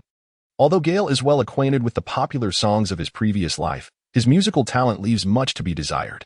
However, under the influence of the ubiquitous square dance enthusiasts, this cheerful tune has become quite catchy. "Colonel, what brings you such joy?" At this moment, Bichuan has just returned from his patrol and is reporting back to Gale. Gale, upon noticing Bichuan's arrival, promptly removed his feet from the table and adjusted his posture. He straightened his attire, embodying the demeanor befitting a figure of general rank, for a commander must maintain an appropriate bearing. A joyous occasion awaits in a few days. You shall uncover the details. Is it not true that, Colonel, you are on the cusp of promotion? Oh, How did you come to this conclusion, Chuan? Gale raised an eyebrow, recognizing that Chuan was indeed a seasoned expert in the realm of bureaucracy. His subordinate believed that the colonel's prowess had ascended several tiers. Following numerous notable achievements, a promotion was inevitable. He was a perceptive individual, and you need not worry, should a transfer occur, I shall apply to have you by my side. Thank you, my lord, Chuan exclaimed with delight. Gale's promotion was anticipated, and being taken under his wing meant that Chuan's long-held rank of lieutenant colonel would soon elevate as well. By the way, Lieutenant Colonel Chuan, I need you to assist me with a task. Please arrange for a larger room at the base and prepare it, as I intend to establish a scientific research laboratory. Certainly, my lord. However, we already have a laboratory. It has simply remained unused for research purposes. Oh? Gale was unaware and did not expect that the configuration of the sham body archipelago was quite comprehensive. Please have someone tidy up. It must be immaculate. Also, assist me in arranging a simple setup for the boat I brought along. Ideally, it should be easy to assemble and disassemble, for one never knows when the headquarters might provide me with a new vessel. Understood, my lord. I shall attend to it immediately. Gale gazed at the receding silhouette of Chuan, his heart filled with contentment. Having a capable subordinate truly felt wonderful. Days passed, and on this particular day, Gale led his men to the harbor to welcome his minnow. A procession of white cloaks fluttered in the breeze, accompanied by a cadre of naval officers standing rigidly at attention, despite the sun's scorching rays causing a sheen of sweat to glisten on their brows. They remained steadfast and unmoving. These were the soldiers Gale had personally brought along, as the original troops were required for garrison duties and patrols. His contingent, accustomed to rigorous training, embodied Gale's expectations. To him, military posture was paramount. He believed that a person who stands tall and proud cultivates a sense of righteousness within, which in turn fosters determination and integrity in their endeavors. After more than 2 hours, a colossal war vessel emerged on the horizon. As the ship drew nearer, the prominent doghead emblem on its bow became strikingly visible, glimmering under the sun's reflection. On the deck, Rear Admiral Karp stood at the bow, hands clasped behind his back, observing the figures of Gale's soldiers gradually coming into clearer view from their initial obscurity. He turned to his companion, Bogart, and remarked, "What do you think of Gale's men?" Bogart, typically serious in demeanor, had been studying the soldiers on the shore for some time. Their unwavering stance spoke volumes of their discipline. "Admiral, Gale has trained an impressive cadre of soldiers," he replied. After a brief pause, he added, "Moreover, Brigadier Gale himself possesses remarkable strength. The boy from a few years ago has now surpassed even his own subordinates." "Ah, do refrain from speaking such words in his presence," Karp chuckled. "Have you seen the corpse of Michel? That punch that caved in his skull, along with the charred remnants, surely speaks to the power Gale has amalgamated with my teachings, the Iron Fist. Yet, this lad has an advantageous start, with his devil fruit ability enhancing his combat prowess manifold. It is no surprise he excels. You need not belittle yourself either. If only my 2 grandsons possessed half of what Gale has, I would be content." As the ship approached the dock, Gale caught sight of his minnow at the bow. "Salute!" The command rang out, crisp and clear, devoid of any discord.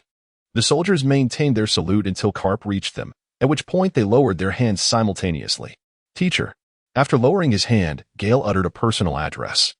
Despite the multitude surrounding him, he had no intention of flaunting authority. It was merely an expression of genuine respect. Nevertheless, Karp reveled in such gestures. "Brigadier Gale, this is your official appointment from headquarters, and do address me as General." Karp beamed with delight, though his words belied his true sentiments.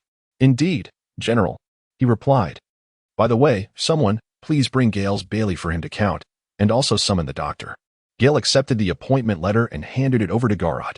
He then beheld a man with sparse, somewhat disheveled hair, who, despite appearing middle-aged, resembled an elderly person at first glance due to his unkempt locks and slightly hunched posture. This individual was none other than Dr. Walter.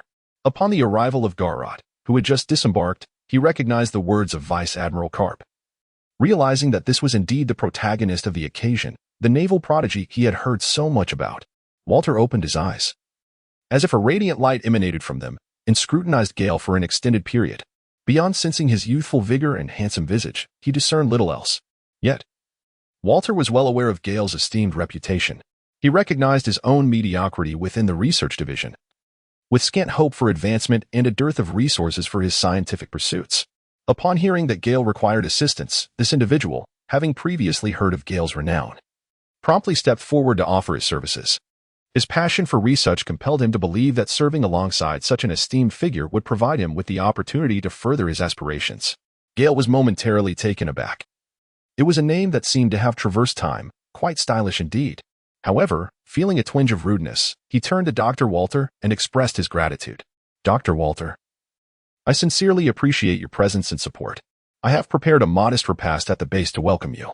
The sun was indeed quite intense, making it uncomfortable for everyone to remain exposed to its rays. Thus, Gale extended an invitation for the professor to lead the group inside for a light meal. Chapter 51. The cultivation machine. It had been a while since Gale had seen Professor Carp, and the meal lingered on a bit longer than anticipated. Everyone seemed to relish the feast. After dining, Gale asked Bai Chuan to escort Dr. Walter to arrange accommodations and to take him on a tour of his laboratory. He then accompanied the professor for a leisurely stroll after the meal. The charming pathways of Sabaody were picturesque, and the two walked in serene silence. Noticing a contemplative expression on Carp's face, Gale broke the silence. Professor, is there something weighing on your mind? Alas, Gale observed Carp, who hesitated to speak. And thus they shared a moment of silence. Gale, Carp began, I have two rather disappointing grandsons. I must have mentioned this to you before. Ace set out to become a pirate 2 years ago and is now under the command of Whitebeard. Recently, that troublesome boy Luffy has also taken to the seas, unfurling the Jolly Roger. I have returned this time to see if I can bring him back. Gale fell into contemplation. In his previous life, he was an avid pirate enthusiast and had a general understanding of historical developments. However, aligning the specific timeline with his past life seemed improbable. Though it was indeed around the time Luffy set sail, he had anticipated Luffy's departure and felt no surprise. Yet, Carp, do you not realize that in this vast ocean, Luffy is the true protagonist? But what of my own situation? Am I not a protagonist in my own right? Surely, with my current strength far surpassing Luffy's, I must be. Nevertheless, Gale recognized Luffy as a pure adventurer and the grandson of his mentor, and he was not the type to recklessly pursue him without reason. Moreover, he held a fondness for Luffy's character. The storylines he never fully explored in his past life were now unfolding live before him. He could only envy the other pirate aficionados of his former existence. Teacher, every generation has its own fortune. I firmly believe there is no absolute good or evil.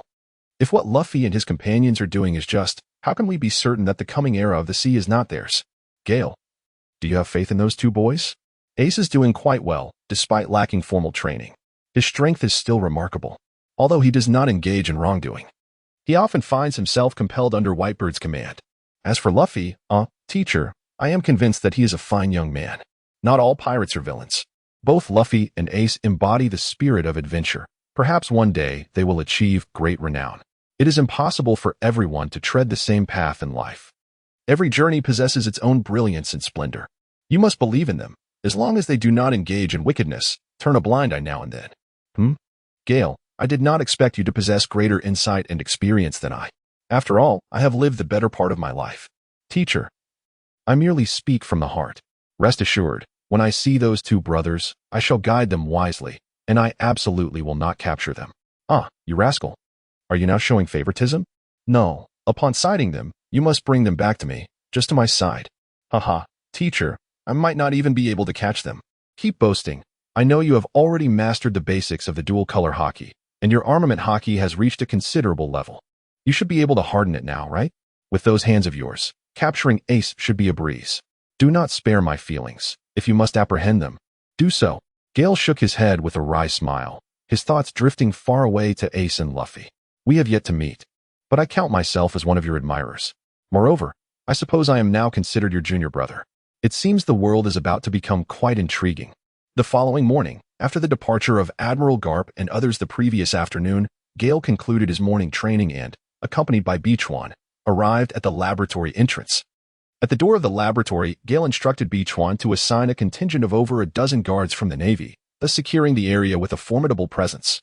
Upon seeing Gale approach, the guards all saluted Admiral Gale. Gale nodded and smiled at all the soldiers before striding towards the laboratory. Walter, having heard the commotion at the entrance, set aside the items he was organizing. General Gale, he greeted. There is no need for formalities, Doctor. Are you satisfied with the environment? The laboratory equipment is still quite new, and I am very pleased, Gale responded. If you require anything further, please do not hesitate to communicate your needs to Colonel Bai Chuan. We will certainly accommodate you. Thank you, General. I wonder if you need me to assist with anything at this moment. Indeed, I require the construction of a launcher for training purposes. It should be capable of propelling these plastic balls at a rapid velocity, and we will need to conduct tests to assess the impact resistance. Gale retrieved the specially crafted tennis balls from a previous arrangement and gestured towards Dr. Walter for quite some time. Oh, this is not difficult, he remarked. Indeed. It is merely the simplest of tasks. However, the firing rate must exceed 10 shots per second, with multiple speed settings available. Additionally, it should possess an automatic sensing capability to detect human presence and shoot accordingly. Several such machines must operate in concert to achieve the desired effect. Oh. Gale's request significantly elevated the complexity of the device. While I can currently achieve the required firing rate, the automatic targeting technology remains a challenge, primarily rooted in the scientific military framework and the core of pacifist technology. Dr. Walter continued, "Your words carry weight. I only need to scan an individual, without requiring consciousness or imaging systems, nor the ability to discern features, expressions, or movements. Merely the knowledge of their position suffices." Ah, Gale acknowledged. You grasp the essence of the matter. I understand your point. The difficulty lies solely in the scanning of the human body. And I presume the General intends to use it himself. Given your speed, capturing a target would indeed be a formidable task. Gale nodded slightly, acknowledging the considerable disparity in technological advancement within this world. Although computers were absent, the prowess of robotics had reached impressive heights. Even the current generation of pacifists, having evolved through several iterations, would likely find it challenging to capture an individual possessing a similar level of speed. Dr. What? I believe there is no need for him to analyze objects or individuals. It suffices to detect the thermal energy emitted by a person's body, without the requirement to discern friend from foe. This technology should be significantly simplified. Dr. Watt's eyes sparkled with surprise at Colonel Gale's profound knowledge. He had only recently begun to explore thermal sensing, yet Colonel Gale seemed to possess an understanding of it already. Has the Naval Academy imparted such extensive knowledge? General Gale, this thermal sensing is indeed not complex. I have also recently delved into it, though I am still in the process of mastering it. I kindly request some time. Then I shall entrust this to you, Dr. Watt. Gale then contemplated, Dr. Walter, how long would it take to produce several machines? I fear that your thermal sensing technology may require an extensive period for development. Colonel Gale, if we focus solely on the machines, it would take just over half a month. However, I cannot provide a specific time frame for the thermal sensing, replied Dr. Walter. How about this? Gale suggested. You create a docking sensor that all machines can respond to.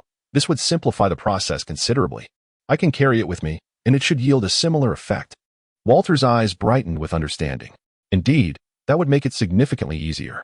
His gaze towards Gale shifted, reflecting a newfound camaraderie. Shared language fosters a swift connection between individuals.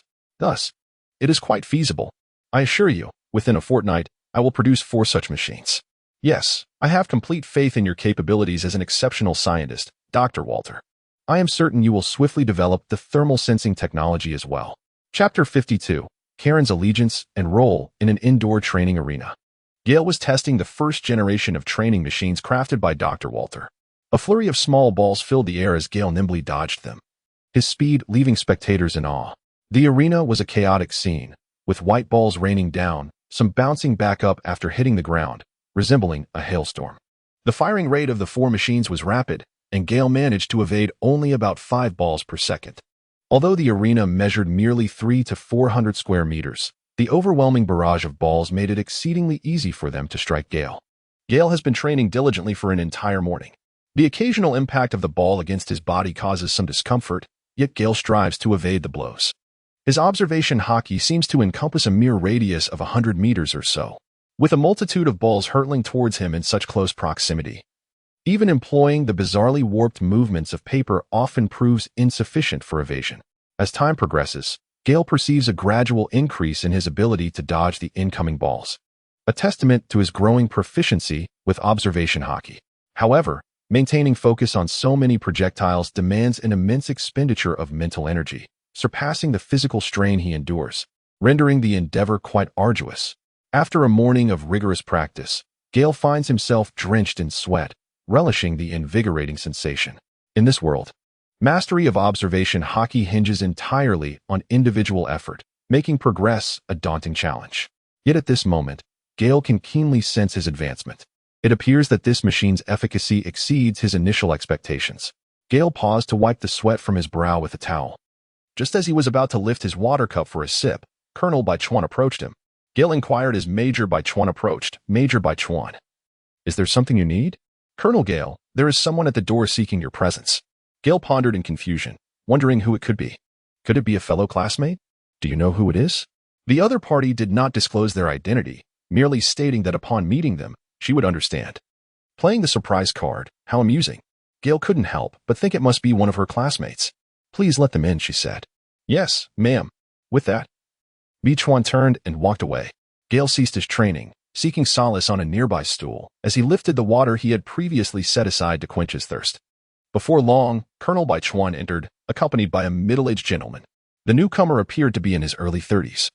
Sporting a crew cut and bearing a subtle scar along his right cheek, exuding an air of masculinity. Upon recognizing the visitor, Gale was momentarily taken aback. It was he, the man named Karen, who had previously encountered Brigadier Gale. So his name was Karen. During their hasty farewell, Gale had neglected to inquire about it. He had left a remark at that time, and it seemed that Karen's current visit was motivated by that very conversation. However, Gale was not inclined to reveal himself just yet, for it would render their dialogue rather unproductive. Karen, what brings you here this time? My lord, during my time away, I have pondered deeply. A man ought to venture forth in order to fully embrace the potential of his stature, as piracy is not a suitable path for me. I wish to follow you, my lord. Ah, your words resonate well. You possess a commendable spirit, and it is evident that you have made a judicious choice. I, too, have uttered similar sentiments in the past, having observed your character for several days and deemed you worthy. Since you have come, I shall accept you. But you must commence your journey as a private first class. Thank you, my lord. I am willing to comply with your directives. Gale observed how understanding Karen was. A truly reassuring presence. Then, a thought struck him. Karen, how did you know I was here? My lord, after you left that day, I spotted your newspaper aboard the ship. To be honest, I felt a wave of dread. It turned out the adversary was a formidable assassin worth 680 million. Had it not been for you, my lord, we would have likely perished without ever acquiring that fortune. Gale's face bore a faint blush, for it was evident that the approach was directed towards him. However, there was no need to divulge this, explaining it would be too cumbersome. Moreover, had it not been for him, the fruits of their labor would likely have been seized by CP, leaving Karen to bear the brunt of misfortune. A mere act on his part had yielded the desired outcome, resulting in a mutually beneficial scenario. Indeed, he had reaped significant rewards.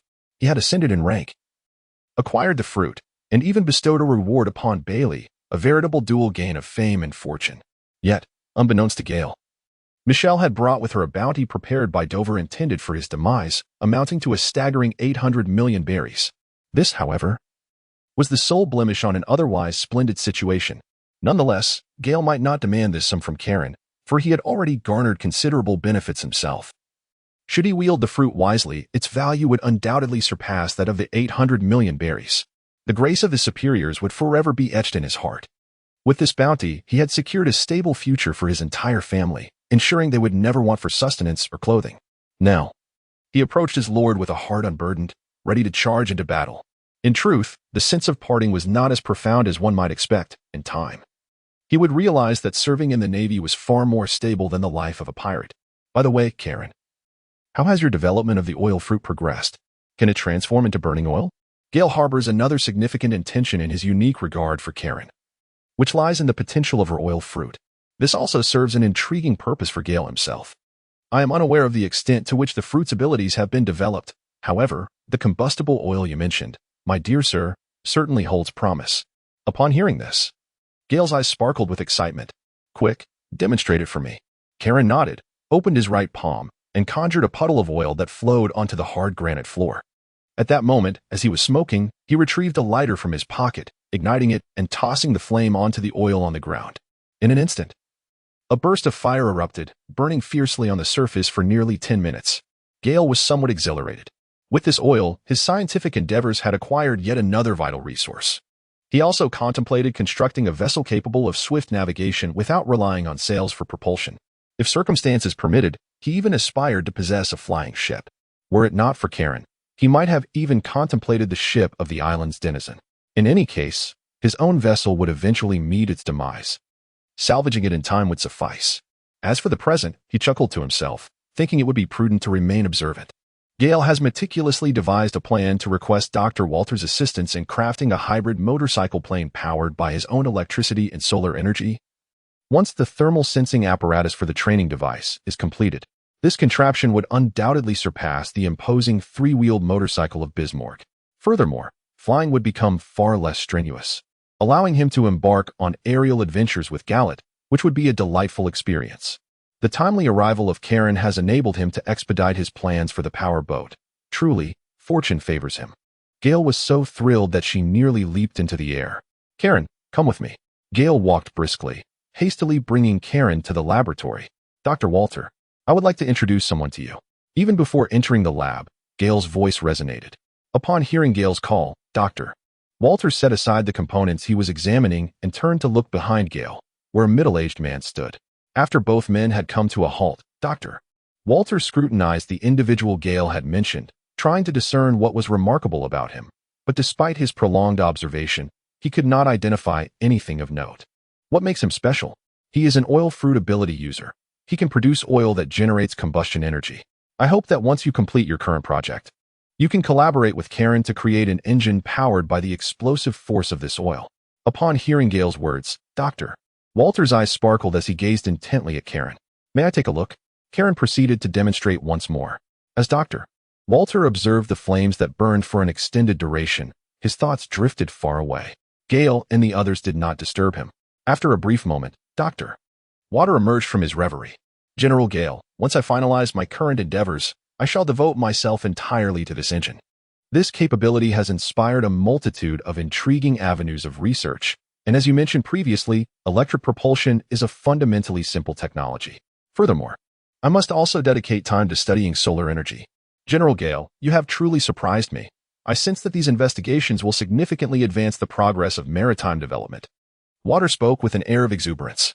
Although these studies may not be profoundly complex, they undoubtedly possess the potential to alter the world. Gale has truly been his patron.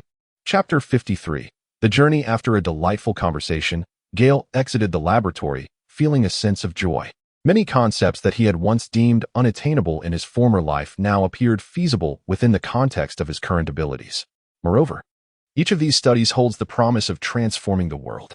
Gale and Karen leisurely walked along the path, with Gale engaging Karen in a discussion about the development of his fruit abilities. "Karen, your oil can combust and be harnessed to create a plethora of explosive fire techniques. Furthermore, the oil can be transformed into a form of mimicry, such as enlarging your arms. With deeper development, it could solidify. And you might eventually master the art of armament hockey. When combined with the ability to enlarge your form, your strength would be formidable. If you could transform your entire body, it would be akin to donning an impenetrable armor, making you a true powerhouse upon the seas. Additionally, by utilizing the adhesive properties of oil, you could devise tactics to ensnare your foes." Karen listened intently to every word Gale uttered. His insight sparked a significant revelation. Previously, he had felt lost in his approach to developing his fruit abilities, yet Gale's words illuminated a path forward. As they conversed, Gale led him to the training grounds of the naval soldiers. Gale gestured towards the soldiers undergoing training and remarked to Karen, "What do you think of them? Well-trained and full of vigor. Starting today, you shall be one of them." At that moment, Braid approached. He typically oversaw the training of these naval recruits. As they were under Gale's command, the standards were stringent, and Braid had always assumed the role of instructor. "General Gale," he acknowledged. "This is Karen, a user of the devil fruit, specifically the oil fruit. Please register him. Starting as a private, I have great expectations for him and hope you can progress together." "Understood," Braid responded. "Has he not yet consumed the fruit?" Gale inquired. "I plan to eat it after some time. I have recently made breakthroughs in the 6 styles and wish to remain focused." Gale remained indifferent to the veracity of his claims, yet she chose to trust him unconditionally. Furthermore, the prospect of an unknown fruit was one she found difficult to swallow herself. "Very well, then, I shall entrust Karen to your care. I must take my leave now. Please, do walk slowly." Gale turned and walked away slowly, pondering the discussion he had just had with Karen regarding the powers of the fruit. His own abilities had awakened some time ago, and during these days, he had been continuously familiarizing himself with and honing them. He sensed that the various energies and spirits associated with his transformation into the diamond form were becoming increasingly stable. Teacher Sengoku had mentioned that the awakening of one's fruit abilities is not a singular event. Rather, it is a series of awakenings inclined towards different aspects. The previous awakening had leaned more towards explosive power, and after transforming into the diamond form, his strength had doubled, with speed following closely behind. Although there had been an overall enhancement, however, the improvements were still inclined. For his next development, Gale resolved to focus on enhancing his speed. Thus, in addition to cultivating his observation haki, he had also sought to refine his speed during this period. Awakening, he believed, would come naturally when the time was right. Gale shook his head. There was still no sign of progress. Perhaps his understanding of speed was still insufficient. He could only continue to diligently refine his skills. Thus, Gale gradually returned to the training room to resume his practice. Days quietly passed by. After Dr. Walter's arrival, Gale often found himself drawn to visit, exchanging whimsical ideas with Walter. Although Gale lacked practical experience, his concepts were deeply rooted in scientific principles.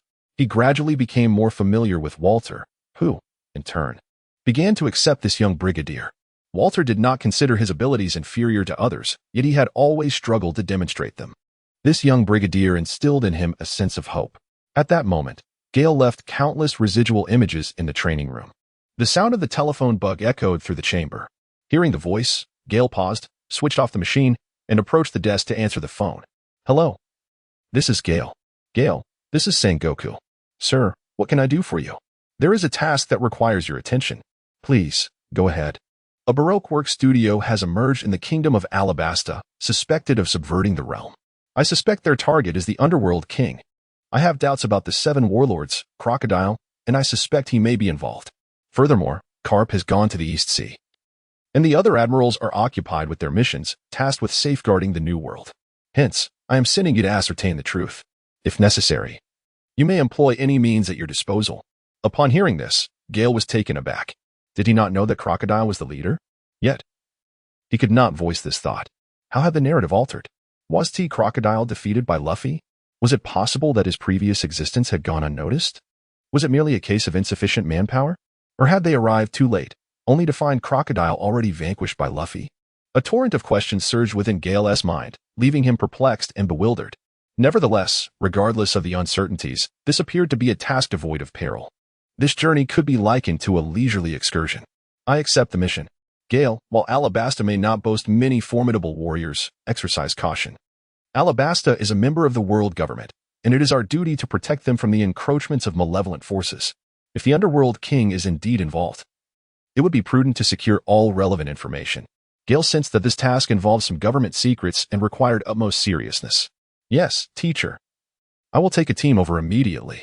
I believe that bringing Garat and 100 soldiers will suffice to handle the situation.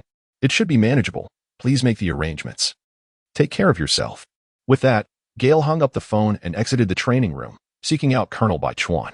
Colonel Bai, has the training room on my ship been prepared? After Gale completed the installation of the equipment, he instructed Dr.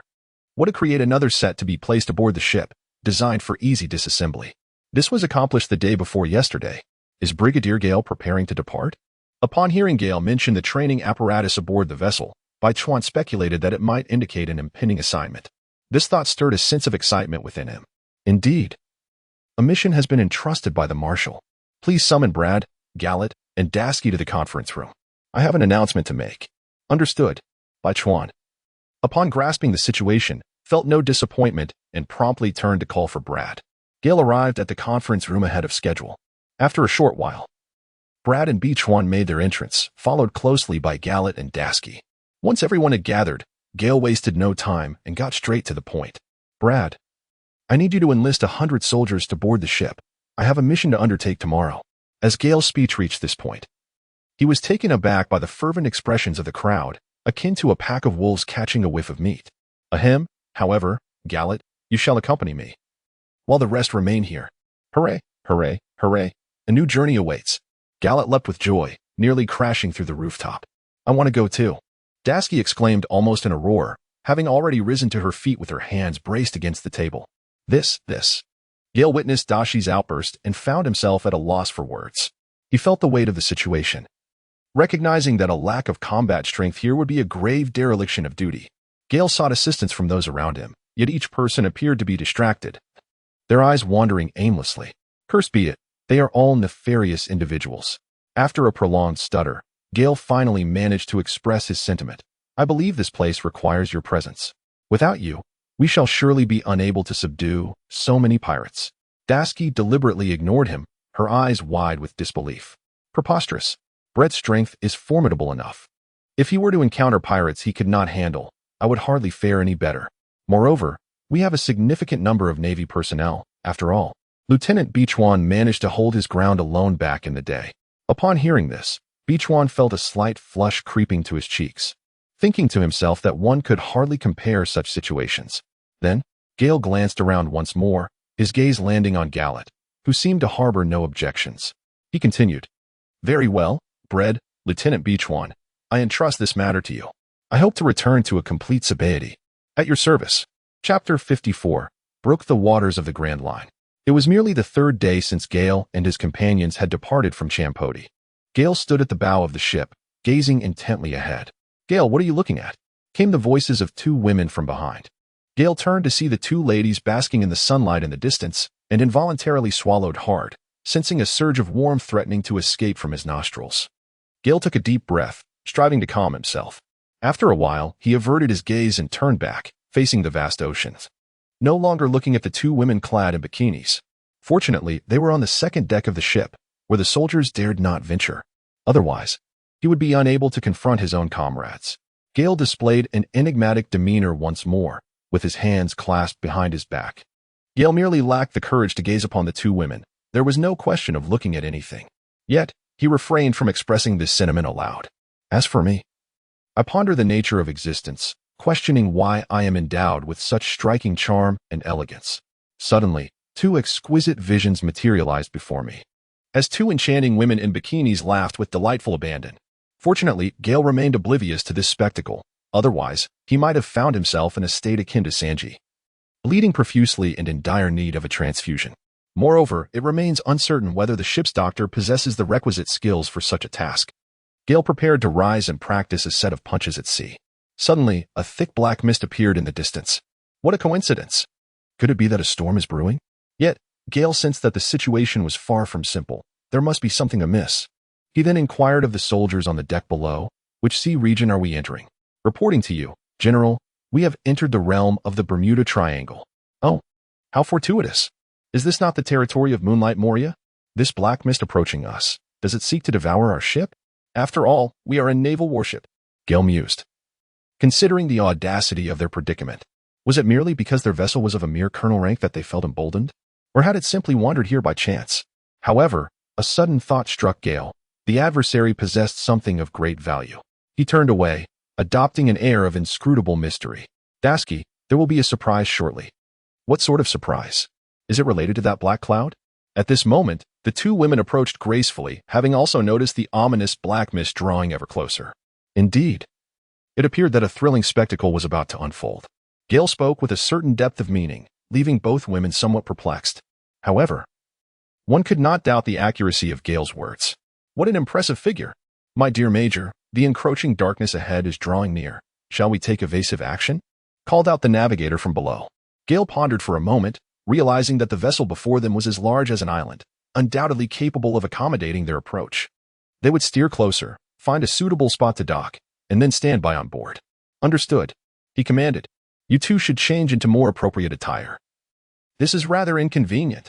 After a brief pause, he added, also, do wear something thicker. The two women stared at Gale with a hint of confusion, unsure of the reasoning behind his words. However, they quickly complied and departed to change. Before long, the warship entered the ominous fog, a chilling aura enveloping the atmosphere. Many soldiers instinctively tightened their grips on their rifles and weapons. A shiver coursed through two soldiers, prompting one to exclaim, could this be the realm of spirits? This region is notorious as the Devil's Triangle, where numerous ships have mysteriously vanished. It is said to be haunted. I observed the surroundings and felt a wave of unease wash over me. Nonsense. There are no ghosts here. Our brigadier is formidable. There is nowhere he cannot traverse. Besides, we are merely in the early part of the Grand Line. Who among them could possibly rival our brigadier? He is unrivaled in the world. Due to his observation hockey. Gale quietly listened to his fellow classmates extolling his virtues, feeling a slight flush of embarrassment. Nevertheless, he appreciated their admiration. They had promising futures ahead. As the warship navigated through a graveyard of derelict vessels, the eerie ambience intensified. Even though he understood the circumstances, a shiver still crept down Gale's spine. This world was not devoid of peculiarities and supernatural beings, for the devil fruits could indeed conjure such phenomena. Yet, they remained within the realm of humanity. This place was a haven for those devoid of genuine integrity. Just as he recalled a shadowy figure, Gale heard a disturbance emanating from a nearby dilapidated ship. Accompanied by a chilling breeze, several timid sailors instinctively leapt onto their companions, clinging tightly. At that moment, no one paid attention to the commotion. They all held their breath. Daisy and Gallet returned, now clad in different attire. Observing the peculiar scene before them, they exchanged apprehensive glances, frowning, and positioned themselves closely beside Gale, one on each side. Gale felt the warmth of the jade embrace surrounding him, a subtle smile gracing his lips. He realized he was indeed a man who exuded a profound sense of security. The warmth emanating from both arms was truly comforting. They remained in tranquil silence for several minutes. Suddenly, a dark figure sprang forth from the dilapidated vessel. "May I have a glimpse of your undergarments?" A haunting voice emerged. Then, a silhouette materialized, clad in black attire, sporting an explosive hairstyle. Oddly, the figure was devoid of any flesh, entirely composed of bones. Even more bizarre, it cast no shadow. The two women gazed at the skeletal apparition. And despite their formidable strength, they were struck with terror, clutching Gale tightly, burying their heads in his chest, one on each side. Gale felt a tumultuous blend of love and resentment as he was enveloped by the presence of the two girls. Should they be embracing him? It was all due to Brooke's careless remark that he felt compelled to unleash his fury, although it seemed there was nothing to unleash. Nevertheless, this detail felt inconsequential. "Are you aware of the inopportune words you have uttered, Brooke? Do you still wish to reclaim your shadow?" This time, the skeleton opposite him was so taken aback that its jaw literally fell off. Upon regaining composure, Brooke hastily retrieved his jaw and reattached it. "How do you know my name?" Despite the skeletal visage, one could sense the astonished wide-eyed gaze emanating from the hollow eye sockets. Rest assured, the other party merely consumed the Yomi no Mi, resulting in their demise, yet their soul remains tethered to their bony frame. Gale paid him no heed. Instead, she offered solace to the two women. Once they regained their composure, it seemed they, too, realized that the figure before them was not a specter, but rather a fruit user. Curiosity tinged with trepidation compelled them to cast furtive glances at the skeletal being. It was only after they ascertained that he was not as terrifying as initially presumed that they gradually released their grip on Gale's hands. Though they still clutched at the hem of his garment, Daski's feet flushed a rosy hue as she lowered her gaze, lost in contemplation. "How do you know this so clearly, young commander?" Brooke remarked again, his tone laced with intrigue. The situation was undeniably peculiar, and he felt hesitant to act recklessly. "I cannot disclose my reasons, but you shall lead the way. We will assist you in reclaiming the shadow." Brooke felt a pang of reluctance within, yet, observing Gale's steadfast silence, he found himself at an impasse. He sensed the formidable strength emanating from the other, which had drawn him here in the first place. Hoping to entice him into action to retrieve the shadow, the unfolding events bore no significant alteration. Rather, it was Brooke himself who felt increasingly astonished. He fell silent, merely nodding in agreement, the bones of his skull emitting a chilling creaking sound, which startled the two women, prompting them to cling even tighter to Gale. Chapter 55, The Significance of a Fist. Gradually, the vessel approached a colossal ship beneath them. Gale instructed everyone to remain on standby. Then, alongside Brooke, Gallet, and Daski, each employed their unique methods to ascend the ship's deck. Gale and the two women gracefully ascended using the moonwalk technique. Meanwhile, Brooke, utilizing the lightness of his bones, deftly leapt onto the grand ship by expertly navigating the gaps in the wooden planks. Gale did not entertain the notion of ascending with a heap of bones. Thus, during her flight, she discreetly observed Brooke's movements. Daski, too, gracefully ascended, employing her moonwalk technique. Perhaps Daski's presence had instigated a butterfly effect, as she had already mastered the moonwalk and shave techniques along with the Gale foot, which she had chosen as an elective, her primary focus being swordsmanship. Additionally, she had grasped the art of armament hockey, a skill that would instill trepidation in many fruit users. Shortly after Brooke led the way, they arrived at an expanse filled with numerous graves, where the silhouettes of ancient castles could be discerned in the distance. Gale grasped the hands of the two women, providing them with a sense of security. Suddenly, his brow furrowed, and he released their hands, vanishing from sight in an instant. He reappeared behind Gallet, his hand poised as if clutching a mass of air. How infuriating. How did you discern my presence? Gradually, the silhouette of a man began to materialize within the grasp of the air Gale held, adorned with a peculiar white hat, brown hair, and a jaw resembling that of a tiger. This figure was none other than the transparent fruit user, a subordinate of Moria, who intended to approach Gallet with malicious intent. Such audacity! How dare he lay a hand on a tigeress backside? As the figure emerged, Gale sensed an invisible projectile hurtling through the air. With a casual flick of his hand, the projectile altered its course, soaring into the distance before detonating with a resounding boom. Enemy attack. Everyone, prepare for battle. Gale, upon concluding his statement, turned to the individual he had apprehended and exclaimed, "Do you not see the cloaks we wear? How dare you assault a naval commander? Even more despicable is your attempt to violate an officer." With that, Gale firmly grasped the assailant's wrist. A sharp gasp escaped the captive's lips, yet his right wrist, ensnared in Gale's grip, remained immobile. In response, he swung his left hand towards Gale. Gale suppressed his urge to take the life of his opponent as he struck him with a powerful blow, rendering him unconscious. The act of taking a life indeed stirs a sense of murderous intent, and thus, the essence of killing exists. After having taken the lives of 2 or 3 individuals, Gale did feel a subtle shift in his mental state. Soon, the surroundings became lively as countless zombies emerged from the ground. Gallet and Dasky exchanged worried glances. "Fear not. They are merely ordinary zombies. I leave them to you." Upon hearing this, the 2 women did not hesitate and launched their attacks. With a series of resounding thuds, the zombies fell in droves. Gradually, a few figures began to emerge, one of whom resembled a petite princess. Gale observed the peculiar postures of the others, and could hardly commend their taste. Be cautious of that lowly. She wields the power of the soul fruit, and do not let her ethereal form touch you. Additionally, beware of your own shadow beneath. By the way, Dasky, did you spot that sword? Defeating him will grant you possession of it. Upon Gale's utterance, the opposing party was utterly astonished, paralyzed by trepidation.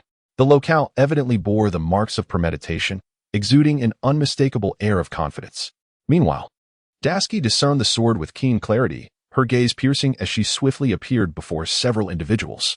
Gallet, having vanquished the zombie before him, hastened towards the adversary, following closely behind Dasky. The clamor of battle erupted with remarkable swiftness. Gale was unperturbed by the prowess of the 2 adversaries. They were not a match for her and her companion, aside from the troublesome invisible man and Moria. The remaining foes were no match for the duo. Beside her, Brooke gazed in astonishment at the unfolding battle, his jaw nearly dropping to the ground in disbelief. "Moria, are you not going to make an appearance? You should be aware that your subordinates are our opponents." As Gale's resonant voice echoed, a massive shadow surged towards her.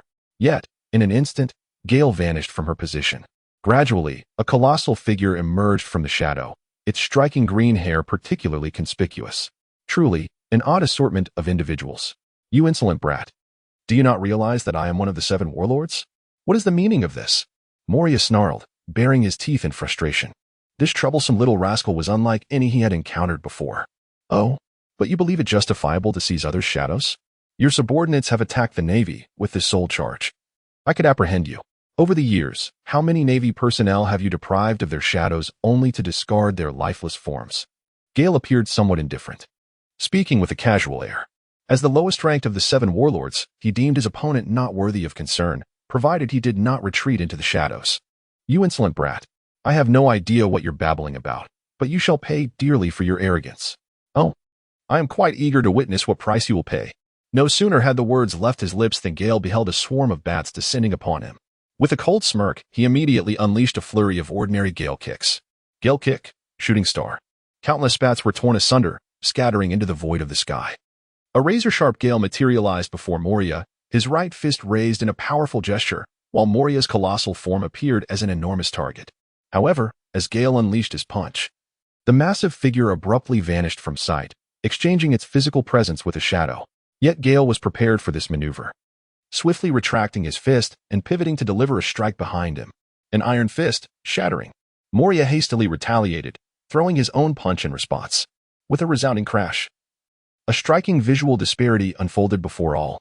Moria's immense body staggered backward, taking several steps, his form wavering precariously as he nearly lost his balance.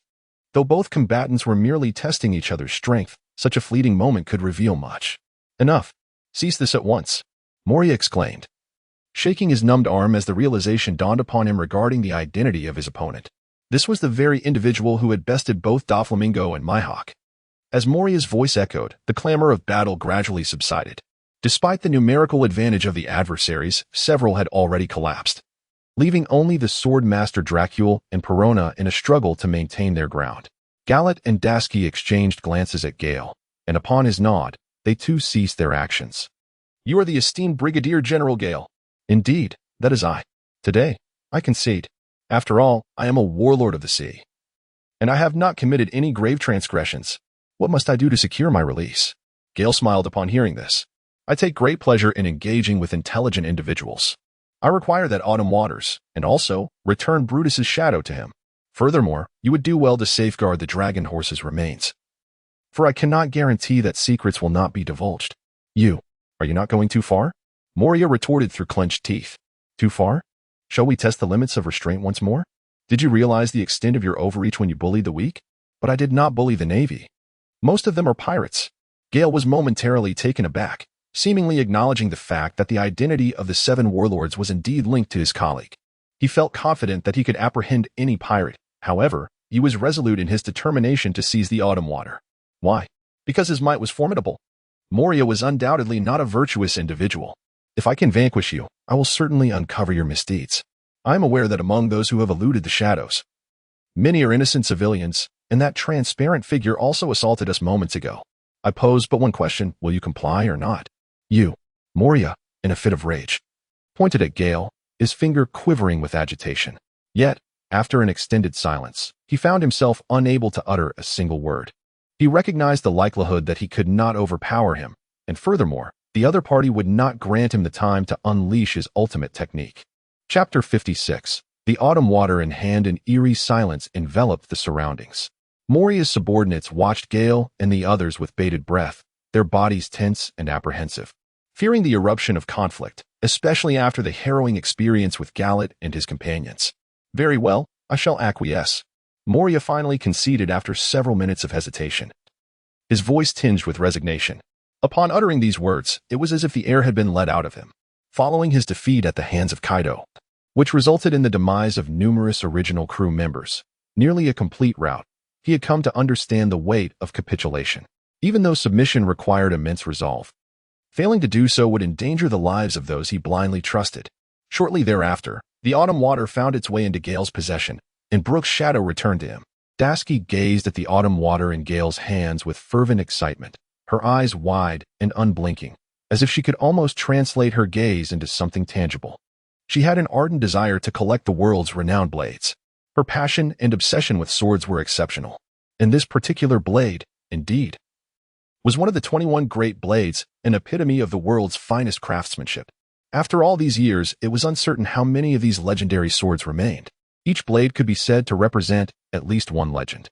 Gale gazed at Dasky, whose mouth was watering in anticipation, and offered her a gentle smile as he presented her with the treasured sword, Chiyo Shuei, saying, "This is the surprise I mentioned.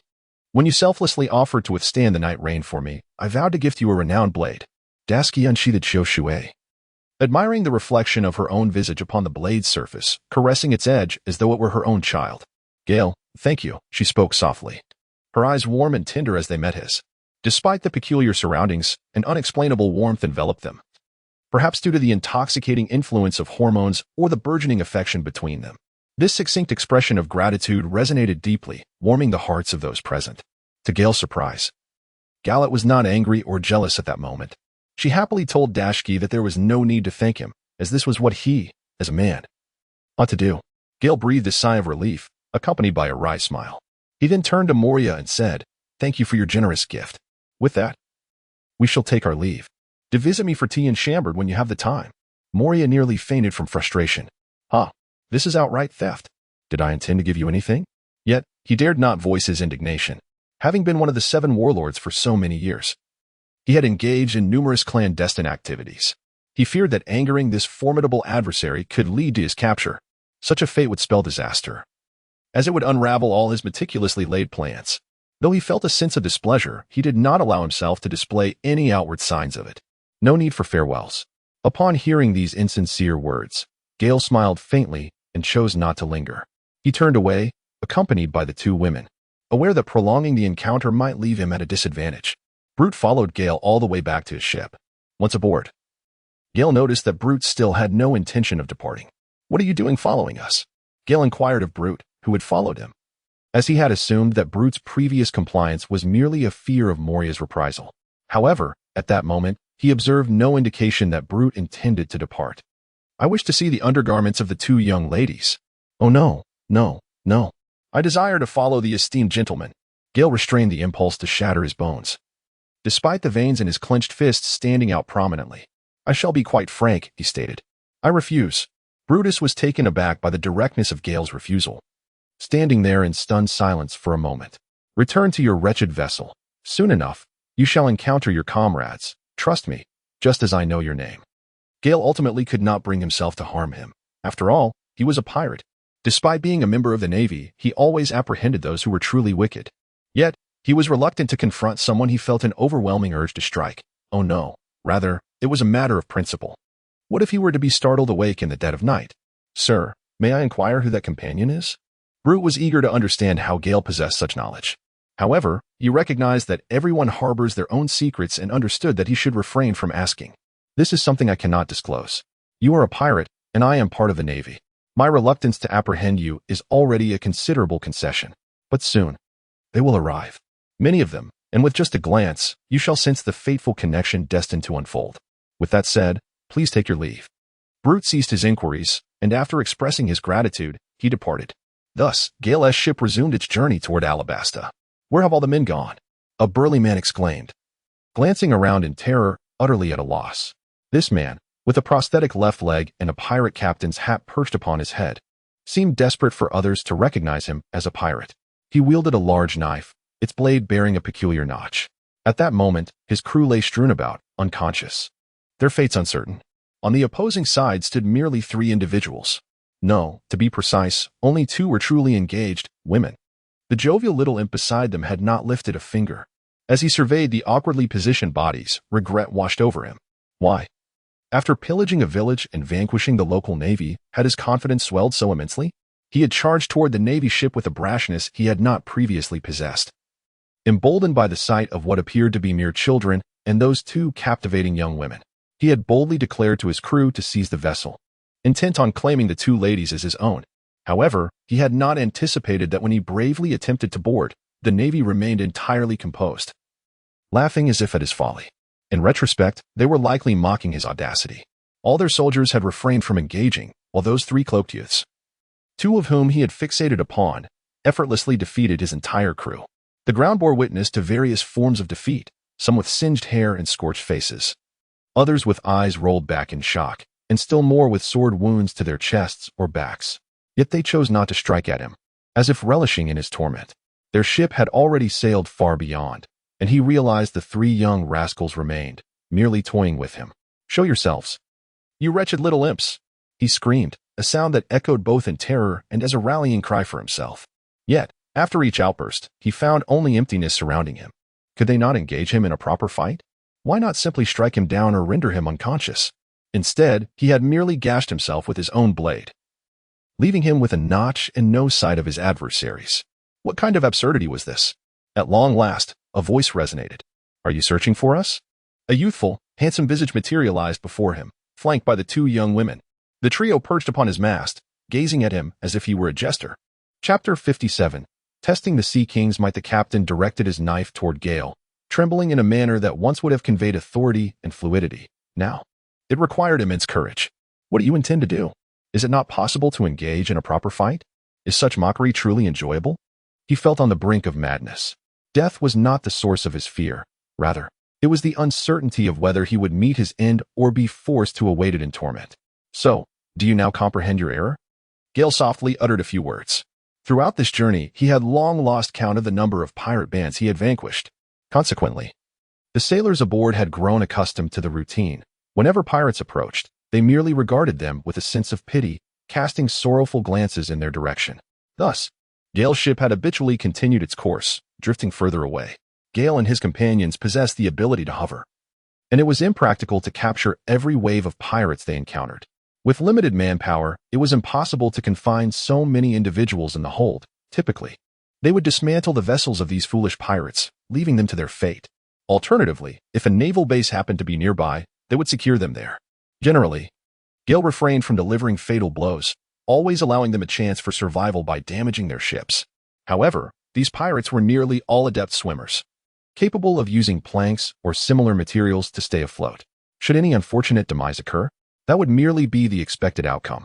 When faced with a pirate who brazenly threatened the two women by his side, neither the soldiers nor Gale intervened. They allowed the women to handle the situation. Was there truly any wrongdoing in a pirate's act of thievery? If there was any fault, it lay within this world itself. Humph. Unrepentant. Gale let out a heavy snort, acknowledging that the two women had indeed taken their revenge, incapacitating everyone except the captain. Yet, he too was a victim in this scenario. He demanded his woman. And not just one, but two. He had not even dared to voice his desires. Anger simmered within him, waiting to be unleashed. Gale gestured for the two women to return to the ship, preparing to deliver the final blow to it. Whatever fate awaited them next, he would leave to chance. The two women nodded and gracefully retreated, taking their leave under the moonlight. Once they had distanced themselves, Gale uttered a brief farewell, ready to administer his ultimate punishment. Suddenly, an unforeseen event occurred. The vessel began to tremble violently. A sensation of weightlessness enveloped him, and Gale felt as though the world was spinning. In an instant, it was as if he were being elevated in an elevator, soaring to an altitude of 600 to 700 meters. Once the tumult subsided, Gale discerned the cause. The ship beneath him was being lifted into the air by a colossal marine creature. The 200-meter-long vessel appeared to be precariously balanced on the creature's peculiar form, as if adorned with a minuscule hat, with only its head exposed, which spanned nearly a kilometer in width. Gale was witnessing a sea king for the first time, utterly astonished by the immense creature before him. The visual impact of seeing it in reality was beyond anything he could convey with words, far surpassing the two-dimensional representations on television.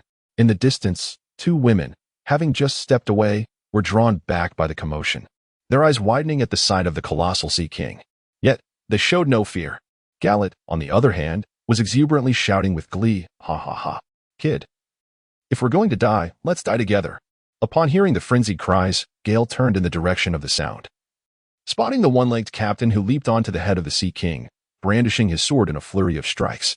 However, his efforts were futile. Not even a scratch marred the creature's skin, and it remained unperturbed. Frustrated, the captain resorted to a barrage of foul language. Whether it was due to an itch or an understanding of the captain's insults, the Sea King suddenly shook its head violently, sending the captain flying into an unknown direction. While Gale's pirate ship was similarly tossed aside, Gale sprang into action, unfurling the protective shield. Just then, a massive splash erupted from the movement of the sea creature, sending waves crashing towards him.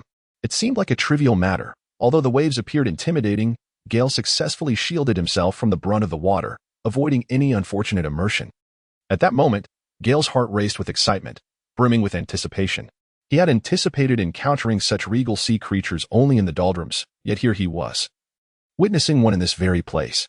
While it may not have been the colossal behemoths of the calm seas, the creature before him was undoubtedly a magnificent specimen of the ocean's royalty. Gale was eager to test his mettle against this sea king.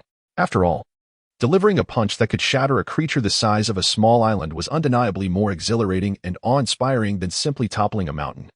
Seizing the moment while the beast remained, Gale raised his fist in anticipation, exclaiming, "Here comes the hero. Don't run away, monstrous beast." Instantly, an inky darkness enveloped him. Gale's right fist was clenched tightly, veins bulging with intensity. His muscles slightly swelled as the previously crackling blue light fell silent, now compressed into a hue of deep darkness. This was the product of Gale's enhanced control over his spiritual energy since his recent mastery of observation hockey, transforming the electric strikes into a concentrated force. The dark, inky essence seemed to flow like liquid shadow over the surface of his fist, concealing the ferocious and terrifying power within, as if returning to a primal state. Gale let out a thunderous roar, his feet gliding like razors across the ground. He bent low, gathering his strength, as if with that single outcry. The energy coursing through his body surged forth in unison with his iron fist. His punch, executed with a reverse hook, struck the sea king creature with a muted thud. Despite the midday sun, the purplish-black hue of Gale's fist seemed to illuminate this small realm with an ethereal glow. In that moment, one could almost sense a stillness in time. Yet, the tension etched on Gale's face, contorted from exertion, revealed that time had not ceased. It was still insufficient, still inadequate. Gale felt his fist gradually embed itself into the flesh. He realized that the sensation he craved was still insufficient. Gale took a deep breath and instantaneously transformed into his formidable form. His entire body convulsed, and all his energy surged towards his right fist. It was as if time had come to a standstill, but no. The scene began to shift slightly. The eyes of the Sea King bulged, growing larger and larger. Veins coursed through its eyes, and the agonizing distortion on its face vividly depicted its current torment. Simultaneously, the Sea King's colossal body began to ascend. Indeed, it was rising. Gale's punch was not intended to bring it down, but rather to see if he could propel it into the air. Gradually, the immense form emerged above the ocean's surface, until it was fully revealed. With Gale's roar reaching its crescendo, that gigantic body soared over 200 meters into the sky before plummeting back down. For a fleeting moment, that enormous figure obscured the sun, transforming the sky's hue, as if half the heavens were shrouded in darkness. This was the true manifestation of eclipsing the sun. Meanwhile, the captain, who had just been cast into the sea, now floated upon the surface, his expression brimming with incredulity. One thought consumed him: the creature soaring above was no mere human. In the distance, aboard the Navy ship, the crew was electrified with excitement and anticipation. They could discern a shadowy form, and without a doubt, they knew that this magnificent feat was the work of their esteemed Brigadier General Gale. For they understood that only he possessed such unparalleled prowess. As the Sea King's body descended from the sky, the once tranquil ocean erupted into towering waves, surging like a tsunami in all directions. Chapter 58, Shanks. The waves were tremendous, akin to a natural disaster, overwhelming and relentless. The recently fallen Sea King vanished beneath the water, leaving its fate uncertain. The warship of Gale was lifted by the tumultuous waves, swaying violently. Numerous bottles and other items aboard were shattered due to the violent rocking. The naval vessel was indeed one of the finest ships upon the sea, equipped with handrails specifically designed for soldiers to grasp during such tumultuous movements. Thanks to their rigorous training, the soldiers were not intimidated by the colossal waves, even though their hearts raced with trepidation. Yet, none displayed any signs of fear. Instead, they clung tightly to the handrails, some even feeling a faint thrill. Meanwhile, Dasky's Gallet, having not returned to the ship, floated gracefully in the sky, observing Gale while stepping lightly as if on the moon. Gale gazed quietly at his right fist, his mind undisturbed by the tumultuous waves. That recent punch seemed to transcend a certain limit within his body. It was not merely a breakthrough of strength, but rather a profound integration and application of his understanding of physical power. With the execution of such a strike, Gale felt as though he had drained a third of his stamina. Yet, this sensation was indescribably exhilarating. Gale was lost in thought for an extended period. Suddenly, he heard a distinct sound slicing through the air. Though it was merely the rush of wind, Gale perceived an extraordinary quality in that sound. Despite having only recently embarked on his training journey, his observation skills had begun to reveal their potential, marking him as a remarkable talent among those who could master such nuances. Gale lowered his fist and turned to face the newcomer. In that fleeting glance, it seemed as though the two had exchanged a lifetime's worth of unspoken words. There was a profound sense of eternity in that single look. The visitor donned a slightly worn blue long robe, fastened only halfway, revealing a white shirt beneath that was similarly only partially buttoned, subtly hinting at the robust muscles underneath. He sported brown cropped trousers and a pair of flip-flops. Strangely, he stood upon the water, rising and falling with the undulating waves. This must be some form of technique perfected through rigorous physical training. Notably, he bore 3 scars on his left eye, was missing an arm, and had striking red hair. Shanks. Gale gently uttered a few words, astonished by the serendipitous encounter with one of his idols. Shanks. There was no tension in the air. Instead, he naturally spoke the name of the man before him, feeling as if they were longtime friends bound by an unseen thread. Shanks responded with a hearty smile, revealing a row of pearly white teeth, exuding warmth and approachability.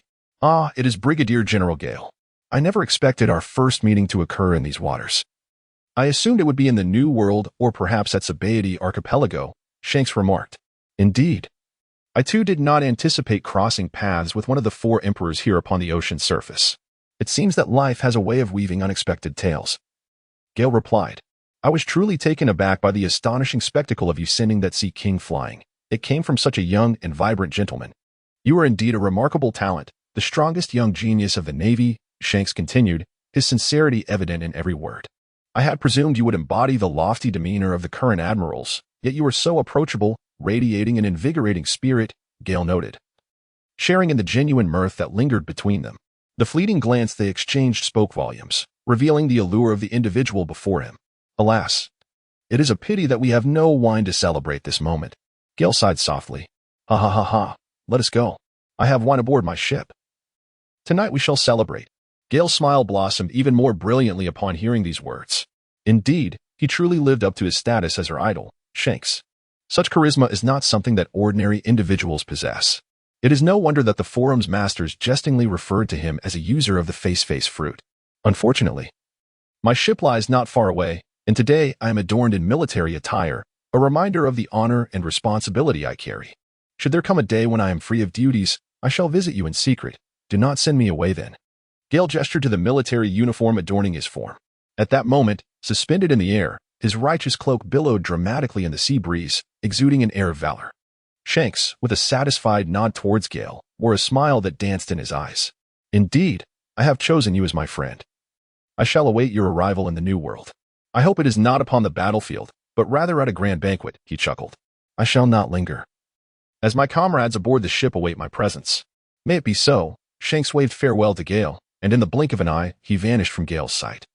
Treading upon the sea. What a truly charismatic individual he is. Gale gazed at the receding figure, unable to free himself from the moment. It was not until over half an hour had passed that he gradually returned to his ship, descending under the unusually respectful eyes of the crew, which made him feel somewhat embarrassed. Meanwhile, aboard the red-haired pirate's ship, fierce winds howled, as if accompanying Shanks' return. At that moment, he happened to be without his hat. Otherwise, he would have adjusted it with his characteristic flair. He reveled in the wild abandon of the wind whipping around him. Shanks, seeing you so cheerful. Do you know what stirred up those gigantic waves earlier? Questioned a figure with long, graying hair tied back in a ponytail, a cigar perched between his lips. He wore a snug tank top that accentuated his 8-pack abs and was draped in a blue-black patterned cloak, exuding charisma. This individual was none other than Shanks' first mate, Ben Beckman. Shanks, with his habitual grin, squinted his eyes into slits. Guess what? He's quite an interesting young lad. You call him a young lad? Luffy hasn't even arrived yet. Could it be the commotion caused by Ace? That fellow is quite formidable. A look of astonishment crossed Beckman's face, causing the cigar in his mouth to slightly warp. He inhaled deeply and exhaled a long plume of smoke. Haha, you are mistaken. It might be someone even more remarkable than Ace. Here's another chance for you. If you can't guess, you'll be drinking that barrel of wine tonight. Shanks pointed towards several untouched barrels of wine left over from last night's feast at the cabin door. Beckman furrowed his brow in deep thought. The recent supernovas surely couldn't possess such power. After much contemplation, he remained at a loss.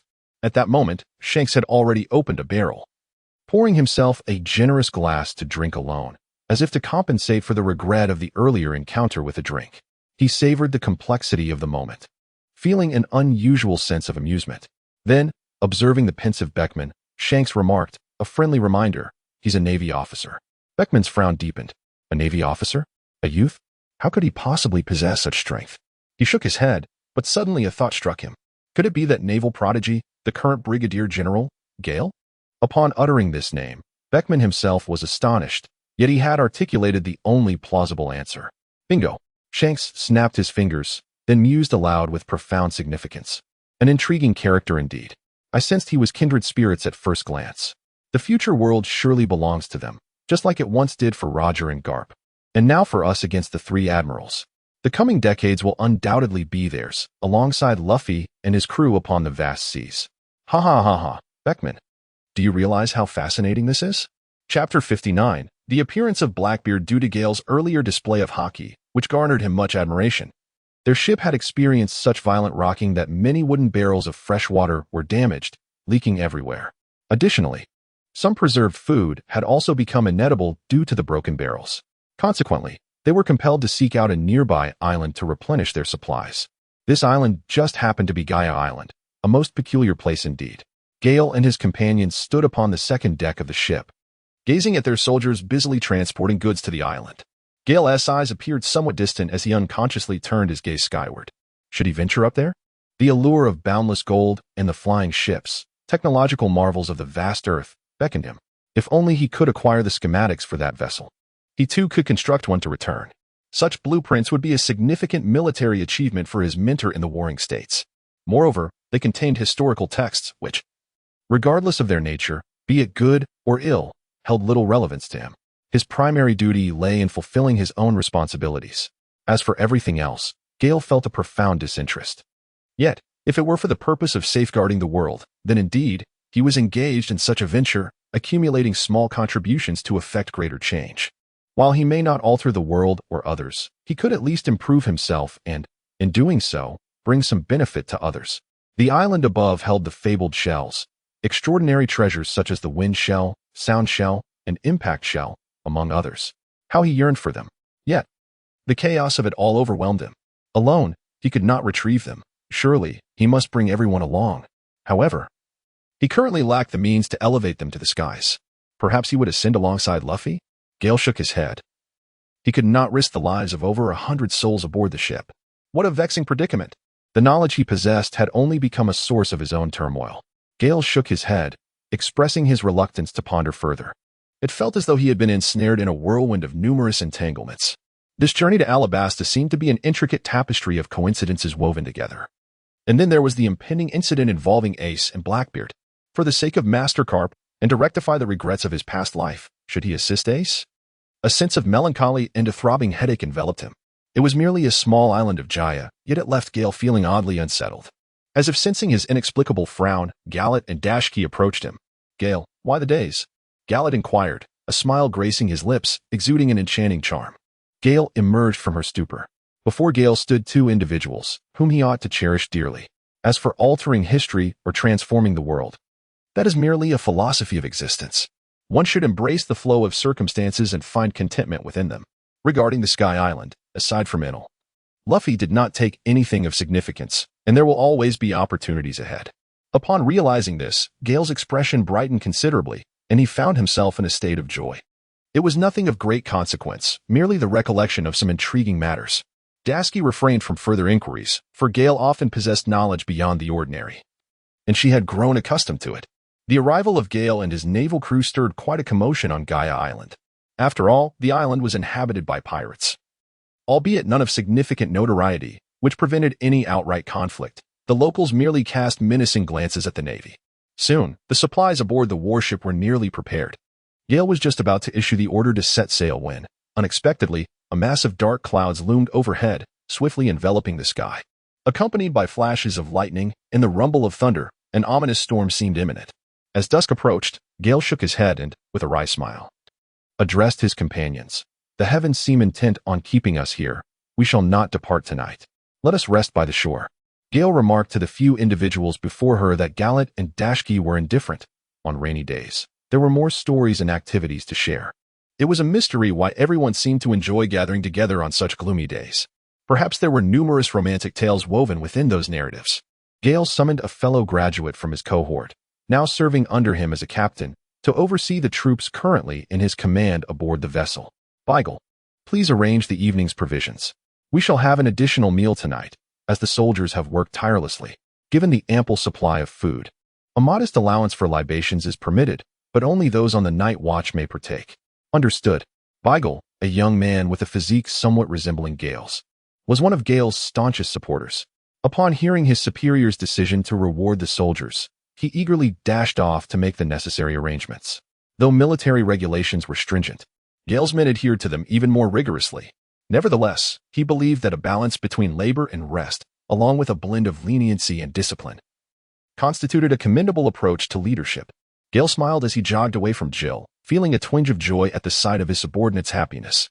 Just as Gale was about to enter the cabin to prepare dinner with the two women, he caught a glimpse of an intriguing pirate ship out of the corner of his eye. It resembled a series of wooden rafts, and it seemed as though this pirate vessel was oblivious to their own ship, heading straight towards the shore. Gale gazed with keen interest at the peculiar vessel before him.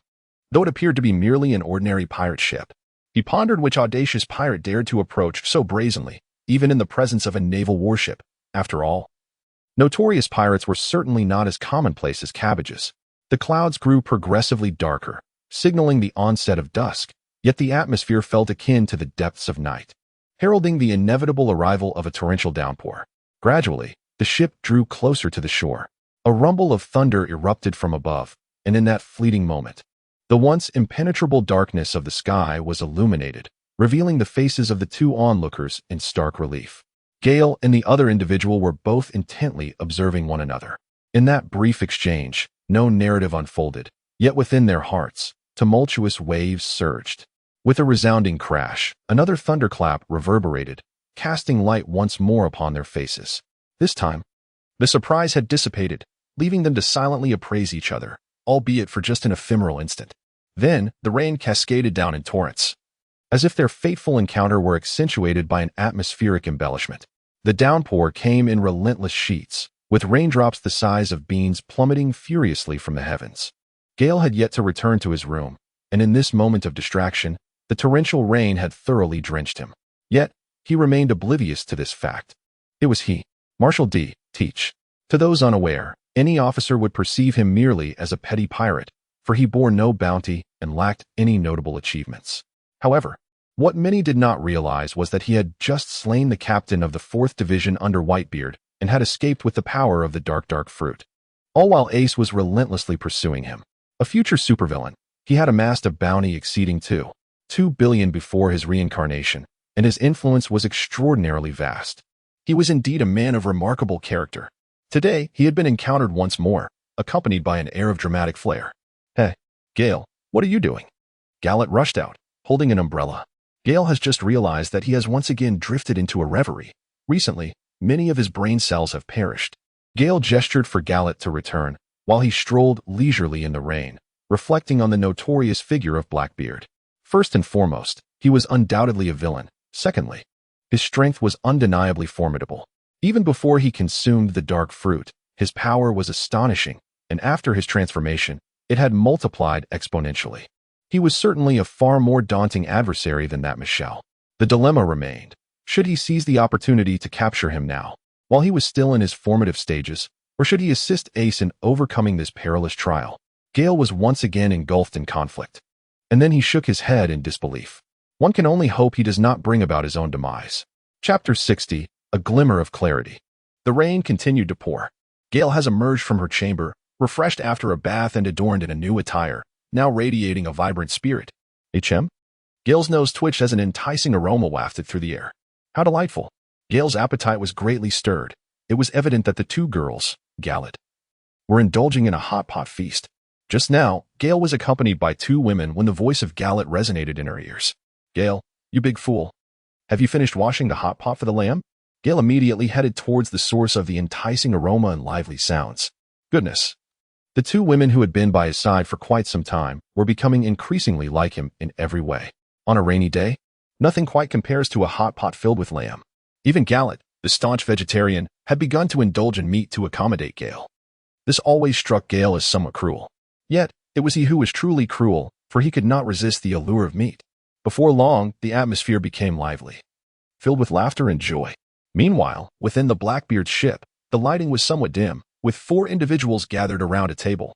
One burly man with a bushy beard sat on a stool, exuding an air of authority. "Captain, have you truly made up your mind? Why embark on such a perilous venture?" inquired a man clad in a floral shirt and suspenders, topped with a magician's hat. "I am also taking a gamble. Much like when I wagered on acquiring this fruit's power," Blackbeard asserted with unwavering confidence. "I trust my instincts." Upon finishing his drink, he raised his glass and swallowed it whole. Ah, refreshing. Afterward, Blackbeard wiped his mouth with one hand, appearing unsatisfied, as if yearning for more. "Lafitte, I can hardly contain my anticipation. There are no vacancies within the 7 warlords. I seek a legitimate reason to approach the Navy, to displace someone and claim a seat among the 7 warlords. Initially, our plan was to use that kid Ace, but now there is another formidable contender before us. Why? Is that not exceedingly risky? After all, that is a person who even Michelle fell to." "Are you certain?" Lafitte's concern regarding Blackbeard Teach's strength was evident. No wonder Gale had become renowned, surpassing even that Ace fellow in strength, undoubtedly carrying greater weight. I've stated it's a gamble. As long as they possess a fruit ability, there is none I cannot conquer, barring a select few.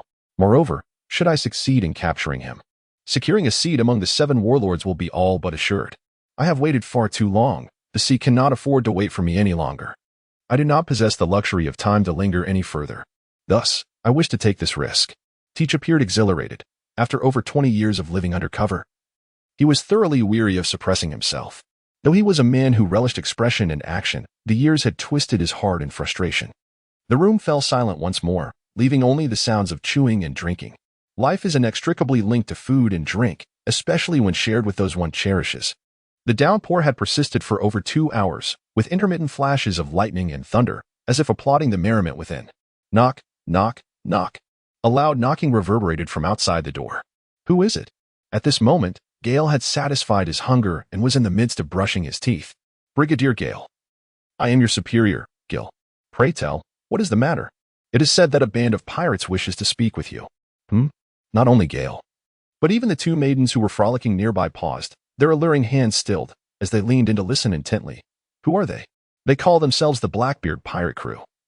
An obscure band of marauders. Obscure? He chuckled. It is merely that they have yet to gain notoriety. Gale did not dare to be careless. Where was the opponent? Right beneath the ship.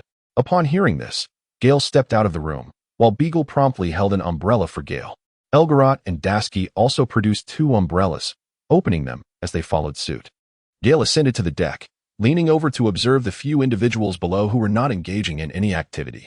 What do you seek from me? His voice resonated, and Teach understood that the principal figure had arrived. A group, led by several youthful individuals, had emerged at the forefront of the deck. Among them stood Gale, whom he had glimpsed hurriedly earlier in the afternoon. We harbor no ill intentions. I merely wish to engage in a friendly contest with the esteemed Major General, to ascertain who truly excels. Gale was infuriated upon hearing those words. Are you out of your mind? Can't you see what kind of weather it is? You suggest we engage in battle just like that? How disgraceful. Furthermore, how could Blackbeard possibly do something so bizarre? There must be a hidden agenda, and it undoubtedly pertains to me. With this thought, Gale's anger intensified. Rather than seeking out others, it seemed others were now seeking him. In a fit of rage, he crumpled a piece of paper tightly and hurled it downwards. Teach deftly caught the paper ball, a smile gracing his face as he unfolded it. However, as he examined its contents, confusion began to cloud his expression. What exactly is this? Teach pondered, gazing at the 100,000 berries in his palm. Unable to comprehend the situation, he then extended his hand towards Gale and inquired, what does this sum of berries signify, Commodore Gale? Gale, in a fit of irritation, gestured towards the distant town and exclaimed, do you not comprehend? If you cannot understand, then seek treatment. Over there, do you not see? What madness is this? To engage in a duel in such weather? I observe that your hands are adorned with rings, yet, do you lack the means to afford a physician as a pirate? Are they perhaps forged of iron? Gale felt a wave of irritation wash over him. Who were these people? He acknowledged that he was quite formidable, be it in character, intellect, or charisma, not to mention his sheer luck. Undoubtedly, he would emerge as a dominant force in the future. However, the nascent Blackbeard Gale would not cower before him now. Upon hearing Gale's declaration, the expressions of the 4 individuals below deck transformed dramatically. Even Lafitte, who typically exuded a charming yet deceptive demeanor, appeared astonished as his umbrella was whisked away by the fierce winds. Initially, the umbrella had belonged to both Lafitte and Blackbeard, but now they found themselves drenched by the torrential downpour. The expressions of the 4 were nothing short of captivating, and Blackbeard Teach, with rain cascading down his face, revealed gaps where teeth had once resided.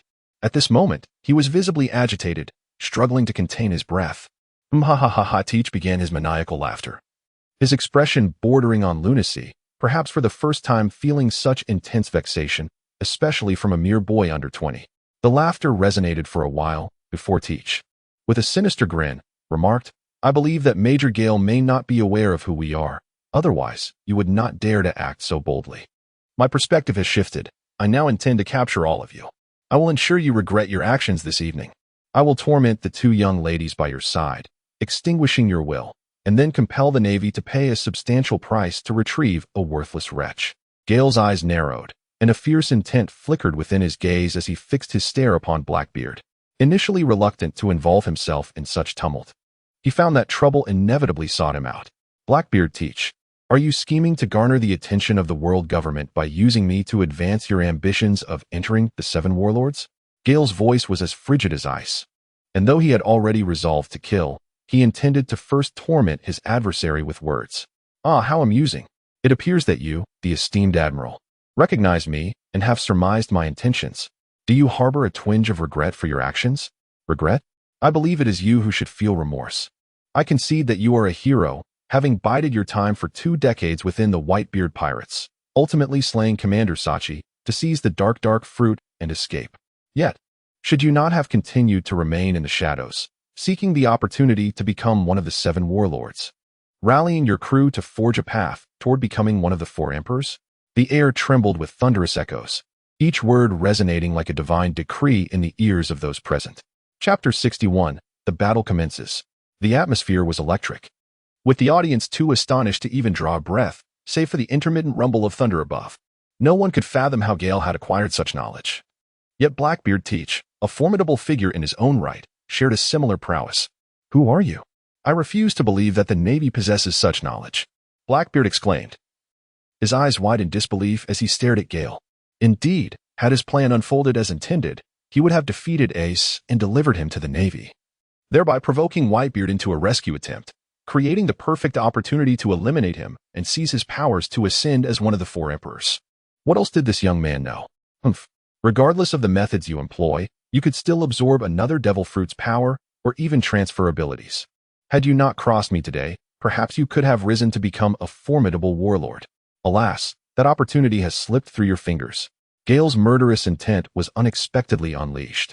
The dragon possesses a reverse scale, and to touch it is to court death. It is evident that Blackbeard intends to strike at those close to me. This enmity has been forged, and I must not grant him any opportunity to grow stronger. Otherwise, one cannot guarantee what regrettable actions he might undertake for a lifetime. Indecision and misplaced compassion are undoubtedly detrimental to both oneself and others. Blackbeard Teach's face has become quite remarkable. His secrets are never shared with anyone. Why? Why does this mere creature from the fur tribe possess such profound knowledge? What nonsense are you spouting? Gale gazed at the trembling Blackbeard, deriving a small sense of satisfaction. Still in denial, whether his words hold merit is for him to decide. At this juncture, should you wish to strike, then strike. The crowd obeyed, as the Blackbeard pirates brazenly provoked the naval commander. I shall ensure their capture, regardless of life or death. Subsequently, Gale lowered his voice slightly to address those beside him. Among the remaining 4, the tallest was an adept in martial arts, while another, frail in appearance, was a physician with peculiar abilities. The one wielding a firearm possessed remarkable speed, and the most formidable among them was a magician-like figure. He is capable of hypnosis, so everyone, exercise caution. Moreover, do not approach the combat zone between myself and Blackbeard. With a commanding shout, accompanied by a tremendous clap of thunder, the atmosphere bristled with tension as battle loomed on the horizon, undeterred by the torrential downpour. The Navy, well-trained, gradually disembarked, encircling the quartet. Meanwhile, the 4 below had yet to grasp the unfolding situation. Blackbeard Teach remained engulfed in shock, overwhelmed by an unsettling sensation. Yet it seemed there was no turning back now. He recognized a miscalculation in this gamble. All right, let us confront them head-on. I leave the 2 young ladies to your care. Hee. Teach forced a chuckle, though it sounded somewhat strained. Gunfire erupted, signaling the commencement of battle. Gale's gaze was fixed intently on Teach, while out of the corner of his eye, he noticed Gallet and Dashki, with the assistance of others, engaged in a fierce battle. Gale observed that Teach's hands had turned black, enveloped in swirling smoke. Apart from him, there are no other users of fruit abilities here. Gale no longer stood there in a daze, for the other party was not to be underestimated. Gale vanished from his original spot in an instant, only to reappear above Teach moments later. His entire form swelled, transforming into a resplendent golden figure. At that moment, a magnificent orb of golden light shimmered atop Gale's fist. Gale harbored a deep-seated apprehension regarding his opponent's formidable fruit abilities. The moment the confrontation commenced, he unleashed a powerful diamond shockwave. As the radiant waves erupted just a short distance from Blackbeard, the atmosphere crackled with intensity. Blackbeard, observing the peculiar velocity and formidable strength of Gale's assault, found his previously feigned smile faltering into a moment of bewilderment. Yet, he refused to concede that he could be outmatched by a mere youth. Consequently, he raised his hands towards the heavens, transforming them into a dense, black mist. With a thunderous boom, the ground beneath them morphed into a spherical crater. The shockwave generated by the explosion effectively pushed everyone aside, establishing a clear demarcation between the 2 combatants who stood opposed in the void above. Gale continued to exert pressure on the shockwave, attempting to force Teach to the ground. However, The areas touched by the opponent's hands seemed to dissolve inexplicably, vanishing into thin air. It was as if the adversary had also activated a protective barrier. Gale gradually intensified his efforts. The ground fissured increasingly, and the pit deepened. Yet, the individual within remained upright and resolute. Rainwater cascaded upon the protective shield, dispersing outward like droplets sliding off an umbrella, naturally cascading down. Ha ha ha, little imp. Can you exert yourself a bit more? This umbrella is truly splendid. Tiki stifled his discomfort, forcing a laugh, as if to reclaim the momentum lost in their earlier discourse. In truth, he too was not entirely at ease. Beads of sweat had begun to form on his forehead. Although his hands had shielded him from the majority of the assaults, some shockwaves still bore down upon him, leaving him gasping for breath. Moreover, the attacks he had withstood had inflicted double the pain upon him. How infuriating! A silent exclamation echoed within Gale's mind. The opponent possessed the ability to absorb the powers of the fruit. Yet, it could not be absolute. Gale placed his left hand atop his right, preparing to summon his strength once more, elevating his momentum to its zenith. Within the circle formed by the shockwave, the floor shattered into fragments, which subsequently disintegrated into stones, then into sand, and ultimately vanished into dust. Sweat beads appeared on Teach's forehead, his earlier feigned smile now completely erased. Desperation surged within him. Teach silently uttered a cry of determination. His left hand slowly withdrew, while his right hand strained to maintain its position, trembling from the effort. The fabric of his clothing began to tear, a testament to the overwhelming pressure he faced. Dark water, a swirling mass of black mist akin to a fan, materialized from Teach's left hand, hurtling towards Gale with ferocity. Gale felt an instantaneous sensation of weightlessness. He sensed the powers of the fruit swiftly dissipating. Moments later, he could no longer sustain his flight and was drawn down by Teach's formidable fist. Gale experienced a sudden wave of discomfort. For many years, his fruit abilities had accompanied him. These abilities were as intrinsic to him as his own hands, and their abrupt loss left Gale utterly unprepared. As his transformation faded, he helplessly observed himself ensnared by Teach's left hand, only to witness a massive fist, as large as a cauldron, hurtling towards his cheek. Bang! Gale was hurled several meters away, leaving a long trench in the ground. Gale propped himself up on one hand, gently touching the bruise at the corner of his mouth. As he glanced ahead, he noticed that although the rain had washed away the wine, traces of blood were still visible within. Bah! Gale spat out a mouthful of congealed blood, his gaze sharp as he fixed it upon Titch. The latter was already charging towards him, though stout. He possessed an otherwise ordinary physique. With each step upon the floor, it reverberated as if an earthquake had struck, and in the blink of an eye, he stood before Gale. Gale instantaneously hardened his entire body to the utmost degree, and enveloped his fists in armament hockey, achieving the maximum coverage he could momentarily muster. The striking force of Teach's fist surged toward Gale in an instant, its surface dark and ominous, reminiscent of an endless black hole. With a thunderous clash, fist met fist. The sheer force of the opponent's blow sent Gale staggering back several meters. Chapter 62. Fiery Intensity. Although he was pushed back by over 10 meters, Gale remained unscathed, still encased in his iron-like state. Gale rose to his feet, his heart now steadied. Although the capabilities of his opponent were indeed formidable, the combination of iron and overwhelming spirit could prove to be a formidable defense. Moreover, the sensation of his fruit's power returned. As long as he remained untempted by the allure of the dark waters, he still had a chance. A brilliant golden light erupted, revealing the golden golem, and Gale transformed once more into the golem form. However, he refrained from employing the golem's charge. Instead, he deftly maneuvered through the air, seeking the optimal angle for his attack with a razor-sharp precision. The figure of Gale vanished into thin air. In the pitch-black night, accompanied by torrential rain, a flicker of light danced in the air, only to be refracted by the cascading droplets, rendering it nearly indistinguishable upon reaching the ground. Curse be it! Teach's gaze darted toward the silhouette in the sky, his eyes wide with disbelief as he watched Gale flit to and fro. Even if he could trace the trajectory, it would not allow him to strike. Suddenly, as the light appeared at a lower altitude, it surged towards Teach. By the time Teach discerned the form, it was Gale's black iron fist that loomed before him. Teach hastily summoned the dark waters to defend himself. Bang!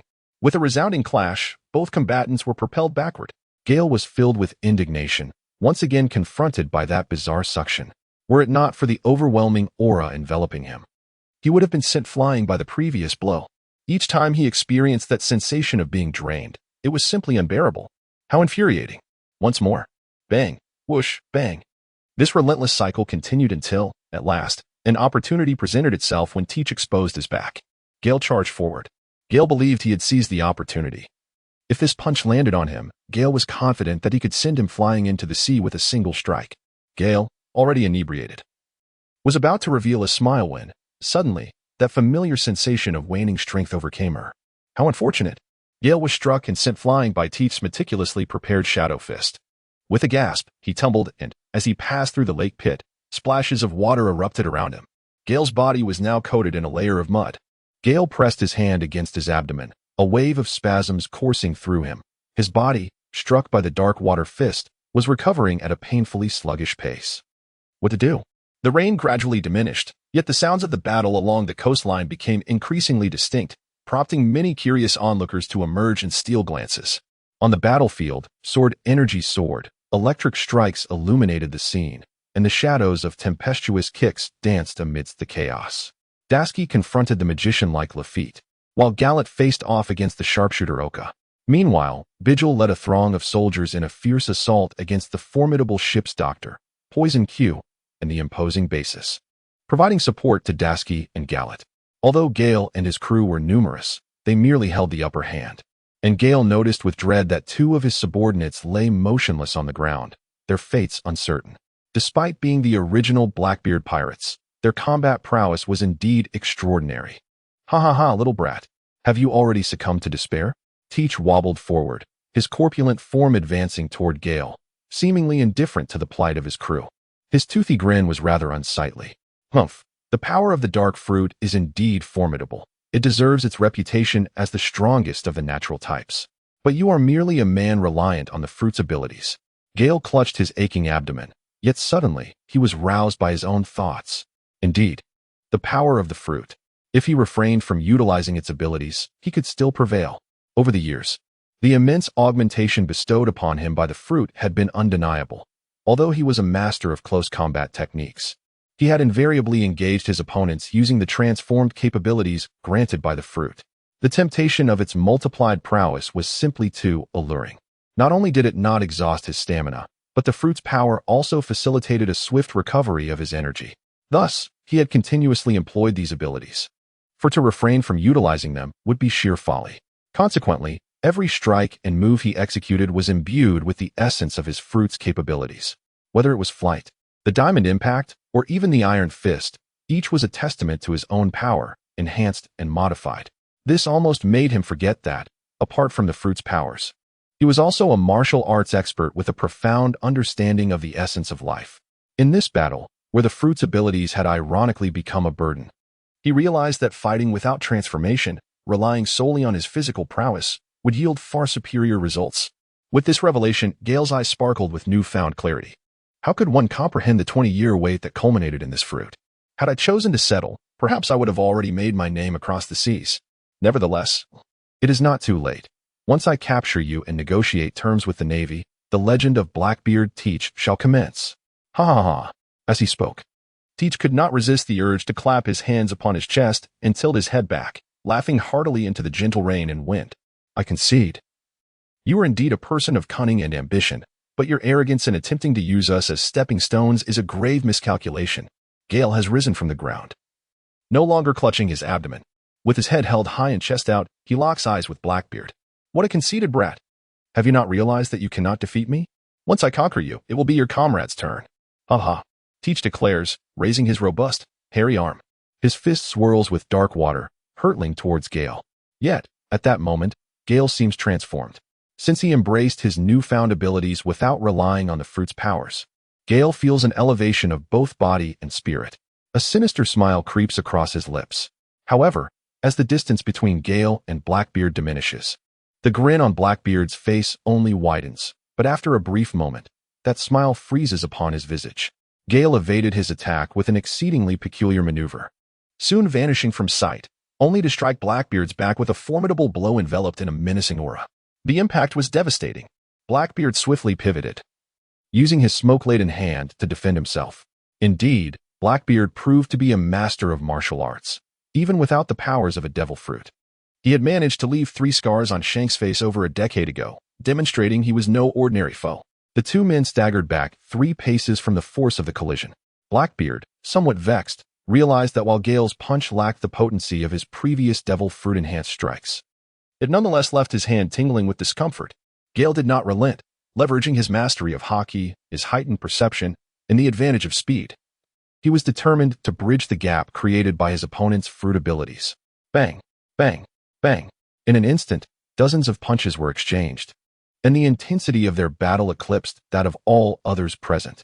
Another sound echoed, a meteor-like strike, followed by a flurry of blows. Bang, bang, bang. The air was filled with a cacophony, as if knives were raining from the heavens.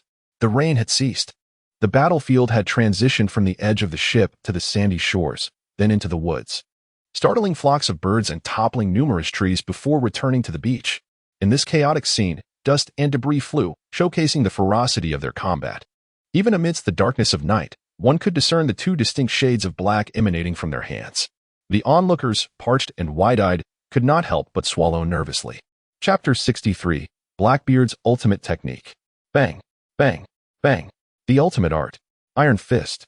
Gale's pitch-black fist, in addition to its commanding presence, radiates with a shimmering, dark luminescence.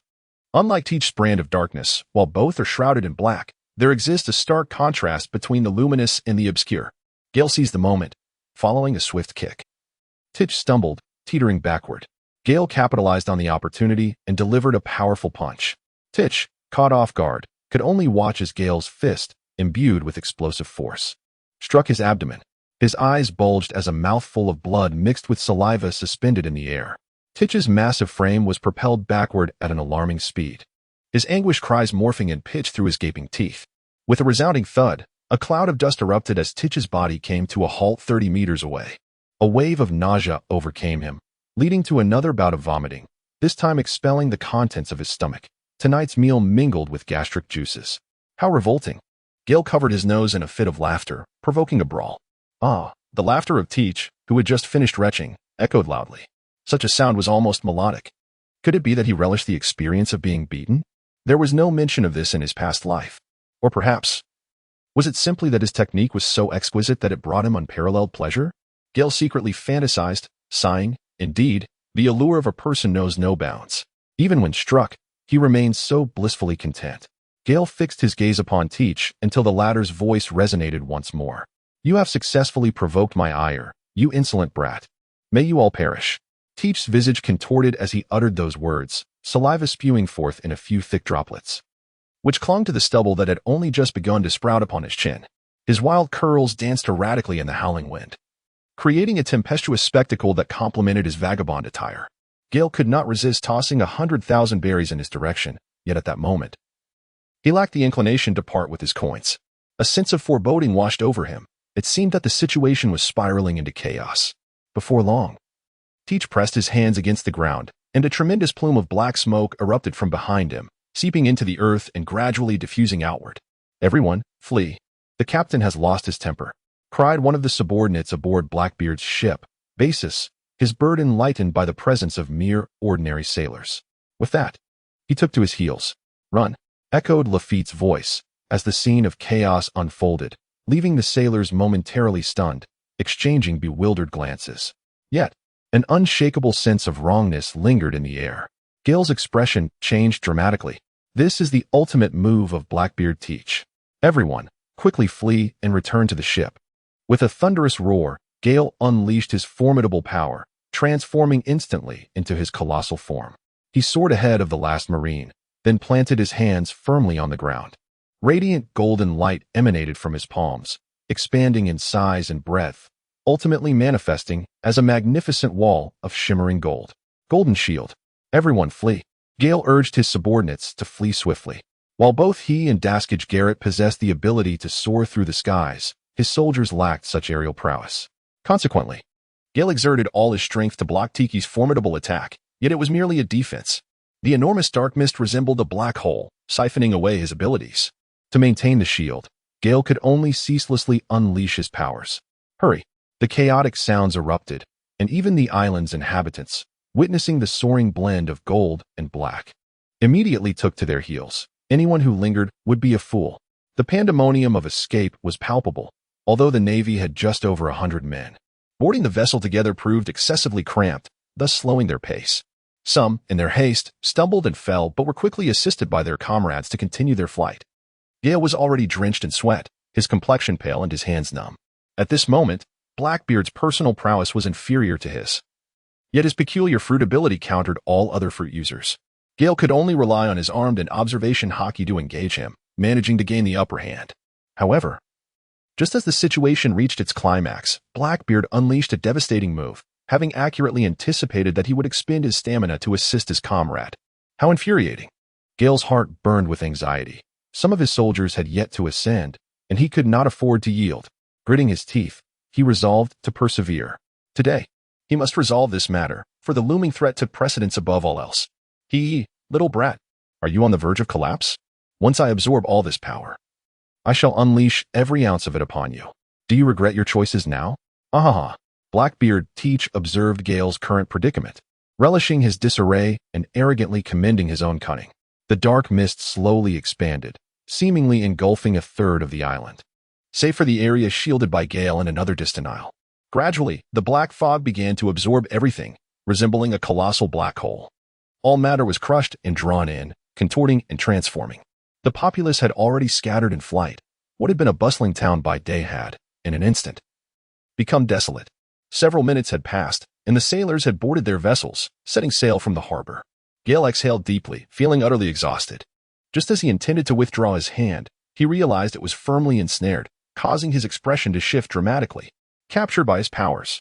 Little ghost, do you wish to flee? It is far too late. I no longer intend to capture you. Prepare to meet your demise. Ha ha ha. With that, he brought his hands together, then raised them towards the heavens, preparing to deliver a fatal blow to Gale. Alas, it seems your life has reached its conclusion. Gale shook his head in an unusual manner, having just regained his composure after a momentary panic, now expressing a sense of regret with a vigorous nod. How absurd it is to lose one's wits when facing imminent death. Tiki, too, was bewildered by Gale's state. Is he not afraid? This is no mere clay pot wielding a fist. When his ultimate technique descends, it will be akin to a half-island, larger than a mountain. Gale paid him no heed, instead lifting his gaze to the heavens. The rain had just ceased, thanks to the unpredictable weather of the Grand Line, and the clouds had parted to reveal the luminous moon. Tonight was fortuitously a full moon. A series of peculiar low growls emanated from Gale's mouth, sending a shiver down Teach's spine. Almost immediately, Gale's handsome visage contorted as veins bulged, and his canines began to elongate and sharpen. His body expanded, shredding his clothing to tatters, and a coat of golden fur erupted forth. The previously slender tail transformed into a robust appendage, as thick as an arm.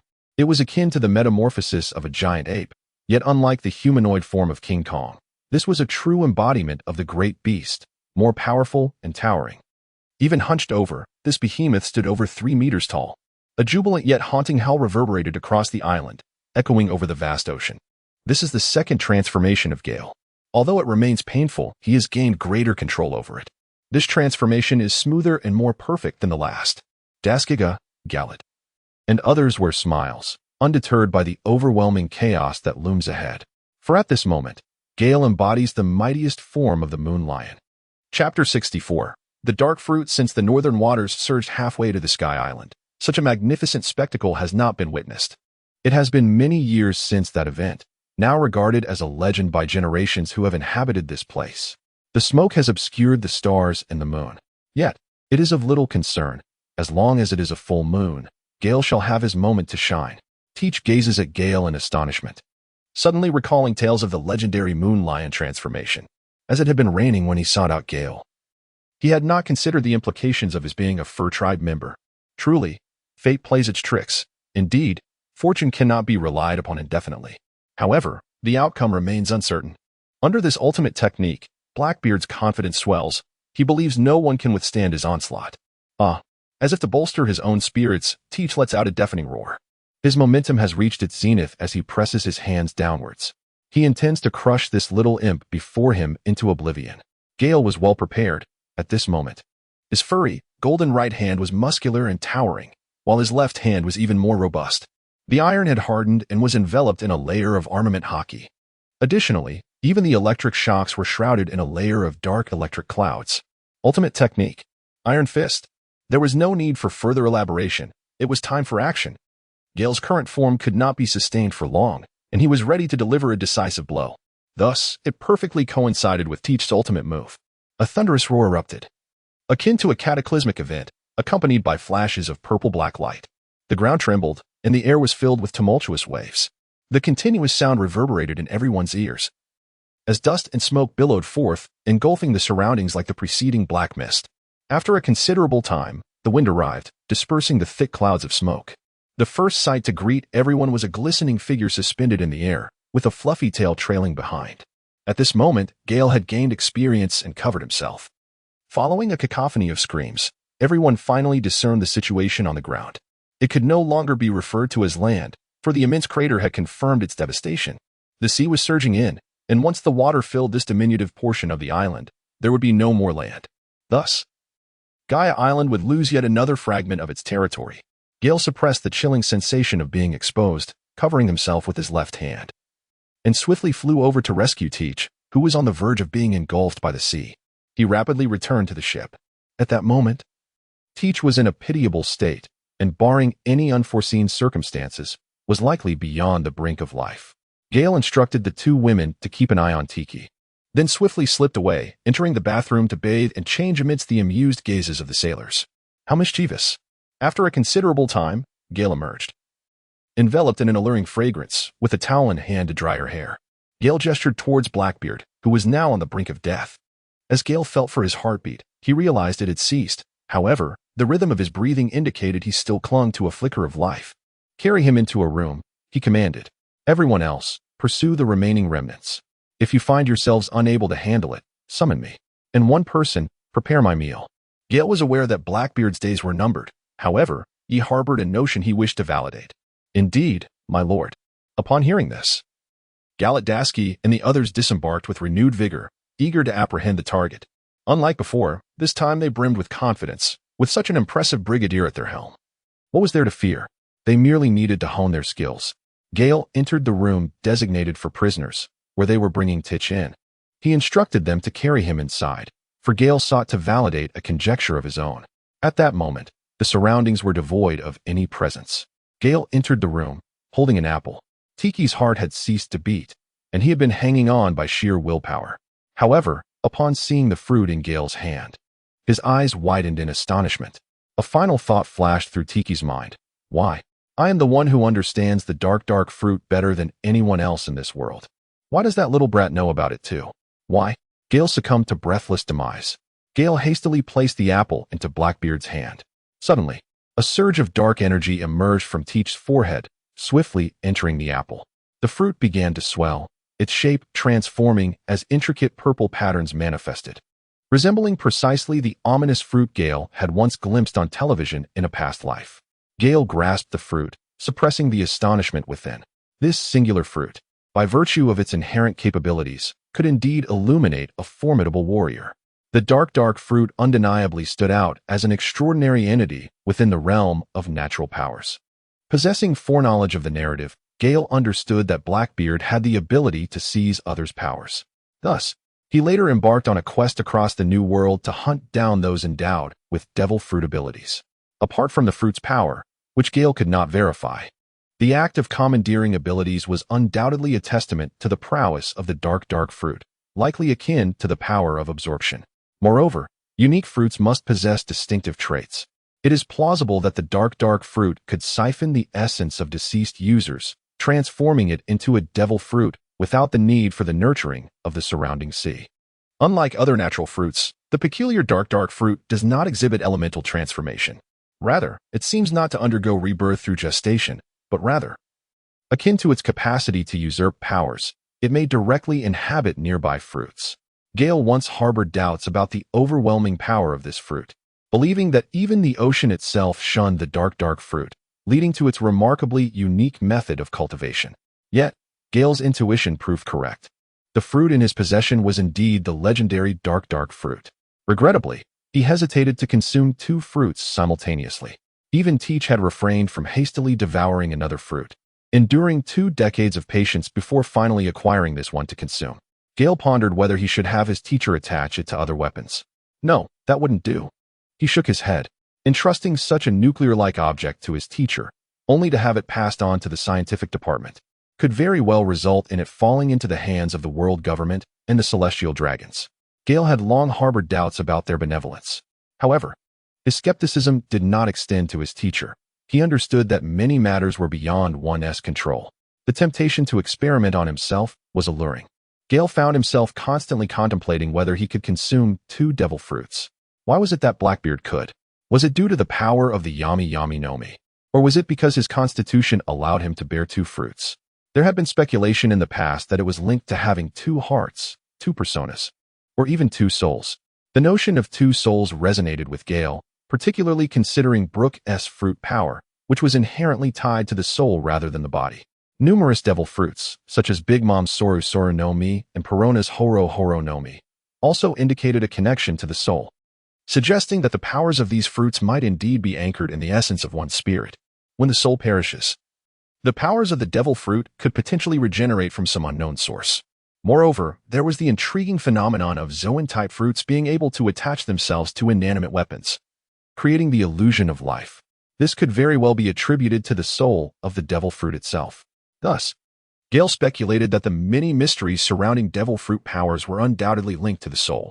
If the powers were indeed bound to the soul, then Gale could certainly consume a second fruit, for he was acutely aware that he possessed not one, but 2 souls, one from his past life and one from his current existence. Chapter 65, The Second Devil Fruit Power. Gale hesitated to take the plunge. It was time to rise, surrounded by so many individuals. In the future, there will surely be suitable opportunities. Moreover, transforming it into a weapon would be a tremendous waste. This essence should remain pure and unadulterated, allowing for its greater potential to be realized. To reduce it to a mere lifeless object would be a grave misfortune. Most importantly, he still clung to his own illusions. Gale must take good care of it. This journey, even before reaching its destination, has proven to be remarkably thrilling, yielding immense rewards. It has even altered the course of history. The demise of Blackbeard has undoubtedly transformed the historical narrative. Several significant changes have been instigated by Blackbeard, perhaps even intentionally orchestrated by him. The forthcoming future is beyond Gale's comprehension. It appears that his journey is only just beginning. This will be an entirely new world. Indeed captivating. Over 2 hours have already elapsed. Gale stood by the window, gazing intently at the dark purple fruit for quite some time. Indeed, the allure of power is truly captivating. Gale was contemplating where to place this fruit, akin to an immense fortune, rendering him utterly at a loss. At that moment, a shadow appeared at the window, causing Gale's heart to race. Just as he was about to strike down this intruder, a gust of wind swept in from behind, accompanied by a commanding voice. Halt! Do not flee. Gale recognized the voice of Gallet, and thus let down her guard. However, an unexpected turn of events occurred. Gale felt a sudden force from behind, catching him completely off guard, and he fell unceremoniously to the ground. Gallet had also entered through the window, but due to its narrowness and his swift pursuit, he was rather careless. He had not anticipated the presence of a figure directly in front of the window, and the force was not particularly strong. Ah, Gale, my apologies, echoed a loud sound as Gale lay on the ground, writhing in discomfort, veins bulging, clearly in agony, while his fingers pointed toward the fallen devil fruit that lay before the shadowy figure. Gallet's face immediately flushed with anger. Damn it, what have you done to Gale? He exclaimed, ready to confront the figure. The shadow belonged to Lafitte, who repeatedly gestured that he was not responsible for this incident. He merely sought refuge aboard the warship and intended to leave at the opportune moment. Gallet hurriedly crouched down, enveloping Gale in a tight embrace, her heart aching for him. Yet, Gale was in no condition to appreciate her warmth.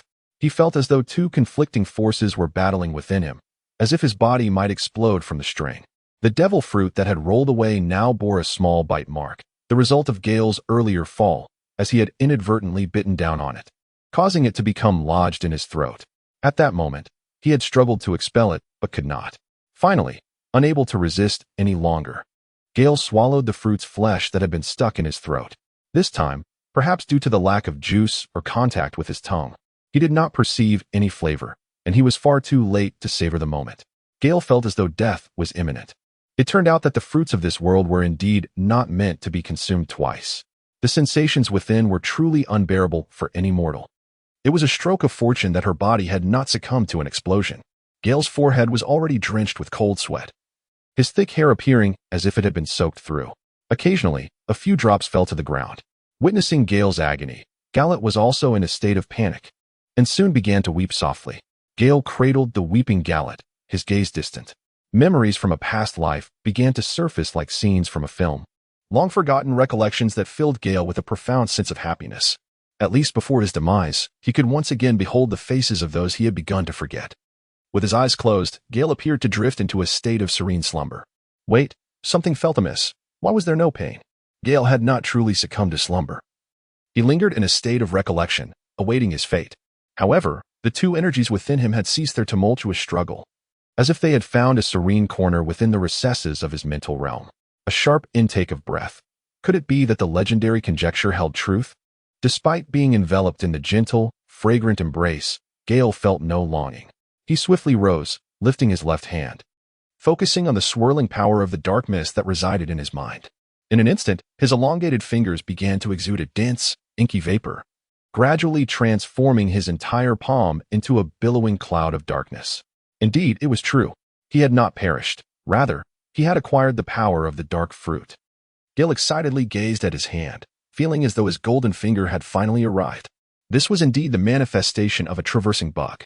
Evidently, this extraordinary ability seemed to be intricately linked to the soul, and he himself was a being of dual spirits. Gale, what has happened to your hand? Oh no. Are you on the brink of death? Gallet exclaimed, her concern palpable as she observed smoke emanating from Gale's palm, as if it were fading into the void.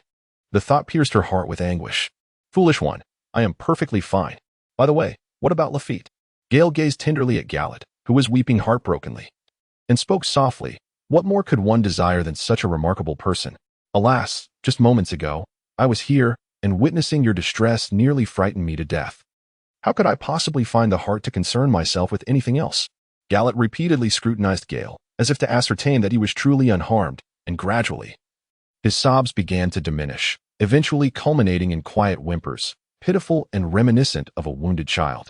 Gale embraced Gallet from behind, gently patting her back. It's truly all right now. Thank you, Gallet. Could you please stand watch by the door for me, ensuring that no one enters? Upon hearing this, Gallet regained her composure, nodding as she positioned herself at the entrance, where a breeze began to stir. Gale picked up the bitten fruit that had just fallen. Regardless of the circumstances, it was imperative not to waste it. Gale belonged to the type that feared the unforeseen, believing that even the slightest chance of misfortune warranted caution. Having consumed it, there was no room for waste. Should it turn out that one's abilities were indeed lacking, the consequences could be dire. At this moment, the scene bore a somewhat macabre quality. Gale's brow furrowed like a small hill, his stomach churning. A taste akin to excrement lingered in his mouth. Yet he had to find a way to chew it down. However, the flavor was undeniably different from before. It could be said that he was perhaps the only person in this world who knew the distinct flavor of the devil fruit and still lived to tell the tale.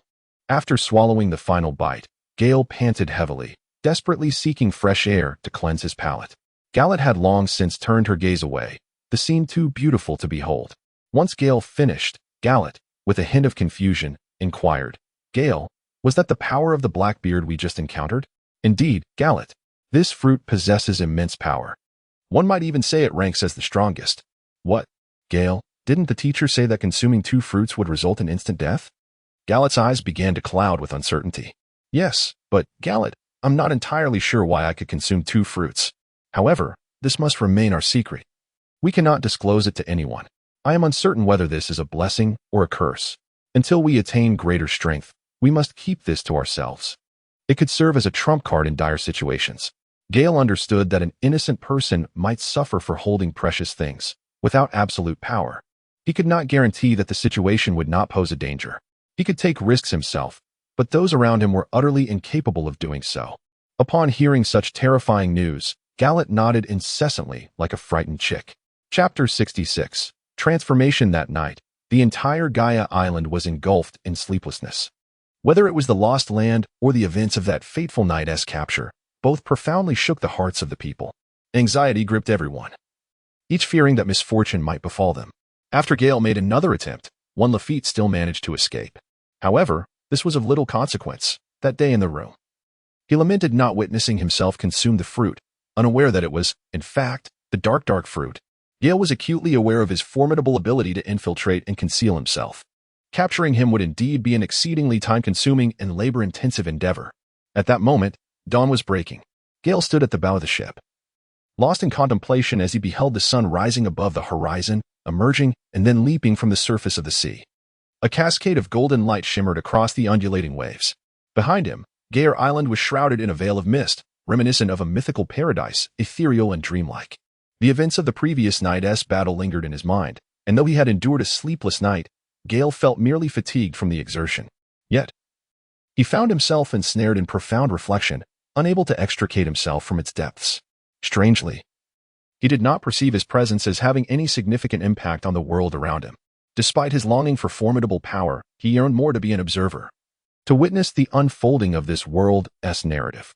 However, it seemed as though the wheels of destiny were inexorably propelling the plot forward. Gale was acutely aware that with Blackbeard's demise, he had altered the course of history, and the future of the world remained an enigma to him. Had Blackbeard lived, countless events would have continued to unfold, intricately woven around him, stirring up tumult step by step. Yet now, with Blackbeard gone and the ability of the dark fruit in his possession, would the center of this world begin to revolve around him? Even if he resisted, could fate not relentlessly drive onward? The golden sun ascended steadily, casting its warm glow.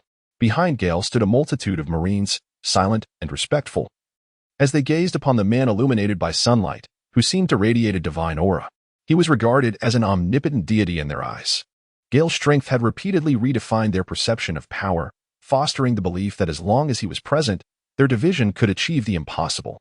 Neither Gallet nor Dasky interrupted this moment, for in their hearts, he was the epitome of perfection. Gale's moment of distraction lasted for over an hour. Her eyes flickered. Gale emerged from his reverie, lifting his gaze to confront the blazing morning sun. Suddenly, a surge of audacity emanated from him. Since he had embarked on this journey in a new world, he resolved to embrace the role of a protagonist. The mediocrity of his past life was behind him. He had thought himself to remain untroubled by worldly affairs, yet in this incarnation, endowed with the powers of two extraordinary fruits, he was anything but ordinary. Thus, he pondered, why not engage in a battle against the vast ocean? It seemed as though a mysterious wind swept through the crowd, leaving them feeling invigorated. They gazed at Gale, who had turned to them with a smile. The familiar visage of someone they encountered daily appeared to possess an added layer of depth. Thank you all for your hard work. Let us tidy up and prepare for our journey. We have tarried far too long. Now, what news from you, Vigil? Regarding our casualties? Reporting to you, General Gale. In our endeavor to eliminate the Blackbeard pirates, we suffered the loss of 4 men, while managing to capture 21. As Vigil spoke these words, a pang of sorrow pierced his heart. Among the deceased were 2 of his own students from the same cohort, both so young. The memories of their camaraderie felt as vivid as if they had been together just yesterday. Oh, for lives lost, indeed. Gale fell into a moment of introspection, lamenting the unfortunate circumstances. He then added, the injured brothers must be treated immediately to avert any lingering risks, while for those who have perished, the compensation shall be doubled. Return and have Colonel Baichuan arrange this. Thank you, Brigadier Gale. At that moment, everyone erupted in unison, for they had resolutely made their decision. He was a man who truly regarded them as brothers. The adage, a soldier dies for his confidant, perfectly encapsulated their sentiments towards Gale at that instant. Gather your things. We shall depart. Yes. With a grand gesture, Gale commanded the sailors to line up neatly and board the vessel. Shortly thereafter, the ship set sail. The pirates, concealed behind the shelter of houses, exhaled a sigh of relief as they watched the formidable warship depart. The pressure had been immense. Their strength rendered them incapable of resistance against such overwhelming might. In a dim corner, behind a crumbled wall, a man wearing a magician's hat emerged partially from the shadows. He fixated on the ship's receding silhouette, lost in contemplation as vivid memories of the scenes aboard the vessel replayed in his mind. Though he remained uncertain about the nature of the fruit he had witnessed, the fact that the Brigadier General was alive and well indicated that a staggering secret had been unveiled, the existence of individuals capable of wielding the powers of 2 devil fruits. However, his own predicament had grown increasingly precarious. It became evident that he needed to seek a powerful ally or, alternatively, consider aligning himself with the Navy. Yet, he leaned more towards the former, having grown accustomed to the shadows of his world. He harbored deep fears about the potential fate that awaited him should he join the Navy, an apprehension that gripped him tightly. With that, he quietly melted back into the shadows, disappearing without a trace. Gale did not slumber in his own chamber. Even during the bright daylight, sleep eluded him. He currently finds himself in the cultivation room. Yet at this moment, the room is sealed tightly on all sides. Gale was experimenting with the powers of the dark fruit. Last night, in a hurried rush, he had no time to investigate further before heading out with Gallet to continue the pursuit of the remnants of the Blackbeard pirates. It was only now that he found a moment to reflect. He attempted to utilize the dark water, yet without other ability users present. It was difficult to discern its effectiveness. Nevertheless, he sensed that Blackbeard's mastery was somewhat lacking. He had merely grasped the basic direction of its potential. Gale was well aware of the existence of black holes, and the abilities of the dark fruit bore a resemblance to such phenomena. If an attack were to be directed at him, he could absorb it entirely using the black hole, while physical assaults such as blades and bullets could also be absorbed, albeit at the cost of enduring double the pain. The black hole's gravitational pull was significant and could be expanded. When he absorbed damage during their confrontation, it appeared that his haki had influenced the outcome, a common flaw among all devil fruit abilities. However, even if he could not fully elementalize, the distinction was minimal. He would still be restrained by haki. Physical attacks could be disregarded. Though painful, they wouldn't cause injury. The real issue lay in the inherent nemesis of such abilities. Moreover, it possessed the advantages characteristic of Logia-type fruits, including a catastrophic area of effect. However, Gale found it impractical to test this aboard the ship. The power to seize the abilities of other fruits was undoubtedly linked to dark water, yet he could not experiment with it at this time. Still, Gale held the strong conviction that the dark fruit possessed far greater applications than what Blackbeard had uncovered. One particularly remarkable ability was the capacity to absorb and release. Akin to the legendary storage rings of his past life, capable of drawing items within and releasing them at will, a skill essential for both domestic life and travel. Chapter 67. Narahara. The vast desert stretched endlessly beneath a solitary plume of smoke, while the sun descended over the long river, appearing as a perfect orb. The infinite expanse of sand was reminiscent of the ocean, traversing the desert. One could scarcely speak of heat and thirst without also acknowledging the profound loneliness of the desolate surroundings. 2 women and a man slowly advanced through the dunes, all clad in matching light blue coats adorned with embroidered white clouds, enveloping their forms completely. They wore casual round hats and carried small backpacks. Despite their striking appearances, the relentless erosion of the sand obscured their features from the casual observer, making it difficult to discern that their complexions were more vibrant than those of the local inhabitants, even the man among them. These 3 were Gale, Gallet, and Dasky. Nearly 10 days had elapsed since the incident on Gaia Island. In truth, they could have traveled without packs, for the space within Gale's dark fruit was unfathomably deep, capable of consuming vast quantities. Yet, out of caution, he had discreetly stored provisions and water, planning to reveal this to Dasky at a more opportune moment. The other Navy personnel had been directed to Alabasta, where they could remain concealed until needed, amidst the throngs of people. After all, Alabasta was a formidable nation, boasting a garrison of over 600,000 troops. This tumult had drawn in over 1 million individuals.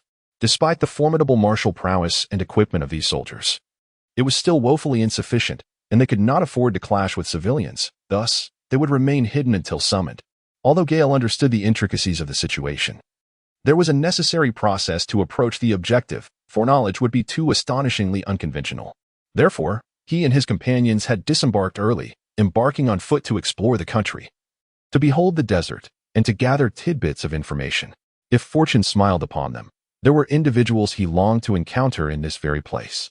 After a leisurely stroll of over 2 hours, the trio finally arrived in the small town of Narahara. Look here. Fresh fabrics for sale. Water. Come get your water. In contrast to the aquatic cities they had previously encountered, the market stalls of this desert town were laid out upon the streets, with shops being a rare sight. The townsfolk here appeared to embody the essence of ordinary humanity, their complexions displaying a degree of dryness and a hint of wheat-like hue. Gale found this to be the most genuine representation of humanity, the type he appreciated. Observe those dancers. Now those are true dancers, curvaceous where they ought to be, revealing just enough yet holding back where necessary. They moved gracefully, their figures enchanting, their physiques, appearances, and attire exuding an air of nonchalance, evoked memories of Gale's previous life and its familiar lands. The town had not seen rain in 3 years, rendering it somewhat lifeless. Even under a clear sky, the sun's brilliance was overshadowed by an oppressive sense of gloom hovering above the city. The townspeople ambled about with a lethargic demeanor, It was not illness nor hunger that ailed them, but rather a profound absence of something called hope. The passage of the trio, Gale and his companions, went unnoticed by those on the street. However, it is often in tumultuous times that one encounters those who thrive on violence. Through Gale's keen observation, he sensed that they had already attracted the attention of someone, yet the assailant hesitated to strike. Alas, where has that foolish Luffy wandered off to? Why has he yet to catch up with us? Gale's ears involuntarily twitched.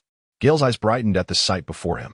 He turned towards the source of the sound and beheld 2 women and 3 men, accompanied by a small deer and a large duck, engaged in a hushed conversation in one corner.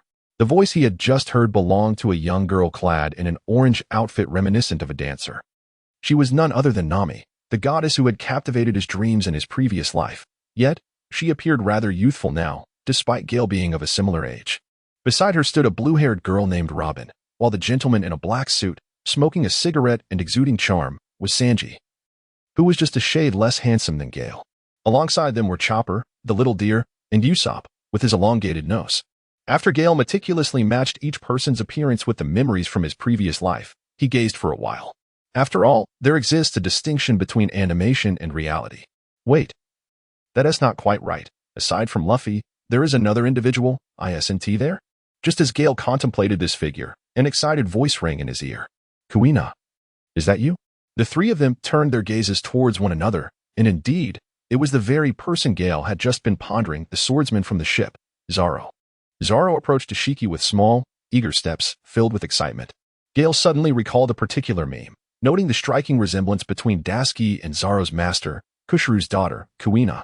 As Dasky observed Zoro approaching, her expression shifted to one of surprise. However, as he drew nearer, a flicker of annoyance crossed her face, and her right hand instinctively reached for her shusway.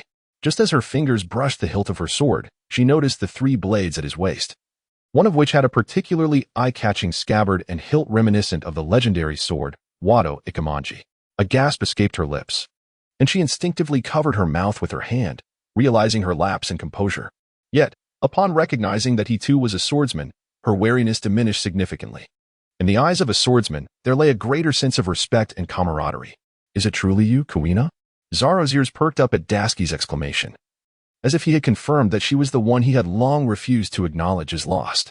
Dasky seemed to comprehend the situation. Removing her hat to reveal her long hair, left as per Gale's suggestion, and her striking red eyes, clearly intent on being seen. I apologize, I am Dasky. I believe you may have mistaken me for someone else. Zoro's eyes twitched slightly.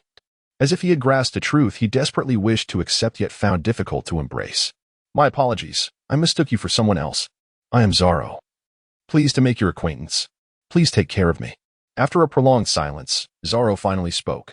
Please take care of me. At that moment, Dasky, feeling the sun's rays becoming increasingly uncomfortable, politely replied, What a kind-hearted girl you are. Gale, do you know them? Gallet inquired, observing the slight smile on Gale's lips, puzzled by his uncanny knowledge of people and events. Indeed, Gallet, they are quite an interesting group of pirates. Ah, they are pirates?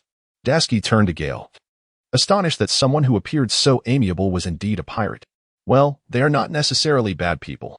Indeed, every individual possesses both good and bad qualities. We should observe them further. With that, Gale smiled and led the 2 women towards a restaurant. Chapter 68, the first encounter between the protagonist and the supporting role within a bustling tavern in Alabastus Narahara. 2 minor skirmishes had already erupted among the crowd. At this moment, a young lad was voraciously consuming food with an unorthodox voracity, his mouth agape as he devoured his meal. This food is truly delicious. His plate was piled high, and he mumbled incoherently in praise between mouthfuls. The surrounding patrons watched him with concern, recalling a previous incident involving another individual who had eaten excessively and fallen asleep. They had grown somewhat immune to such feats of gluttony, but their primary worry now was his safety. Little brother, you should leave quickly. Yes, you ought to go. Many voices from the crowd urged him to depart. The first being the tavern owner. Huh? Leave? Why should I leave? He continued to stuff his face, his eyes wide with confusion. The proprietor gestured towards the wall, which bore a gaping hole, revealing a series of identical breaches. Wow, this place is amazing. But why is your establishment so unique? Isn't it your doing? Huh? My doing? The boy, having momentarily forgotten everything else, was simply very hungry, and now he was regaining some energy. Moments later, a loud crash echoed as a bare-chested youth with a large tattoo was shoved to the ground by another. Straw Hat Brat. The boy continued to eat, albeit at a slower pace, as beads of sweat began to form on his temples. Suddenly, he extended his arms, enveloping the table and shoving all the food into his mouth, puffing up like a balloon. In an instant, he dashed out of the tavern. Stop. Don't run. A clumsy shout only spurred him to flee faster until the voice faded into the distance. A pair of delighted giggles resonated from a corner table where 3 individuals, 2 women and a man, had watched the entire spectacle unfold, initially intending to dine. The trio had been so captivated by the scene that they hadn't taken a single bite, as 2 of them rushed outside to pursue the gluttonous boy. The humorous events that had transpired elicited laughter from the 2 women. How amusing these individuals are, Dasky whispered, covering her mouth with her hand. Just as Gale was about to respond, he heard a series of rustling sounds. The boy who had been pinned to the ground was now standing. He had noticed the table in the corner, where 3 individuals remained remarkably composed amidst the crowd's excitement. He had also caught the laughter that had echoed moments earlier. However, being magnanimous and often finding himself in humorous situations, he merely glanced at the corner, exchanged a brief gaze with one of the men, who seemed somewhat familiar yet was certainly unknown to him, and then politely smiled and nodded before pursuing the exit. Ah! The laughter continued to ripple through the crowd, with others joining in, except for the proprietor, who wore a frown. Not only had these 3 caused damage, but 2 of them had consumed an outrageous amount of food without offering payment, in a time when rain had eluded the land for 3 years. Every morsel was a treasure, and the quantity they had consumed could easily feed dozens. Gale was aware that it was time to continue dining, intending to meet them later. What an intriguing first encounter. Please, indulge in some food. I shall introduce you to them shortly. Ah, who exactly are these individuals accompanying Gale? And how is it that Colonel Smoker, possessing the powers of the smoke fruit, cannot capture that rascal? The other 2 are not to be underestimated either. They share some connections with me, which you will soon understand. It is not that Colonel Smoker lacks strength. Rather, he is likely not exerting his full potential. Haha. Having observed for quite some time, I find myself quite famished. Sister Dasky, do hurry and eat. If you don't, Gale might finish everything. Boss, another table, please. Upon hearing this, the proprietor was momentarily taken aback. Only just now, 2 formidable patrons had left, and now 3 more had appeared. I hope they do not turn out to be diners seeking to evade payment. Otherwise, I shall be left at a loss. After indulging in an abundance of delectable dishes, Gale and his companions were quite satisfied, letting out contented belches. Admittedly, a significant portion of the meal was consumed by Gale, and the flavors were truly delightful. The culinary skills here surpassed those of the chefs aboard my ship. It seems the saying that talent resides among the common folk holds true. As Gale departed, accompanied by the 2 ladies, he left the proprietor in a state of astonished gratitude. With 20,000 berries in hand, the owner was overwhelmed with emotion, realizing that not only had he avoided a loss today, but he had also made a profit. Gale paid no heed to the expressions of those around him as he strolled leisurely down the street with his children, for he was aware that he was destined to encounter 2 individuals at a certain location. The thoroughfare was alive with commotion, evolving from a mere chase into a citywide spectacle. Suddenly, a barrage of fireballs and billowing smoke erupted, igniting in him an almost uncontrollable urge to intervene and chastise the 2 culprits. Must one engage in fisticuffs and disturb the peace? Nevertheless, Gale restrained himself from taking action. After approximately 30 minutes of walking, he finally recognized a somewhat familiar alley. Though uncertainty lingered, he felt compelled to investigate. The alley evoked a wave of nostalgia. By the way, aren't your companions searching for you? He mused. But Ace, what brings you to this country? What do you mean? Ace replied, puzzled. Did you not receive my message from Magnet Island? What? Ace continued, but no matter. I have some official business in this region and thought to seize the opportunity to see you. Official business? At this juncture, they both instinctively held their breath and gazed in unison towards the same direction. From the corner of the alley, the sound of footsteps echoed. Not stealthy, but rather akin to the casual rhythm of an ordinary walk. The 2 exchanged bewildered glances. Gradually, 3 figures emerged, led by a man. All 3 were clad in full-body garments, which fluttered in the brisk urban breeze, imparting an air of mystery. Is it them? Ace thought, recognizing one of the figures as the individual he had encountered at the restaurant, though he was certain he did not know them. What brought them here? They appeared to harbor no ill intent. The trio halted a few meters from the 2 brothers, and the leading man removed his headgear, offering them a friendly smile. Monkey D, Luffy, Pordasti, Ace, a pleasure to finally meet you. I look forward to your guidance. Chapter 69. A temporary retreat. Gale's words were exceptionally polite, and he did not come across as a villain. Ace appeared somewhat bewildered, while the rather carefree Luffy extended his seemingly boneless rubber arm and initiated the conversation, inquiring, "Excuse me, who are you? How did you come to know us?" Gale gazed at the two individuals before him. One was his idol from a previous life, Ace, who was slightly older, while Luffy was a tad younger. This connection was something that his mentor, Carp, had imparted to him. Despite their status as pirates, the bond he felt towards them remained untainted. His eyes sparkled with joy, narrowing into crescent shapes as he placed his right hand over his heart. Forgetting to introduce himself, he declared, "I am Gale." At that moment, Ace inhaled sharply, recognizing Gale's likeness to the photographs he had seen. The individual before him was none other than the most formidable newcomer of the Navy, Brigadier General Gale. Before setting sail, Ace had been unaware of Gale's ties to Carp, as it was around that time that Gale had become Carp's disciple. Consequently, Ace felt a surge of nervousness, his hands poised for action. Although he was unaware of the full extent of Gale's prowess, he wasn't foolish enough to allow his natural fire-based abilities to inflate his ego. The reputation of a person is rarely unfounded. After all, this was someone capable of dispatching assassins worth 600 to 700 million. The situation felt quite daunting, especially with his brother Luffy beside him. Gale, such a familiar name. Where have I heard it before? Luffy mused, cupping his chin, lost in thought. His lips puffed out as he sat on the ground, then lay flat, only to leap onto a clothesline strung overhead, dangling upside down with his hands. The bystanders couldn't help but break into a cold sweat, while the two women stifled giggles behind their hands. Ace felt the tense atmosphere dissipate, thanks to Luffy's antics, causing his lips to twitch in annoyance. He itched to give Luffy a good thrashing but found himself unable to do so, ultimately letting out a resigned chuckle as he pointed at Gale, preparing to inform Luffy of his identity. "Oh, I remember now. You are the Gale brother that Grandpa spoke of." Ace's words were abruptly interrupted by Luffy, who had finally descended from the clothesline, scratching his head as he recalled the name. His finger pointed towards Gale, his eyes shimmering with golden excitement. "Brother?" Ace was momentarily stunned, watching Luffy's exuberance and feeling a sense of certainty. Embarrassed, he retracted his finger. Gale erupted into hearty laughter. Such an amusing character as Luffy indeed makes it difficult not to like him. "Yes, Luffy and Ace, I am Gale, a disciple of Master Carp."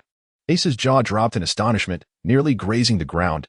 It turned out that the illustrious Colonel Gale was also a pupil of the old man. In that case, one could consider him an ally. "Ah. At last, I have met this brother of mine.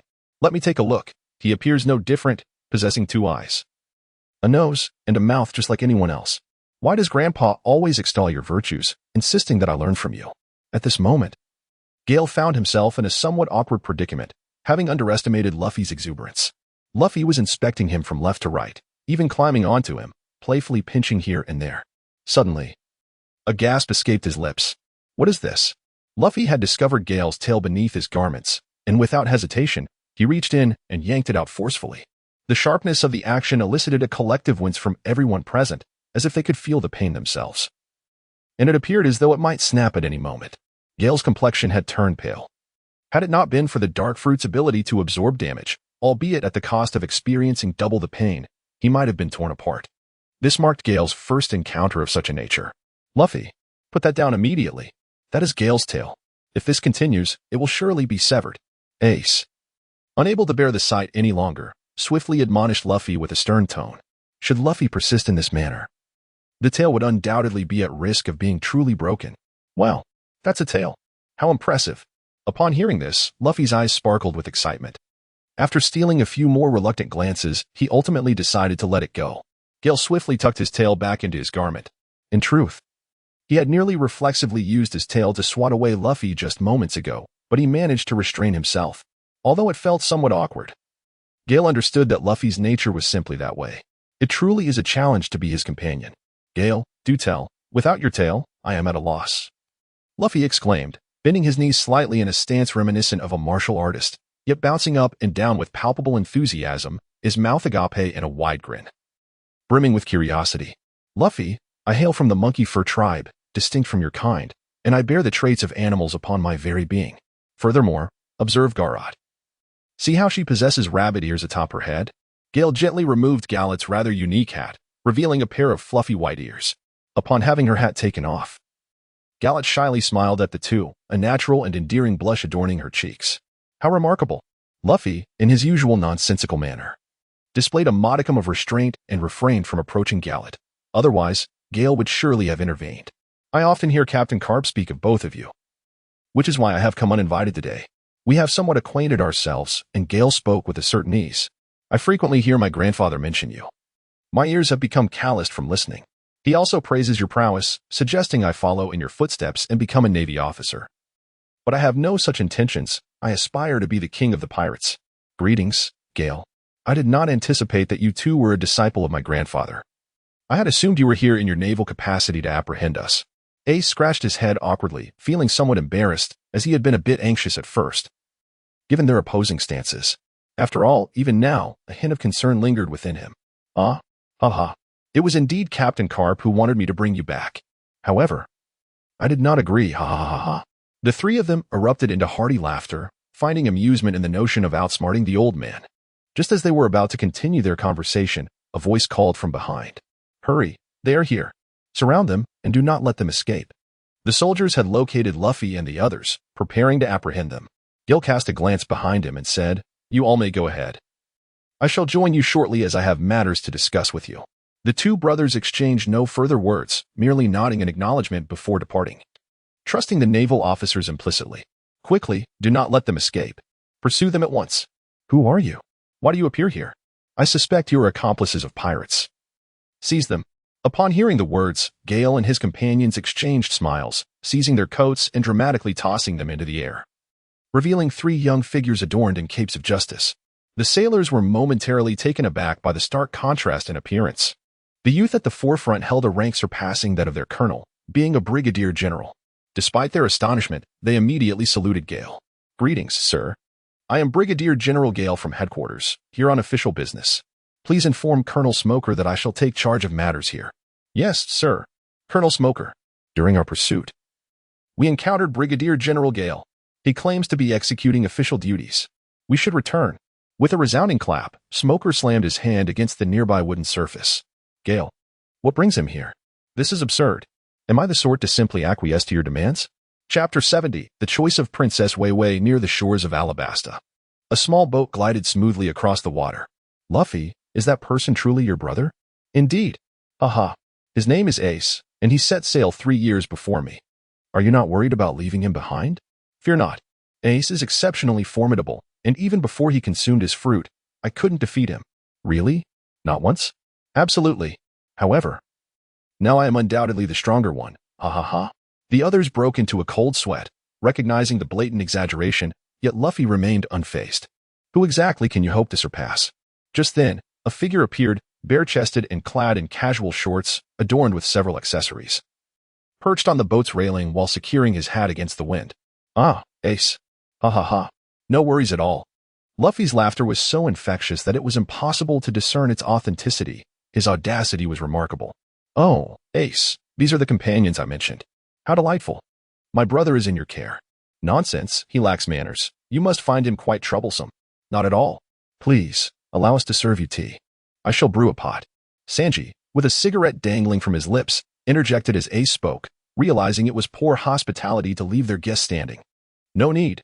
Before he could finish, a voice interjected. Very well, I would like a cup of coffee, thank you. The group was taken aback. Who was this individual? Appearing silently on their vessel? Oh. The diminutive chopper, startled, hid behind Zoro, peeking curiously at the sudden appearance. Are you the one who was beside Kuina during the day? The crew was largely alarmed. After recovering from their surprise, they recognized the young man donned in the Navy officer's cape. They were pirates, and the sight of him drained their color. This individual was indeed Gale, who had sent Gallet and Dasky back to their ship, choosing to approach Luffy and Ace privately. As a grand display was not appropriate. Indeed, but that person is not Kuina.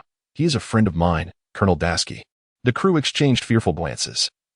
Despite confirming the individual was from the Navy, a sliver of hope lingered that he was not, albeit this hope was foolish. Furthermore, the mysterious prowess he exhibited left them utterly astounded. Then who are you?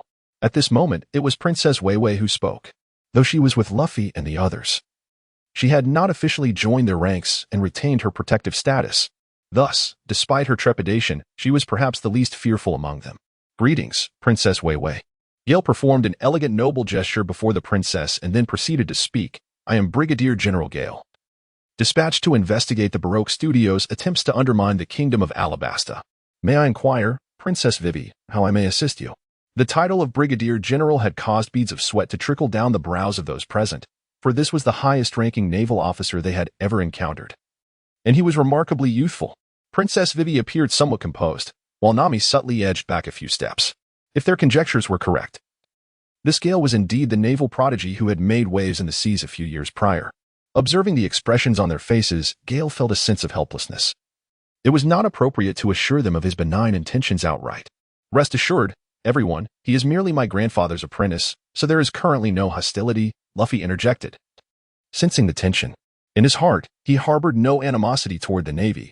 He pursued a life of piracy solely for the thrill of adventure, knowing that, had he chosen differently, he might have found himself among the ranks of the Navy. Gale smiled and nodded slightly at everyone, indicating his tacit approval. At this moment, a sigh of relief swept through the crowd, though an undercurrent of weariness lingered. After all, reconciling with an adversary of fate is not a matter to be taken lightly. A million elders, Princess Wei Wei exclaimed, her finger trembling as she pointed toward the front of the ship. Before Luffy's merry, 5 formidable ships emerged, lined up in a powerful formation, their shouts and insults audible from a distance. The atmosphere grew tense, almost prompting a retreat. Gale prepared to disembark and confront them, but was halted by a hand from Ace. They are my responsibility.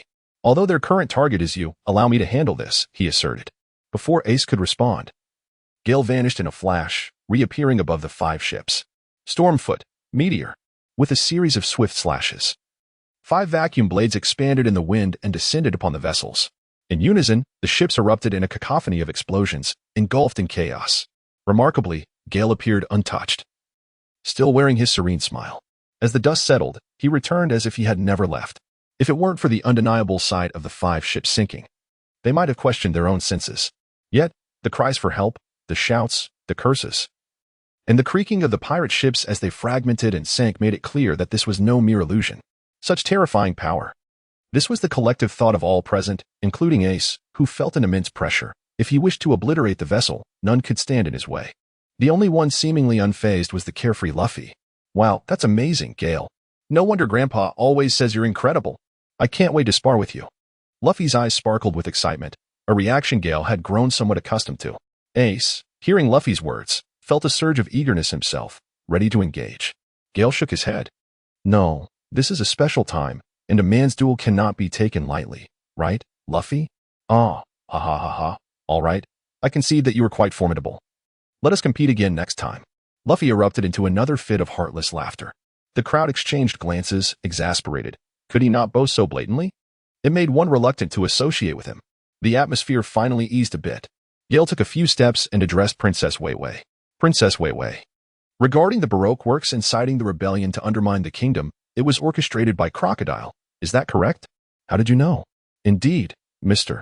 Zero from Baroque works is none other than the warlord Crocodile. In that case, you can testify that Crocodile's criminal actions have been confirmed. Would you be willing to accompany me to apprehend him and thwart the rebellion?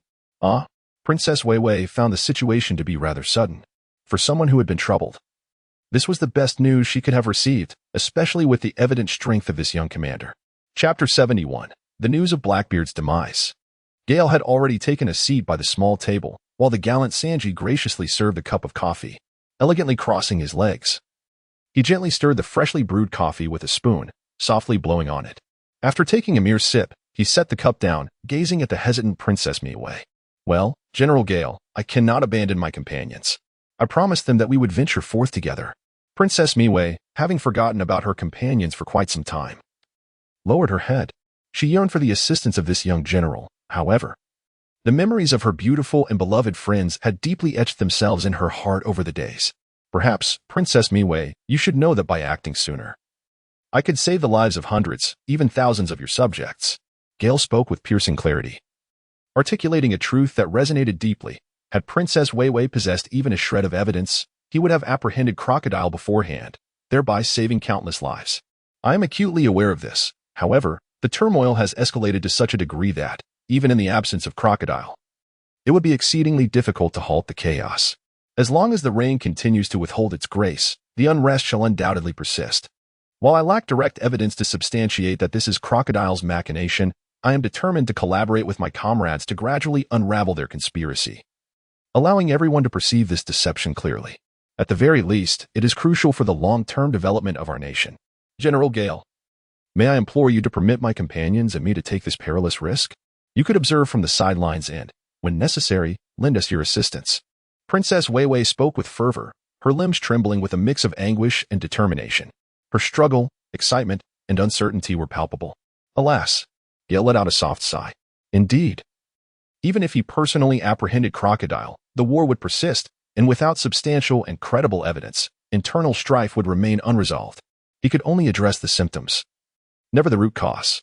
Moreover, as a member of the Navy, he was prohibited from intervening in national turmoil. Such was the established protocol, for without it, the world government and its allies would cease to exist.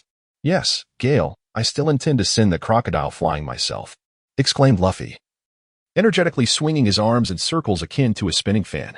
Gale chuckled softly. Luffy's demeanor was undeniably amusing. However, she was not mocking him, for his words held truth. I can await you in Alabasta, and Luffy, once you have defeated Crocodile, could you entrust them all to me? After all, it is my mission. Gale spoke to Luffy with a tone that was almost whimsical. As for why he felt such an inclination towards them, even Gale himself could not comprehend. Perhaps it was an instinctive response. Of course. Heh, Gale, just watch me send him flying. Everyone observed Luffy's earnestness, despite the improbability of his words. They believed in him unconditionally. Such is his charm.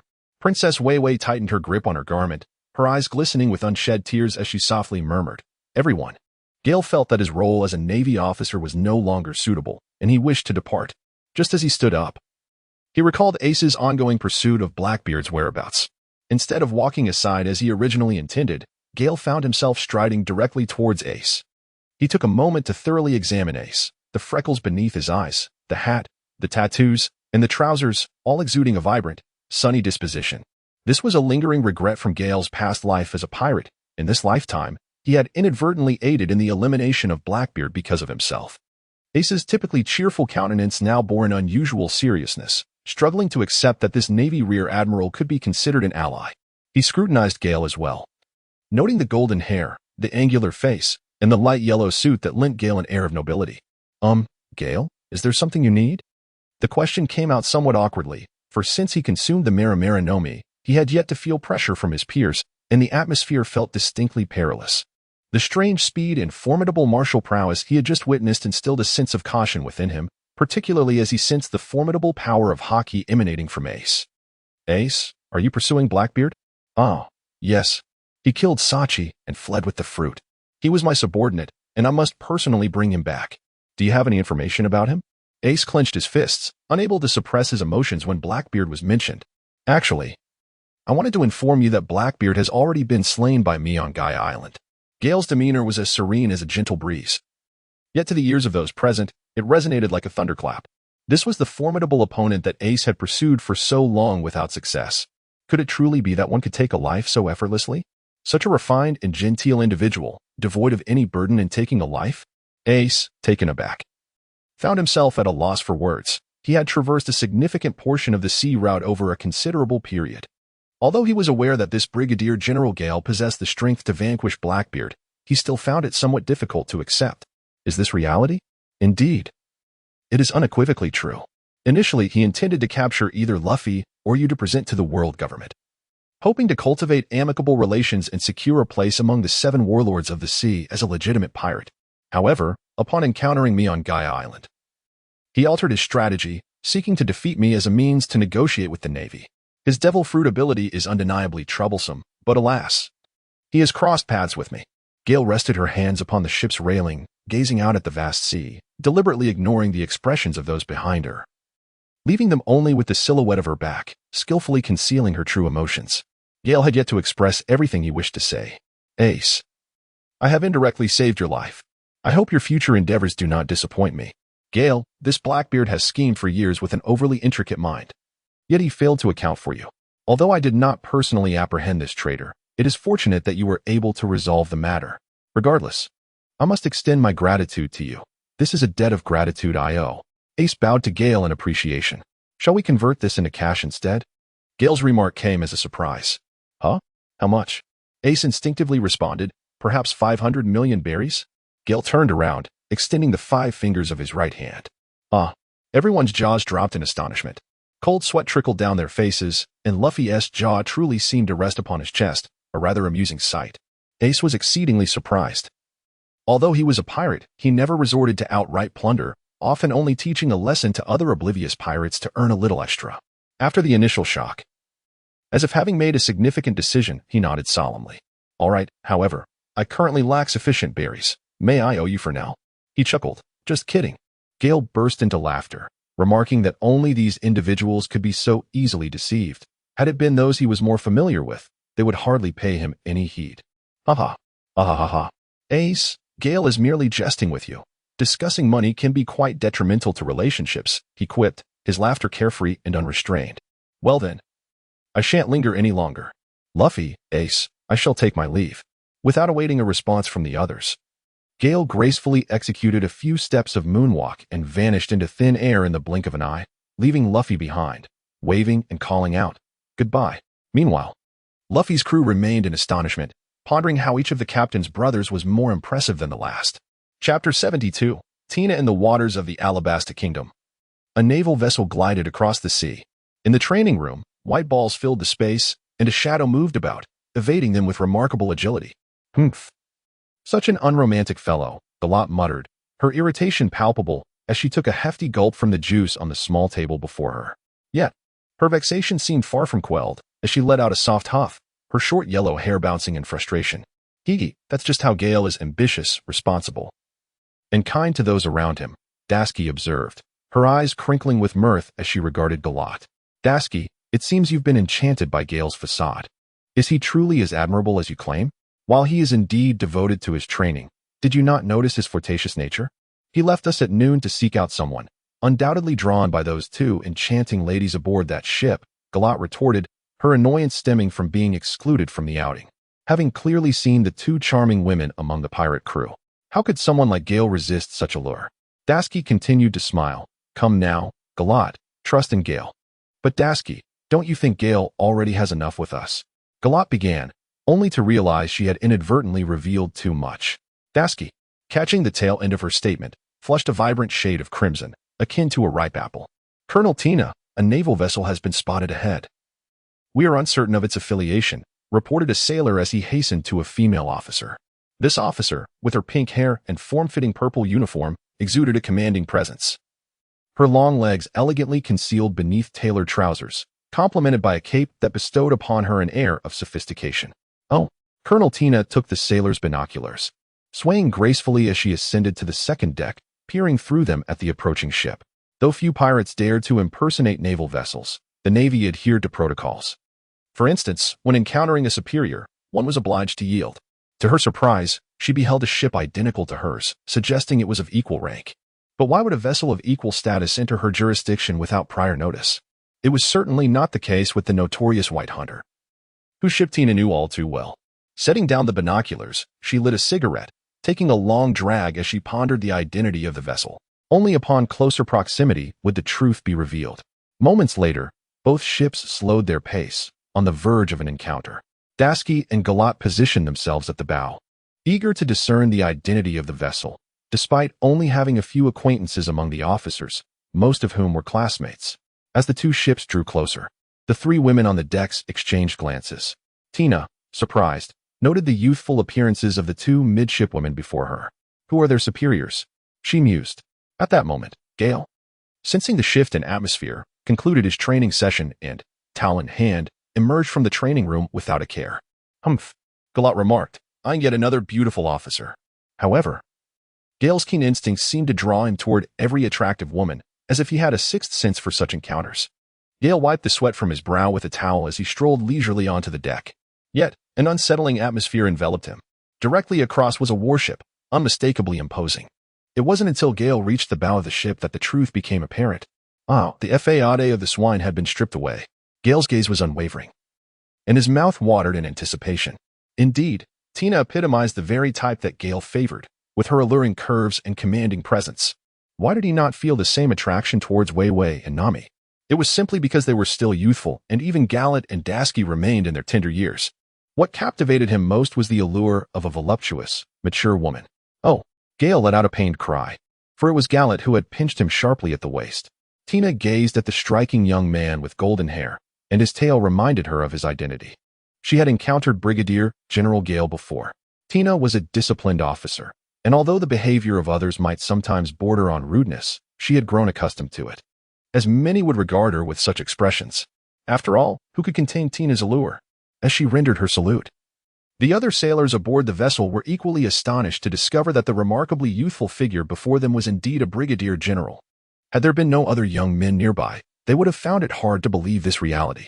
Ah, Colonel Tina, there is no need for formality. We are all comrades here. Gale scratched his head, recalling how the swineherd's companion had abruptly interrupted him earlier. It would have been quite embarrassing otherwise. And he couldn't spare a moment to converse with Gallet. The reason for Brigadier Gale's presence in these waters was now a matter of curiosity. Colonel Tina, being a person of considerable duty, must have sensed that the commander's appearance here signified an important matter. Furthermore, to her knowledge, the notorious white hunter Smog had also arrived, and his purpose revolved around the straw hat, Luffy. But what was Brigadier Gale's purpose? Clearing his throat, he stated, Colonel Tina, I have come at the behest of the Marshal to investigate the connections between the Baroque works and the rebels. Gale spoke directly and candidly. For it was not a classified mission, but rather a straightforward task that could be accomplished simply by waiting. Why, one might wonder. Did the Marshal not assign the mission directly to me? I have been relentlessly pursuing the capture of members from the Baroque studio, and although the efforts have been continuous, they have yielded significant results. Tina's suspicions were indeed valid. This maritime region falls under her jurisdiction, so why are tasks not being directly assigned to her? Instead, personnel are being dispatched from Chambord to this location. Colonel Tina, have you not observed that no matter how many of the Baroque studio members we apprehend, they seem to be inexhaustible? Moreover, the rebel forces are undoubtedly connected to them. Gale's gaze was fixed upon Tina, and this feeling of unreserved clarity was truly delightful. I have come to realize that although our forces may be somewhat lacking, there remains a possibility for endeavor. However, the owner of the Baroque studio possesses a rather complex background, and the implications of this matter are extensive, delving into realms of confidentiality. Therefore, I have nothing to disclose. Gale has kept a bit of mystery, yet as he asserted, it indeed concerns Pluto, prompting any commander to exercise caution. Well, Tina may have been somewhat abrupt. Since Colonel Gale has arrived, does he require Tina's assistance? Tina speaks with utmost formality, as is her nature. Certainly. We must first indulge in a meal together to discuss matters in detail. Gale, with a few swift movements, revealed his true self. But scarcely had the words left his lips when he felt a sharp pain in his waist. Ouch, caught from both sides. Haha, Brigadier General Gale is truly humorous. Since he has graced Tina's territory, it is only fitting that I extend my hospitality. I sincerely invite Brigadier General Gale to indulge in our offerings. Observing Gale's awkward demeanor, Tina comprehended the situation perfectly, yet she relished this sensation, her allure evoking envy and admiration. How delightful. No sooner had Tina's words faded than Gale swiftly closed the distance of several dozen meters, positioning himself beside Tina, adjusting his attire before addressing his crew aboard the Gallet. Given Colonel Tina's warm welcome, we ought not to delay, please join us. Humph, you lecher. Just wait and see how I deal with you. Chapter 73. The war begins. The surface of the Alabastan Kingdom's waters lay tranquil, with a few seabirds soaring gracefully in circles. On a warship, a golden-haired youth, clad only in beach shorts and sunglasses, leisurely sipped from a drink offered by a bikini-clad beauty. Two bikini-clad girls accompanied him, alongside a mature, elegantly dressed woman. Blissful. This is truly delightful. Under such circumstances, one would hardly feel inclined to train diligently. A realm of tenderness, a hero's grave. Yet, how I long for more such resting places. If heaven could grant me this wish, I would desire 3,000. Gale lay back in his chair, foolishly smiling in a state of reverie. General Gale, Colonel Tina remarked, crossing her arms and gazing down at him with an air of authority. Are you truly so at ease while chaos reigns in the kingdom of Alabastan? It is a time of turmoil. Reports indicate that hostilities are about to erupt, leading to a war that could claim the lives of hundreds of thousands, if not millions. Oh, do you have any objections, Colonel Tina? Gale pushed up his sunglasses, gazing at Colonel Tina from this angle, her high cheekbone obscuring half of her face. No, he felt a nosebleed coming on, yet he had to endure. He needed to keep watching. Unbeknownst to Tina, Gale was embroiled in an internal struggle. Frustrated with the general, Tina, despite her limited strength, could not interfere in the chaos. But she yearned to capture someone from the Baroque studio. Even one capture would diminish the impending disaster. Colonel Tina truly had a heart of compassion. Yet what could that accomplish with merely 1,000 troops at her disposal? Though Tina might be helpless, Gale, without a doubt, could make a difference. Feeling somewhat ashamed, Tina confessed that she had longed to take action these past few days, but Gale had consistently found various excuses to keep her by his side, even indulging in her provisions aboard her ship daily. Now, as the urgency escalated, he remained unfazed, seemingly playing around while her crew mentioned that Gale's lack of training was unprecedented. What on earth was happening? Gale found Tina's commendation somewhat flattering, and with a gentle cough, indicated that the atmosphere should now turn serious. Colonel Tina, there is no need for haste. I have my own strategies, he declared, adjusting his sunglasses while reclining with his hands behind his head and crossing his legs leisurely. At that moment, Garat approached with a communication device in hand. Gale, in a relaxed manner, extended his hand to receive it. Hello, this is Brigadier General Gale reporting. The war has erupted. What are your next orders? Upon hearing this, Gale was unsurprised. However, in an effort to uphold his image before the women and maintain his authority over his subordinates, he cleared his throat and spoke in a deep, commanding voice. All personnel are to assemble. Capture any Baroque members stirring trouble. If they resist fiercely, they are to be eliminated on the spot. As for the king, he is of no concern. He will not meet his demise, but we shall keep a close watch. However, for the rebel leader, Kosha, send someone to protect him discreetly. There will undoubtedly be attempts on his life. Should he fall, I trust you will contemplate the consequences. Remember the facial recognition images I provided. The plan commences now. Minimize casualties to the utmost. Understood, Brigadier General. We shall fulfill our mission without fail, his subordinates responded before the call ended. Tina's expression revealed her astonishment. When did you send someone to Albana? Gale removed his sunglasses and stood up, speaking enigmatically to Tina. Have you not noticed that I have been aboard your ship these past few days, while my own vessel lies deserted, its soldiers having vanished? Colonel Tina, it seems your powers of observation are lacking. A tempest of shock surged within her. His ship housed approximately 100 soldiers, all of whom had silently disappeared under her very nose, only to reappear in Albana. What caliber of soldiers are these? Surely some must have already mastered one of the 6 styles. Such a formidable army could undoubtedly penetrate the very heart of warfare. Gale approached the cabin to change her attire. She paused at the entrance, a barely perceptible smile gracing her lips. Colonel Tina, shall we proceed to witness a momentous feast that shall be etched in history? Before Tina could respond, Gale entered with the 2 women to refresh themselves. Gale was not in a hurry. In this battle, he was not the protagonist, so he took his time as usual. By the time he emerged, Tina had been anxiously waiting at the door for quite some time, evidently prepared to accompany him. Before he could utter a word, Tina inquired, General Gale, will we be able to make it in time? Even with a relentless march, it would take an entire day to arrive, wouldn't it? Gale leisurely dried his hair and donned his attire with deliberate grace, relishing the admiration of the beautiful onlookers as he changed his clothes. What a delightful experience it was. We are not leading troops. I have numerous companions present, and surely Colonel Smog must have several hundred soldiers there, taking advantage of the situation. Without troops, how shall we proceed? Upon hearing this, Gale pointed towards the sky, a faint smile gracing his lips, yet he uttered not a single word. This left Tina in a deeper state of perplexity. By the way, Colonel Tina, you should instruct your subordinates that Colonel Smog will likely come seeking your assistance shortly. Allow them to acquiesce to his wishes. Why? Even though you are my superior, I am currently unaware of the circumstances, and I cannot simply agree blindly, Tina retorted. Gale's remark left him with an itch, leaving one to wonder if he harbored some unscrupulous intent. So, shall we wait here for Colonel Tina? Or shall we take our leave first? You despicable creature, laughed Galat and Dasky, who had already changed into their uniforms and donned their overcoats, stepping out. Their mission was to undertake a task of significance. Gale observed the 2 individuals, signaling to Tina with his gaze that he was prepared to embark. Tina clenched her fists tightly, then relaxed them. Very well, I shall comply, she assured. I will attend to matters shortly. Perhaps there were additional instructions to convey. For Tina was away for a considerable half-hour. Gale remained patient, knowing that if Tina did not finalize her directives, the unfolding events might deviate from their intended course, potentially spiraling into chaos.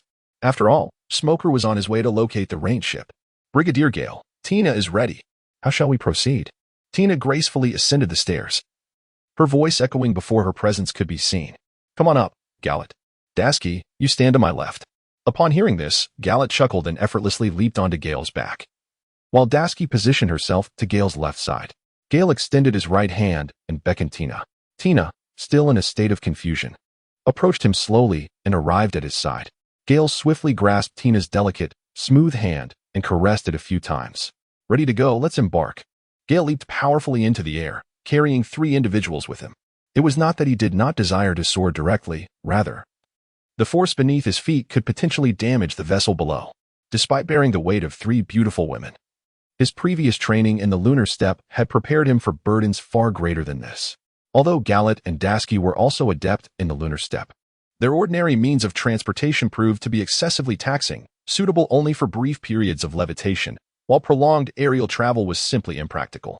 Tina gazed in astonishment at the ascending figures, her heart racing with disbelief at the level of proficiency displayed in the lunar steppe. Before she could fully process her thoughts, a sudden sensation of weightlessness enveloped her, prompting an involuntary cry to escape her lips. Gale has unleashed his abilities, propelling himself forward with a force akin to a miniature diamond. Tina feels as though the world is spinning around her, the golden desert and azure sky behind her blending into an indistinguishable blur. Chapter 74, Crocodile, the Kingdom of Alabasta, Alubarna. The cacophony of shouts and clamor fills the air. The sharp sounds of gunfire and the clash of cold steel are jarring. A man leads the way, followed closely by 3 women.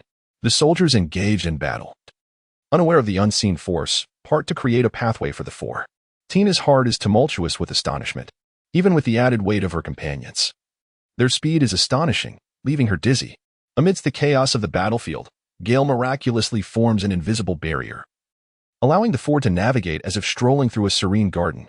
This Brigadier General Gale's prowess is indeed more formidable than the legends suggest.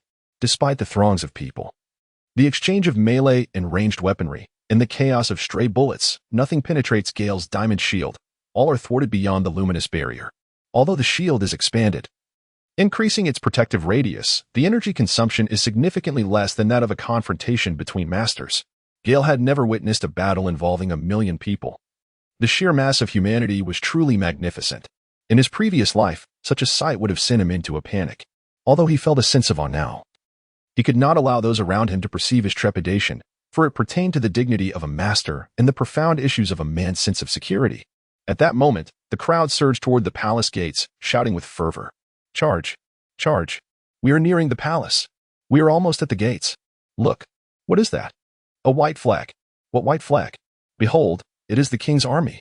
"What? The king's army? Look! The king's army has raised the white flag." "What? Why have they raised the white flag? We have won. We are victorious. The king's army has surrendered. Quick, who is that? Who is it? It is the leader." "The leader? It is Mr. Kusha. It is Leader Kusha. Leader Kusha has also raised the white flag." "A white flag? Why? Why has Leader Kusha raised the white flag? What does this mean for us?" Before them stood rows of the king's army, clad in uniform white armor, brandishing white flags. In the center, a young man with a large sword and glasses, exuding an air of authority, was indeed the rebel leader, Kusha. As the noise of the crowd diminished, he began to speak. "The war is over. Everyone calm your anger and lay down your weapons. The king's army has lost their will to fight." "Is it true, Mr. Kusha?" "Yes, the battle has." Before he could finish, a series of gunshots rang out. Suddenly, a young naval figure emerged. Bang! Bang! The sound of metal clashing echoed. It felt as though he had materialized instantaneously. This was one of the 6 styles, the shave. The newcomer was dressed in naval attire, his face still bearing the freshness of youth. "Thank you." Kusha was drenched in cold sweat, realizing the intricacies of the conspiracy were meticulously calculated. If thanks are to be given, it should be to my superior. The individual who had been lurking beside Kusha was Bygil, who had been awaiting orders from Gale. Indeed, the command of Brigadier General Gale proved infallible. "Naval forces, heed my command. Protect the rebel leader, safeguard the palace, capture the agents of the Baroque works." Gradually, murmurs arose from the crowd as many spies mingling among the king's army and the rebels were apprehended. "Curse it!" Soft complaints emerged from the crowd but were soon silenced as more agents were captured. The atmosphere grew tense once more. Kusha attempted to continue speaking, but suddenly, a howling wind kicked up. Horrified, Bygil executed a shave towards Kusha's back, raising his arm to strike at the approaching figure. However, It was like hitting a cloud of dust. The attack was ineffective. Before he could react, the gust of wind sent him reeling. Damn it. Who dares to disrupt my plans? The newcomer, a cigar clenched between his teeth, bore a long scar across his nose, with threads of needlework still visible. His left hand was adorned with a golden hook, and he wore a large coat. As he spoke, the cigar remained in his mouth, and his voice dripped with arrogance. You're a crocodile. Do you not realize you are a warlord, and you have overstepped your bounds? I shall arrest you in the name of justice. Bajil, suppressing the intense pain coursing through him, stood tall and waved his hand. Instantly, dozens of naval officers gathered around him, bolstering his confidence. This was his pride. They were soldiers under Brigadier General Gale. Crocodile has violated the terms, organizing the Baroque works and inciting internal strife. I, Captain Bajil, in the name of justice, strip you of your title as warlord. Naval forces, heed my command. For the sake of justice, advance. With precision, hundreds of naval officers formed ranks. Their long guns trained on Crocodile. A bunch of insignificant fools. Since you have come to know your fate, I shall eliminate you all. Ah. Crocodile laughed maniacally, completely disregarding those present, for he believed they would all perish. Desert King S-Blade. A flurry of sand transformed into tangible blades erupting from the ground, growing larger as they charged toward the naval officers. The extent of the natural-type fruit's coverage was no mere boast. This area of effect could decimate at least a third of the Navy. Gale could no longer endure it. He vanished from the crowd and instantly appeared before Bajil. By the heavens, he exclaimed, Diamond Shield. With a thunderous sound, several blades struck the golden giant shield, scattering into fine particles, resembling a fragile eggshell enveloping a half-sphere. General Gale, the esteemed general has arrived. Ha. Long live the esteemed general. The scene shifted to Crocodile, whose expression remained as sour as ever, his lips twitching slightly. General Gale, why have you left your serene abode to come here? Gale did not respond to him, but turned to address everyone, urging them to pursue the remnants of the Baroque studio, Dasky, Gallet, and Tina, while protecting the king and the rebel leader, so that they might bring an end to the war. Yes. Swiftly, several individuals reached Kusha's side, and Gallet leapt into the air, entering the palace from above. Princess Weiwei, witnessing the timely arrival of Gale and the recent rescue of Kusha at the entrance, was overwhelmed with emotion, tears brimming in her eyes. So many had sacrificed their lives. While fervor and camaraderie were vital, rationality held equal significance. Had she consented to Brigadier Gale's plea for assistance at that moment, perhaps they would not have perished. If Kusha were to fall again, the rebellion would likely spiral into an unending cycle of vengeance. In such a case, she would be remembered as a historical villain. Little did she know, the web of conspiracies woven beneath Crocodile's machinations was far more intricate than she had ever fathomed. Without him, everything could have been resolved with ease. Chapter 75. Instant kill, damn it. You insolent brat. What do you take me for? Crocodile seethed upon seeing that Gale had ignored him, his frustration boiling within. Could it be that all his years of effort would be rendered futile by the sudden emergence of a single individual? He had never bowed to Whitebeard, after all. Curse you, and your entire family. Were you the one who injured me? At this moment, Gale was undeniably furious, pointing an accusatory finger at Bajil. In response to Gale's arrival, Bajil, having finally released the tension he had been holding, slumped down in exhaustion. Bajil's body was covered in cuts and bruises, blood seeping from his wounds, and he appeared severely dehydrated, exuding an aura of profound weariness. Gale cradled the water pouch that Big Ear had provided, and with that, his withered form was instantly restored.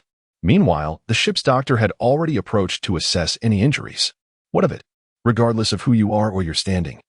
Since you've interfered, you must face the consequences of your arrogance. Crocodile's voice grew louder and more commanding, resonating with an air of authority. He braced himself against the ground, preparing for a reckless confrontation. The situation had escalated to a point where the only solution was to eliminate them. For only then could he pursue his quest for the legendary Pluton. The foremost concern was to vanquish Gale, rumored to be formidable and troublesome. However, no matter how powerful he appeared, he was still a user of the sand fruit, inherently at a higher level than others. Devour the cycle. Crocodile pressed his hands against the ground, unleashing a devastating attack that seemed to promise the absorption and desiccation of all present. A sinister smile crept across his lips as he envisioned their demise. Yet, suddenly, Gale vanished.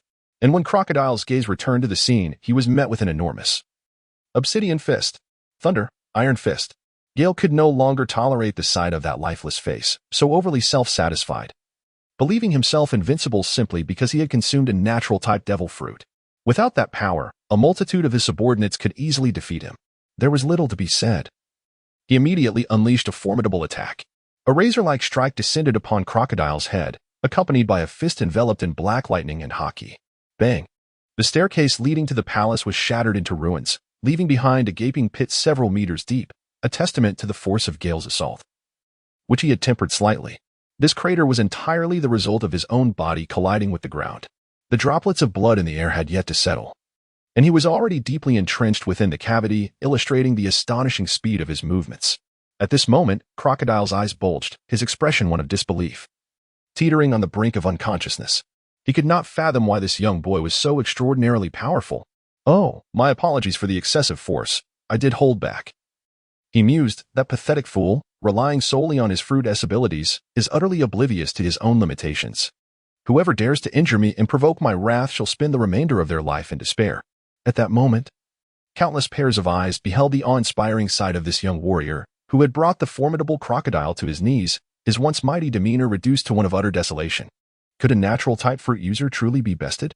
Crocodile, who had not tasted defeat in years, must have felt excruciating pain. Gale's subordinates looked on with admiration, proud to follow such a powerful leader. The respect for him grew as he fiercely protected his own. Regrettably, their opponent was a natural-type pirate. Had it been anyone else, they would have certainly showcased their prowess, now rolling up their sleeves to intensify their efforts against the remaining members of Baroque Works. Before long, witnessing Crocodile's swift downfall, the king emerged slowly, supported by Garat and Vivi. Luffy burst forth with a loud cry.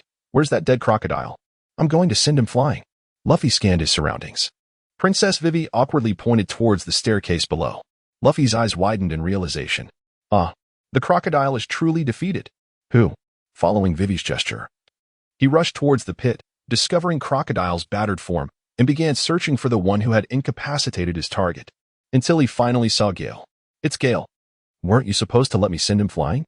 "Ah, ha ha ha. I accidentally knocked him underground. You had already worn him out before I even landed a punch."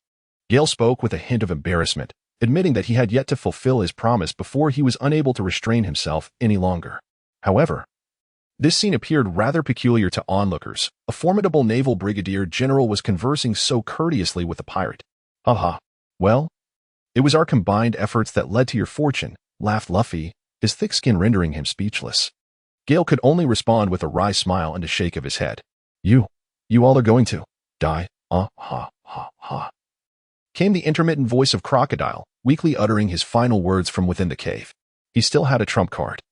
He possessed a contingency that could unleash a bomb with a devastating radius of several kilometers. That bomb posed no threat to him, a user of the natural type. If it were to detonate, everyone would perish, yet he would survive. The expressions of Wei Wei, the king, and Kusha shifted dramatically upon hearing this. "Brigadier General Gale, there is a cannon at the clock tower that is about to fire. Its range exceeds 3,000 meters.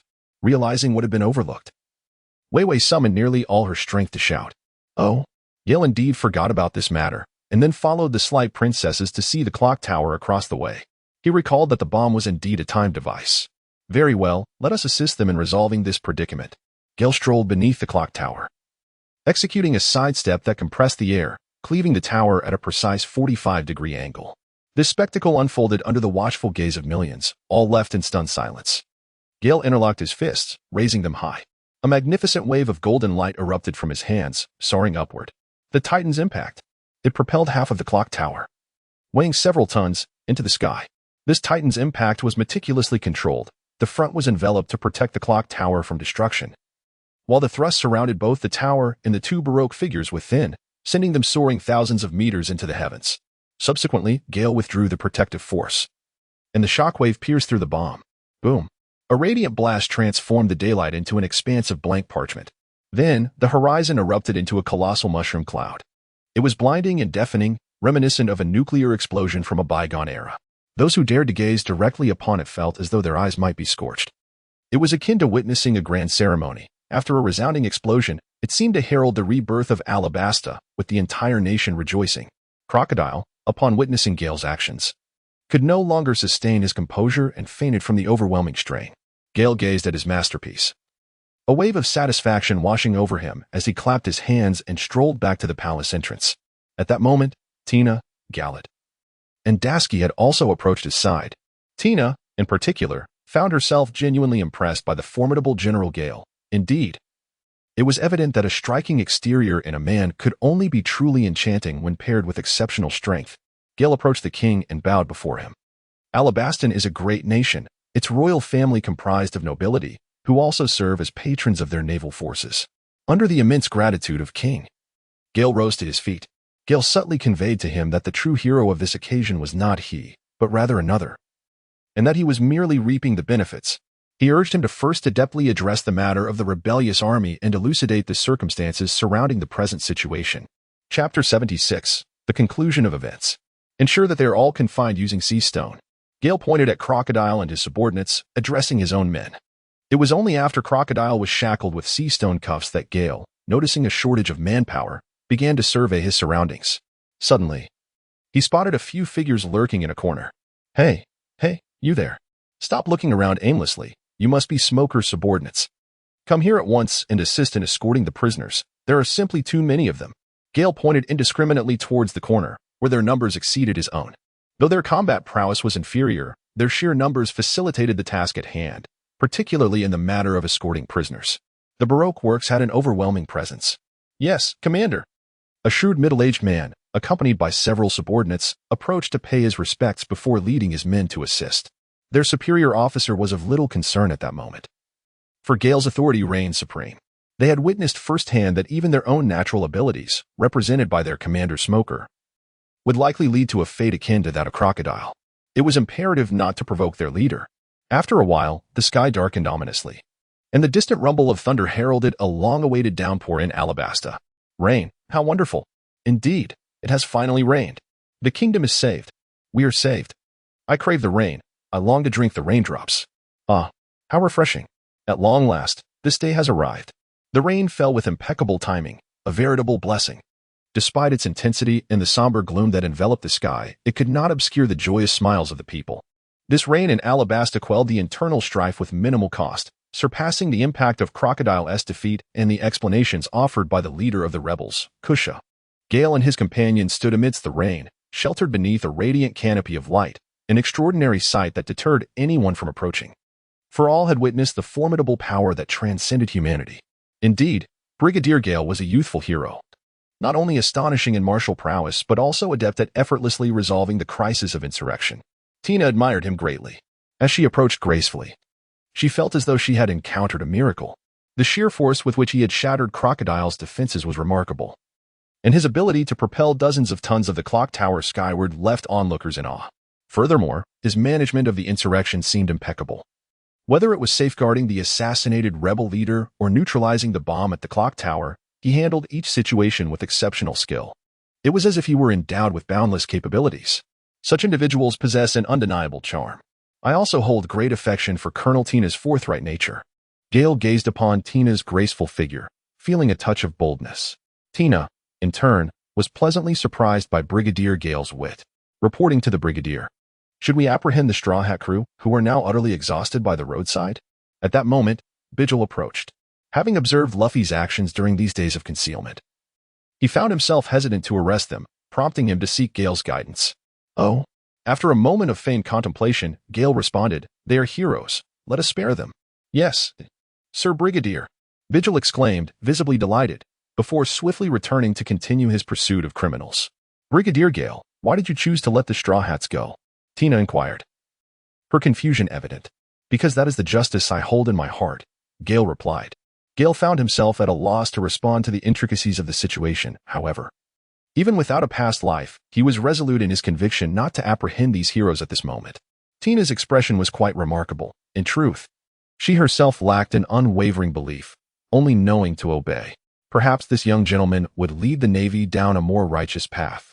The rain poured down relentlessly, and the pursuit was equally fervent. In the blink of an eye, an entire afternoon had slipped away.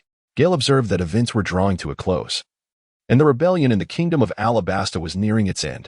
Even if there were a few insignificant remnants left, they posed no real threat. Their military strength was sufficient to quell any further disturbances.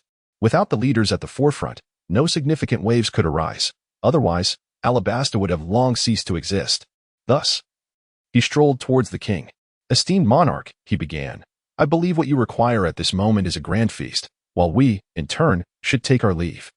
General Gale performed a noble bow before King Cobra. General Gale, I am grateful for your assistance. Might you grace us with your presence in the palace for a brief visit, allowing me to extend my hospitality? The weary King Cobra earnestly urged this man who had the power to alter their fate. Princess Weiwei, equally excited, awaited the young general's response.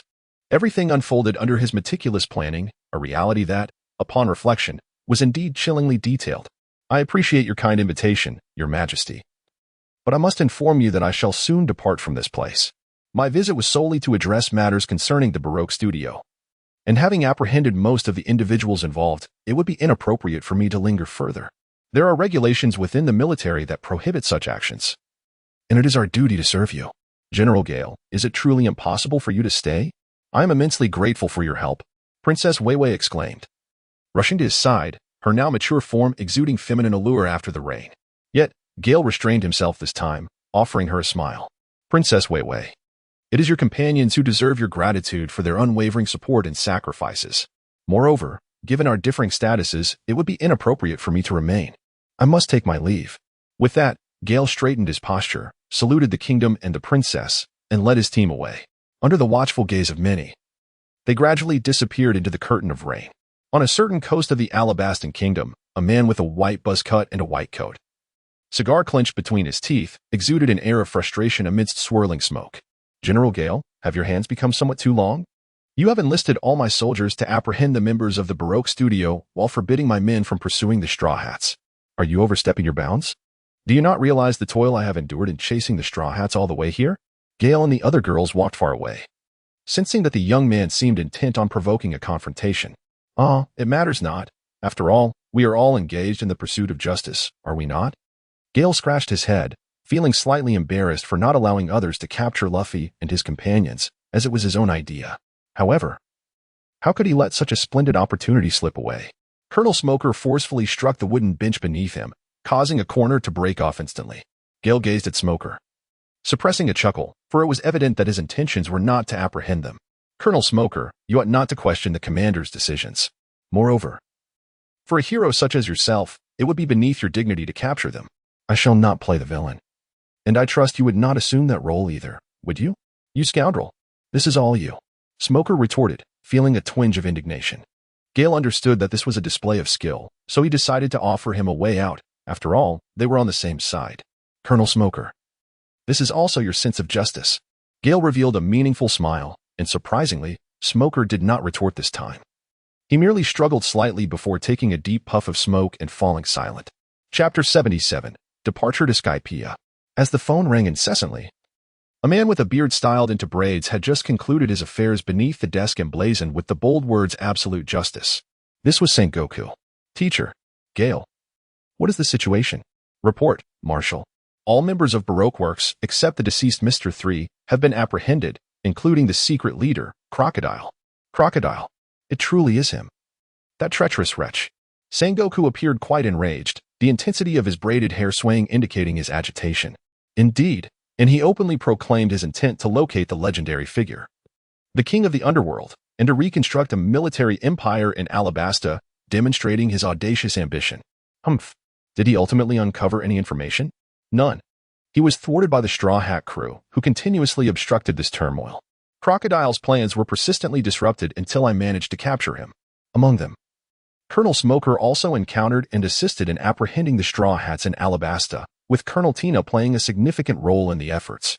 Gale gazed at Colonel Tina, who was intently focused on him, while Smoker, standing nearby, appeared quite dejected. The credit for this accomplishment must be shared, for one cannot indulge in solitary glory. Very well. Let us swiftly apprehend Crocodile and proceed directly to Marineford for a report.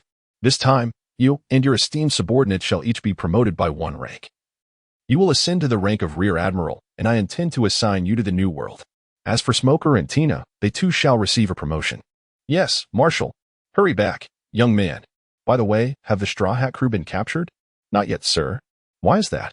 Gale, with your capabilities, they cannot possibly evade capture. I apologize, sir, for disappointing you. I could forego this promotion opportunity, but I cannot bring myself to apprehend a group of heroes. What nonsense are you spouting? This promotion is imperative. Is your leniency due to your connection with Garp? I'm sorry, sir. Get back here at once. With that, Sengoku, in a fit of exasperation, ended the call. He was panting heavily. Gale had always been a dutiful and sensible young man. However, this time, he had rather impulsively allowed the Straw Hat crew to escape, even though it was not within his assigned duties. Ah, Gale, this young man. Sengoku found himself at a loss for words. As a marshal, he wished for Gale to be an exemplary officer, committed to upholding justice through the capture of pirates. Yet, for these past few years, he had regarded Gale as his own child, secretly hoping he would bear the responsibilities of family. He could not help but feel a sense of compassion towards the Straw Hats, given their connection to Garp, who was also his mentor. Alas, it is indeed a challenge to have both fish and bear's paw. After Gale hung up the phone, he couldn't help but smile wryly, realizing that he had inadvertently angered his teacher for the first time. His mind was filled with unexpressed words. Gale, who gave you the audacity to take credit on our behalf? Smoker, the troublesome lad, was once again venting his frustrations without cause. Did he not understand the value of restraint? No? You don't want to? Very well. I'll report back and say that you lack discipline and show no respect to your superiors. Let them revoke your promotion. Smoker, infuriated by Gale, bit off the end of his cigar. Can you not settle down, Smoker? Tina approached gracefully, a cigarette delicately held between her lips, just ignited. She held a deep respect for the young Brigadier General Gale. He was indeed a commendable leader.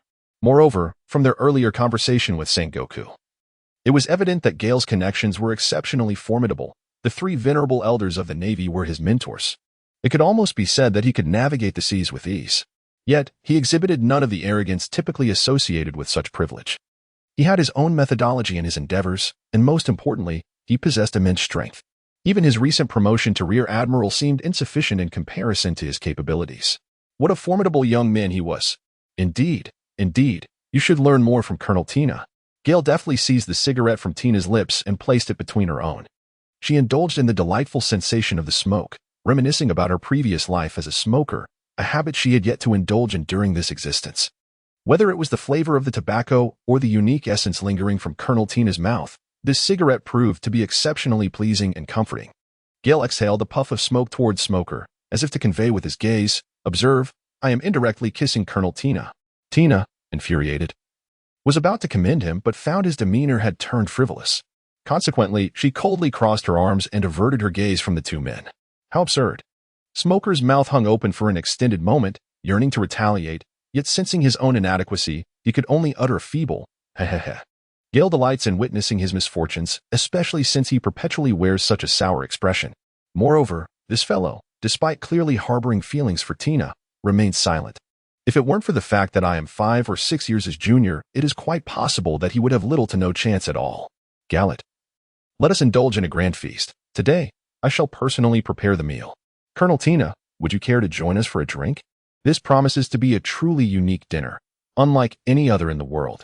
Gale rose, brushed off his trousers, and departed with Gallant and her companions, leaving behind a remark that left Smoker in a state of bewilderment.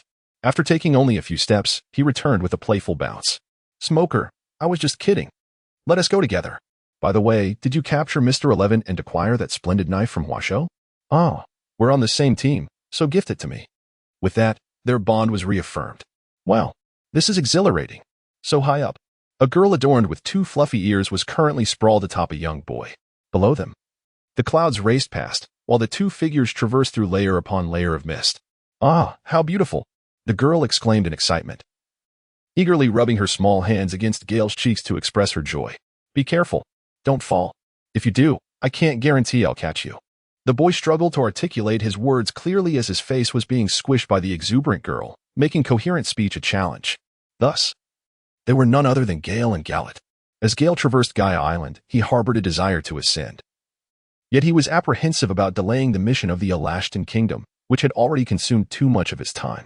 At that moment, having recently acquired the powers of the dark fruit, he felt a surge of excitement, which rendered the comparatively unique Sky Island less captivating. Now, on the return journey and passing through Gaia once more, Gale instructed the warship to retrace its route, while he, amidst Dasky's discontent, took Gallant up with him. Not at all. Ha ha ha. I can perform the moonwalk myself, so I won't fall, exclaimed Gallant, his arms wrapped around Gale's neck, his head nestled beside it. Gale was unsure of how high she had soared. All she knew was that she was flying with relentless vigor. Oh, Gale let out a long, exultant cry. for the breathtaking beauty of the lofty heights was truly a rare sight. When embarking on the journey at sea, the floating islands had been one of her aspirations. To possess the power to soar through the skies, freely and unrestrained, alongside those she cherished, was a magnificent dream. Ah, how splendid it was! The surrounding whiteness. The romance enshrouded in mist, this was a world meant for two. Galet's grip on Gale's hand softened, embodying the life she yearned for. The intimate existence she had envisioned when accompanying him on this maritime adventure. Chapter 78, The Power Bank in Nauru. After a quarter of an hour, an expanse of boundless clouds appeared overhead, a magnificent sight resembling a vast quilt, while the clouds below resembled cotton gently descending. From Gale's experience, this was the White Sea. We are almost there. Hold tight. Gale tightened his grip on Galet's posterior, momentarily disregarding the astonishing elasticity in his hands. The shockwave beneath their feet intensified instantaneously, and a small canopy unfurled above them, allowing them to dart inside in a flash. It felt akin to crashing into a block of tofu, only to heal instantaneously thereafter. The two found themselves enveloped in a blinding whiteness. However, this state did not endure for long, as they soon emerged from the sea of clouds. Gale cast a fleeting glance below, yet did not pause, continuing to ascend through the skies. Wow, Gale, is this the sea above the heavens? It resembles the vast ocean, Galet exclaimed, one arm wrapped around Gale's neck while the other pointed towards the white sea beneath. The clouds within the sea appeared tranquil, though certain areas swirled and roiled, as if something mysterious stirred within. Indeed, but there lies another layer above. The upper layer is the White Sea. Once we break through that, we shall reach our destination, Gale exclaimed with a raised voice, for the rapid ascent coupled with a significant altitude had rendered the atmosphere somewhat sparse, leading to a slight sense of oxygen deprivation. Were it not for the fact that the previous island of elephants was also at a considerable elevation, he might have been experiencing symptoms of altitude sickness at this moment. Ha ha ha, Gale, you were truly remarkable. It seems you possess knowledge about everything, came the playful retort. Indeed, you ought to consider who I am. Gale responded with a hint of pride. Humph, you are foolish Gale, odorous Gale, and colorful Gale. Oh, is it that you are feeling a twinge of longing now that I haven't taken you in? Gale firmly grasped Galet's bottom, prompting a soft gasp from Galet. Overcome with embarrassment, she leaned against Gale's shoulder, her cheeks flushed. The unspoken understanding between them was palpable. They both recognized the sentiment. Yet the delicate nature of the matter rendered her unable to articulate her thoughts. Gale was acutely aware that the situation had become somewhat ambiguous. The hands that had just playfully pinched her bottom now gently caressed her, as if to ensure she felt no discomfort. After what seemed like another half-hour had passed, Gale, at long last, traversed the vast expanse of the White Sea with Galet, arriving within the vicinity of the Sky Island. However, due to the endless horizon, Gale ascended even higher in search of the island. Fortune smiled upon him, for upon reaching a greater altitude, he beheld a verdant speck, if fate permitted. It would indeed be the fabled island of the gods, Appiato. Gale's lips curled upward, if it weren't for this easily recognizable feature. It would indeed be challenging to discern direction amidst the expanse of pristine white. Wow, Gale, is that an island over there? Galet noticed a hint of green in the distance.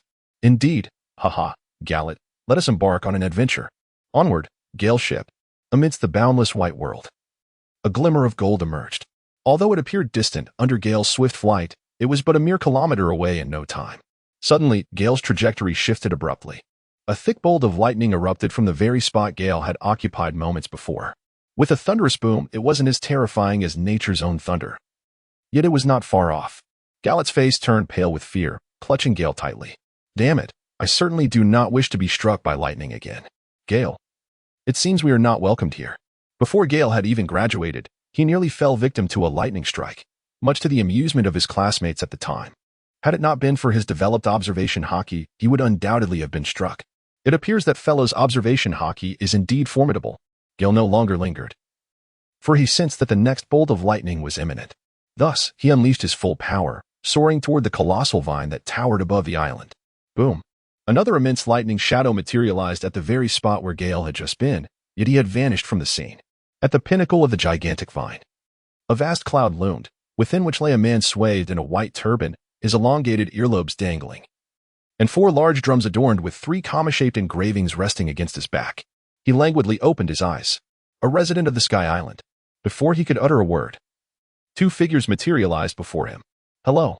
A beaming smile greeted him, as one of them casually plucked several pieces of fruit from a sizable pile before him and began to indulge himself. Sky Island dweller, what brings you here? This individual was Enel, the god of the Sky Island. He was somewhat taken aback by the swiftness of the Sky Dweller, who appeared to possess a unique ability akin to their own, the Heart Network. Let us not harbor such hostility, Inal. Gale bit into the apple in his hand with great enthusiasm, devouring one after another, and even tossed a few to Galet. Ignorant Qinghai Dweller. Do you truly dare to utter the name of the divine? Inara glared at this bothersome Qinghai man, taken aback that someone had the audacity to call him by his name after so many years. In a swift motion, he raised his hand and unleashed a surge of electricity. With a whoosh, Gale utilized his shave technique, vanishing from sight only to reappear behind him. Is this how you treat your guests? Gale's demeanor exuded a languid aura, reminiscent of Inal, who remained unperturbed by his presence. Humph, do not regard me with such disdain, he declared. The wrath of a deity. A series of even more brilliant flashes erupted forth. Boom, boom, boom, each appearing at the precise locations where Gale had just materialized. Suddenly, a bolt of lightning manifested, catching Gale off guard. He firmly met the electric strike with his right hand. A tingling sensation of numbness and pain coursed through his body, causing him to shudder. Ouch, it hurts, it tingles. My hair is standing on end. Such a terrifying observation. Yet, it felt as if a latent power within him had been slightly invigorated. As Gale contemplated this, he resolutely braced himself for yet another assault. Boom, boom, boom. A figure emerged, having been struck by lightning numerous times, still that same individual who willingly endured the onslaught. At this moment, Gale was not feeling well either. Although the power of the dark fruit rendered the lightning ineffective against him, the doubling of the tingling pain was quite excruciating. Remarkably effective. The electric shocks, which had been slowly improving through rigorous training, suddenly gained a significant boost through the absorption of lightning's energy via the dark fruit. Goodness. This Inal is indeed a fortuitous star. A mobile power bank. If this continues, it would be akin to consuming half of the thunder fruit. What? Inal was taken aback. The person from the Blue Sea had endured several of his divine punishments without any adverse effects. This was unprecedented since he had acquired the power of the thunder fruit. However, after a brief moment of contemplation, he realized that in this world, no one could truly harm his body. With that thought, he steeled himself. Blue Sea Dweller. What is your purpose for coming here? Purpose? Let me think. Primarily, I came here for some amusement. By the way, feel free to strike me a few more times. It's quite entertaining.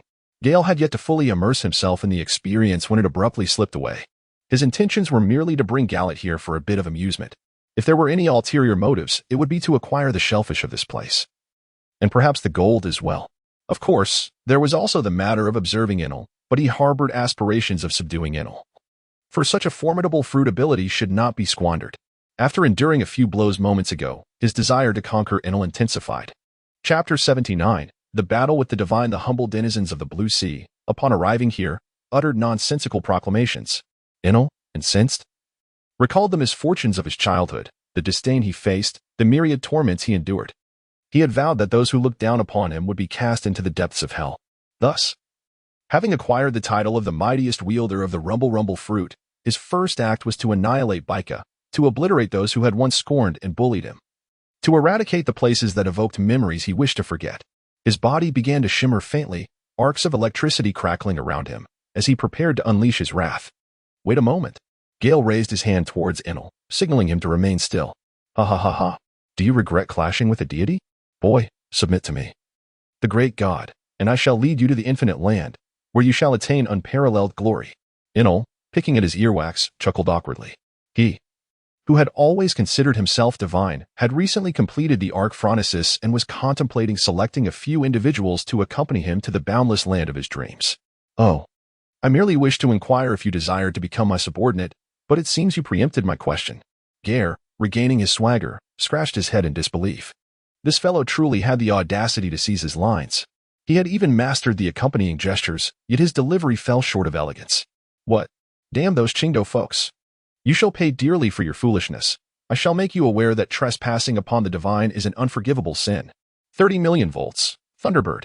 Analu's chest heaved, his wrath surging forth, ready to unleash chaos at the slightest provocation.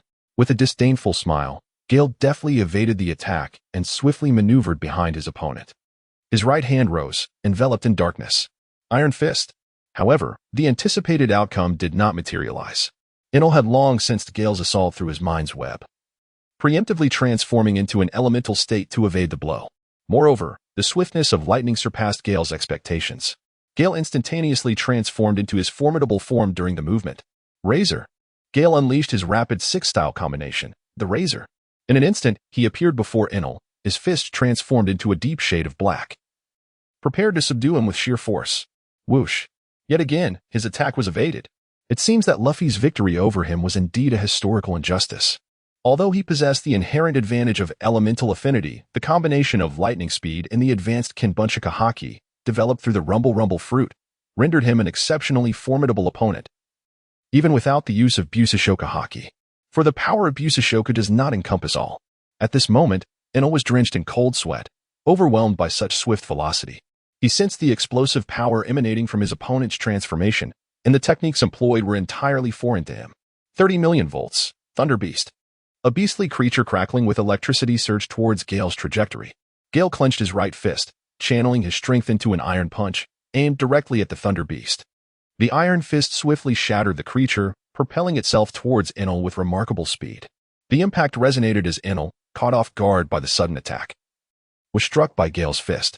Blood erupted from his mouth as he was sent flying several meters, crashing through his own wall. Damn it! Enel's heart raced with shock. Why? Why could this man from the East Sea strike him? After years devoid of pain, he now felt an excruciating agony unlike any he had ever experienced. Even before consuming the fruit. Now, perhaps a meaningful dialogue could commence.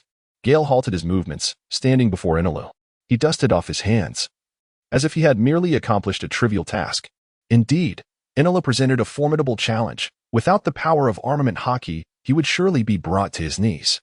With an unparalleled mastery of observation Haki and the extraordinary abilities of his devil fruit, even possessing armament Haki makes it an exceedingly arduous endeavor to land a blow on him, provided one does not possess the powers of the dark fruit.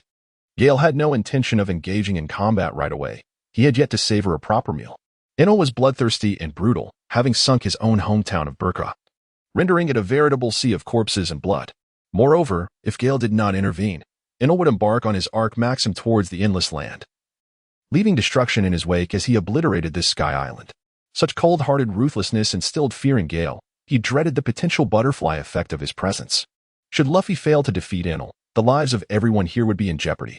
Thus, Gale resolved to either subdue him or perish in the attempt.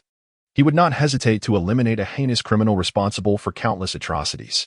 Furthermore, he was eager to acquire Enel's formidable powers. To his astonishment, he discovered that the peculiar physiology of the Mink tribe, when combined with the absorption capabilities of the Rumble fruit, could significantly enhance the stored electrical energy. Gale could scarcely fathom the state of affairs should he reach the absolute limit of his capacity. Enel struggled on the ground for a considerable time before gradually rising, wiping away the blood at the corner of his mouth. As the great god, how can I submit? I do not know how you managed to strike me. But as long as I evade your blows and ultimately defeat you, I shall remain invincible. 60 million volts, Raijin. With that, Enel launched another attack. Enraged, truly enraged. Enel could not believe that this humble sea monkey dared to blaspheme a deity. It had been years since he had endured such humiliation, and this disgrace demanded retribution. Yet, how could Gale, endowed with the power of observation Haki, possibly be struck by him? In a split second, he vanished from his spot, reappearing behind Enel to deliver a powerful punch.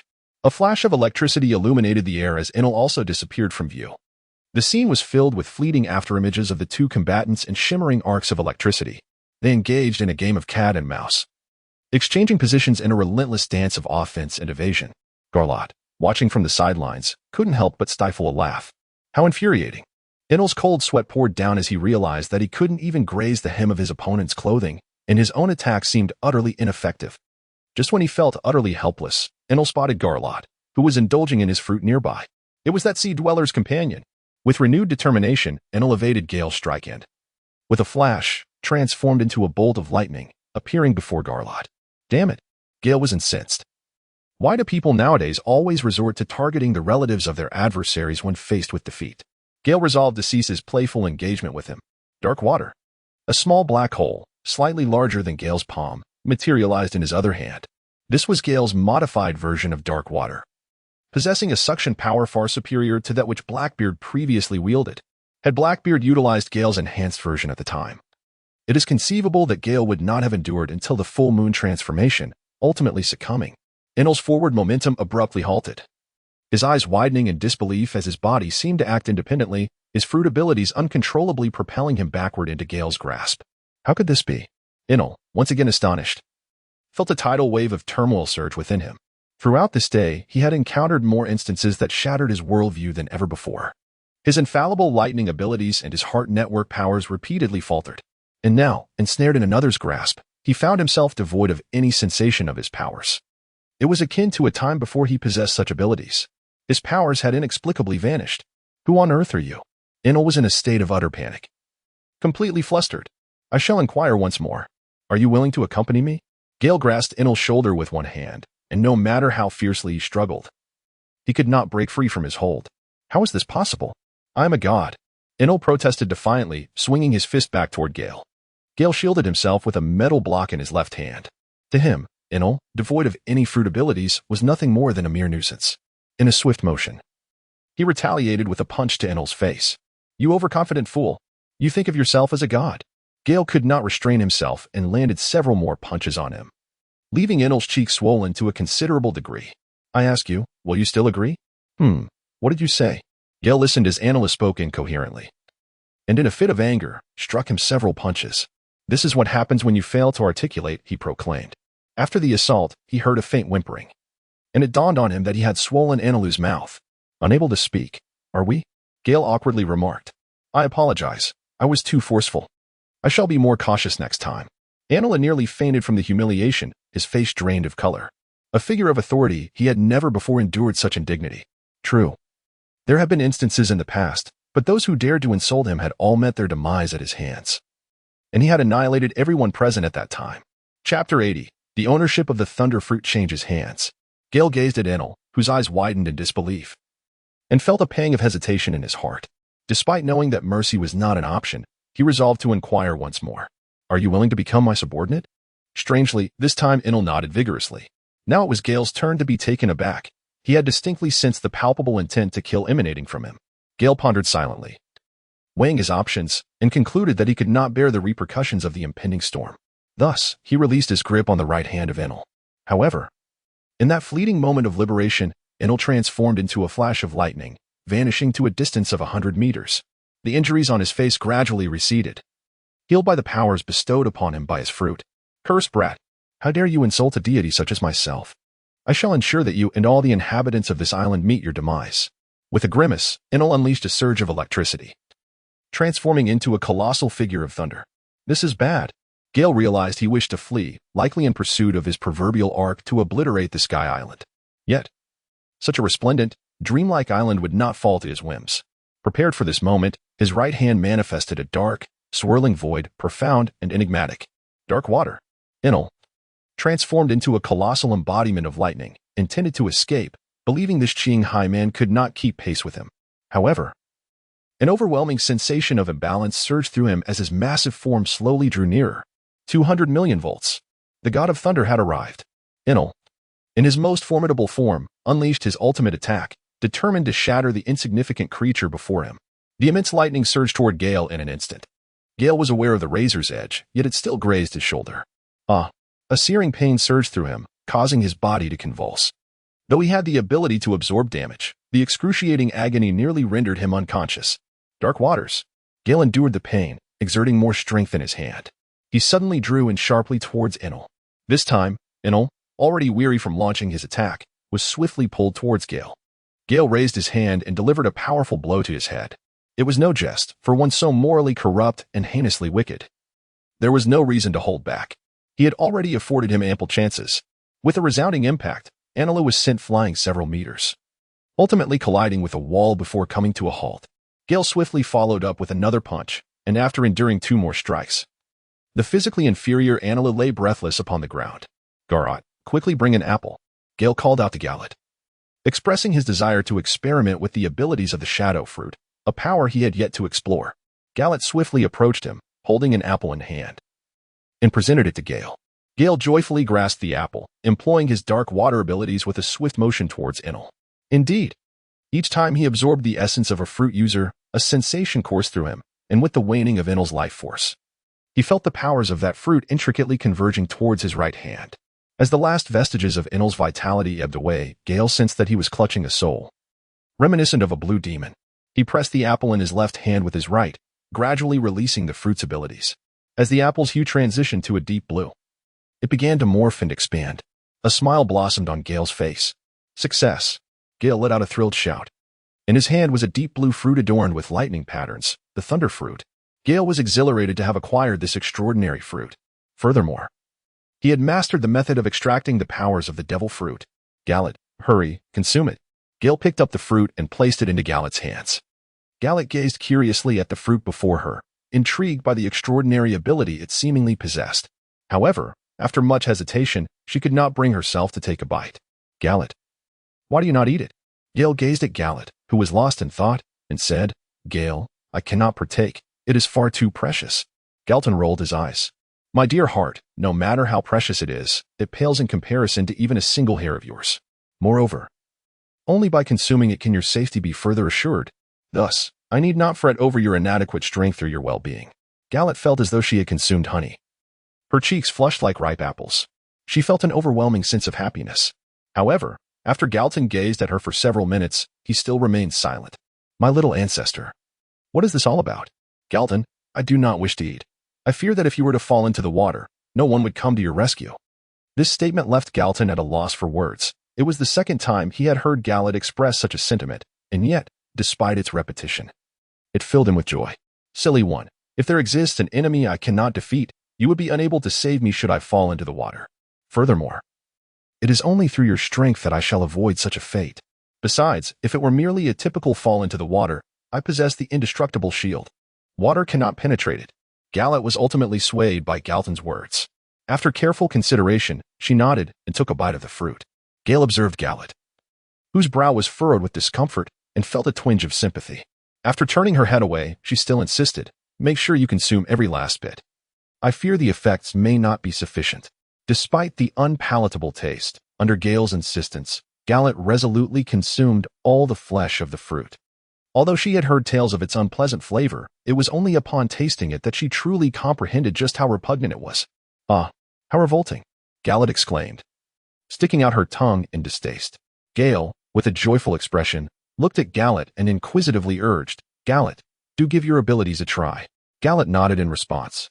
Gradually, his body began to emanate electric sparks, and with a swift whoosh, he instantly appeared several dozen meters away, even faster than Enel had been moments before. This was the true manifestation of his newly mastered powers. Hurry, Gallet, unleash a thunderbolt for me to witness. Gale gestured towards Gallet, proclaiming, No, I can perceive the tempestuous energy within you, a lightning force that surpasses my own by 100-fold, perhaps even 1,000. Gallet vigorously shook his head in response. Do not fear, I have consumed the dark fruit. The powers of that fruit render attacks against me ineffective. Moreover, when you unleash your lightning, I can absorb it, and I sense my own electric prowess surging. Is that truly the case? Then allow me to test it. Gale exclaimed. With that, Gallet raised his right hand and directed a torrent of electricity towards Gale. A crackling sound echoed as the lightning surged into Gale's body. Gale felt as though he had been struck by lightning, a pain that was utterly excruciating. This assault was even more potent than that of Enel. Indeed, Enel's physical prowess was rather lackluster. Even a casual strike from the newly empowered Garrod was significantly superior. However, the results were unmistakable. The electrical energy coursing through his body had undoubtedly intensified. Ha! Gale let out a long, resonant howl towards the heavens, realizing that such formidable abilities had been absorbed by Gallet. The mighty dark fruit combined with Gallet's thunder fruit creates an unparalleled synergy. Surely, there exists no stronger combination in the world. Moreover, beneath this electric prowess awaits a vessel, the Ark of Proverb, perfectly complementing the thunder fruit with its thunderous invocation, wielding an annihilating force. Yet, this golden ship appears somewhat ostentatious. It would be wiser to return and procure blueprints for Dr. Water to design a vessel powered by electric and solar energies instead. The gold is too precious to waste when it could forge numerous ships. With this mobile power source, my technological industry will ascend to new heights. Ha ha ha. Furthermore, the surplus energy stored in this battery can serve as a substitute for the thunder fruit's capabilities. Ah ha ha. The days of being struck by lightning are soon upon me. Though there is an inkling of something awry, an overwhelming joy envelopes me. Ah ha ha. Chapter 81. God, the sounds of battle emanating from the divine palace atop the beanstalk attracted the attention of the divine guard. A rustling noise arose, and led by 4 individuals, over 50 others appeared. Each bore a pair of wings upon their backs, exuding an aura of sanctity and inviolability. The latecomers gazed upon the lifeless form of Enel, their countenances filled with trepidation. "Who are you?" inquired Ashen, the towering captain of the divine soldiers, his voice quivering. In their eyes, the omnipotent deity lay slain at the hands of 2 mere youths, yet they could not dismiss the possibility that these 2 had employed some underhanded tactics. Gale smiled as she regarded the group. "I imagine you are all contemplating how to make your escape." Gale smiled and addressed the crowd. Gale's smile sent shivers through the hearts of those present. The 4 priests exchanged glances and whispered among themselves. "What should we do? Should we apprehend those 2 individuals? It appears they may be employing some form of trickery, and we cannot simply allow them to escape unscathed. Perhaps we should test their strength. If they prove formidable, we could elevate them to the status of a new deity. However, what if we offend them by engaging in direct confrontation? Regardless, we must defeat them. And then the position of deity can be determined by us." "Very well." Agreed. After their furtive discussion, they assumed a posture of aggression. Gale had already perceived their conversation through his observation. He quietly urged Garat, "Garat, why not test your new abilities?" Garat nodded, feeling an urge to experiment. She had long relied on electric shocks, and now the amplified thunderous power coursed through every fiber of her being, making her feel as if each cell within her possessed explosive strength. She too could hardly contain her excitement. Gale turned and approached the spot previously occupied by Enelu. She settled into a comfortable position, picked up a piece of fruit, and took a hearty bite. "Ah, that brat looks down on us. Sending a delicate little girl to fight. We'll make him regret that."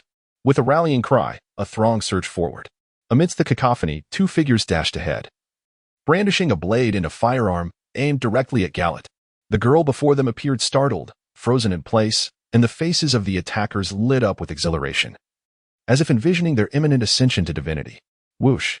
However, their assaults merely scattered the girl, her form dissipating into ethereal shards, glimmering with a chilling blue light, evoking an unsettling familiarity. Astonishment replaced their earlier thrill, cold sweat now trickling down their brows. The fragmented Dasky, amidst a cascade of azure lightning, reassembled in an instant, the fragments connecting like threads of electric energy. Galet wore a smile, exhilarated by the sensation of that fleeting grace, nature's essence. Before anyone could regain composure, she transformed into a bolt of lightning, weaving through the crowd of dozens. All were left in a state of shock, rendered speechless by the earlier spectacle. By the time the onlookers reacted, it was too late to evade. Each flash of lightning left behind a scorched figure, faces contorted in terror and helplessness. In mere seconds, the scene was reduced to 4 stunned officials. Fear, uncertainty, regret, despair, this was the power of a deity, and it was swifter than the gods of old. My heart's web could scarcely keep pace with such velocity. I too struggled against the overwhelming force. Clang! A sound erupted as someone, uncertain who, led the charge by discarding their weapon. The remaining 3 followed suit, relinquishing their arms as well. This was surrender. There was nothing left to fight for. "We willingly acknowledge you as the new god." In unison, the 4 bowed deeply before Galet. Yet, she paid them no mind, transforming into a flash of electricity that instantly appeared before Gale, crackling with arcs of energy that refused to dissipate. The 4 turned their backs, bowing to Gale, too fearful to rise. "Gale has just finished another fruit," spitting the pit far away. "Come down."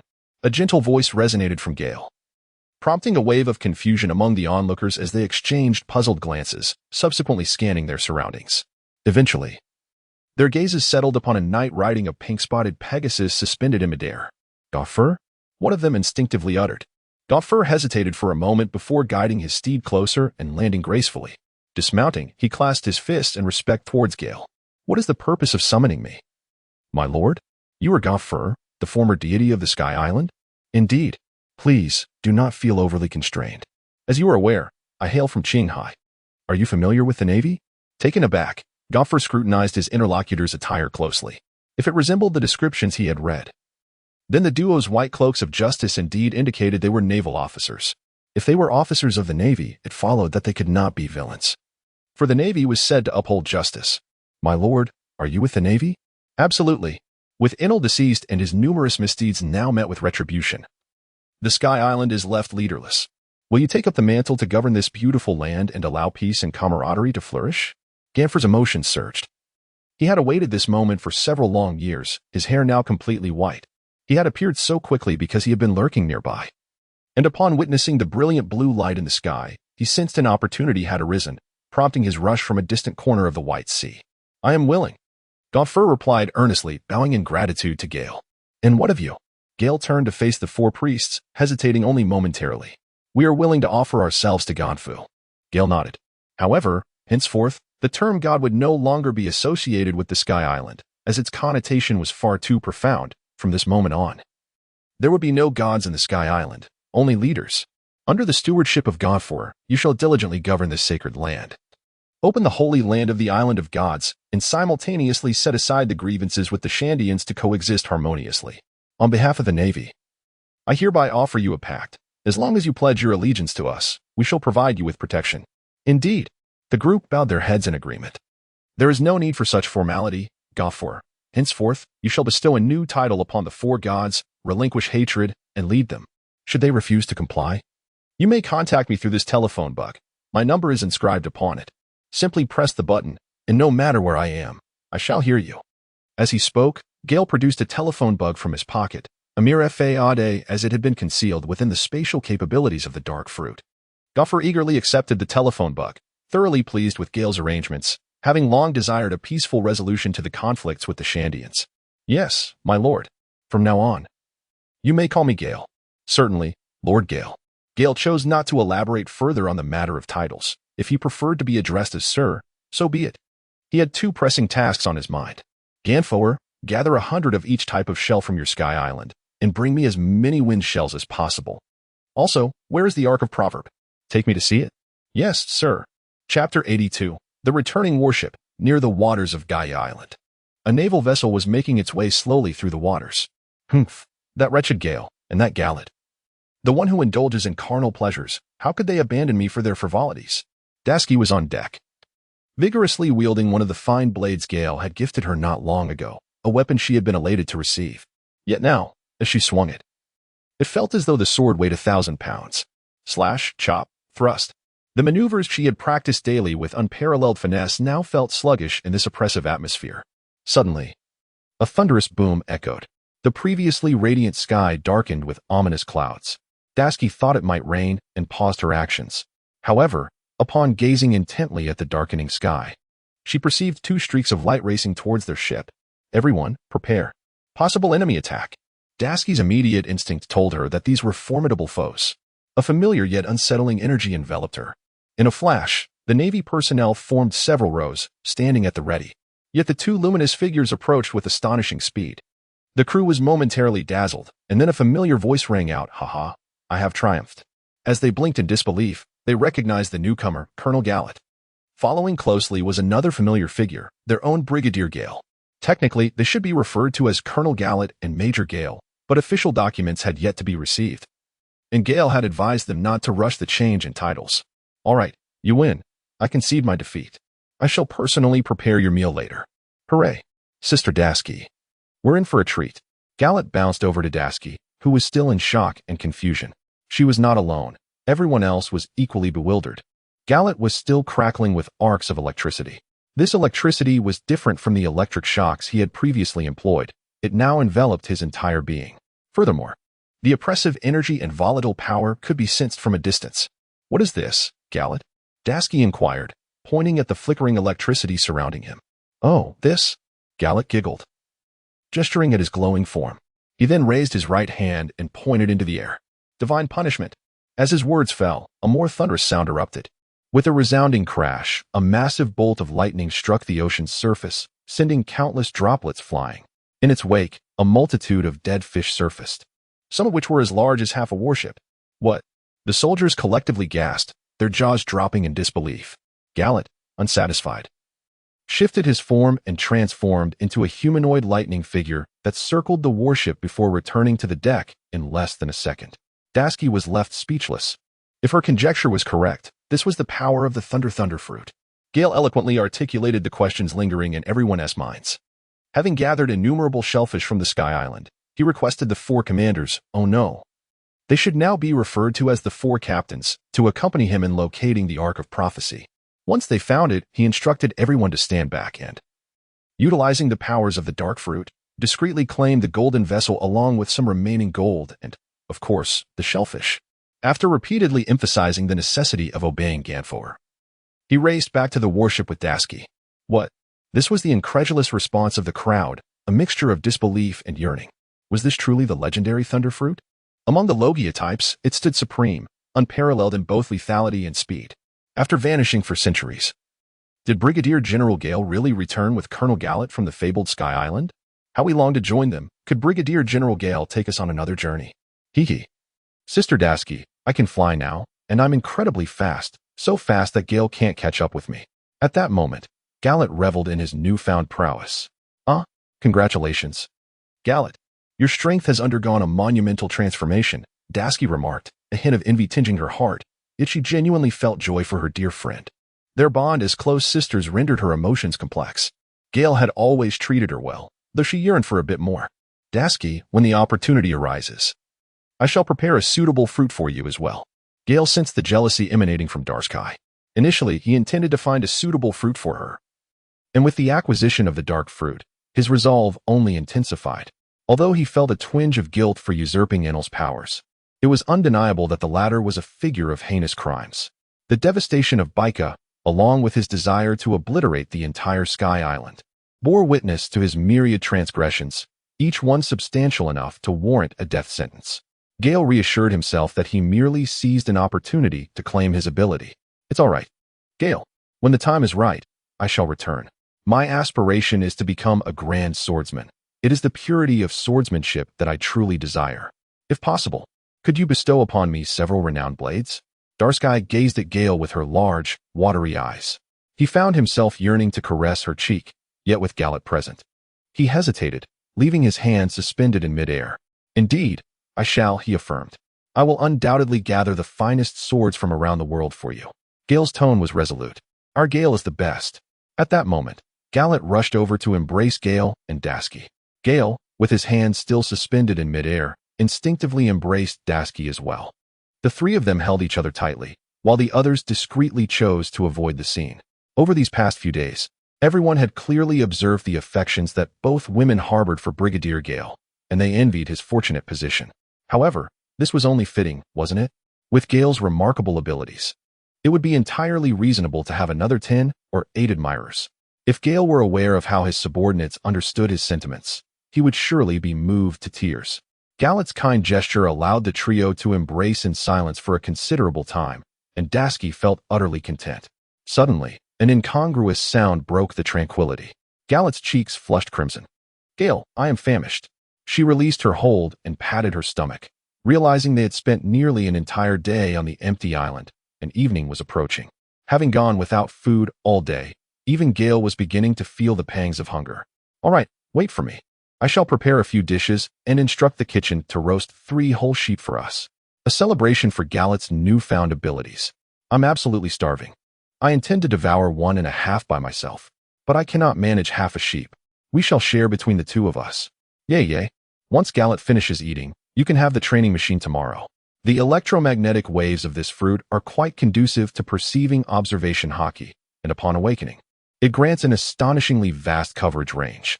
We shall discuss that tomorrow. For now, let us eat. No, it is imperative. This way, your long ears will become officially recognized as long ears. Haha. Chapter 83. Sabaody, long time no see. The Sabaody archipelago remained as splendid and vibrant as ever.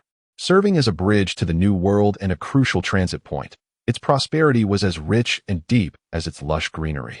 Although it still stood as a haven for pirates, ever since Gale's arrival, even the common folk no longer dared to bully others at will. The pirates minded their own businesses, engaging in trade and commerce, quietly existing as mere passers-by. Gale departed over 6 months ago, though a few insignificant clowns had made their appearances, and even a notorious pirate with a bounty exceeding 100 million had surfaced. This was merely common knowledge among the islands. However, the Sabaody archipelago has now witnessed the emergence of a formidable figure within the Navy, the Steel Giant. This individual is none other than Braid, who consumed the fruit of Gale's abilities shortly after his departure. Upon devouring this unknown fruit, he discovered, to his astonishment, that it was a paramecia-type fruit, granting him the capacity to transform his entire body into steel. The hardness of his steel surpasses that of real-world steel. If one were to make a comparison, it would be akin to the resilience of finely tempered steel. Originally a practitioner of pure physical combat, he has developed a fondness for this newfound ability, relishing the opportunity to engage in battle while donning the appearance of a knight's armor. Indeed, this transformation has not only augmented his defense to an extraordinary degree, but has also imbued his fists with a destructive force akin to that of hockey, albeit lacking the capacity to affect the essence of Logia-type users. He can effortlessly shift shapes, creating any form he desires. When combined with the iron block technique from the Six Powers, his defenses are impervious even to cannon fire. He eagerly anticipates mastering hockey, envisioning a significant enhancement of his combat prowess. Despite his current capabilities representing a qualitative leap, even when faced with their old classmate Drake, who had recently taken over Gale's position, their sparring ended in a stalemate, a mere exchange of skills. All of this stems from the inspiration he derived from the person he once followed. This fruit, a capability he had never anticipated, has become his most cherished possession. Today marks a significant occasion. He, alongside the former subordinates of Gale, has come to the port with Drake, eagerly awaiting the arrival of his idolized warrior. "Braid, I envy you," Drake remarked. "To have walked alongside Gale, it is astonishing that someone like you, once merely average in the elite class, has obtained the fruit best suited to your nature. Even my ancient power as a Tyrannosaurus would hesitate to confront you directly." Standing at the harbor, both Drake and Braid observed Gale's former troops, each standing tall and brimming with spirit. Braid, feeling a pang of envy, addressed Drake, recalling his own past ambitions to carve out his own path, only to find himself unable to even touch Gale's shadow, while his subordinates had surpassed him. A wry smile crossed his face as he reflected on the elusive nature of opportunity. His efforts had indeed led to a promotion, albeit as a successor to Gale, accompanied by his own appointment as a rear admiral. "Drake, you are impressive as well. I may not be the sharpest, merely understanding the art of cultivation, often relying on Colonel Baichuan's decisions for guidance. I am but a brute with a modicum of strength," Braid confessed, scratching his head, though secretly pleased by the praise he received. Colonel Baichuan, overhearing, smiled back at Braid, sharing in the joy of his own promotion, which he attributed to Gale's influence. He had diligently carried out Gale's directives during his absence and eagerly anticipated earning Gale's renewed respect upon his return. Drake, feeling somewhat awkward, cleared his throat, falling silent. The sea lay calm, and the once bustling harbor, now witnessing the imposing presence of the Navy, saw ships hastily seeking refuge elsewhere. Just then, a familiar silhouette appeared on the horizon, stirring various emotions within the three men. Finally, he is back, they thought, their hearts swelling with anticipation. Gale stood upon the deck, his hands clasped behind his back. Today, he was attired in formal military garb, impeccably complemented by a flowing cloak. A gentle breeze swept by, causing the three cloaks to billow gracefully, alongside the two women at his side, both exuding an air of elegance and strength. "Indeed, after being away for over half a year, my beloved Shambody, I have returned."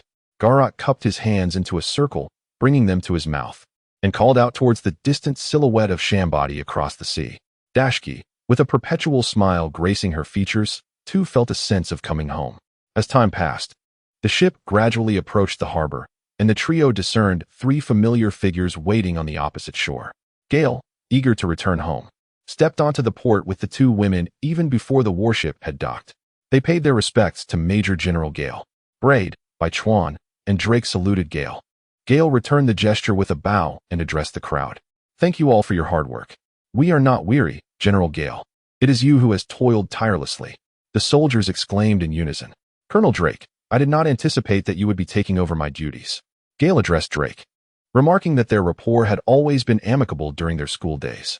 Although he was already aware that it was Drake who would succeed him, he feigned surprise at the moment. "Indeed, Major Gale, I am fortunate to inherit your legacy. An old classmate is surely blessed by your goodwill." Drake's countenance radiated with joy. Now you can relish a life of ease. Shambody is a splendid place. My subordinates have diligently managed it, and you are fortunate to take over such a fine position." Gale, having spoken to Drake, turned to address Major Baichuan and Brad. "Major Baichuan, your efforts have been commendable. The orderliness of Shambody owes much to your diligence. And Brad, you have excelled. I indeed did not misjudge you. I have heard that your strength has significantly increased. Do share the details with me. Thank you for your kind words, my lord, replied Beechwan, and Brad's voice resounded once more. I am grateful for the commendation from Major Gale. This fruit I have consumed is the steel fruit from the Paramecia category. It harmonizes perfectly with my combat style. As he spoke, Brad transformed before Gale's eyes, assuming the form of a steel knight to demonstrate his newfound abilities. Gale gazed at Brad for an extended period, feeling a profound sense of satisfaction within. He had not anticipated the manifestation of the steel fruit, particularly one that could alter its physical form akin to Luffy's abilities. It was as though Brad had transformed into a colossal metallic automaton. After a brief pause, Gale remarked, "Your fruit's power is remarkably exquisite, far exceeding my expectations. A fine blade deserves a worthy steel. Indeed, it is the most fitting for you." He continued, "Moreover, I believe you could explore a touch of creativity. For instance, when transforming your limbs, you could incorporate springs at the joints, enhancing your agility and minimizing impact. Your fists could also morph into drill-like appendages. The destructive potential of high-speed drill strikes is truly formidable." Gale's words awakened Brett from his reverie, prompting him to slap his forehead. "Look at my mind. Always struggling to conjure brilliant ideas. The arrival of General Gale has provided me with 2 splendid suggestions. I shall practice them upon my return." Gale chuckled and addressed Colonel Baichuan, saying, "Haha, let us forego practice today, Colonel Baichuan. Is the meal prepared? It has been ages since we last met. And tonight, we shall drink to our heart's content." Upon hearing Gale's words, Baichuan internally praised his own cleverness. He had already arranged the banquet, knowing full well that his superior was renowned for his hearty appetite. How could a gathering be complete without a feast and libations? Although Gale did not advocate for excessive drinking, he understood that an occasional banquet warranted indulgence. "Everything is prepared, my lord," he replied. Thus, Gale, eschewing any pretense, led the way to the dining hall. Chapter 84. The flying motorcycle. The night before, having feasted well, Gale rose early to complete the handover with Drake before setting off with Braid and 2 ladies at a brisk pace towards Dr. Waters' laboratory. During the banquet the previous evening, Water had informed him that the thermal energy training machine was ready to replace the first generation. He had already tested it with Braid, whose agility was lacking, yet the results were satisfactory. Furthermore, Gale's request for the oil-powered engine, reliant on Karen's oil fruit abilities, was also ready, and he was eager to see his ship equipped with the upgraded version. However, the most significant development was the completion of his extraordinary flying motorcycle, capable of soaring through the skies and traversing the earth. Gale was positively exhilarated. Dr. Walter was indeed a remarkable talent, managing to accomplish every task he had entrusted to him. At that moment, Dr. Walter's laboratory was bustling with an unprecedented liveliness, as he typically preferred solitude. Today, however, the laboratory was rather crowded. Present were Dr. Walter himself, Gale, Dasky, Gallet, Beechwan, Braid, and Karen. It could be said that Gale's most trusted confidants were all gathered here, forming a cohesive ensemble where their fates were interlinked, sharing both triumphs and tribulations alike. And Gale's eyes sparkled like tiny stars as he gazed at the object before him, reminiscent of a motorboat from a past life. Drool seemed on the verge of escaping his lips. In stark contrast to his exuberant expression, the onlookers regarded him with perplexity, utterly baffled by why Major Gale exhibited such keen interest in this motorcycle-like contraption. Although motorcycles do exist in the world of One Piece, their prevalence is exceedingly rare, primarily due to the vastness of the sea. On land, they are not sufficiently widespread. Commoners cannot afford them, and those with a modicum of strength frequently traverse between islands, rendering motorcycles less practical. The most notable example is the amphibious motorcycle of Colonel Smoker, specifically designed to complement his smoke abilities, which others find difficult to operate. It was only after Gale had mentally indulged in the myriad exhilarating scenarios that this flashy toy could offer that he finally regained his composure. "Doctor, what? How did you conceive this flying motorcycle?" Gale's gaze was fixed upon the disheveled yet remarkably endearing doctor. "I report to you, esteemed Major General, that this motorcycle is equipped entirely with solar panels, generating electricity that powers its operations. It can hover effortlessly at heights between 10 to 200 centimeters while the intelligent program within, such as facial recognition, determines who is authorized to operate it. However, the daily solar energy produced is insufficient for sustained travel. It can only maintain a speed of 100 kilometers per hour for 1 hour of flight. To achieve normal operation, it requires the electricity generated by the rider's own body, with speeds potentially reaching up to 260 kilometers per hour. What? At last. Everyone comprehends the remarkable capabilities of this motorcycle. It can indeed fly. Moreover, it can soar for an hour without external energy. And if powered by the electricity of the fur tribe, it can remain airborne far longer. With a fleet of such motorcycles, the Navy's air dominance would be utterly formidable. Ah, Dr. What? You have done splendidly. I can hardly contain my eagerness to test it out. Is it operational now? Gale had removed his cloak. Resting on one foot as he deftly turned to sit upright, he reverently caressed the sleek contours of the motorcycle, its design aligning perfectly with his aesthetic sensibilities. He awaited but a word of approval from Dr. Walter before taking flight. Indeed, everything was in readiness. General Gale simply pressed the red button marked for the Lieutenant General. Upon facial recognition, it shall activate immediately. Walter beamed, gesturing towards the crimson button. The fact that his creation was favored by his superior served as a testament to his own capabilities. Gale eagerly pressed the button. A small display screen in the center of the speedometer illuminated, immediately showcasing the words for facial recognition. A low hum resonated, accompanied by the sound of a motor. Within the laboratory, a subtle breeze began to stir. The vehicle gently lifted Gale off the ground, pausing at approximately 1 meter in height. Then, a blue light flickered in Gale's hand, followed by a resounding roar. The onlookers instinctively formed 2 rows, sensing the impending action. With a swift whoosh, only a fleeting silhouette and a gust of wind remained as Gale vanished from sight, leaving behind the objects in the lab swaying and producing crisp collision sounds. The crowd exchanged glances, pondering whether the Major General would encounter misfortune. At that moment, an off-key voice broke the silence. It was Bai Chuan expressing his concern. "Get lost!" The 2 women exclaimed in unison, before dashing towards the exit.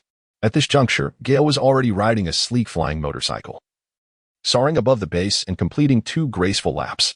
The naval soldiers gazed upward, their eyes filled with envy as they beheld the soaring figure above. Meanwhile, the laboratory personnel had rushed outside to the open space, watching Gale in the sky, who appeared as elated as a child, exhaling in relief, yet wearing a broad smile. Gale circled twice, becoming acquainted with the controls. The throttle and steering were identical to that of a motorcycle. Feeling a touch of boredom, she accelerated and soared into other regions. Upon reaching the neighborhood, Gale deliberately lowered her stance, causing passers-by to glance up in curiosity at the sound.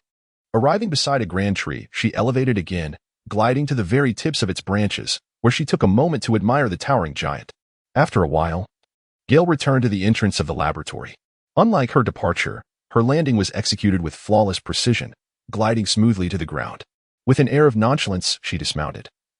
Flicking her bangs aside, and playfully remarked to the onlookers, "It seems I still require a leather jacket and a pair of sunglasses. Does anyone wish to gift me those?" "Wow, Gale, that is so cool. Teach me how to ride fast." As Gale's voice faded, Gallet leapt onto the platform, fervently pressing the red button. Yet, the display persistently indicated a recognition error. "Gallet, can you ride?" "Humph, if you can, so can I. Besides, my electricity can obliterate you in an instant." Gallet haughtily scoffed, and, after speaking, raised a small fist, while the surroundings were already illuminated by flashes of deep azure lightning. Gale addressed Dr. Water. "Doctor, please assist me in adding an identity recognition for Galat. Even without the electric shocks, she is still a wielder of the Thunderfruit ability. Perhaps you should enhance the motorcycle's power as well." What an astonishing revelation. No one anticipated that over the past 6 months, the delicate and charming Colonel Galat would transform into a user of a natural type ability, specifically the extraordinary Thunderfruit. Instead of jealousy, there was an overwhelming sense of anticipation for the future, for who knows if tomorrow will be even more thrilling. Indeed, she has become a wielder of the Thunderfruit ability. Does this not provide greater scope for my research? Dr. Water, momentarily stunned, soon erupted with joy. "Yes, indeed, Dr. Water. I must commend you for your remarkable efforts. I truly admire this motorcycle." Gale holds a deep affection for this grand toy. There is no need for modesty. I believe it is a tremendous honor to be in the presence of Major General Gale, with ample research resources and the remarkable abilities of both individuals. I find it truly exhilarating. Walter is genuinely elated, as his initial purpose for joining Gale was to facilitate better experimental research. Little did he anticipate that the myriad of surprises would far exceed his expectations. Chapter 85, Becoming an Accidental Tycoon. As for merit and reward, I, Gale, am not a miserly person. Gale patted Walter on the shoulder, encouraging him to persevere. Then, an idea struck him. "Oh, doctor, allow me to show you something. I believe you will find it quite fascinating." With that, Gale produced a shell from his pocket and placed it upon the ground. Amidst the curious gazes of the onlookers, he pressed down on the center of the shell. Suddenly, Brad, who had been leaning in closer out of intrigue, lost his balance due to a sudden gust of wind and tumbled to the ground in a rather awkward manner. Laughter erupted in unison, and even Brad, feeling the embarrassment, sat up sheepishly, scratching his head, his robust figure betraying a hint of crimson on his cheeks. However, amidst the laughter, there was one individual whose expression remained serious. This person gently picked up the shell, scrutinizing it for an extended period. Then, mimicking Gale, they pressed down on the protruding part of the shell. The sound of a sharp exhale filled the air. Despite being well prepared, Dr. Walter, an ordinary man, found it impossible to maintain his grip on the shell, which swiftly shot away with astonishing speed. Gale was also laughing heartily, yet the corner of his eye remained fixed on the actions of Dr. Walter. Upon witnessing the wind shell soaring away, he immediately dashed forth, deftly capturing it in his palm. He strolled over to Dr. Walter, who was still intently gazing at the wind shell. "Dr. Walter, how many of these remarkable objects do you believe would enhance the performance of this flying motorcycle?" "Ah, such an extraordinary shell. I have neither heard of it nor seen it before. From where did you acquire this treasure?" Dr. Walter, roused from his reverie, answered with a somewhat unrelated response. "This is a product from Sky Island. This particular one is called the wind shell.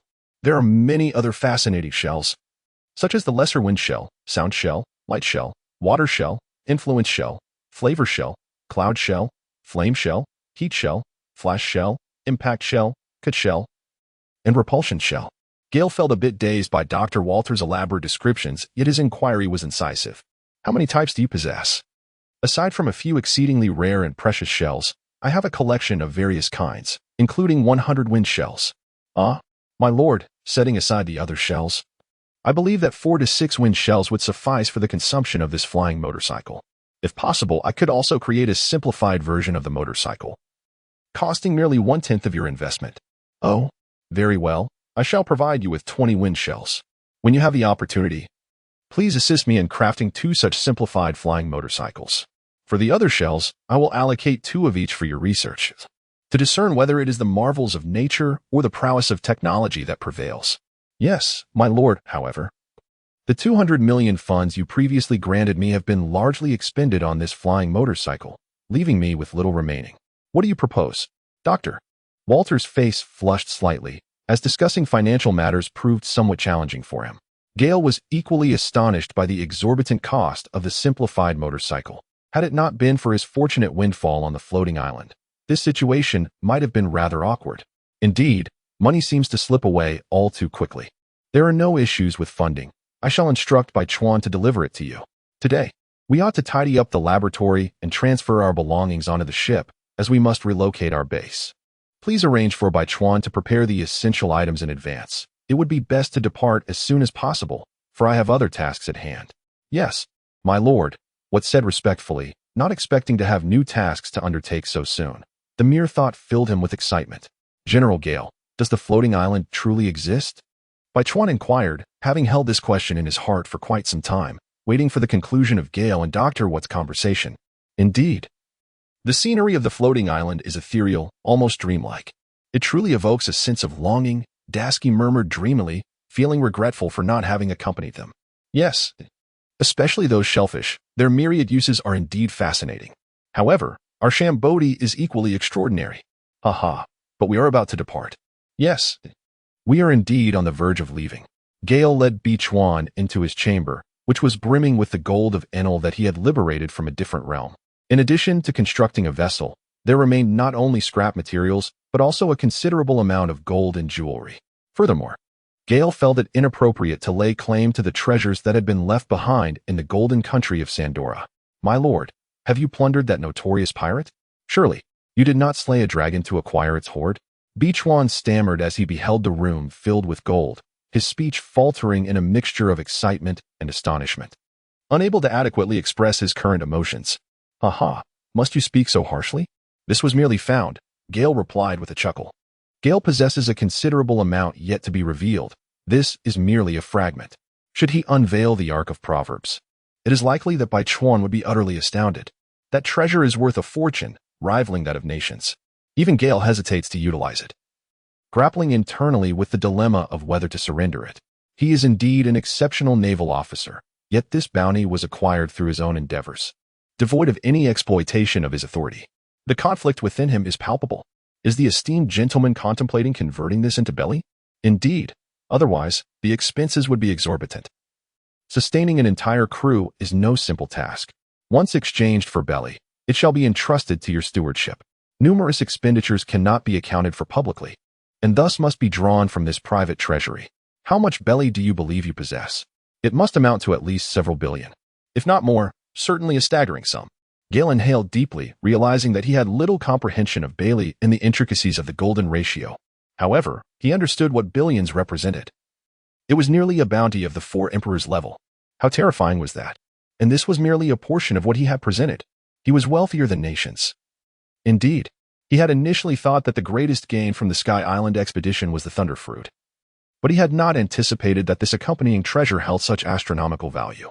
He was on the brink of fortune, truly on the verge of prosperity. Gale pondered countless times. What submission? What confiscation? To hell with it all.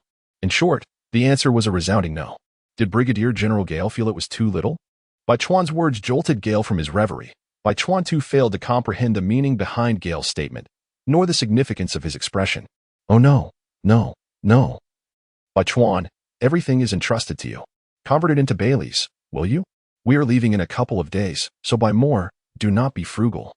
The mantra is to purchase. Furthermore, every school-level officer and Karen is entitled to a 10 million Bailey subsidy for household expenses. Go forth and indulge, young man. Yes. Bai Chuan bowed respectfully. This Bailey had his share as well, 10 million Baileys. The black market is fraught with peril. He resolved to exchange it for the highest ratio for his mentor. As for his own cut, he chuckled to himself. Half would suffice. With a clandestine plan in mind, Bai Chuan swiftly summoned a few trusted confidants, shrouded in darkness, and secretly transported the funds out, heading towards the black market. Such a substantial sum warranted the protection of allies like Braid. This was a treasure that could drive anyone mad with desire. Chapter 86, A Fortuitous Encounter with Green Pheasant. Judicial Island is renowned as the island that never sleeps, housing the court designed by the world government. Gale and his contingent have emerged from Shambadi, escorting the notorious criminals of Baroque works, including Crocodile, towards Judicial Island to fulfill procedural obligations before proceeding